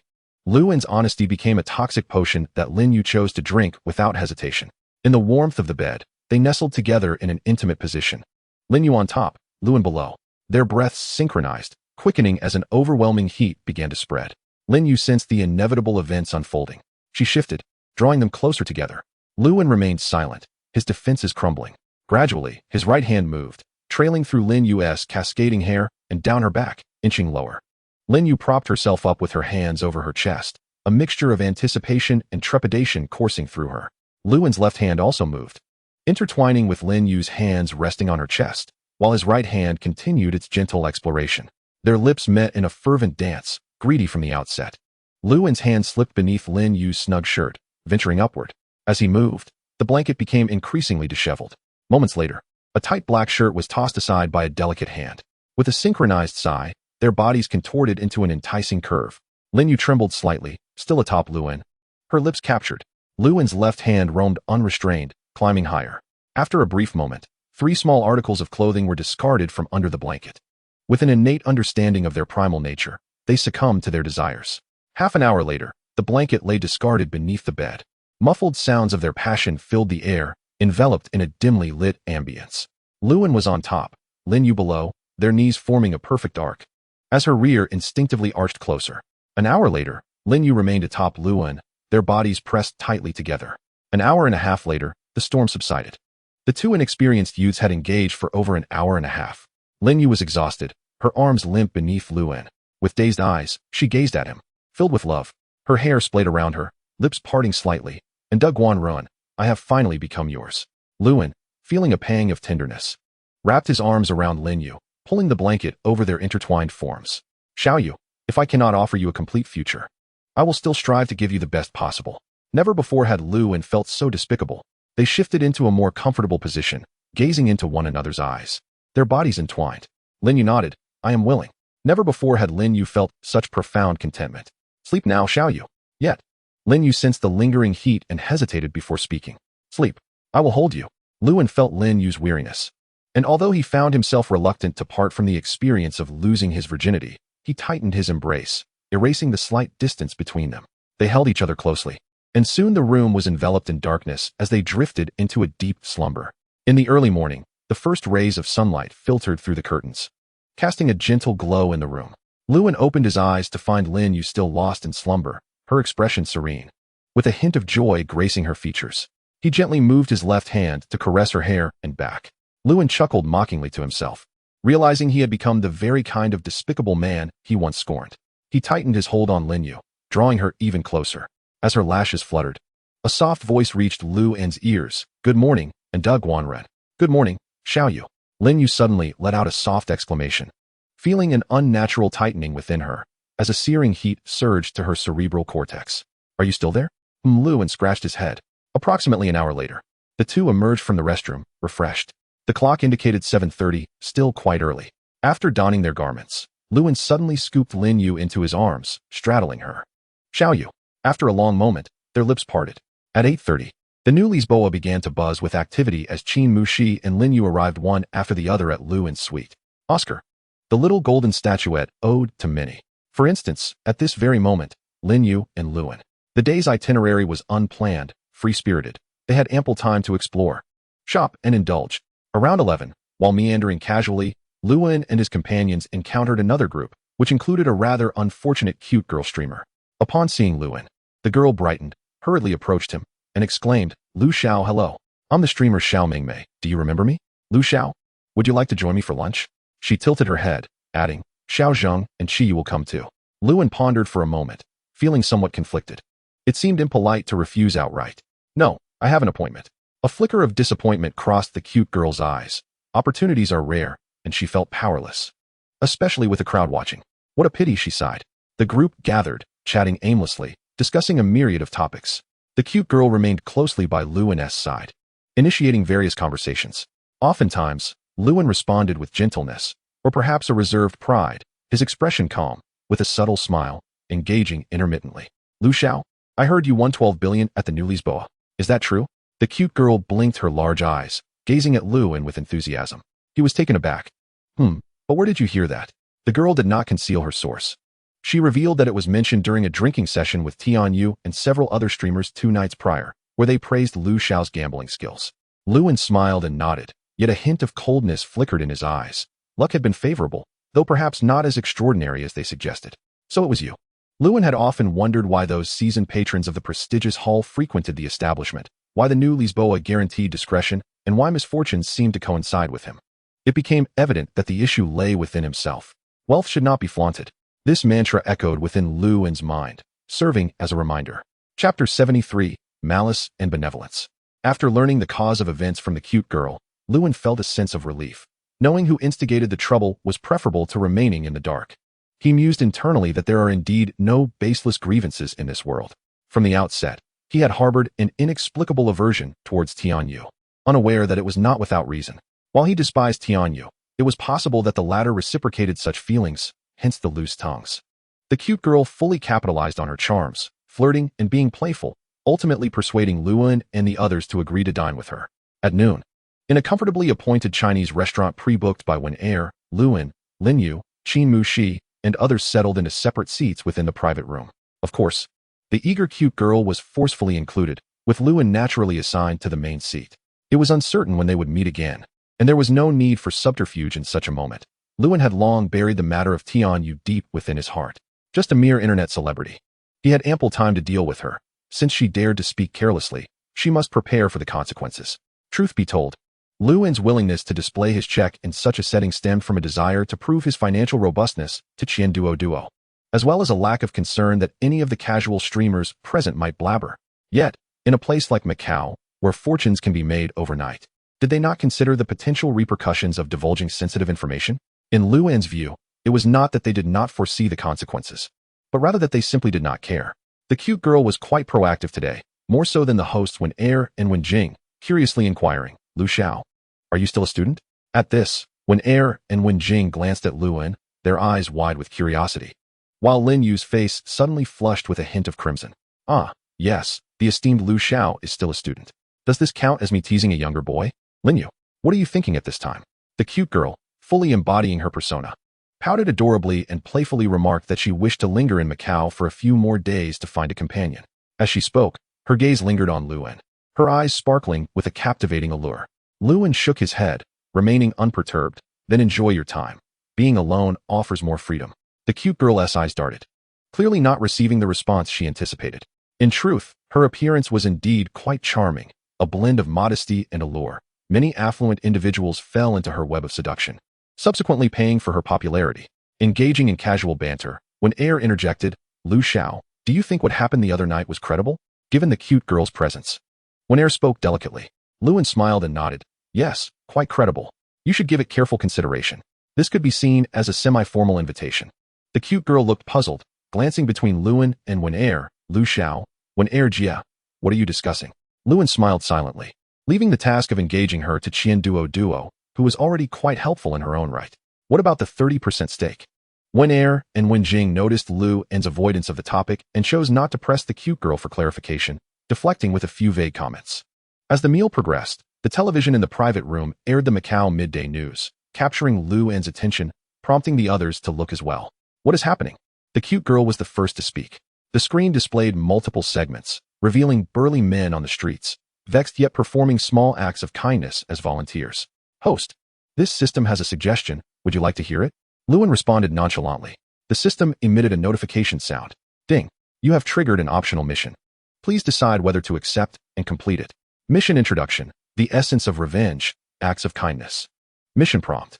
The system detects that you have utilized multiple control items from the host protection exchange space to exert influence over other beings, granting you the opportunity to issue a permanent compulsory command. Please consider whether to undertake this mission.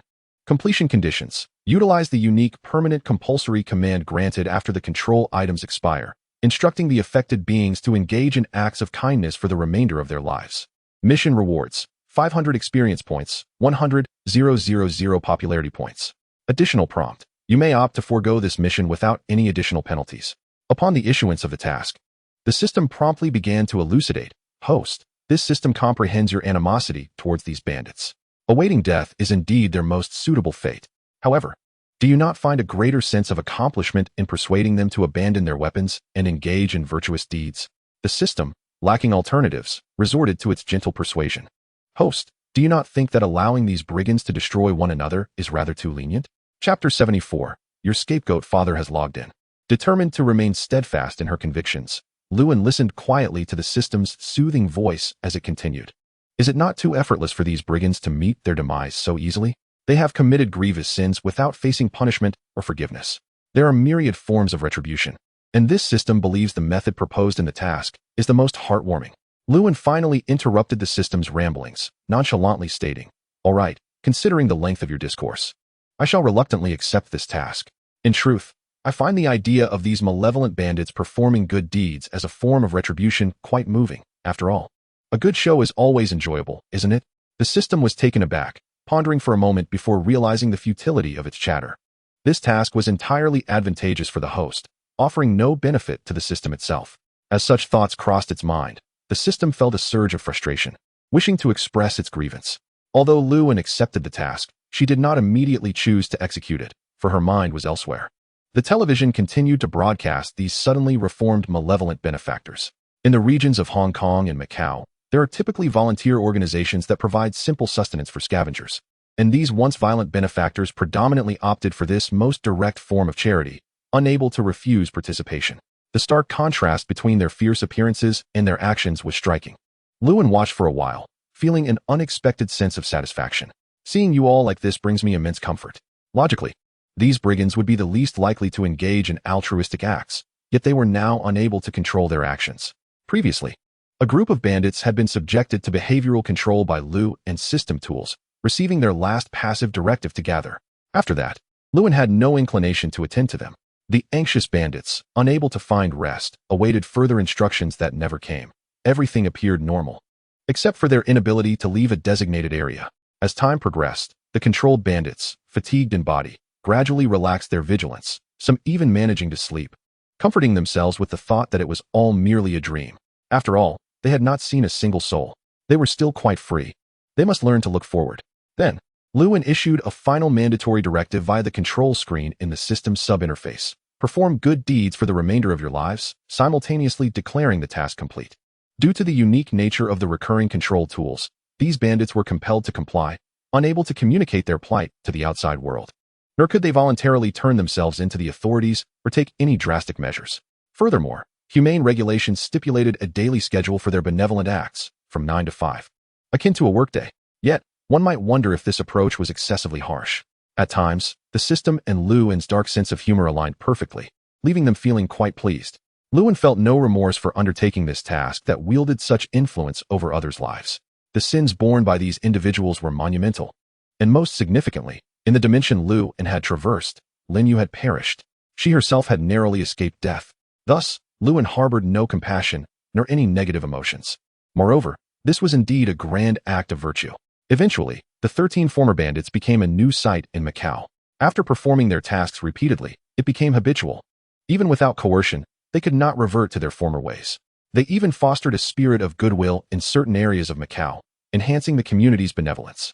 Inside a private room, several individuals stared blankly at the television screen, with one air commenting, "Have these people taken the wrong medication? Their unwillingness and ferocity are so evident." The others voiced no dissent. In the lobby of the new Lisboa, in a suite, Lin Yu followed Luan into the sitting room.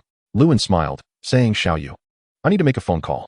Lin Yu nodded quietly, sitting on the sofa, her large eyes occasionally glancing at Luan, feeling a sense of tranquility. Throughout the encounter, Lin Yu exhibited no hesitation. She understood contentment.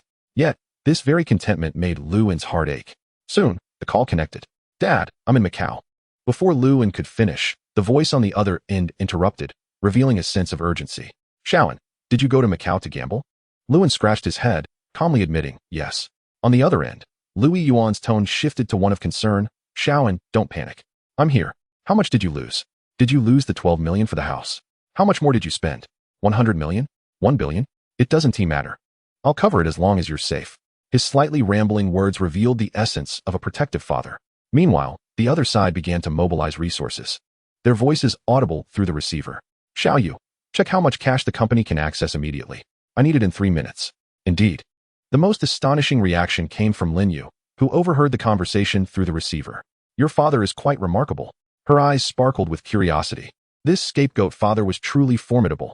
Unaware of the specific circumstances, preparations were already underway to assemble funds. She did not realize that Louis Yuan was familiar with Macau, fearing Luan might face difficulties in the casinos, thus hastening the fundraising efforts. Luan blinked, admiring Louis Yuan's ingenuity, pondering why he did not consider the positive aspects. Dad, could you let me explain first?" "All right, you go ahead. Don't worry, I can handle it." Louis Yuan's tone remained calm, exerting no pressure on Lu and Lu's own. "We have confirmed that we can directly mobilize 132 billion. The funds can be accessed within a day." A man's voice interjected from the other end, likely Xiao Yu, though the latter part of the message was unclear.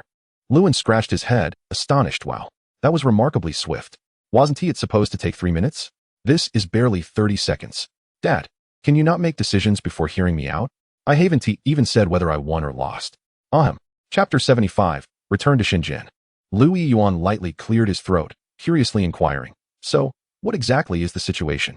Luan spoke candidly. "Dad, here's the thing. I played with 50,000 chips at the new Lisboa, won a bit, then went to the second floor and won some more. Well, actually, I just wanted to ask if we have a mining permit for rare earth minerals." Luan felt relaxed, while Louis Yuan began to take the matter seriously. "Shaoan, be specific." "Well, some wealthy individuals from the mainland organized a high-stakes gambling event. My winnings covered the entrance fee, so I was invited. In short, I ended up winning a rare earth mine valued at over 700 million. Luan coughed, needing to continue explaining, "And there is some cash as well." Louis Yuan's tone remained remarkably calm. "How much did you actually win?" 1,200 million Hong Kong dollars and a mine, Luan remarked with a carefree tone, as if he were discussing $12 and a mere stone. Louis Yuan rolled his eyes. His son truly had audacity. What if he lost 12 billion? Louis Yuan pondered, answering himself that if he lost, so be it. How could he possibly let his son feel wronged? After all, there were still 132 billion available funds at any time, enough to lose 10 or 8 rounds. Ding, your father, the Black Pot Master, has successfully advanced to Diamond Black Pot status. Louis Yuan chuckled softly, saying, "Oh, you've won quite a bit." After a pause, he continued, "Shaoan, our family started with mineral resources, so of course we have the certificates. Are you suggesting that we mine this mine for the family?" Luan affirmed, "It's of no use to me, since our family can mine it. Please have someone come to Shenzhen tomorrow to collect the documents." As he spoke, Luan felt a bit embarrassed. He hadn't originally intended to repay that 120 million. Louis Yuan burst into laughter. "Son, your words seem somewhat insincere. All right, I'll have Xiao Yu go get the documents tomorrow. What is the situation with your villa?" Luan explained in detail. Neither of them mentioned the matter of borrowing and repaying money again, a small mutual understanding between them. After hanging up the phone, Luan glanced at Lin Yu beside him, cleared his throat, and asked, "Did you hear all that? My dad is just like that, always overthinking." Lin Yu's expression was quite vivid. It was truly her first time witnessing such a diamond-level black pot father, and before he had said much, he was already raising funds. "And de Guanjian, your family must be very wealthy. How much of a black pot is your dad?" "Well, with a father like that, I must admit I feel quite hopeless. The tone was rather infuriating. TSK, TSK, TSK. Lin Yu clicked her tongue. The system expressed a manual grievance, muttering to itself, "Humph. It belongs to the host's family, not the host's own. This system does not allow the host to move their family's belongings to complete tasks." It seemed to glance around and added, "By the way, this system just didn't say anything. Let us pretend we didn't see anything. It cannot take the initiative to seek mockery. Xiao Yu." Before he could finish, Lin Yu seized the opportunity to speak quickly. Luan was momentarily taken aback, feeling more distressed. "Xiao Yu, I meant, how about you come to Shenzhen with me first, and then we can talk? Damn it. Guilt be damned. I just want to monopolize her." Luan thought fiercely. A glimmer of mist appeared in Lin Yu's large eyes, and after a moment of hesitation, she lowered her head and replied softly, "Okay." Lin Yu was always content. Just this simple sentence from Lu and made her feel satisfied, even a bit elated. What more could she ask for? Luan did not know. She herself was unsure. In the afternoon, around 2 o'clock, in a multimedia conference room at the New Lisboa, all participants for the offline event had essentially arrived, although a few affluent individuals and streamers had strayed from the group to indulge on their own. Such occurrences were not uncommon, as this was a free travel event, and no one felt any obligation to conform. Luo Yang typically expressed his gratitude, thanking the affluent and streamers for their support, claiming it made everything more splendid. Everyone merely listened. No one took it to heart, lest they appear foolish. This offline event aimed to provide a platform for popular streamers and wealthy fans to foster closer relationships, a reasonable space for mutual admiration. Luo Yang concluded by thanking everyone for their support of the event and expressing hope to see them again. There were no photos taken. Many wealthy individuals enjoyed their mystique, and the organizers would not dare to touch that taboo. As they prepared to part ways, "See you in Shenzhen. See you in Shenzhen." As the bustling crowd dispersed, only Luan, Lin Yu, and Qin Mushi remained in the lobby of the New Lisboa. Qin Mushi was heading directly to the Magic City, but there was still time before her boarding. "Young Master Lu, I shall take my leave now. What about Xiao Yu?" Luan took over the conversation, sparing Lin Yu from any embarrassment. "Oh." Qin Mushi nodded, not pondering further or saying much. At the entrance of the New Lisboa, Qin Mushi boarded a taxi to the airport while Luan and Lin Yu took a cab towards the Zhuhai border. "Fortunately, you don't have much luggage, otherwise we'd have to express it," Luan remarked, effortlessly carrying Lin Yu's bags with a smile. After a moment, he suddenly asked, "By the way, are you okay with speed racing?" Lin Yu, caught off guard by Luan's question, replied, "Huh?" Then, she noticed an extravagant hypercar, its color a striking dark hue. "Wow. Whose sports car is this? It's so cool. Isn't it flashy?" She gestured, turning around. It wasn't a common Lamborghini, Ferrari, or Porsche, and she curiously inquired, "Underguanjian, what kind of car is this?" Luan corrected her address, yet Lin Yu remained unfazed. In private, she would always call him Underguanjian. "This is a Pagani Zonda, a Dutch car, quite rare in the country." "Then I must take a picture to show off," Lin Yu exclaimed. "How about this? You get in the car, and I'll take your picture. It'll be even more impressive." "Huh, this car is yours." Luan shrugged. Lin Yu fell silent, realizing for the first time that the man she had playfully teased online was indeed quite different. There's a saying that seems quite apt. There are indeed people living the life you imagine. Lin Yu pouted, "No, I don't want to show off." Luan nodded silently. As his hand brushed past Lin Yu's chest, she inexplicably felt her cheeks flush, realizing she had suddenly become quite shy. While Lin Yu was lost in thought, the car sped away. "Are you ready?" After merging onto the highway, Luan glanced at Lin Yu and asked. She nodded nervously. In the next moment, the Pagani Zonda shot forward like an arrow, accelerating to 120. Luan had always favored the thrill of speed. An hour later, the Zonda entered Shenzhen, and after exiting the highway, Luan reduced the speed. What he hadn't anticipated was that Lin Yu, experiencing ground speed for the first time, had also grown fond of this adrenaline rush, cheering him on all the way. "Underguanjian, you're amazing." Lin Yu gave Luan a thumbs up. In the late afternoon, Luan parked the car in front of a hotel in Tanglang, assisting Lin Yu with check-in. "Xiao Yu, you'll have to bear with staying in a hotel." Lin Yu chuckled and shook her head, saying nothing further. Luan briefly explained Qian Duoduo's additional identity and some matters regarding their trip to Macau. Tang Ying nonchalantly responded, "Go ahead. Remember to cook tomorrow." She understood and supported Luan's sudden enthusiasm for business matters, as she was aware of the obstacles between him and Yin Yan. Relying on the Lu family's influence to nearly force the Yin family to marry their daughter was evidently unfeasible. Thus, Luan had to rely on himself to render the Yin family speechless. The prerequisite for this approach was wealth. As Luan stepped out, he almost slipped, exclaiming, "Ingzi, you're ruthless." Tang Ying paid no heed to Luan's verbal threats, thinking, "Who else would I exploit if not you, given your culinary skills?" Lewin did not take Lin Yu along. He ventured to Shiko alone. He finally understood how it was that he fortuitously encountered Qian Duo, and that certain someone in Shiko that day. The headquarters of Duo Yu is located in Shiko. When he arrived, Qian Duo had already been waiting for a while. In the meeting room of Duo Yu, contracts and various documents were signed under the witness of a lawyer. After a flurry of activity, Lewin transferred 600 million RMB to Duo Yu, acquiring 30% of its shares. Some agreements and contracts still required various notarizations, and for now, Lewin was merely a nominal shareholder. It would take another 2 or 3 days for him to be a legal shareholder of Duo Yu. After winning 23 billion Hong Kong dollars at the new Lisboa in Macau and converting it into RMB to invest in Duo Yu, only about 470 million remained. The entire amount was deposited into his bank account. On April 10th at 1752, an amount of 474,980,000 RMB was credited to account 2122, leaving a balance of 49,298,131,468 renminbi at China Merchants Bank. Fortunately, Lewin's card was managed by Lu Yiyuan. Otherwise, the disturbances from such a large deposit would have been unparalleled. Even so, Lewin received a call from the bank. Mr. Lu, hello, may I inquire? Yes, it was my deposit. Would you like a financial planning service? No, thank you. I apologize for the disturbance, Mr. Lu. Lewin's card was already at the highest tier among personal debit cards, a black gold user of China Merchants Bank. Yet it still appeared to be an ordinary bank card, with no special features. However, he could easily switch to a personalized custom card with the bank's 24-hour service. One must not underestimate nearly 500 million in personal liquid assets. Most wealthy individuals cannot access such amounts, as they are often tied to corporate funds. In a Chinese restaurant, Lewin sat across from Lin Yu. The meal was served, and after Lin Yu busied herself with serving dishes and pouring water, Lewin took a few bites before setting down his chopsticks. Reminded of his culinary skills by Tang Ying earlier in the afternoon, he found the food at this renowned restaurant somewhat unpalatable. No wonder Tang Ying had disregarded Luwen's verbal threats. Without comparison, one could not appreciate the difference. Why aren't you eating? Lin Yu looked at him curiously as she picked up a piece of food and chewed. It's quite tasty. Are you picky? Lewin shook his head. I'm not picky, nor am I on a diet. I simply find this dish poorly prepared. If given the opportunity, I shall cook for you, and you will understand. Lin Yu's hotel was a 5-star establishment with excellent conditions, and her luxurious suite included a kitchen.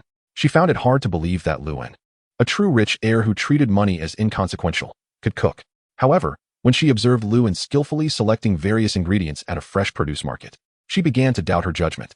Later, Lin Yu expressed a myriad of emotions: surprise, astonishment, shock, numbness, and delight, as she watched Lewin in the hotel kitchen, donning an apron and expertly preparing an array of dishes, including seafood that Lin Yu adored and simple vegetarian options. His movements were fluid and elegant, surpassing the techniques of chefs in some open kitchens she had visited. Lewin's culinary prowess far exceeded that of those superficial chefs outside. After more than half an hour, he presented 3 meat dishes, 1 vegetable dish, and a soup. Come try it. It's a bit simple, but the flavor is delightful. Wiping his hands, he took a seat at the dining table. Lin Yu, without a hint of doubt, began with the vegetable dish, and upon tasting it, she was captivated. Someone who can cook, and someone who is loved. This is a skill worth pursuing. In the days that followed, Lin Yu experienced flavors she had never encountered before, a testament to Luwen's culinary skills, which surpassed any she had tasted in her 20-plus years. The portions were modest, as Lewin believed it shameful to waste food he had prepared with care. If Tang Ying were to discover this, it would be even more disgraceful. Together, Lewin and Lin Yu polished off all the dishes, and despite the fact that they were made by Lewin, he was just as quick with his chopsticks as anyone else. Slumping in her chair, Lin Yu patted her now pleasantly full belly and exclaimed, "Mr. In, you have conquered my stomach." Lewin, scratching his nose, remained silent. He was responsible for cleaning the dishes, after all, as one should not adhere strictly to division of labor. Leaning against the kitchen doorframe, Lin Yu watched Luwen bustling about, a feeling of happiness spreading through her heart, wishing that this moment could last forever. "Mr. In, why don't you stay the night?" Just as Lewin finished tidying up, he heard her words and felt a bit flustered. Seeing Lin Yu's hopeful expression, he replied, "Let me make a phone call first." A glimmer of joy flashed in Lin Yu's large eyes. Tonight, they could share a bed, come what may. What happened? Nothing. After clearing his throat a couple of times, Lewin felt a bit uncomfortable. Tang Ying knew him too well and could read between the lines in mere moments. The situation was undeniably awkward. Lewin realized that even if Tang Ying understood, she would not openly say anything. "Have you reported?" Lin Yu's gentle voice inquired. Lewin smiled and nodded, providing little explanation. Then, Lewin's phone screen lit up, flashing a name, Yin Yan. Coughing at the sight of the name, Lewin suddenly had a fit of intense coughing. Lin Yu's eyes twinkled with understanding, and a playful smile appeared on her lips. Not wanting the phone to ring incessantly, he quickly answered, Yin Yan. Lewin, how's your time in Macau? Not fun at all. Lewin's heart raced. How could it be so coincidental? In the past, Yin Yan would only mention it in passing, but today, it felt different. Oh, that's rare. The guilty conscience of Lu and made him feel that something was off about Yin Yan's tone. Meanwhile, Lin Yu leaned in closer, not too far nor too close, ensuring her breathing was inaudible to the phone. Playfully, she displayed her flirtatious side, sticking out her tongue, pouting, and batting her eyelashes, even licking her fingers. Sometimes, a hint of seduction is far more enticing, just as Lin Yu was to Lewin. He struggled to suppress the rising heat in his blood and his slightly quickened breath. But that wasn't all. When Lin Yu realized this wasn't enough to provoke him, and seeing Lewin sitting composed, she made her move. Leaning forward, she reached out to tease him, executing 5 slow, deliberate motions. The tension was palpable, and Lin Yu expertly wielded it to perfection.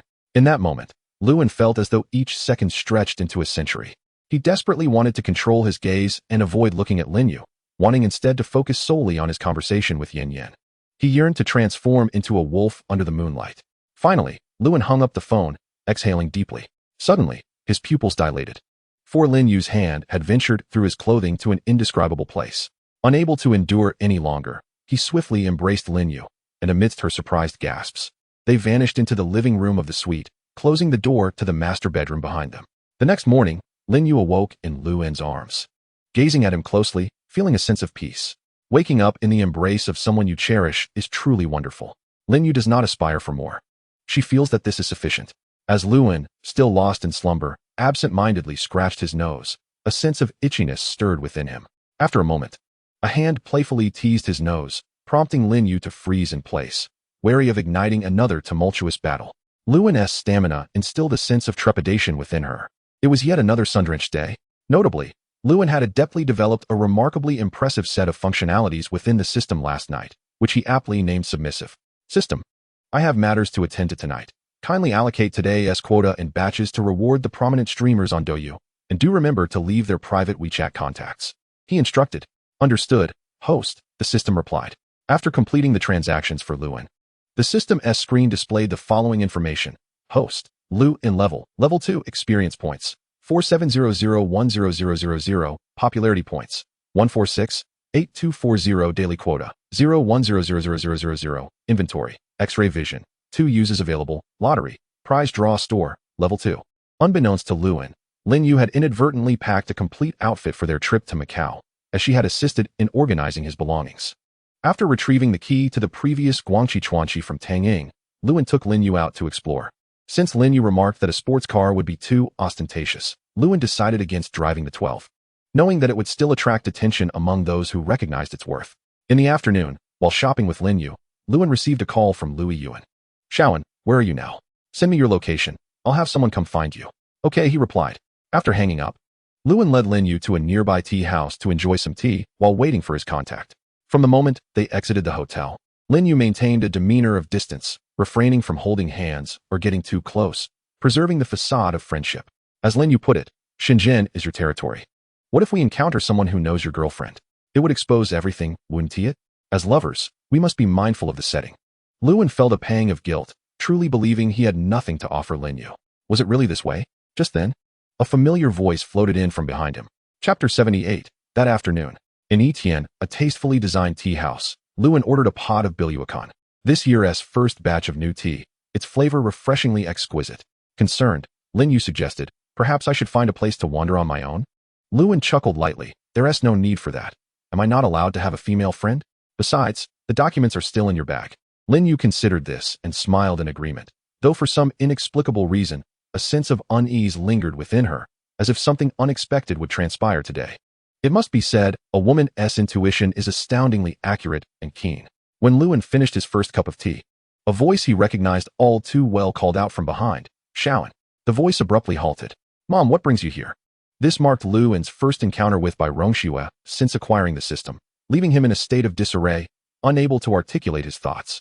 Regardless of who it were, even the notorious Lu Yuan, Lewin could always fabricate a conversation, at most denying everything. However, with his mother Rongxue, the entire premise shifted dramatically. The fleeting shock on Bai Rongshue's face quickly faded. She was a woman of experience and resilience. In an instant, she regained her composure, her voice gentle and calm. Shaoan, won't you introduce me to your friend?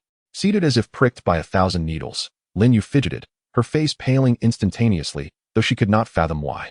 All she knew was that fear gripped her heart. She dreaded that even the slightest sense of security would be obliterated.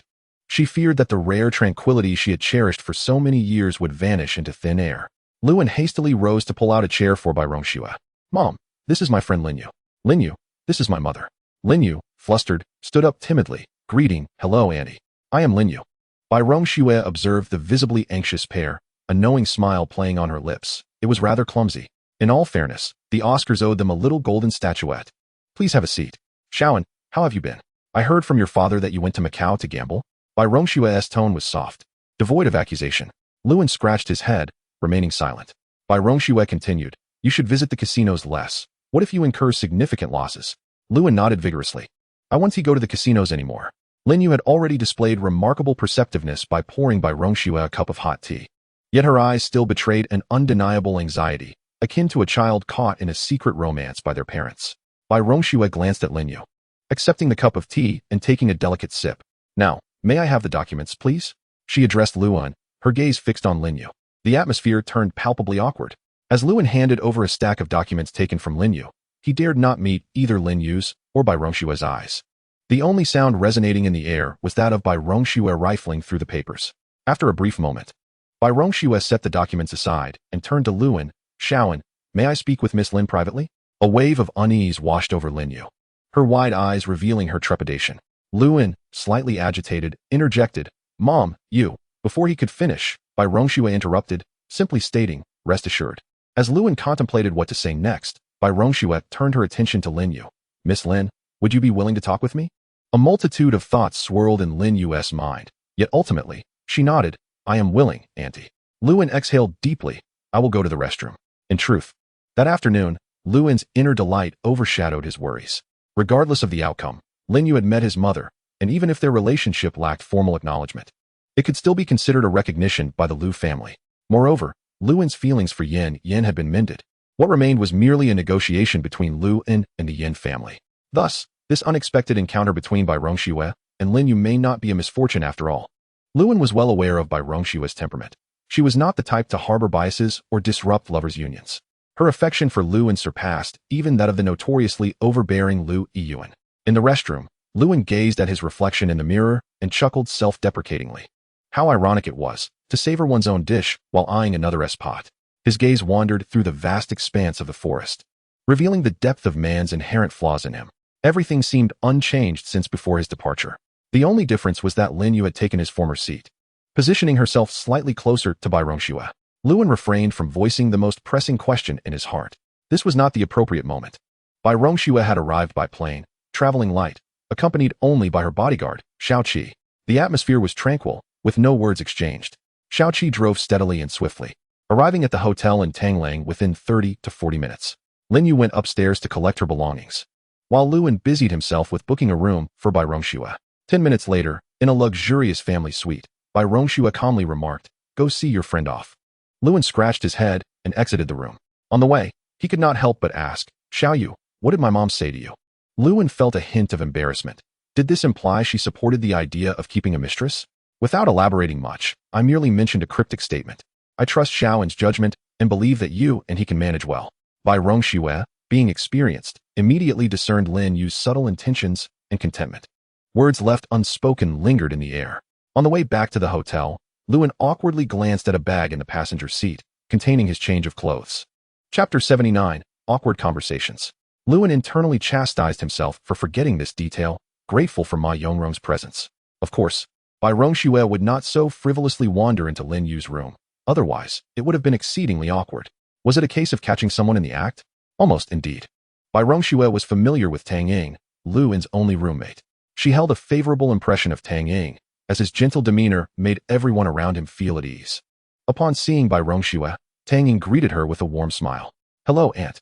Ah, Xiao Tang, it's good to see you again. You've matured significantly over these past 2 years, Bai Rongxue remarked, appraising him with a smile. Dinner was lavish. Luan's culinary skills were impressive, catering to Tang Ying's tastes while also considering Bai Rongshue's dietary needs for maintaining her appearance in middle age. The meal was a feast for the senses. Watching Luan busy in the kitchen, Bai Rongxue inexplicably felt a wave of relief. Her son was growing up. Naturally, Bai Rongxue, Tang Ying, and Xiao Qi were all enchanted by the meal. Xiaoan, where did you learn to cook like this? I remember you used to avoid any kitchen work. Luan casually fabricated an excuse, claiming he simply learned it. After all, they had booked a family suite, which was quite spacious. In the suite's living room, Bai Rongxue sat on the sofa, watching television to pass the time while Luan kept her company. There were certain inquiries Bai Rongxue found inappropriate to pose to Lin Yu. I've been diligently working on things with Yin Yan. Recently, I invested in a company. And within 2 years, I should be able to stand before the Yin family with confidence. Bai Rongxue exclaimed, you speak so lightly of the Yin family, which possesses assets worth billions. Let us set that aside for now. What about Lin Yu? Bai Rongxue observed Luan, who was coughing, scratching his head, and looking conflicted. With a serious tone, she advised, Luan, you are still young and need to consider these matters carefully. I can see that Lin Yu is quite decent. But does that mean Yin Yin is not worthy? Moreover, Yin Yin is someone you know well. She is kind-hearted and gentle. Luan felt conflicted as well. From the very beginning, the trajectory of events had been flawed. Both he and his family recognized Yin Yin, leaving room for the possibility that Bai Rongxue might leverage the Lu family to pressure the Yin family. If unforeseen circumstances had not arisen, Luan might have found himself heartlessly detached in that situation. The thought of wanting to provide Lin Yu with a better future, or rather, attempting to offer Lin Yu a more complete future, was not rooted in guilt or a sense of obligation, but rather in the realization that some matters were simply ineffable. Luan was uncertain about what the future held for himself, Lin Yu, or Yin Yin. All remained a mystery. Pausing, he spoke softly, Lin Yu.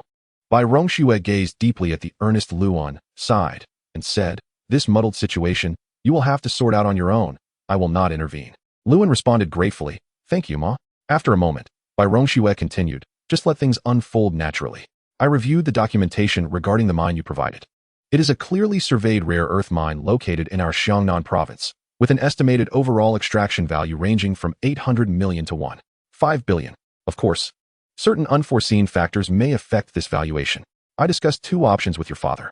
The first option is to sell this mine to our family company for 800 million, allowing you to earn a profit of 1 to 200 million. The second option is to have the mine registered under your name, with the company providing extraction services, leaving you responsible for profits and losses. Regardless, you will not incur losses in either case. Ma, why delineate so clearly? Just handle it as you and Dad see fit. Am I to assume that in the future, when I ask for money, you and Dad won't provide? Bai Rongxue wore an expression of as expected, and leisurely replied. Then let us register the mine under your name. The company will bear the risks and rewards, and any profits will be your future capital. Oh, Luan replied nonchalantly, as he certainly did not require financial support from his family for his future endeavors. Determined to become prosperous, he refused to be hindered by trivial amounts of money. In the guest bedroom of the suite, Luan finished washing up and lay on his bed, opening the Douyu live streaming app. He no longer involved himself in recruiting popular streamers, as Qian Duoduo had begun making arrangements. As for Lin Yu and Qin Mushi, their joining multi-entertainment was a certainty. With Luan's presence, their popularity would undoubtedly soar to new heights. Wen Er and Wen Jing, 2 female streamers who were somewhat close to Luan, would have to assess their own situations. Currently, Luan was acting as a financial backer for Qian Duoduo on Douyu, drawing closer as a wealthy patron, intending to discuss specific intentions offline when the time was right. Yesterday was Monday, a designated day off, and Chen Yifa did not stream. Coincidentally, both Zhou Erk and Feng Timo also chose not to stream. The system, mandated by Luan to spend money on gifts, automatically directed itself to the 10 most popular streams at that time, gifting 100,000 RMB in each room. Naturally, he acquired the WeChat IDs of the streamers. But aside from the few male streamers he visited himself, such as Wu Wu Kai, the system did not engage with any male streamers, focusing solely on female streamers.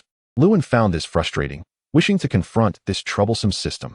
In Feng Timo's streaming room, the announcement read, the Emperor, Wealthian, has entered the live stream. After sending a wave of gifts, he left. Following several consecutive days of this, even the viewers in the streaming rooms could not decipher Wealthian's intentions. Was this sheer indulgence or mere caprice? In Zhou Erk's streaming room, Luan sent a barrage of comments. Confession balloon, followed by 100 rocket emojis. Zhou Erk, clearly bribed by the rockets, felt a bit shy. Wealthy and had always sent gifts and departed. This was the first time he requested a song, so she had to sing it well. Subsequently, Lewin listened to Zhou Erk's heartfelt rendition of The Confession Balloon. After finishing in 3 streaming rooms, it was already past 11 at night. Lewin promptly sent a nearly identical message to the 3 most popular female streamers, Sister Fa, Timo, Erk, hello. Lewin was not adept at flirtation. He pondered over those few words for quite some time, wondering how to break the ice. He attempted to make a joke. Lewin engaged in brief conversations with the 3 streamers, but did not elaborate, as they all expressed interest in attending the auto show in Magic City for an outdoor live stream. Chapter 80, Various Ventures. The Magic City Auto Show commences on the 19th of this month, with the first day designated for media and the audience day not beginning until the 21st. However, Lewin planned to arrive on the 18th, attending the auto show on the 19th to browse cars and purchase a few. He had not forgotten the system's task of collecting 5 top-tier supercars within a month. With that in mind, there was no need for further discussion on WeChat. They could converse in person later. Naturally, Lewin would not forget to invite Qianduoduo along, as he was the true boss. The following morning, Bai Rongshua's purpose for visiting Shenzhen was straightforward: to see Lewin. The mineral agreement documents were secondary. As a mother, her child's welfare was paramount. But she had not anticipated such a delightful surprise. Before boarding the plane, Bai Rongxue gave one last admonition: life is precious. Just those 4 words rendered Lewin exceedingly awkward. Mother, are you serious with that tone of warning? Yin Yin? Upon reflecting on Yin Yin, Lewin's heart was filled with an intricate blend of emotions that were difficult to articulate. Certain events simply could not be dismissed as if they had never occurred. Of course, Bai Rongxue was oblivious to this complexity, but, as a woman, she instinctively sensed that something had transpired between Lewin and Lin Yu. The dormitory remained impeccably tidy, while Tang Ying continued to frequent the library, fervently socializing with Gao Lily. According to the esteemed Tang Xiao, their romantic relationship had already been established. In contrast to Tang Ying's regular visits to the library, Lewin spent his time indulging in leisure activities, recently fixating on the renovation progress of the Banshan Jing villas. The unfortunate property consultant, Miss Li Xian, was on the verge of collapse. Not only did she have to supervise the construction daily, but she also faced dissatisfaction from all sides. The developers of Banshan Jing had no grievances against Li Xian, as securing a deal worth nearly 200 million was tantamount to a year's worth of performance for others.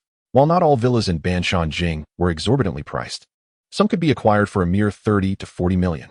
Moreover, few clients like Lewin would increase the renovation budget by 7 million, knowing that Banshan Jing had its own subsidiary focused on villa renovations.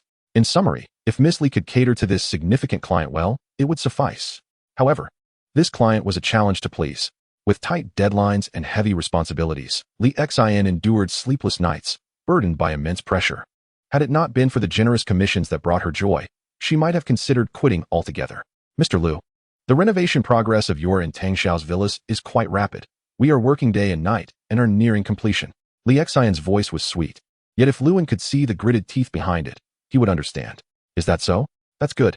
Lewin had no inclination to ponder whether she was cursing him internally. Instead, he was preoccupied with thoughts of where to take Pang Di when she arrived in Shenzhen. Indeed, Pang Di had informed Lewin that she would be visiting Shenzhen on the 16th to unwind, mainly to see her lifelong friend, Lewin. Coincidentally, Qi Mushi was on break. She had streamed live the previous night, but, upon learning of Lewin's presence on Douyu, did not dwell on it. She was aware of Lewin's collaboration with Qianduoduo in the Qiyu live broadcast room. As Lewin entered the live stream under an alias, a flurry of comments flooded the screen. Big Qiyu, confess, have you hooked up with the wealthy Lewin? Definitely on the top floor. Isn't anyone considering that the wealthy Lewin might be an old man? Upstairs, did you just come out from a mountain ditch? Many streamers have said that the wealthy Lewin is young, rich, and handsome. Cough, cough, cough. Qiyu, just say it. Are you smitten with the wealthy Lewin? Completely enchanted? Exactly, you only started streaming a day later. Lewin contemplated for a moment and typed a comment. This tactic of diverting the topic was remarkably effective. The audience in the live stream eagerly anticipated Qiyu's mention of the wealthy Lewin. Hurry up. Let me see how many red diamonds the wealthy Lewin will spend. Let the bidding begin. I bet 100,000 coins. I bet 500,000. 1 million. The atmosphere in the live stream instantly heated up. The presence of the wealthy Lewin combined with Qiyu's popularity had long kept her stream at the top of the charts. Consequently, upon hearing the news, more viewers flocked to Qiyu's live stream to witness the spectacle. Lewin had always known about a spin-the-wheel activity in the live stream, exchanging coins for red diamonds to obtain balloons, balloon fragments, or other hats valued at 0.1 coins. The balloons won through this lottery were the most coveted gifts, worth 500 coins. However, the method of obtaining them was overly complex and highly random. Lewin, being somewhat lazy, had never considered attempting it. Today, however, presented a perfect opportunity for Chiyu to take on the task. Upon seeing the comments, Chiyu nodded and stated, "All right, tonight we will stream various openings." This remark elevated the atmosphere in the live stream to a new height. The comments exploded with excitement. Lewin entered Chiyu's live stream as a guest.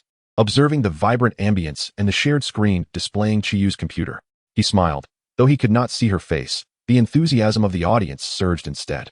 Wow, the wealthy Lewin is truly affluent. Chiyu's words echoed, and the viewers saw a balance of 1 million coins on the wealthy Lewin's account. That equated to 1 million RMB. The comments in the live stream were reduced to a singular word, repeating endlessly, "Wow." In fact, at the moment Chiyu logged into the account, she had sent Lewin a WeChat message advising him not to waste too much money, a sentiment she had never expressed before. Having said that, what else could Lin Yu say? Yes, esteemed Lu Moi. She proceeded to activate a guardian feature. Throughout the process, Chiyu was quite exhilarated because spending money truly felt exhilarating. With a flurry of clicks, she successfully activated the guardian feature for 999 coins. Done. Now let us draw lots. Starting with redeeming for 99,000 coins worth of red diamonds. The maximum single redemption was for 10 million red diamonds, equivalent to 10,000 coins. And Chiyu clicked 9 times plus 3 for 300 million. She had spent all night revising from around 4 a.m. Slightly refining the emotional arc between the protagonists and Lin Yu, she sincerely apologized, taking full responsibility. Thank you all for your understanding. The bowl is set, and my face is covered. Chapter 81, Various Indulgences. The comments in the live stream were dominated by the bold words. Merely watching it felt exhilarating. 99 million red diamonds. That long string of zeros was dazzling. Let us do 100 draws at once. No need to waste time on 10 at a time. Chiyu's voice revealed a hint of deliberate arrogance. Cough. Big Chiyu, are you serious about being so cocky? By the way, now that you've given away the wealthy Lewin's account, can you still watch the live stream? Don't mention it. I almost forgot about the wealthy Lewin. Why bother with so many questions? Just watch and learn. A bunch of enthusiastic viewers, right? Striving to flaunt someday too? What the heck? It's all about supporting you enthusiastic viewers. 3,000 red diamonds mean 3 coins per draw. 100 draws cost 300 coins, so it's no big deal. Wow, nothing. Chiyu's voice rang out at the right moment. Again. Oh no, still nothing. Wow, still no luck.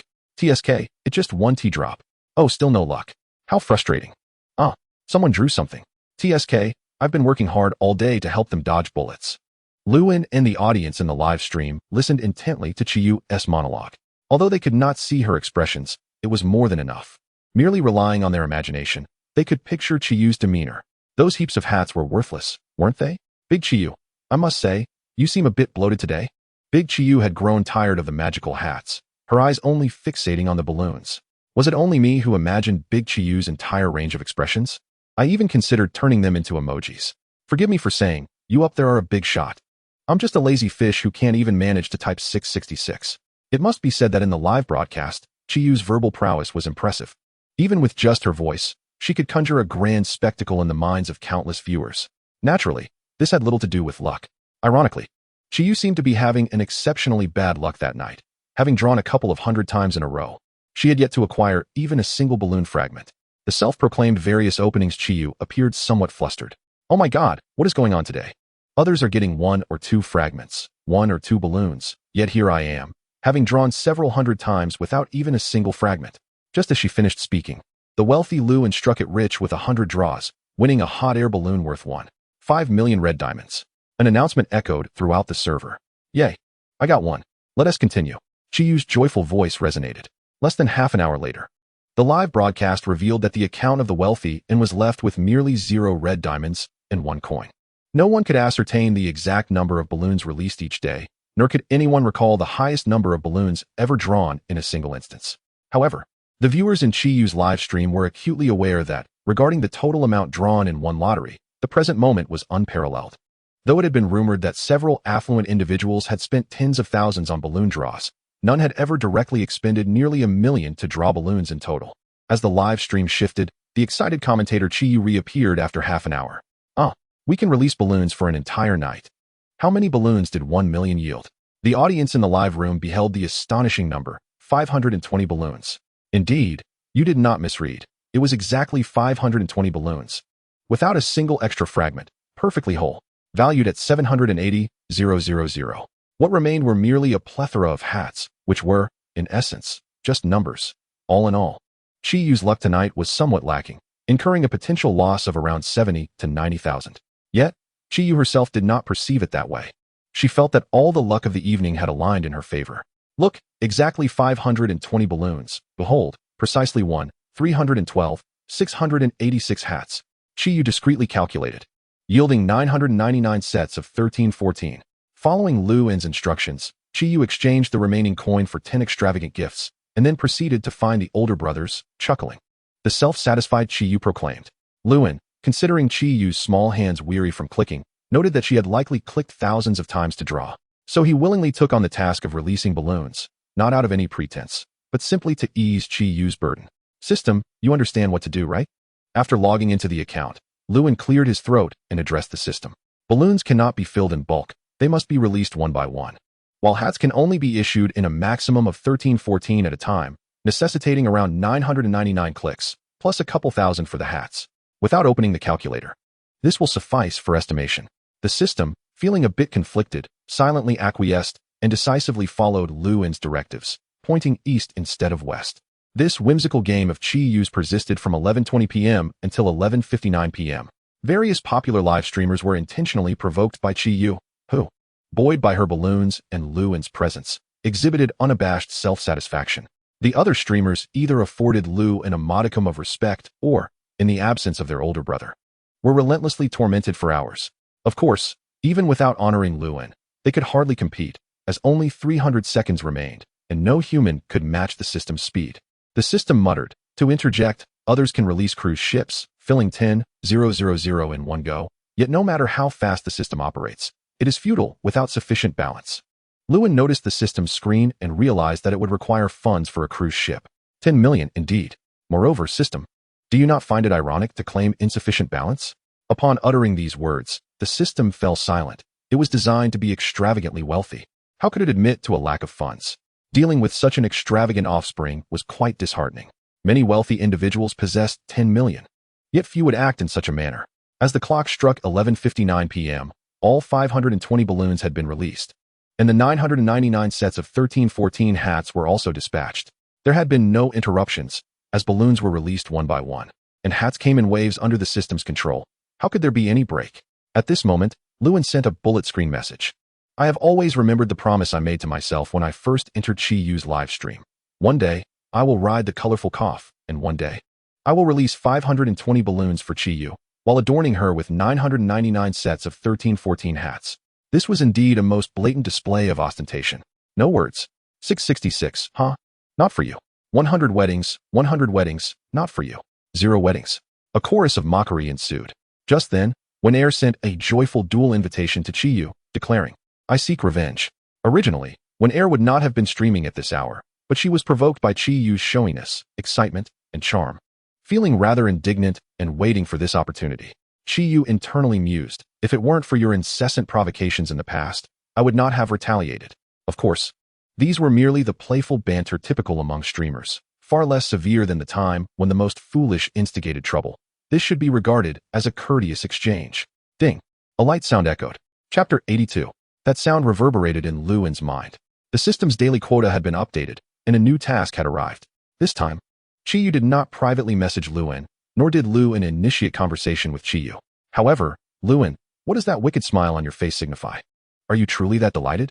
From the outset, Chi Yu had prepared for failure, as Air came fully equipped, precisely targeting this moment. The live stream was divided into 2 screens, with Air appearing on the other side, immediately shouting upon opening her microphone. Chi Yu, have you run out of bullets?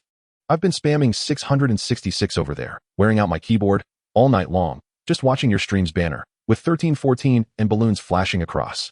She launched her taunt, clearly intending to provoke. After all, without provocation, where would the revenge originate? As soon as Air uttered these words, the score transformed to 0 to 1 million. On the other screen, 10 cruise ships were released in an instant.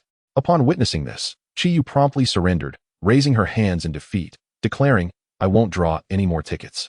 Just tell me what you want. I surrender. Wealthy and had also been playing for quite some time.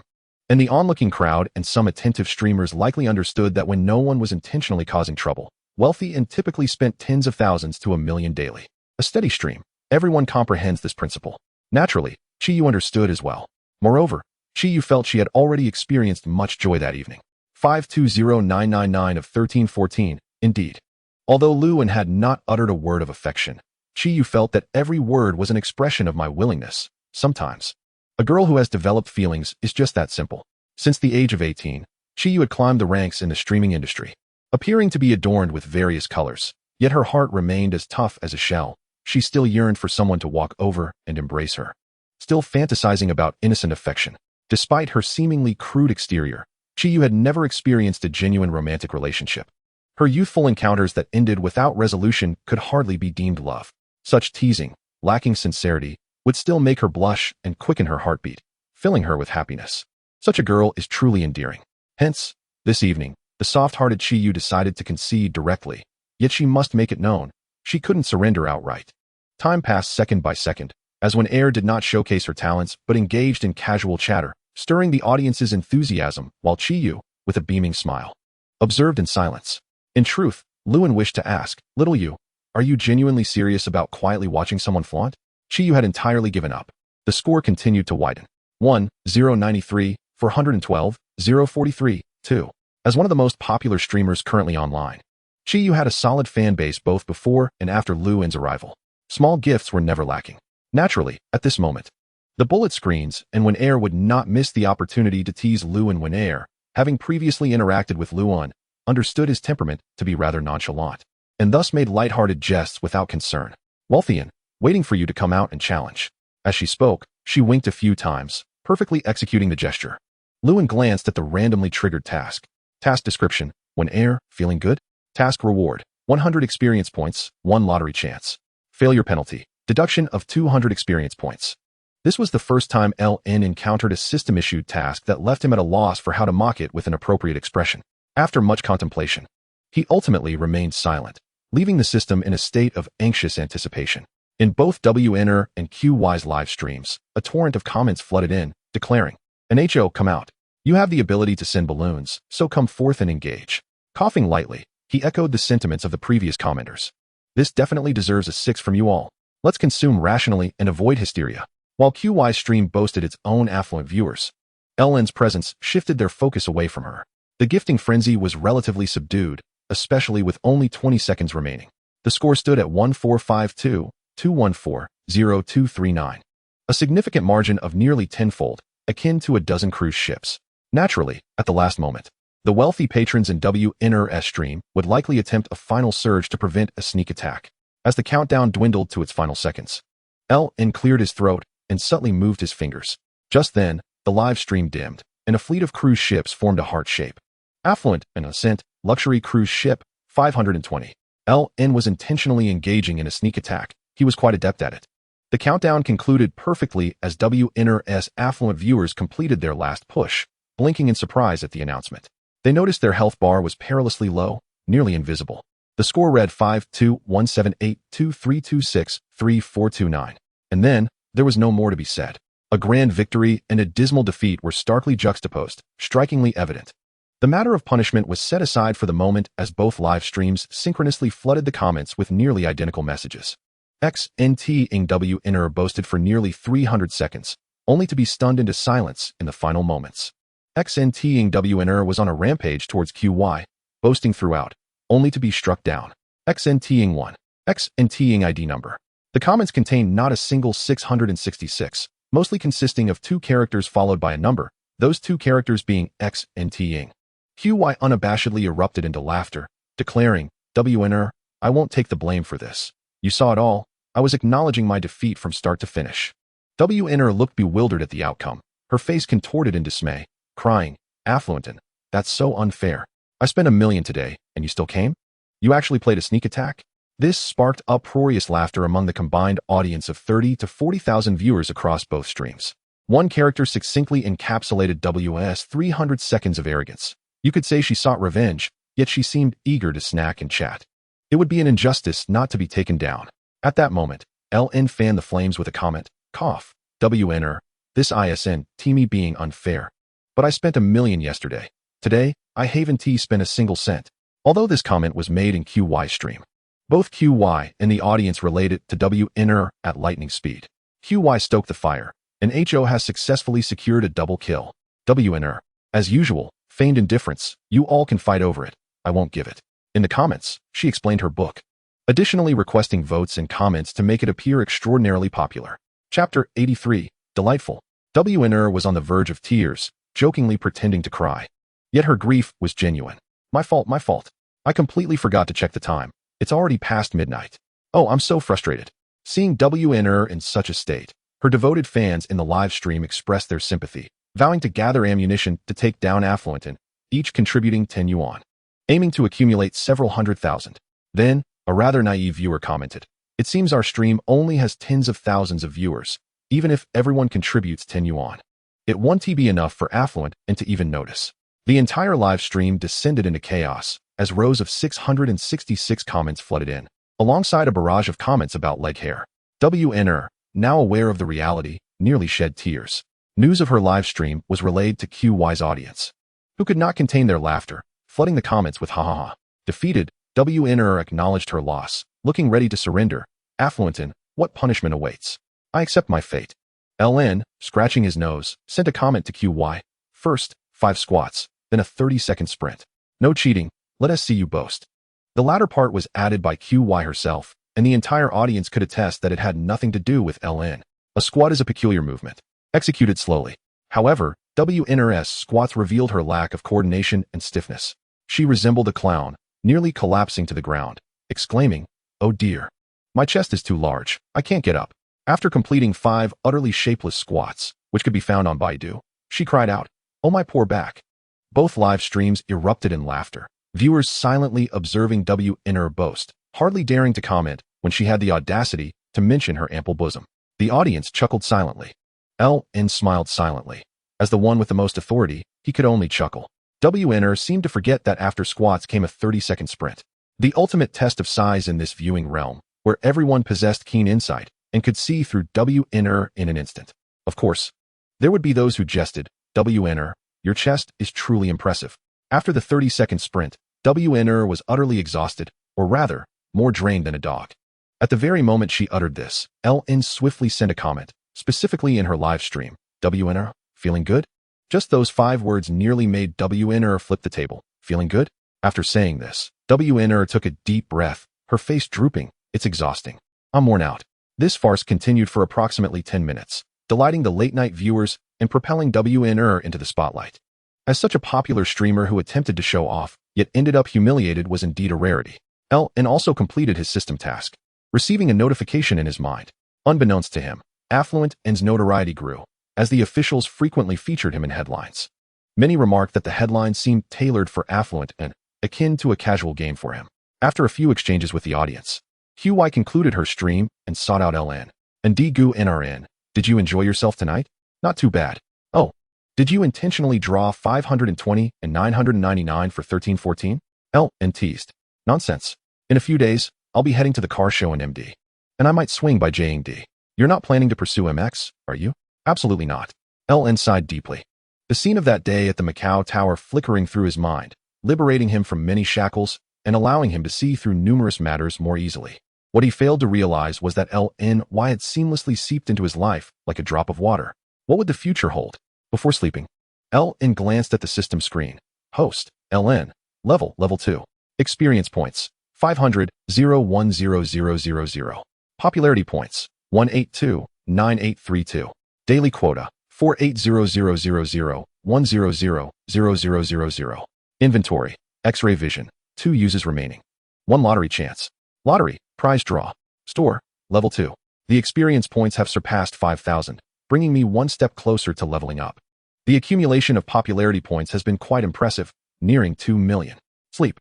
A new day dawns, bright and sunny, with a gentle breeze that feels comfortable. On the running track of Nankai University, Luan and Tang Ying jog side by side. "Anzi, I must say, morning exercise feels wonderful. It makes me feel entirely invigorated." TSK, don't flatter yourself. It's because you're in love, which brings you such comfort. Previously, as a single dog, you were plagued by hormonal imbalances, loneliness, emptiness, and coldness. Luan scoffed, his face reflecting disdain. Tang Ying, wanting to land a punch on this foolish companion, hesitated, thinking it unnecessary. Ahem, the weather is splendid today. Lewin rubbed his nose and gazed upward. These two pampered second-generation youths sometimes truly exhibit late-stage adolescent delusions. Senior Lew, what a coincidence. A long cascade of hair tied back in a casual ponytail, with a few rebellious strands, did not detract from the pure beauty of Fu Tian, who greeted them with a smile. Fu classmate, what a coincidence. Shall we jog together? Polite, yet graceful. Lewin was not the type to flirt with beautiful girls upon first sight. Tang Ying remained comfortably in the background. The three of them jogged through the campus of Nankai University, with a gentle breeze caressing their faces, the light soft, and the morning sun casting delicate shadows. Breakfast was shared among five, coincidentally meeting Gao Lily and Lin Xiaoya, who were preparing to eat. Life's events often align serendipitously. Today, I aim to post 2 updates and strive to avoid taking any leave in the future. Oh, how frustrating. Setting down a bowl, I did not linger beneath the overpass. Chapter 84, Stirring Up Trouble, Public Welfare. By morning, with little thought given to studying and few classes to attend, Lewin naturally ran out. Driving his understated 12, he headed to Chicago. Thanks to the diligent efforts of the legal department, the matter of investing in Duyu was clarified after 2 days of hard work. At the invitation of Qian Duoduo, Lewin went to sign several documents, officially becoming the second largest shareholder of Duyu in both legal and nominal terms. Regarding this investment, Lewin was not particularly optimistic, as his current perspective and the information at his disposal did not allow him to see far into the future. After all, he was still just a child. Until now, he had not truly comprehended this different world. However, given the system's strong inclination, the outcome would likely not disappoint him. After all, the system would bear the brunt of any misfortune, and concerns about making money were not his to bear. At the Duyu conference room in Chicago, Lewin signed his name on a document representing shareholder rights, and it immediately took effect. Lewin invested 600 million renminbi in Duyu, acquiring 30 of the total shares, thus becoming the second largest shareholder after Qian Duoduo. Qian Duoduo smiled and shook hands with Lewin, expressing gratitude for his investment in Duyu, assuring that the future would be even brighter. With a snap of his fingers, he called for champagne. The celebration champagne had long been prepared. Lewin took a sip of the champagne, symbolizing celebration, unity, cooperation, vision, and future, smiling as he remarked, "From now on, I'll rely on Brother Qian to lead the way to wealth." Laughter erupted among the crowd. This day, April 13th, was a fortuitous one, marking the launch of Lewin's second venture. Lewin did not linger long at Duyu. After a brief celebration and a simple chat with Qian Duoduo, he departed. "Brother Qian, I may have some minor requests in the future, but of course, they will not affect the overall direction of Duyu's development. They will merely be insignificant requests made when necessary." In the office of Duyu's chairman, seated on a leather sofa, Lewin spoke directly and candidly. It is always better to give a heads up about certain matters, and some unpleasant truths are best stated up front. Qian Duoduo, observing Lewin's earnest expression, chuckled. "Lew, you're overthinking it. The basic rights of a shareholder include the ability to propose reasonable suggestions for the company's development, as long as your requests are reasonable. The company will certainly accommodate them." After a pause, Qian Duoduo's smile widened. "Of course, if it's a request from you, it will be executed unconditionally." Lewin was momentarily taken aback, somewhat bewildered. "What do you mean?" "Literally. Quite generous." Lewin responded with just 3 words, saying nothing more. Before leaving, Lewin arranged to visit the car show in Modu with Qian Duoduo to engage directly with some prominent figures from Duyu. Qian Duoduo silently gave a thumbs up, and everything was understood without words. Having completed the formalities, Lewin left Duyu. In reality, after signing the document representing shareholder rights, the system's prompt sounded immediately. Alongside that, the system explained the purpose of this mandatory task. This prompted Lewin to voice his reservations beforehand. Ding. Congratulations to the host for completing the mandatory random task of investing in Duyu Live. Rewards have been granted. Following that was the system's explanation regarding a new task. Ding. Please complete the random task. Task introduction. Stirring up trouble. Stirring up trouble. Stirring up trouble. Task prompt. The system has detected that the host has completed the investment task in Duyu Live. Please continue to fulfill the task of stirring up trouble on the live streaming platform, contributing to the public welfare of Huaxia and making Duyu live a refreshing force in the live streaming industry. Completion conditions. After Duyu Live launches, establish a new category of live streaming for public welfare with a minimum of 1,000 voluntary resident or guest streamers. The total number of followers must not be less than 100 million. 30% of the total revenue from this category must be donated to public welfare in Huaxia, and a public welfare angel fund must be established if necessary. Additional reward 2. Extra special rewards vary. At that moment, Luan did not inquire further, but during a subsequent conversation with Qian Duo, he issued a precautionary note. After exiting the office building of Duoyu, Luan immediately asked, "System, please explain this task thoroughly. I'm not satisfied and refuse to accept it. Let us see who is more formidable, and why do you hold Duoyu in such high regard?" The system seemed to blink and explained, "Duoyu has a simple structure but a solid foundation, which you will come to understand. As an indisputable affluent individual, it is only natural for you to assume a portion of social responsibility. Engaging in public welfare will also garner you considerable popularity. Figures like the world's richest man, Bill Gates, are known for their enthusiasm for charitable endeavors." Luan listened quietly, not interrupting the system's display of superiority. Once the system finished speaking, he responded, "Get to the point." The system paused briefly, its tone becoming more relaxed. "Host, being affluent doesn't necessitate a reason for action. The task description is quite clear. It's about stirring up trouble." Luan stroked his chin and nodded. "You should have said so sooner. I quite enjoy causing a ruckus. Moreover, a public welfare initiative controlled by us will undoubtedly benefit more people." A bit late. Is there a bull protection team? Chapter 85. The villa is ready. However, Luan is more than willing to contribute to charitable causes. This is why he engaged in a discussion with the system. Charity is easy, but public welfare is challenging. Public welfare, short for public interest, emphasizes sustainable development and systematic solutions to social issues, among other matters.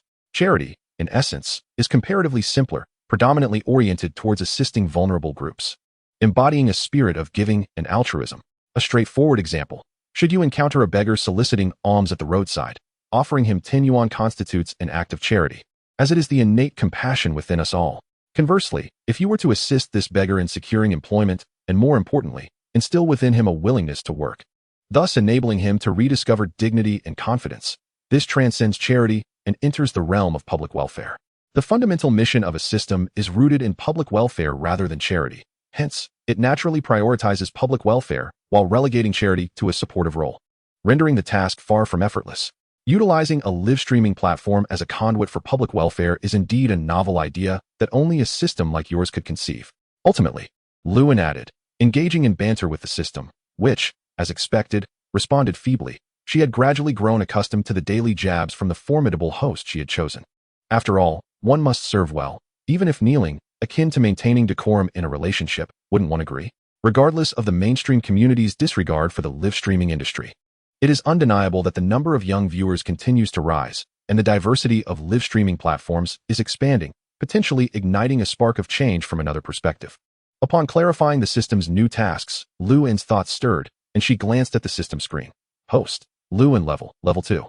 Experience points, 700, 0100000. Popularity points, 684-2320. Daily quota, 4800000100000. Inventory, X-ray vision, 2 effective uses, 1 lottery opportunity. Lottery, prize drawing. Mall, level 2. The rewards for completing the investment task in Duoyu live streaming were indeed abundant, with experience points surging by 2,000 and popularity points skyrocketing by 5 million, leaving only 3,000 experience points to reach the next level. It became evident that tasks are the system's true essence. The property consultant from Banshan Jing had mentioned a couple of days prior that they were nearing completion, and indeed, it appeared that the finishing touches were complete. On the way, Luan received a call from Li Xian, the property consultant from Banshan Jing. "Mr. Lu, hello. The renovation of the villa for you and Mr. Tang has been completed according to your requested plan, and the materials selected are ready for immediate occupancy." The weariness in her voice was palpable. Unperturbed, Luan mused to herself, speak of the devil, and he shall appear. Observing this, the system interjected, "Host, doesn't your conscience ache in such a situation?" The reason was simple. After all, who made you underestimate me? This nearly 200 million yuan project must yield a commission worth several million, right? Well, putting that aside, customers are akin to deities, you understand? Luan replied calmly, "I happen to be in Shuko, so I will come over to take a look." With a click, he ended the call. In less than 10 minutes, Luan arrived at the villa courtyard of Banshan Jing. Upon alighting from his vehicle, he spotted a professionally attired woman standing at the entrance, none other than Li Xian. "Mr. Lu, you've arrived?" Li Xian greeted him politely, yet her weary tone was not easily masked by the veneer of professionalism and elegance. Her makeup could not conceal the exhaustion etched upon her face, her eyes slightly sunken. This was the same Li Xian who had tirelessly overseen the construction of Lu An's and Tang Ying's villa for the past fortnight. Upon seeing Luan, Memories of the terror induced by 2 ordinary bank cards resurfaced, and she cast a sidelong glance at the inconspicuous vehicle, silently lamenting, had I seen this car that day? How could I have dared to be dismissive in the slightest? After half a month, seeing Li Xian again left Lu and questioning his own perceptions. Perhaps his earlier thoughts had been somewhat excessive? Miss Li, you have worked hard. I truly feel remiss. Let us have lunch together. Naturally. Even without a chance encounter with Li Xian, Luan would have insisted on inquiring about the renovation timeline and quality, only, at that moment. The one suffering might not have been Li Xian. Exiting from the 2 villas, Luan nodded in satisfaction, expressing gratitude. Miss Li, thank you very much. And I appreciate the quality provided by Ban Shanjing. I am very pleased with the renovations. Li Xian refrained from inquiring about the quality of the renovations in the villa belonging to Tang Ying. The furniture, whether domestic or imported, had all arrived promptly from the best furniture and home goods market in Shenzhen as soon as the order was placed, provided the payment was made. Time and quality were not an issue. The interior decor and arrangement of furniture were meticulously redesigned to match the approved design plan, down to every centimeter. Unbeknownst to Luan, Ban Shanjing had engaged an exceptional designer who anticipated all potential variables, incorporating an expansive atom sound system that harmonized beautifully with the living room's layout. After considerable contemplation, Luan opted for the atom system, which boasted a staggering price tag of $250,000 USD. Despite having declared bankruptcy and restructuring in 2014, this did not hinder the purchase of the audio system. Engineers flown in from Germany calibrated the sound system to optimal frequencies before their departure. Regarding Luan's concerns about after-sales service, assurances were provided that the audio equipment would maintain its quality under normal circumstances. Lunch was enjoyed at a rather stylish Western restaurant, chosen by Luan at Li Xian's behest. Li Xian embarked on her vacation. During the past fortnight, no one had been as exhausted as she was. At least the renovation engineers had been on shifts, whereas she had been solely responsible for oversight, though the commissions were indeed substantial. To be candid, Luan felt genuinely grateful to Li Xian. Her innate meticulousness and attention to detail provided him with greater confidence in the quality of the 2 villas' renovations. In Chapter 86, the Level 2 Mall and the Steward came into focus. One feature of the interconnected villas that Luan found particularly satisfying was the presence of 2 levels of underground parking, accommodating a total of 30 parking spaces. Considering the system's proclivity, he anticipated that he would acquire numerous vehicles in the future, and 15 spaces should suffice. However, as he pondered this, Luan felt a tinge of uncertainty. Would it truly be enough? Wandering through his 2-story villa, Luan sensed that something was amiss.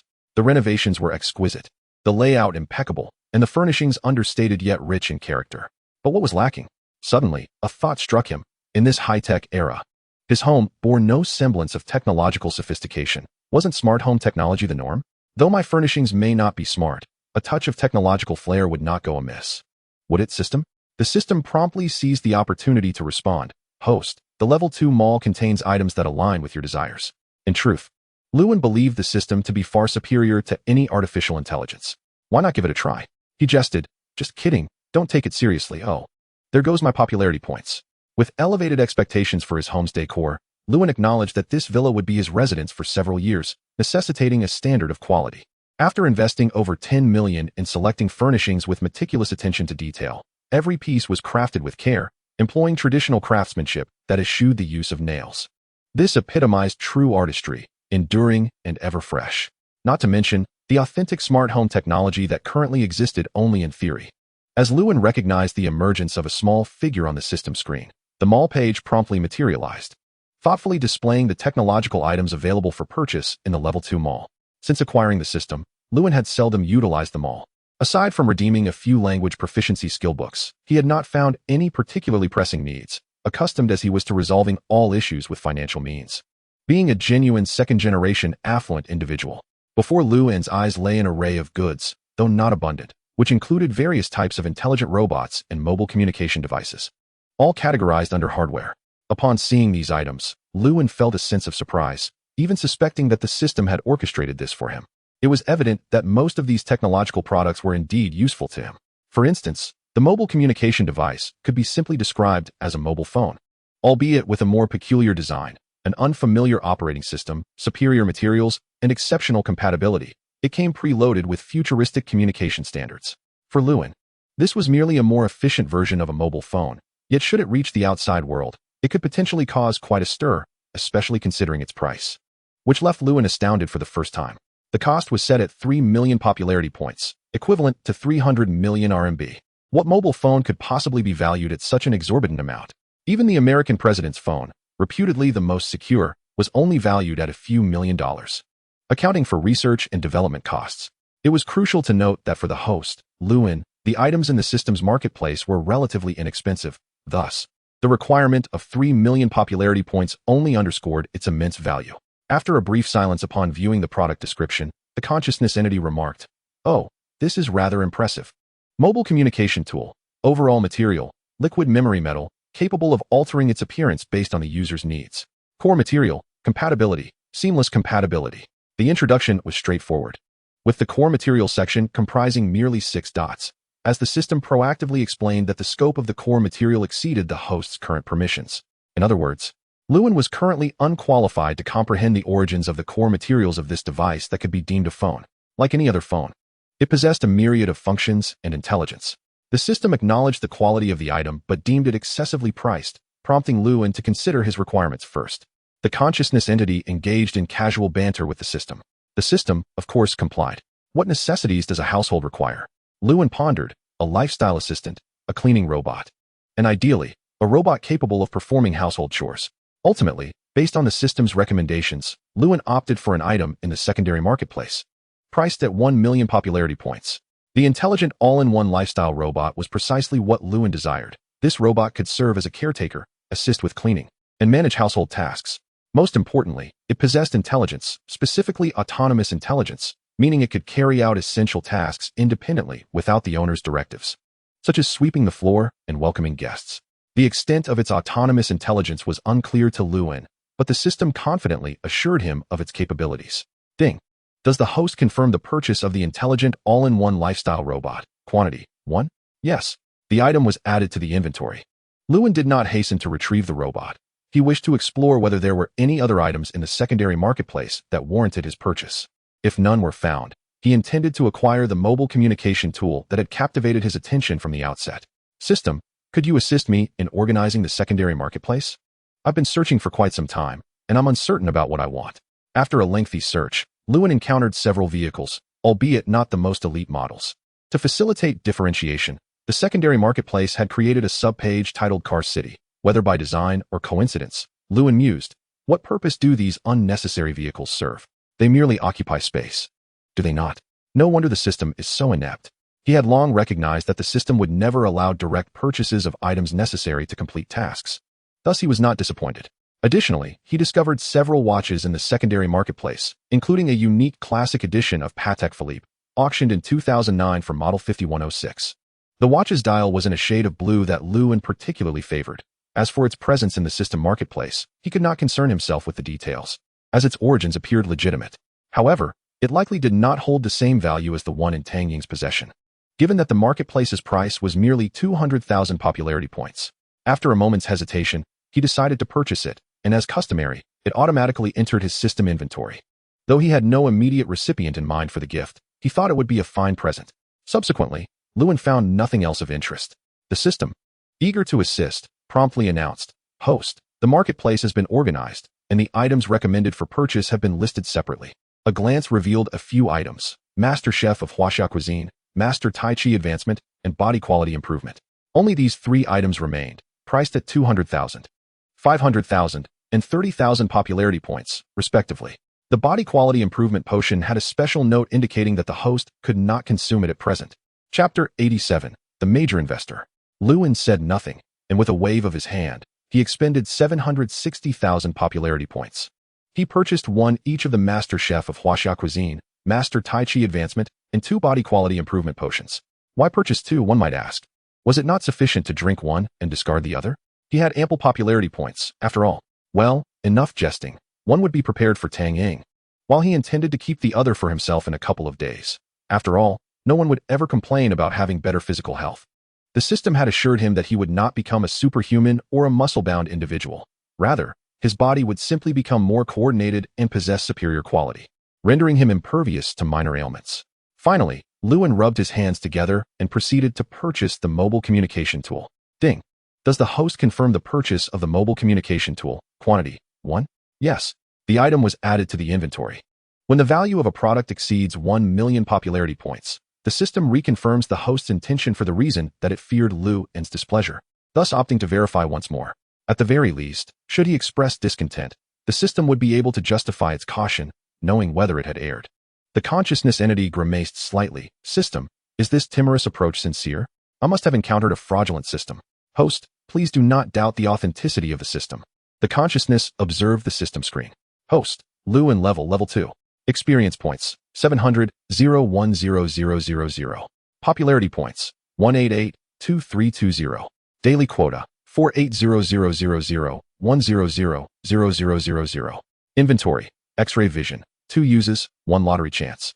1 intelligent all-in-one lifestyle robot. 1 mobile communication tool. 2 body quality improvement, potions, master Tai Chi advancement, master chef of Huaxia cuisine. Lottery, draw prizes. Marketplace, level 2. The popularity points had diminished by 4.96 million, and Luan sighed in relief that these points had been acquired through task completion. Otherwise, he would have been at a loss. Without a second thought, Luan consumed the Master Tai Chi advancement and Master Chef of Huaxia cuisine. Mere seconds later, he retrieved the intelligent all-in-one lifestyle robot. It was a highly intelligent, proactive lifestyle robot crafted from nanomaterials and other unknown substances. The exterior was composed of flexible biological fiber and high-strength titanium fiber, providing a secure yet soft tactile sensation, unlike the rough feel of high-fidelity ecological robots. This was true black technology. Luan's understanding of this robot, which he referred to as his butler, revealed that it required no charging, no rest, and no active control. Its core control intelligent chip and built-in energy source were exceptionally powerful. Gazing at the somewhat diminutive and adorably naive-looking butler before him, Luan smiled. Before departing from the villa, he instructed the butler to take good care of the home, and with that, he left with a sense of assurance. The mobile communication device in his hand had been replaced with one from the system's marketplace, its exterior resembling that of a Xiaomi 2. Yet every internal component was markedly different. One evening, Luan received a call from Chun Luoyan. Mr. Lu, I have made contact with the production team of The People's Name. Upon connecting, Chun Luoyan got straight to the point, explaining that the production team was struggling. Although preliminary preparations had commenced, they faced considerable delays due to financial constraints. Several previous investors had withdrawn their support, casting doubt on the project's prospects. Luan refrained from interrupting Chun Luoyan or expressing his views, allowing her to continue. I have met with the director and screenwriter of the production team, and they hold great optimism for the script. However, it has been over a decade since a domestic drama tackled the theme of anti-corruption. Passing regulatory scrutiny is a significant hurdle, followed by the challenge of profitability. Intrigued, Luan chuckled softly and inquired, since you have formed your own opinion about the script, what is your perspective on our company? Inying, acting as the investor. Rather than probing into the funding gap, he directly sought Chun Luoyan's thoughts on the investment, momentarily catching her off guard. The disparity in information left her uncertain of Luan's intentions. While he had suggested she pay attention to the production team, it did not necessarily imply a commitment to invest. Her resolute responses reflected her stance. If Inying were to invest, what would the amount be? Luan posed the pivotal question, eager to gauge the market potential of a drama that had not engaged with anti-corruption themes for a decade. Chun Luoyan was well prepared. The production team requires approximately 50 million yuan to address the funding shortfall. Though her gaze betrayed a tumultuous inner world, her exterior remained composed. As a savvy professional in a seemingly permissive company, she was not ready to provide an unequivocal reason for a 50 million yuan investment. Would there be ulterior motives? Chun Luoyan awaited Luan's response, but he was unperturbed by such speculations. Sometimes, possessing substantial wealth could be more of a hindrance than a blessing. His approach was straightforward. If monetary solutions were feasible, why complicate matters further? Mr. Chun, shortly, an additional 50 million yuan will be transferred to the company account. The investment for the people's name will be entrusted to you. Luan refrained from elaborating on the investment amount or the rights to be pursued, trusting that Chun Luoyan would deliver an outstanding outcome. The call ended. Chun Luoyan pocketed her phone, her expression remaining neutral, but the slight upward curve of her lips hinted at a flicker of satisfaction. The total investment required for the people's name was 1.2 billion yuan, with a minimum funding gap of 50 million yuan due to several investors retracting their commitments. The director and screenwriter had resolved that the new investors should not be numerous or haphazard, but rather precise and purposeful. If necessary, even mortgaging real estate or fixed assets would be considered to ensure the completion and release of a drama that had taken over a year to develop. On April 14th, Chun Luoyan represented Inying Entertainment in formal discussions with director Li and other team members of The People's Name. From the outset, the atmosphere was relaxed. As Chun Luoyan's opening remarks illuminated hope for Director Li. We at Anying Entertainment have thoroughly analyzed this project.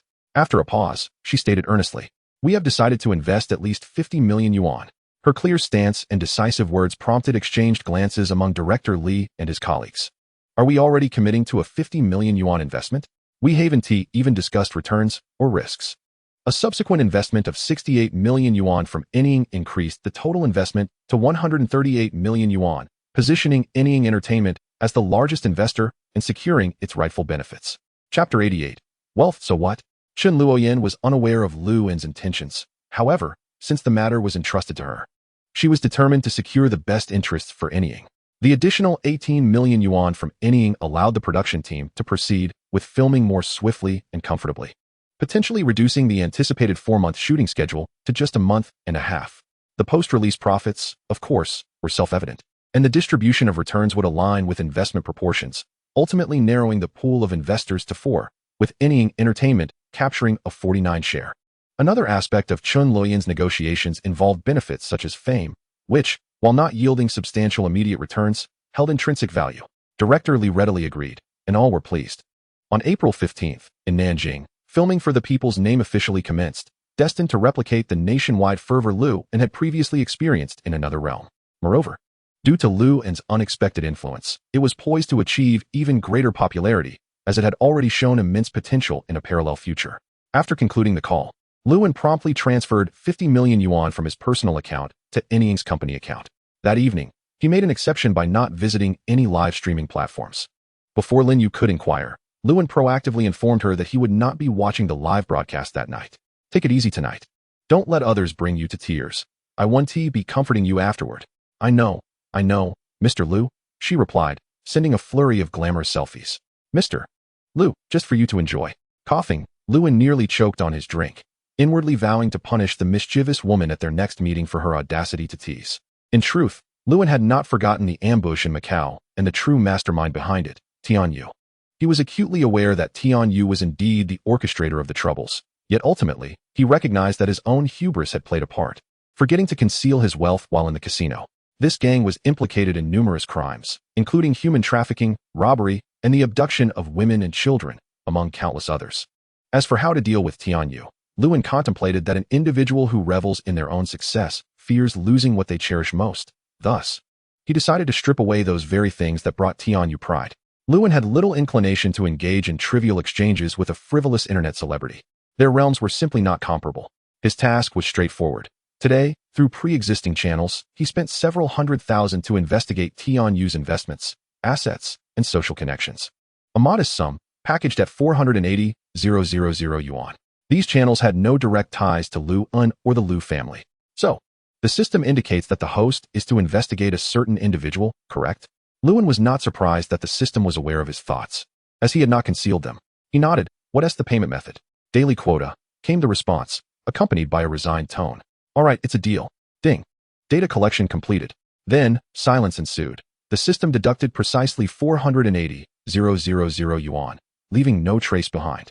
Glancing over the information briefly, Luoyan indifferently inquired, System, can the after-sales service be a bit more efficient to save me some trouble, say, by relaying a message to Dong Beizhao? Cannot. The gentle tone had an oddly rigid quality. Ultimately, Luoyan was disinclined to expend excessive energy on convoluted matters and decided to take a direct approach, allowing Dong Beizhao to take the lead. A new day dawned, bright and sunny. After Anying successfully became the largest investor in The People's Name, Luoyan found himself quite exhilarated. At least with this surge in popularity, Luoyan is now able to partake in the benefits. Besides this good news, he received another piece of information. As he was idly passing the time in his dormitory, he received a call from Di Li Ba, who informed him that she would arrive in Shenzhen a day earlier than planned, meaning she would be in Shenzhen tomorrow. With a light heart, Luoyan felt joy at the prospect of a friend coming from afar. After hanging up, he made an excited gesture and promptly opened an app on his phone to pass the time. Undoubtedly, it was Qi Dian Du Shu. Attending class? What is that? The book Tian Xia Zhonghua is genuinely well written, and whenever he has the time, he flips through a few pages. Although he hasn't been very active since the end of last month. After all, the internet trolls are numerous and Qi Dian accounts for a significant portion of them. Many trolls had appeared in his previous posts, spewing nonsense without merit. Luoyan observed that the recent updates had been quite stable, with occasional bursts of activity.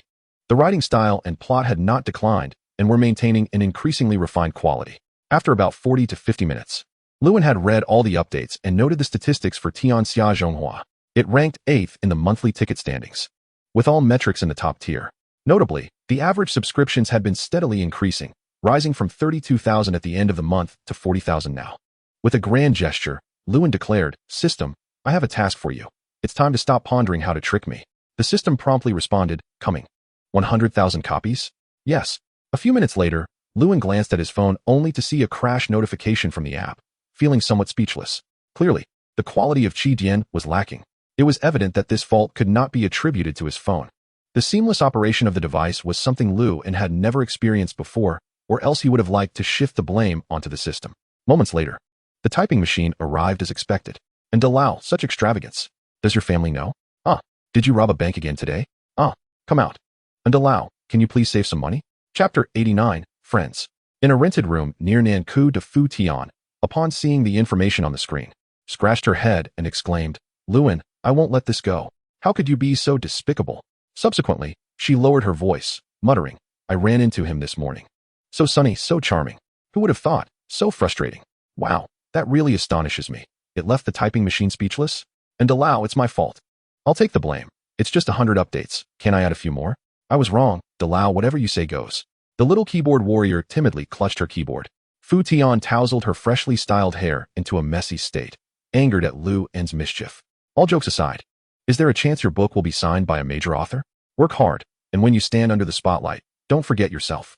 That evening, Lewin casually browsed Douyu, spending time without purpose, merely gifting until he exhausted his quota of 400,000 and logged off. He barely lingered in the live stream of Qiyu, let alone phone TMO. He only listened to a song in FAGS live stream. The song title escaped his notice, but it was an English song and quite pleasant. The urgency stemmed from the fact that, while preparing dinner in the evening, Lewin received a call from D. Li Riba. "Lewin, my flight to Shenzhen is at 8 tonight. I should arrive around 11. All right, I'll pick you up. No need to book a hotel. Okay, call me when you land." In Kyoto, after hanging up, D. Li Riba turned and saw Yang Mi waiting nearby. "Xiao Di heading off tonight?" D. Li Riba nodded. "Yes, the 8 o'clock flight." "Where to?" "Shenzhen." "You?" "Just a friend." "All right, take care. Wish you a smooth journey." Here, Yang Mi remained D. Li Riba's manager and treated her quite well, despite occasional discord and discussions surrounding topics like Running Man. This afternoon, after completing all her recent business engagements, D. Li Riba decided to head directly to Shenzhen as soon as her schedule freed up, leading to the current scene. After dinner, Lewin casually remarked, "Ingzi, let us invite Gao Li over to the villa tomorrow. A friend is coming." Tang Ying nodded in agreement. Who is it that warrants such attention from you?" "Lu Deshao? You'll find out tomorrow." Being mindful of safety while driving at night, Lewin refrained from showing off in his 12. As a moderate speed was sufficient, it wasn't a race. Upon arriving at Bowen Airport at 11:15, he glanced at the large screen, noting that D. Li Riba's flight had just landed. Hey, it's rare for China Southern Airlines to be on time. At that moment, Lewin couldn't resist a quip about the airline's notorious delays. A little over 10 minutes later, Lewin spotted D. Li Riba, though she was well covered. He recognized her immediately, primarily due to the diamond platinum bracelet on her wrist. Naturally, he approached to assist her with her luggage. "Fat D, have you eaten dinner?" "Have you?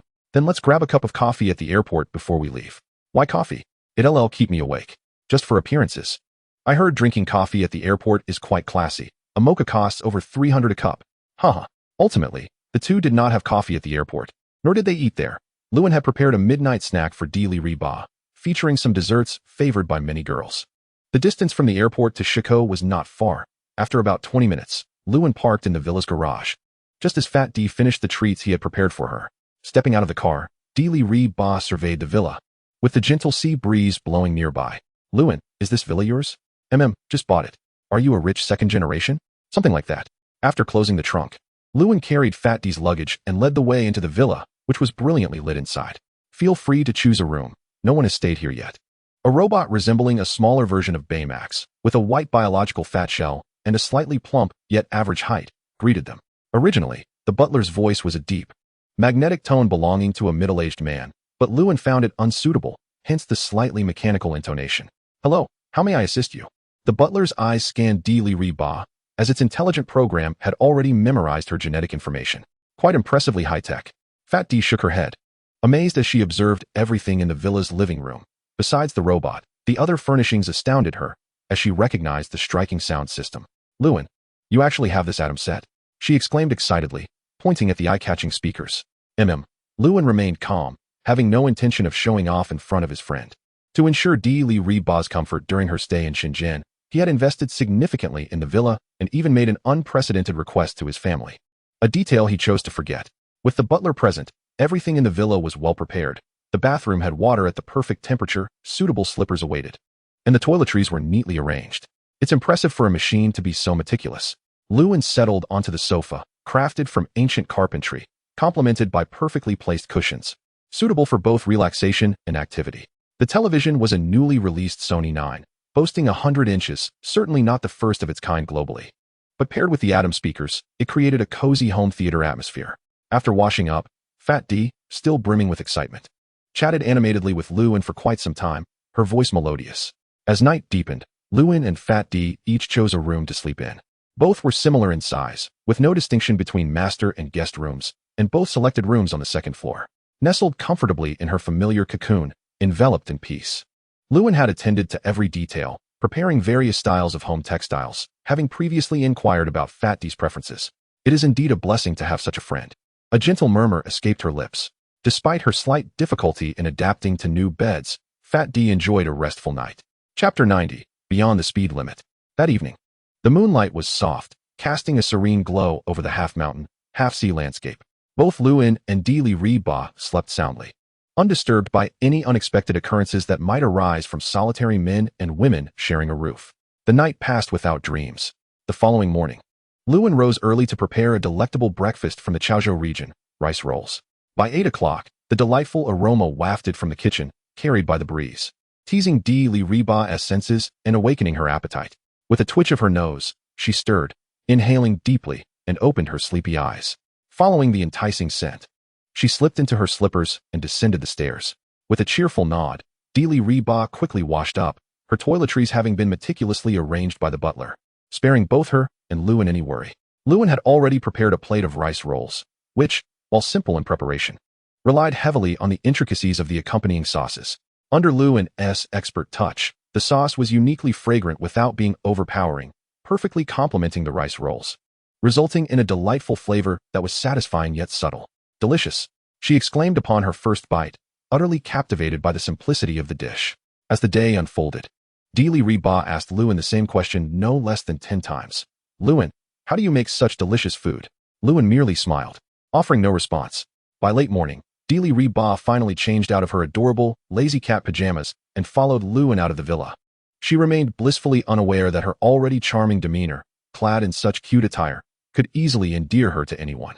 She was also oblivious to the long sigh Lewin released when she mentioned changing clothes. As they stepped out, Li Riba noticed an additional sports car in the garage and blinked her large eyes in curiosity, asking, "Lewin, did you borrow a sports car? Would you like to experience speed with me?" Her excitement was palpable, as she had an irresistible allure for velocity.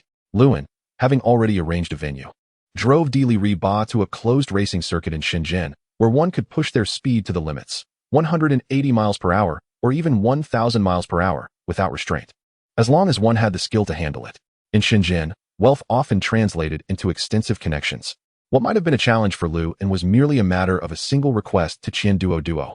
Lewin was not entirely sure whether there was a racing circuit in Shenzhen until he inquired, and Qianduo arranged everything promptly.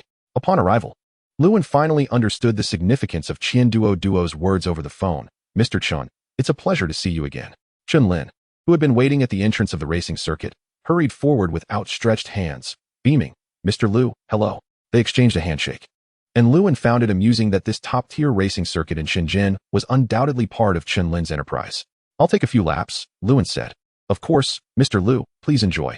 Chun Lin's tone was subtly ingratiating as he had come all the way from Bao'an just to gain some familiarity with Lewin. Lewin realized why Chun Lin had recognized him immediately at the fourth store, while he had not recognized Tang Ying. Clearly, Chun Lin was the general manager of the Liu family's enterprises in Shenzhen, likely briefed by Liu Yuan. As the car began to accelerate from the starting line, Lewin and Li Riba exchanged glances, both reflecting anticipation and excitement. It was a yearning for speed, a passion for velocity, a thrill that coursed through them. With a roar, they shot forward, reaching a speed of over 100 km/h in just 38 seconds. The sensation of speed, the shriek of the engine, and the pulsating metal music within the car blended into a symphony of velocity. On the observation deck, Chun-Lin watched the car speed away, his heart racing. Meanwhile, some arriving racing enthusiasts were puzzled by the announcement of the circuit's closure. Amidst the chaotic engine sounds, one of them asked, "Didn't they say it was closed? Why is there still a car on the track?" Uncertain, another replied, "Perhaps it's just a test run. We can't blame the big boss for everything." As the speed surged, Lewin instinctively eased off the accelerator when the speedometer surpassed 200, prioritizing safety. The maximum speed of the 12 was 310 km/h. But achieving that speed without risking his well-being was another matter. Yet, sometimes, unforeseen circumstances arise, as they did now. Lewin did not desire recklessness, but the system seized the moment, presenting him with a task that required no distraction, clearly outlining the conditions. Ding. The host has triggered a random optional task. Task description: surpass the speed limit. Task hint: are you filled with passion yet hesitant? Do you hear the engine's cries, yearning for greater speed? Master it, surpass speed limits, and exceed your own boundaries. Completion conditions: drive the 12 to exceed the speed limit, reaching 300 km/h. Task reward: 100 experience points, title of car god. Additional hint: the host may choose to abandon this task without penalty. At that moment, Lewin was not overwhelmed. He merely regarded the system with incredulity, thinking, "Are you foolish? Am I to gamble with my life?" The system responded gently, "How else will you know your limits if you don't try? Why worry, host? Let go of your constraints to discover a better self. Host, surpass yourself and go for it. May everyone encounter a better version of themselves." Chapter 91. Is this your friend? As Lewin's foot hovered between pressing the accelerator and holding back, he glanced at Li Riba beside him and declared, "Get ready. We are about to surpass the speed limit." Li Riba, noticing Lewin's sudden seriousness, instinctively nodded. In the next moment, the speedometer fluctuated wildly, and the roar of the engine reverberated throughout the racing circuit. 210, 230, 250, 261. The wind howled as everything fell into an unreal dream, where only the experience of transcending speed felt genuine. Suddenly, Li Riba's exhilarating hum pierced through the noise, capturing the essence of their thrilling speed, both encouraging and exhilarating. In that instant, Lewin cast aside his hesitations, flooring the accelerator. The speedometer surged to 289 and a mere 0.1 seconds later, it crossed 300. That moment, fueled by Li Riba's simple encouragement, bestowed upon Lewin the final courage to transcend not only the speed limit, but also his inner apprehensions. After surpassing the speed of 300, Lewin did not attempt to exceed the maximum velocity. An inexplicable intuition warned him that even a mere increase of 5 km/h would render the vehicle uncontrollable. He certainly had no intention of courting death. A vague understanding of the system's intent began to dawn on him. After racing a few laps around the track at breakneck speed, he gradually decelerated. He did not linger at the racetrack, but merely rolled down the window to greet Chun-Lin, who was already waiting at the perfect spot. Amidst the gaze of a crowd, the number 12 vanished down the long street outside the racetrack. Lewin was blissfully unaware that behind him, a group of individuals gazed at his taillights with complex emotions, harboring a sentiment they wished to articulate, but could not find the words for. Perhaps it is such individuals who truly embody greatness. A voice suddenly echoed from the crowd. "Isn't it obvious? Didn't you see that Chun was specifically waiting for him?" One person remarked with an air of certainty, as if he had a connection with Chun-Lin, his words tinged with a sense of pride. The crowd blinked in astonishment at the speaker, unsure whether to voice their thoughts, wondering internally if he was aware of how sycophantic he sounded. After leaving the racetrack, Lewin drove Li Riba directly to Banshanjing. He remained oblivious to the brief interlude that had transpired at the racetrack. Nor did he anticipate that taking Li Riba to experience the thrill of speed would evoke such a sense of pride in others. He was also unaware that Chun-Lin had paused the racetrack's operations for his sake, nor did he realize that his seemingly casual actions could become the stuff of legend. There is a saying, after all, I did nothing, yet legends about me abound in the world. On the road, still exhilarated from the high speeds, Li Riba exclaimed, "That was amazing. Lewin, will there be another chance? How is your driving skill so exceptional?" "Yes, as long as you have time. I can take you again. My driving talent is innate," he replied. "Wow, that's impressive." At Banshanjing Villa, Tang Ying arrived with Gao Li just in time. They stood in the villa's courtyard, watching Li Riba step out of the car. Gao Li was momentarily stunned, then exclaimed, "Lewin, is this your friend?" Tang Ying, with a gentle demeanor, greeted Li Riba with a smile. "Hello, it's a pleasure to meet you. My name is Tang Ying." Li Riba smiled back, greeting both Tang Ying and Gao Li. "Hello, it's a pleasure to meet you. You can call me D Li Ba or just Fat D." Gao Li excitedly rushed over, her curiosity evident as she looked her over, nearly reaching out to touch her, her emotions bubbling over. "Wow, it's really you, D Li Ba?" "Yes, it's me." D Li Ba was delighted to see Luan's friends so thrilled to meet her. "Could you give me an autograph? Please." Gao Li babbled enthusiastically, turning the encounter with her friend into something resembling a fan meeting.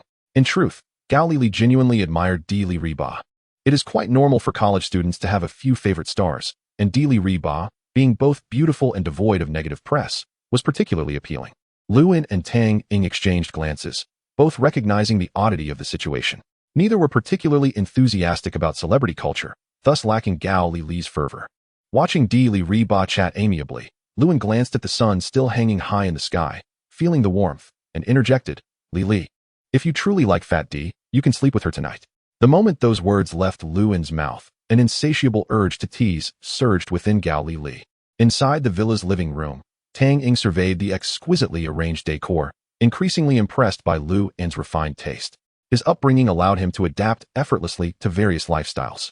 After all, Luan was inherently a privileged second-generation individual. There was no need for him to flaunt his wealth now.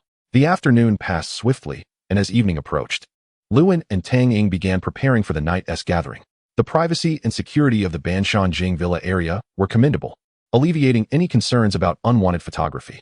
In the courtyard, with the sea breeze blowing and the mountain scenery in sight, they enjoyed barbecued delicacies, sipped on beverages, and engaged in conversations about life and aspirations, a truly idyllic scenario.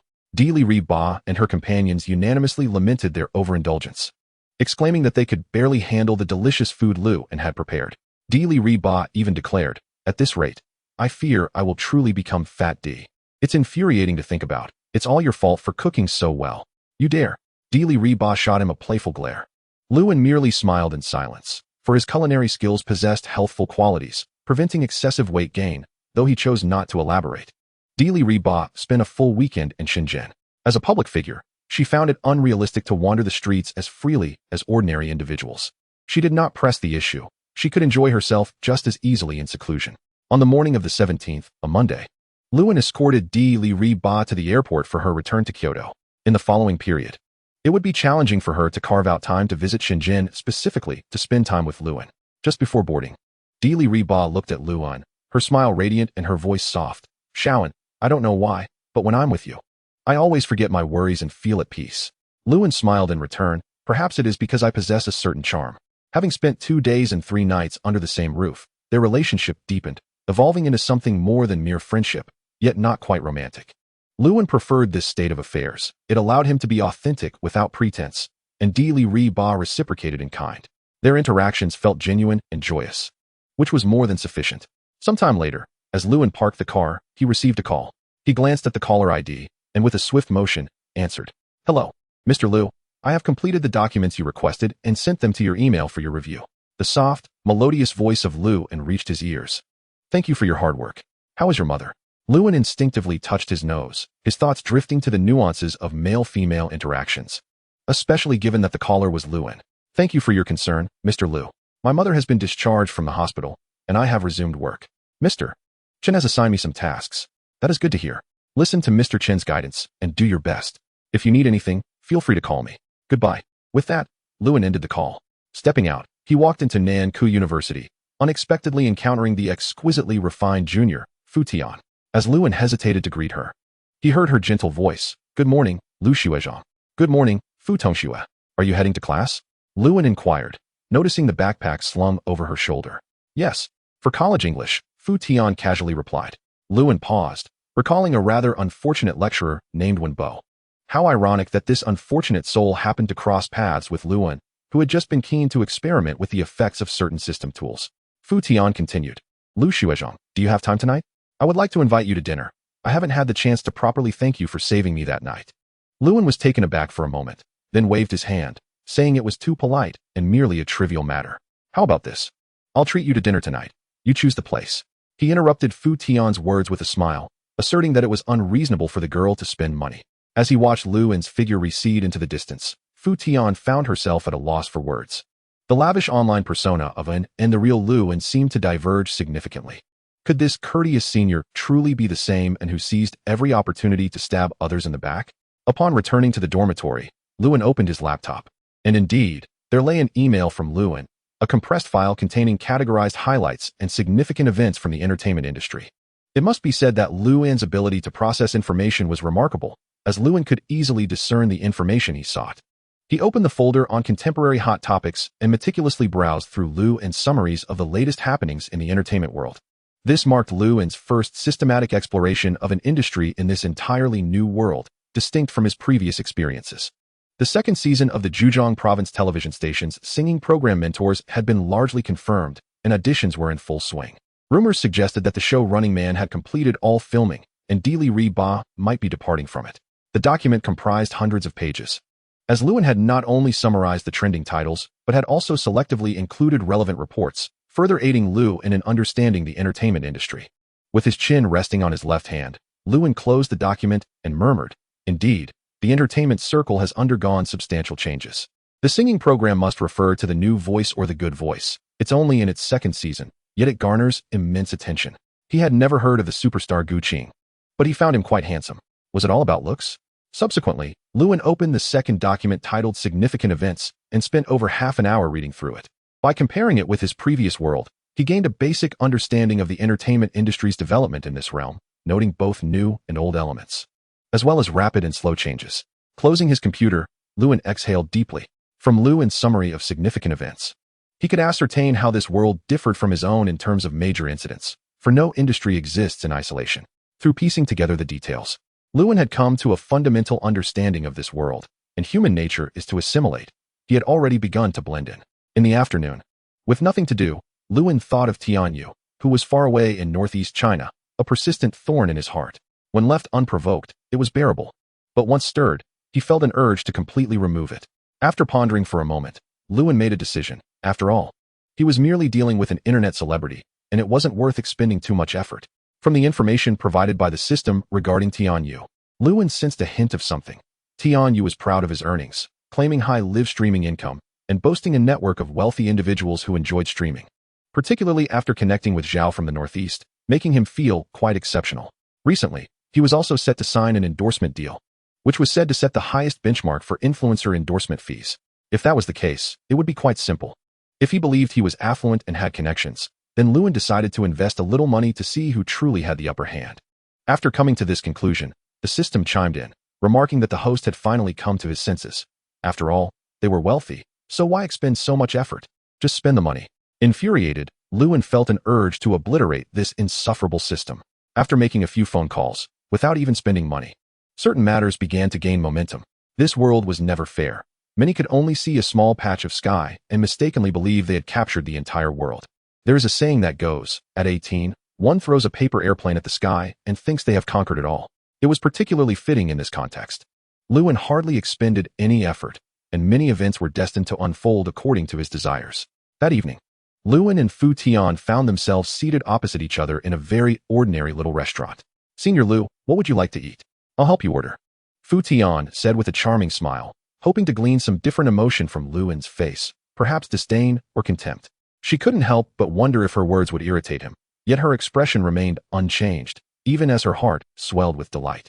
She forgot that they had shared breakfast at small eateries several times before. Over the course of the meal, Fu Tian gained a deeper understanding of Luan. Truth be told, this was her first proper dinner and conversation with him. After parting ways at the restaurant, Fu Tian became more resolute in a long-considered plan. The thoughts of a young girl are often profound and elusive. Luan, however, did not dwell on it much, merely finding his junior's chatter a bit excessive. There is a principle that states one should never let a girl spend money. Single men should take note. Chapter 93, Magic City, Qinfeng. Naturally, Luan would not overlook Principal Wang's Panda Live, but he did not attend in person. While accompanying Dili Re-Ba, he simply created a secondary account and passed it to the system, which was more than willing to comply. For reasons unknown to Luan, the streamers the system connected him with were all beautiful women. Beauty alone seemed to suffice, as talent and reputation were not within the system's considerations. On the evening of April 17th, after exhausting the day's spending allowance, Luan's thoughts turned to the system screen. Host, Luan level 2. Experience points, 7,610,000. Popularity, 279,3342. Daily quota, 10 million.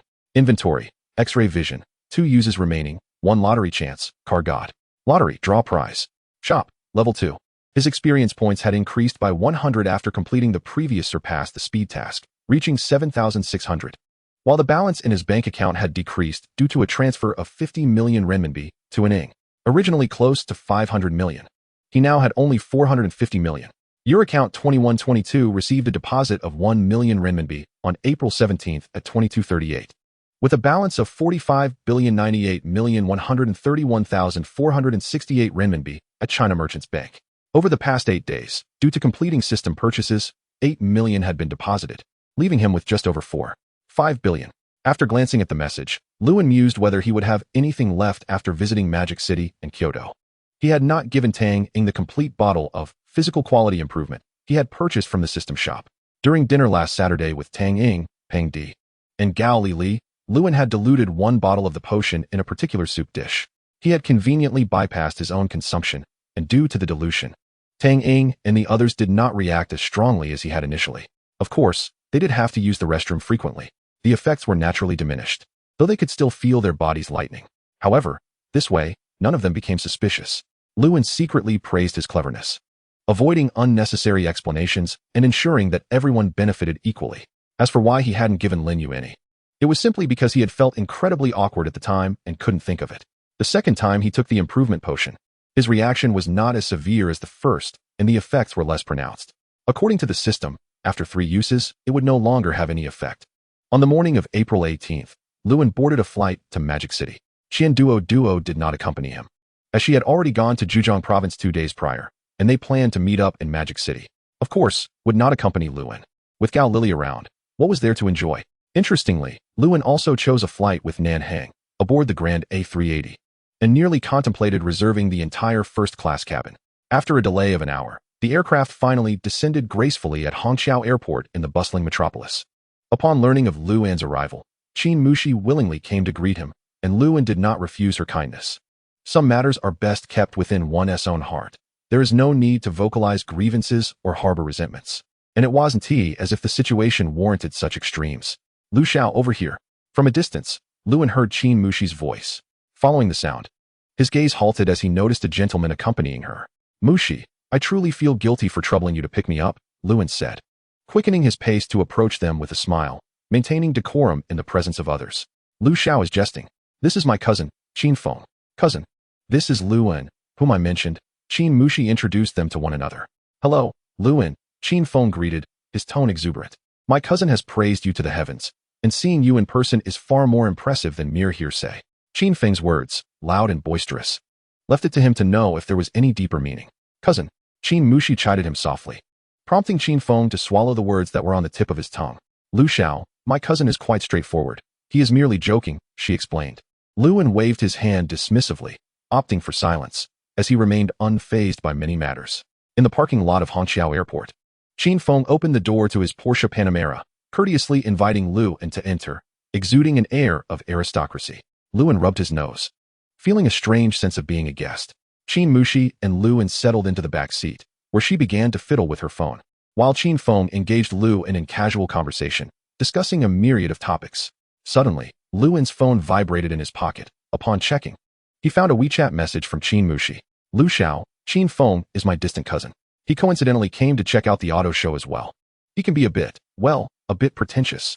She rambled on, primarily to clarify and apologize on behalf of Qin Feng. The hotel had been booked by Lewin prior to his arrival. The Intercontinental Hotel's executive suite, costing over 10,000 a night, which was quite decent, located right by the National Exhibition Center where the auto show was being held. Several luxurious models had already been revealed for the auto show, none of which piqued Lewin's interest. His sights were set on the limited edition supercars. Naturally, Lewin was not one to arrive unprepared. After all, he did not wish to make a fruitless trip. According to the information he had gathered, none of the limited edition supercars had been pre-ordered, and reservations would only be accepted starting on the public day of the exhibition. Rumor had it that Principal Wang was also interested in acquiring a new supercar as a personal vehicle. Dinner was hosted by Qin Feng, and his remark afterward gave Lewin a glimpse into his character. If I didn't act a bit pretentious, Lu Xiao, you might not have had the chance to meet such a dashing fellow as myself. Qin Mushi coughed awkwardly, astonished by Qin Feng's unexpected humor. The night scenery of the metropolis was breathtaking, and Luan reclined comfortably in a rattan chair by the floor-to-ceiling window, relaxed and at ease. The following day marked the commencement of the auto show. That night, just before bed, Luan chatted with Lin Yu over WeChat, centering the discussion on the upcoming auto show. Are you planning to buy another new car? She asked. Indeed, I'm looking to purchase 5 more supercars, but I must make a trip to Kyoto to gather them all. Luan felt a twinge of uncertainty, particularly regarding the Bugatti, which would likely not be present at the auto show. However, through other channels, he had begun to discern some possibilities. In short, money could accomplish anything. If one had it, they could double it. Kyoto? That's wonderful, but with so many cars at the show, how will you manage to gather them all? Surely, you aren't planning to buy only limited editions? Indeed, Luan affirmed. Lin Yu positioned herself earnestly, as she was generally indulgent towards Luan's pursuits. Then I hope you achieve your desires, Lu Xiao. Naturally, Luan would not engage in romantic conversations with Yin Yin at this hour. After their chat, he promptly fell asleep, yet during dinner with Qin Mushi and Qin Feng, she inadvertently mentioned, recently, Tian Yu has been in quite a predicament. He boasted in his live stream about securing a major endorsement, but now he seems to have hit a snag. There must be some issues. On the following day, April 19th, the auto show officially opened, with throngs of people filling the venue. Shortly after 10 in the morning, under the guidance of the host, Qin Mushi, Luan and Qin Feng followed closely behind her into the National Exhibition Center.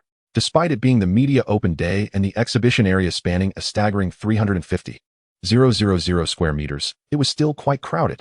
However, the atmosphere remained orderly. Initially, the trio wandered aimlessly, checking out some domestic vehicles.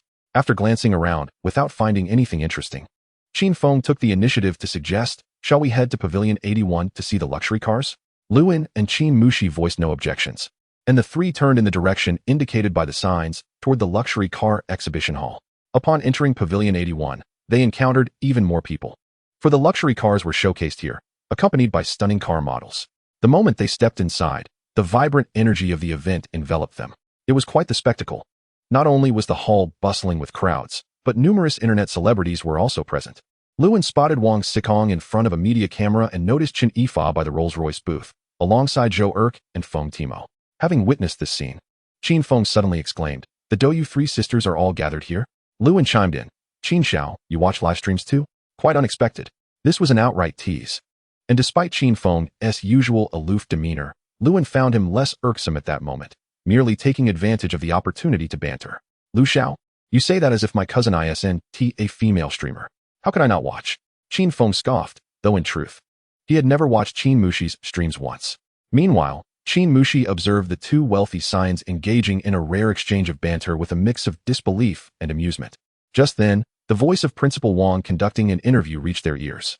A reporter asked, "Principal Wang, what do you think of this globally unique vehicle valued at 68 million? Wang Xikong shook his head repeatedly, stating, "I honestly can't see what makes it worth that much." He then turned to admire his preferred Bentley. It was noted that he had arrived at the auto show a day early to reserve 2 Rolls-Royces. One was the newly unveiled Rolls-Royce Dawn Special Edition, priced at $9.86 million, which already bore the sold sign at the booth. The other was a Rolls-Royce Phantom, priced above $6 million, which Luan considered to be relatively reasonable. As Luan observed the Douyu three sisters at the Rolls-Royce booth, he chanced upon them live streaming outdoors, with Timo playing cute, Erk smiling gently, and Yifa struggling to hide her laughter. A thought crossed Luan's mind. Why not treat them to dinner today? It would be fortuitous to seize the moment. He picked up his phone and sent them a WeChat message, inviting them to dinner at 7 that evening. "Sure, where are we going?" Oh. Is the wealthy Lu planning a feast for all 3 of us?" "All right, wealthy Lu, we are live streaming. We'll talk later." "Yes, the live stream is going well. Yifa? Please choose a place. You know best." The task was urgent. Qin Feng did not follow them, but instead wandered towards a group of people nearby, leaving his intentions unclear. Luan's first stop was in front of a car, touted as the only one of its kind in the world, priced at an astonishing 68 million. After surveying it from all angles, he shook his head in helplessness. He simply could not discern what warranted such a price tag. Even though there are many wealthy individuals in Huaxia, this was an egregious markup. Perhaps it needed a zero less. Moreover, Luan was acutely aware that this vehicle, labeled as unique, was merely the only model made of titanium, with corresponding versions crafted from other elements. He pondered the notion that if he couldn't gather the funds, would he truly have to purchase this car? The thought made him feel as if he were a fool with more money than sense. To buy something expensive without it being right. Luan could only shake his fist and mutter, "If you can do it, then go ahead." Strolling along, Lewin arrived at the Ferrari exhibit. This auto show featured a particularly noteworthy vehicle, the Ferrari LaFerrari. The official price in Huaxiao stood at 30 million, with only 3 allocated for the region and a total of 209 units produced. Undoubtedly, it was among the rarest of supercars under the Ferrari banner and one of Lewin's primary targets. Prior to his arrival, he had inquired and found no one had pre-ordered this LaFerrari. Upon inspection, he confirmed it had no sold label affixed to it. At that moment, he overheard the voices of Wang Xikong and his companions, who had just arrived at the exhibit. A woman's voice caught his attention. He glanced over but couldn't recognize her, surmising she might be yet another internet celebrity girlfriend of Wang Xikong. "Principal, are you considering purchasing this LaFerrari?" she inquired. Lewin felt indifferent at the question, yet his system was less than idle. Ding. The host has triggered a random task. Please complete it. Task Introduction. Observe quietly. Feign sophistication. Completion conditions. Immediately purchase the LaFerrari.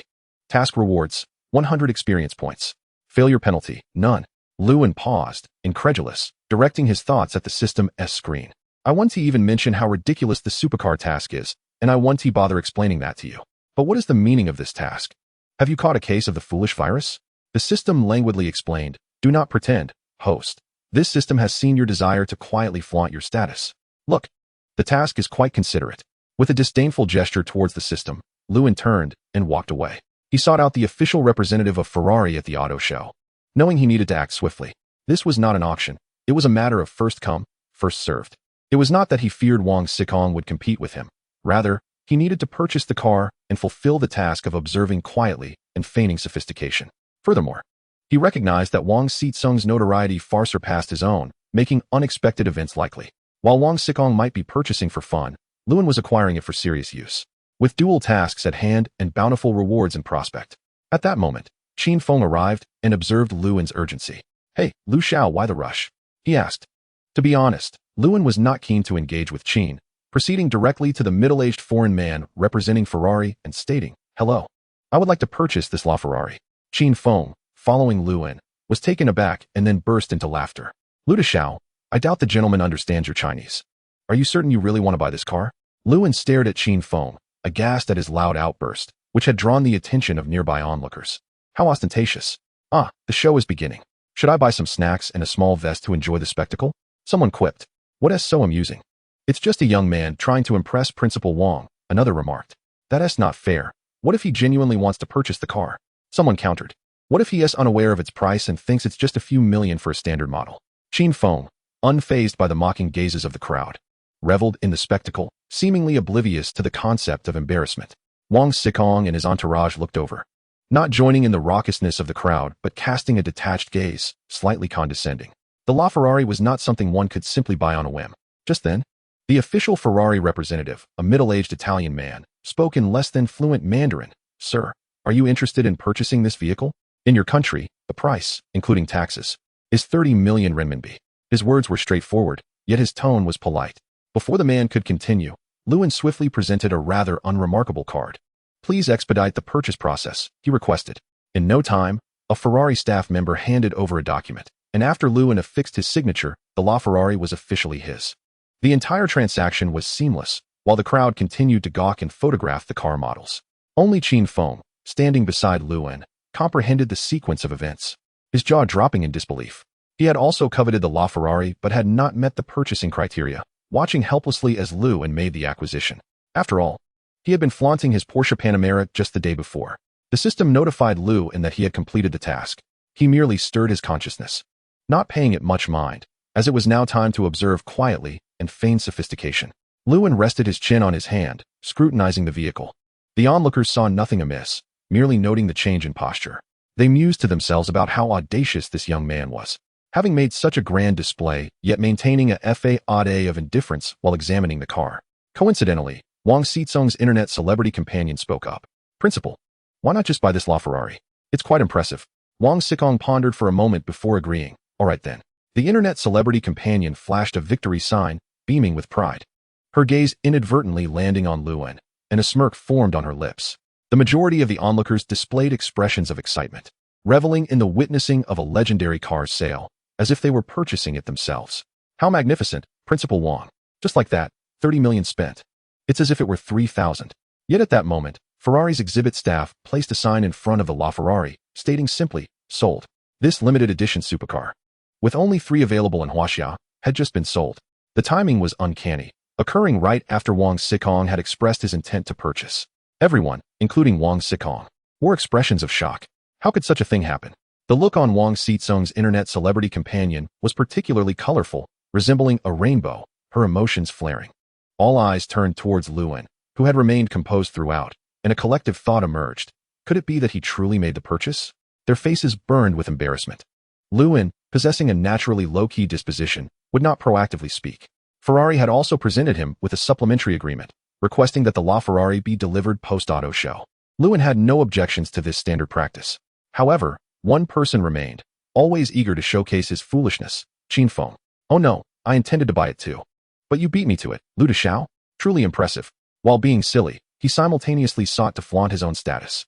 Luan gazed at Qin Feng with a look of incredulity, lightly responding, "Are you quite foolish?" Qin Feng resembled a mouse whose tail had been stepped on, instantly becoming agitated and exclaiming, "Hey, let me tell you, I have a fierce temper. It's fine, cousin. We all know you are no fool." There's no need for an explanation, Qin Mushi interjected suddenly, adding fuel to the fire. In Chapter 96, 1.5, Wang Xikong glanced at Luan, seemingly contemplating before taking a few steps closer and inquiring, "Hello, did you purchase this LaFerrari?" They shook hands, formally introducing themselves. "Luan," he stated. "Wang Xikong." After releasing their grip, Wang Xikong chuckled, "I never expected such a situation of being publicly embarrassed to happen to me. It seems we are fated." Luan smiled politely, responding, "You jest, Principal Wang. I was merely afraid I couldn't compete with you, so I decided to purchase it in advance." Such words flattered Wang Xikong, while Luan quietly reveled in his own cleverness. After exchanging a few casual remarks, Wang Xikong suddenly paused, uncertainly asking, "Luan? Luan, you aren't the young master of the Xiangnan Lu family, are you?" Luan was taken aback, gazing at Wang Xikong with confusion. Was he really that renowned? Just a name could evoke thoughts of the illustrious Xiangnan Lu family? Wang Xikong clarified, "A few days ago in Modu, I encountered Qian Duo from the Qian family in Shenzhen real estate, who mentioned his partner named Luan coming to Modu to buy a car. Well, it must be the young Master Lu with such an impressive demeanor." With the conversation reaching this point, Luan graciously confirmed, "It is I." The voices of Luan and Wang Xikong were soft, barely heard by the few present, except for an internet celebrity companion of Wang Xikong who caught wind of their exchange. Qin Feng was oblivious. Having moved closer to Chen Yifa and the other 2 ladies who had just approached Qin Mushi, Wang Xikong extended his hand once more, and they shook again. Smiling as he said, "Let us reintroduce ourselves. It is a pleasure to meet you, young Master Lu." Luan returned the courtesy with a smile, remarking, "Principal Wang, you are too kind. It is truly an honor to meet you." They exchanged smiles, none foreseeing the dramatic turn of events that would soon unfold. The onlookers finally grasped the situation as the tide of conversation shifted dramatically. "I said this tycoon was buying a car, and lo and behold." "Absolutely, I said the same. Look, I was right. Indeed, a tycoon with both wealth and status. See, Principal Wang is even engaging with him." Right. The bustling chatter, if overheard by the parties involved, would have earned them a round of applause. No, not just applause, but a standing ovation. With the crowd having said their piece, what more could others add? Meanwhile, Qin Feng, using his loud voice, called out, "Wow, Timo, you look stunning. I can finally see you in person. Yeah, I adore you." Qin Mushi hurriedly stepped aside, displaying a vivid expression of not knowing who this fool was. Chen Yifa, Feng Timo, and Zhou exchanged helpless glances at Qin Feng, who they all recognized as a well-known figure on Douyu, having recently made a name for himself. Not long ago, Qin Feng had distanced himself from Luan and Qin Mushi, positioning himself at the forefront of the crowd surrounding Chen Yifa, Feng Timo, and Zhou during their livestream. He exaggeratedly exclaimed, "Wow, ladies, you are all incredibly beautiful. Oh, is this a livestream?" His endless flattery rendered the 3 unable to interrupt, forcing them to conclude their broadcast prematurely. This pleased Qin Feng, who promptly adopted a different demeanor, presenting himself as a refined gentleman. Chen Yifa and her companions felt that this individual deserved an Oscar for his performance. The speed of his transformation and his playful charm suggested he was truly underappreciated as an actor. Qin Feng politely introduced himself as a representative of a Douyu tycoon. After a round of compliments, merely a few minutes later, he launched into another wave of shameless praise. Wang Xikong was certainly acquainted with Chen Yifa and the other 2 prominent figures on Douyu, and had previously extended an olive branch to them. In Luan's memory, When Panda first launched, Zhou Erk had been lured away by Wang Xikong for a signing bonus of 20 million, while Chen Yifa and Feng Timo had remained at Douyu. Presently, Luan had also come to learn some insider information. Wang Xikong had once again reached out to the three ladies from Douyu, possibly sparking a fierce contest between Douyu and Panda. Upon hearing this, the group turned their attention towards Wang Xikong, who proactively greeted them. "Long time no see, ladies. For lovely ladies." Having uttered this, he finally noticed Qin Mushi, who had intentionally kept her distance from Qin Feng, and promptly corrected himself, unbeknownst to Luan. When Panda launched, Wang Xikong had also pursued some female streamers, including the melodious and popular Qin Mushi. Thus, they were indeed familiar with one another. They all greeted Wang Xikong, addressing him as Principal Wang, before their gazes turned to the calm and composed Lu and was momentarily taken aback. Wondering why they were looking at him, was another romantic opportunity presenting itself? Chen Yifa was the first to speak. "Tycoonin, I never expected you to be so young and handsome." Upon seeing Qin Mushi, the three ladies inquired about Tycoonin, and Qin Mushi dismissed it as inconsequential, simply stating, "Of course, I recognized him at first glance." Luan wore a gentle smile, appearing refined and tranquil, yet distinctly captivating their attention. The four beautiful women surrounded the composed young man, chattering amiably while leaving others behind, most notably Wang Xikong, who seemed somewhat out of place amidst the lively gathering. "Oh, this tycoon is quite impressive. It's rather awkward for Principal Wang." "Ahem, let us not say that. Principal Wang has a companion, after all." "Indeed, Principal Wang possesses such grace. There is no need for a woman to enhance it." "Absolutely, he is the nation's beloved prince, with a mere beckon." Numerous women would flock to him. Yet, at that moment, the beautiful ladies had gravitated towards the tycoon. It certainly seemed that the conversation was quite animated. Luan vowed he had never intended to embarrass anyone, especially not someone as high profile as Principal Wang, yet circumstances were beyond his control. After exchanging pleasantries, Luan scrutinized Feng Timo from head to toe before chuckling. "Timo, so you really are only 1.5 meters tall?" Upon hearing this, Feng Timo exploded, glaring wide-eyed. "What nonsense! I am clearly 1.6. The saying "no comparison, no harm" was particularly apt for Feng Timo, as her height was evidently revealed when standing next to Chen Yifa and Zhou Erk. "Tycoonin, what car are you interested in this time?" Chen Yifa asked, glancing at the most eye-catching Ferrari nearby. Suddenly taken aback, she continued, "It wouldn't be this one, would it?" Luan nodded, rubbing his nose. He genuinely wished to caution Chen Yifa against repeatedly putting Principal Wang in uncomfortable situations in front of others.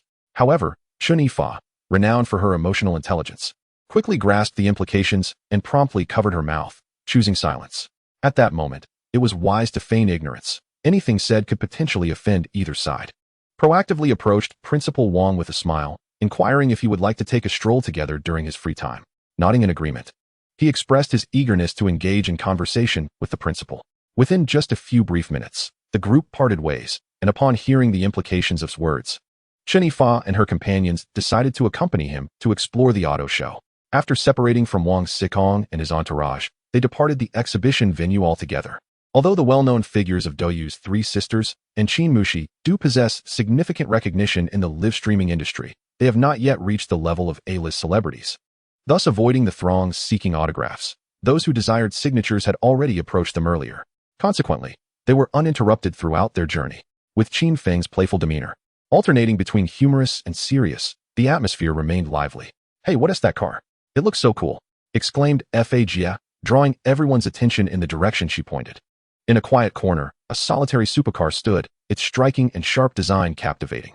Unlike other exhibition stands, it was not surrounded by a crowd, as there were no promotional models accompanying it. This vehicle, produced by a Lebanese supercar manufacturer, represented the latest generation of devastatingly powerful sports cars. Qin Feng elaborated on the car's origins, sharing an array of information. However, when he turned to the group for praise, he was met with puzzled and bewildered expressions from the women present. Observing their confusion, offered an explanation. "It's the successor to the Lycan supercar featured in Fast Furious 7. Instantly, the women's expressions transformed into understanding, and they chattered enthusiastically. "Oh, so it's that one. No wonder it looks so cool. It must be faster, right?"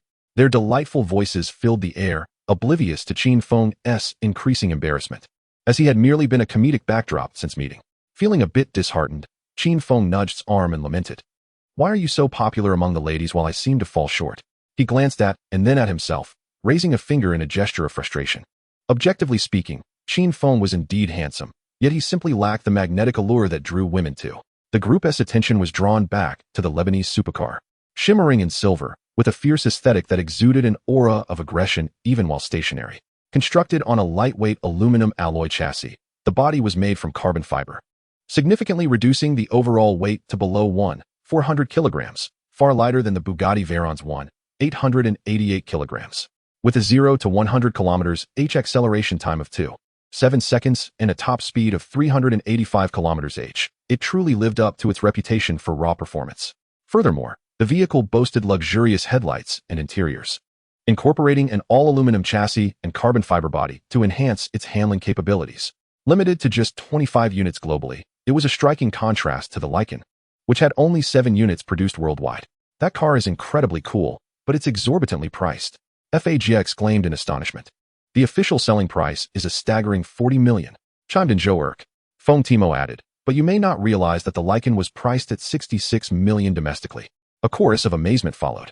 Subsequently, the women observed approaching the exhibition stand's representative, a middle-aged man with a scruffy beard.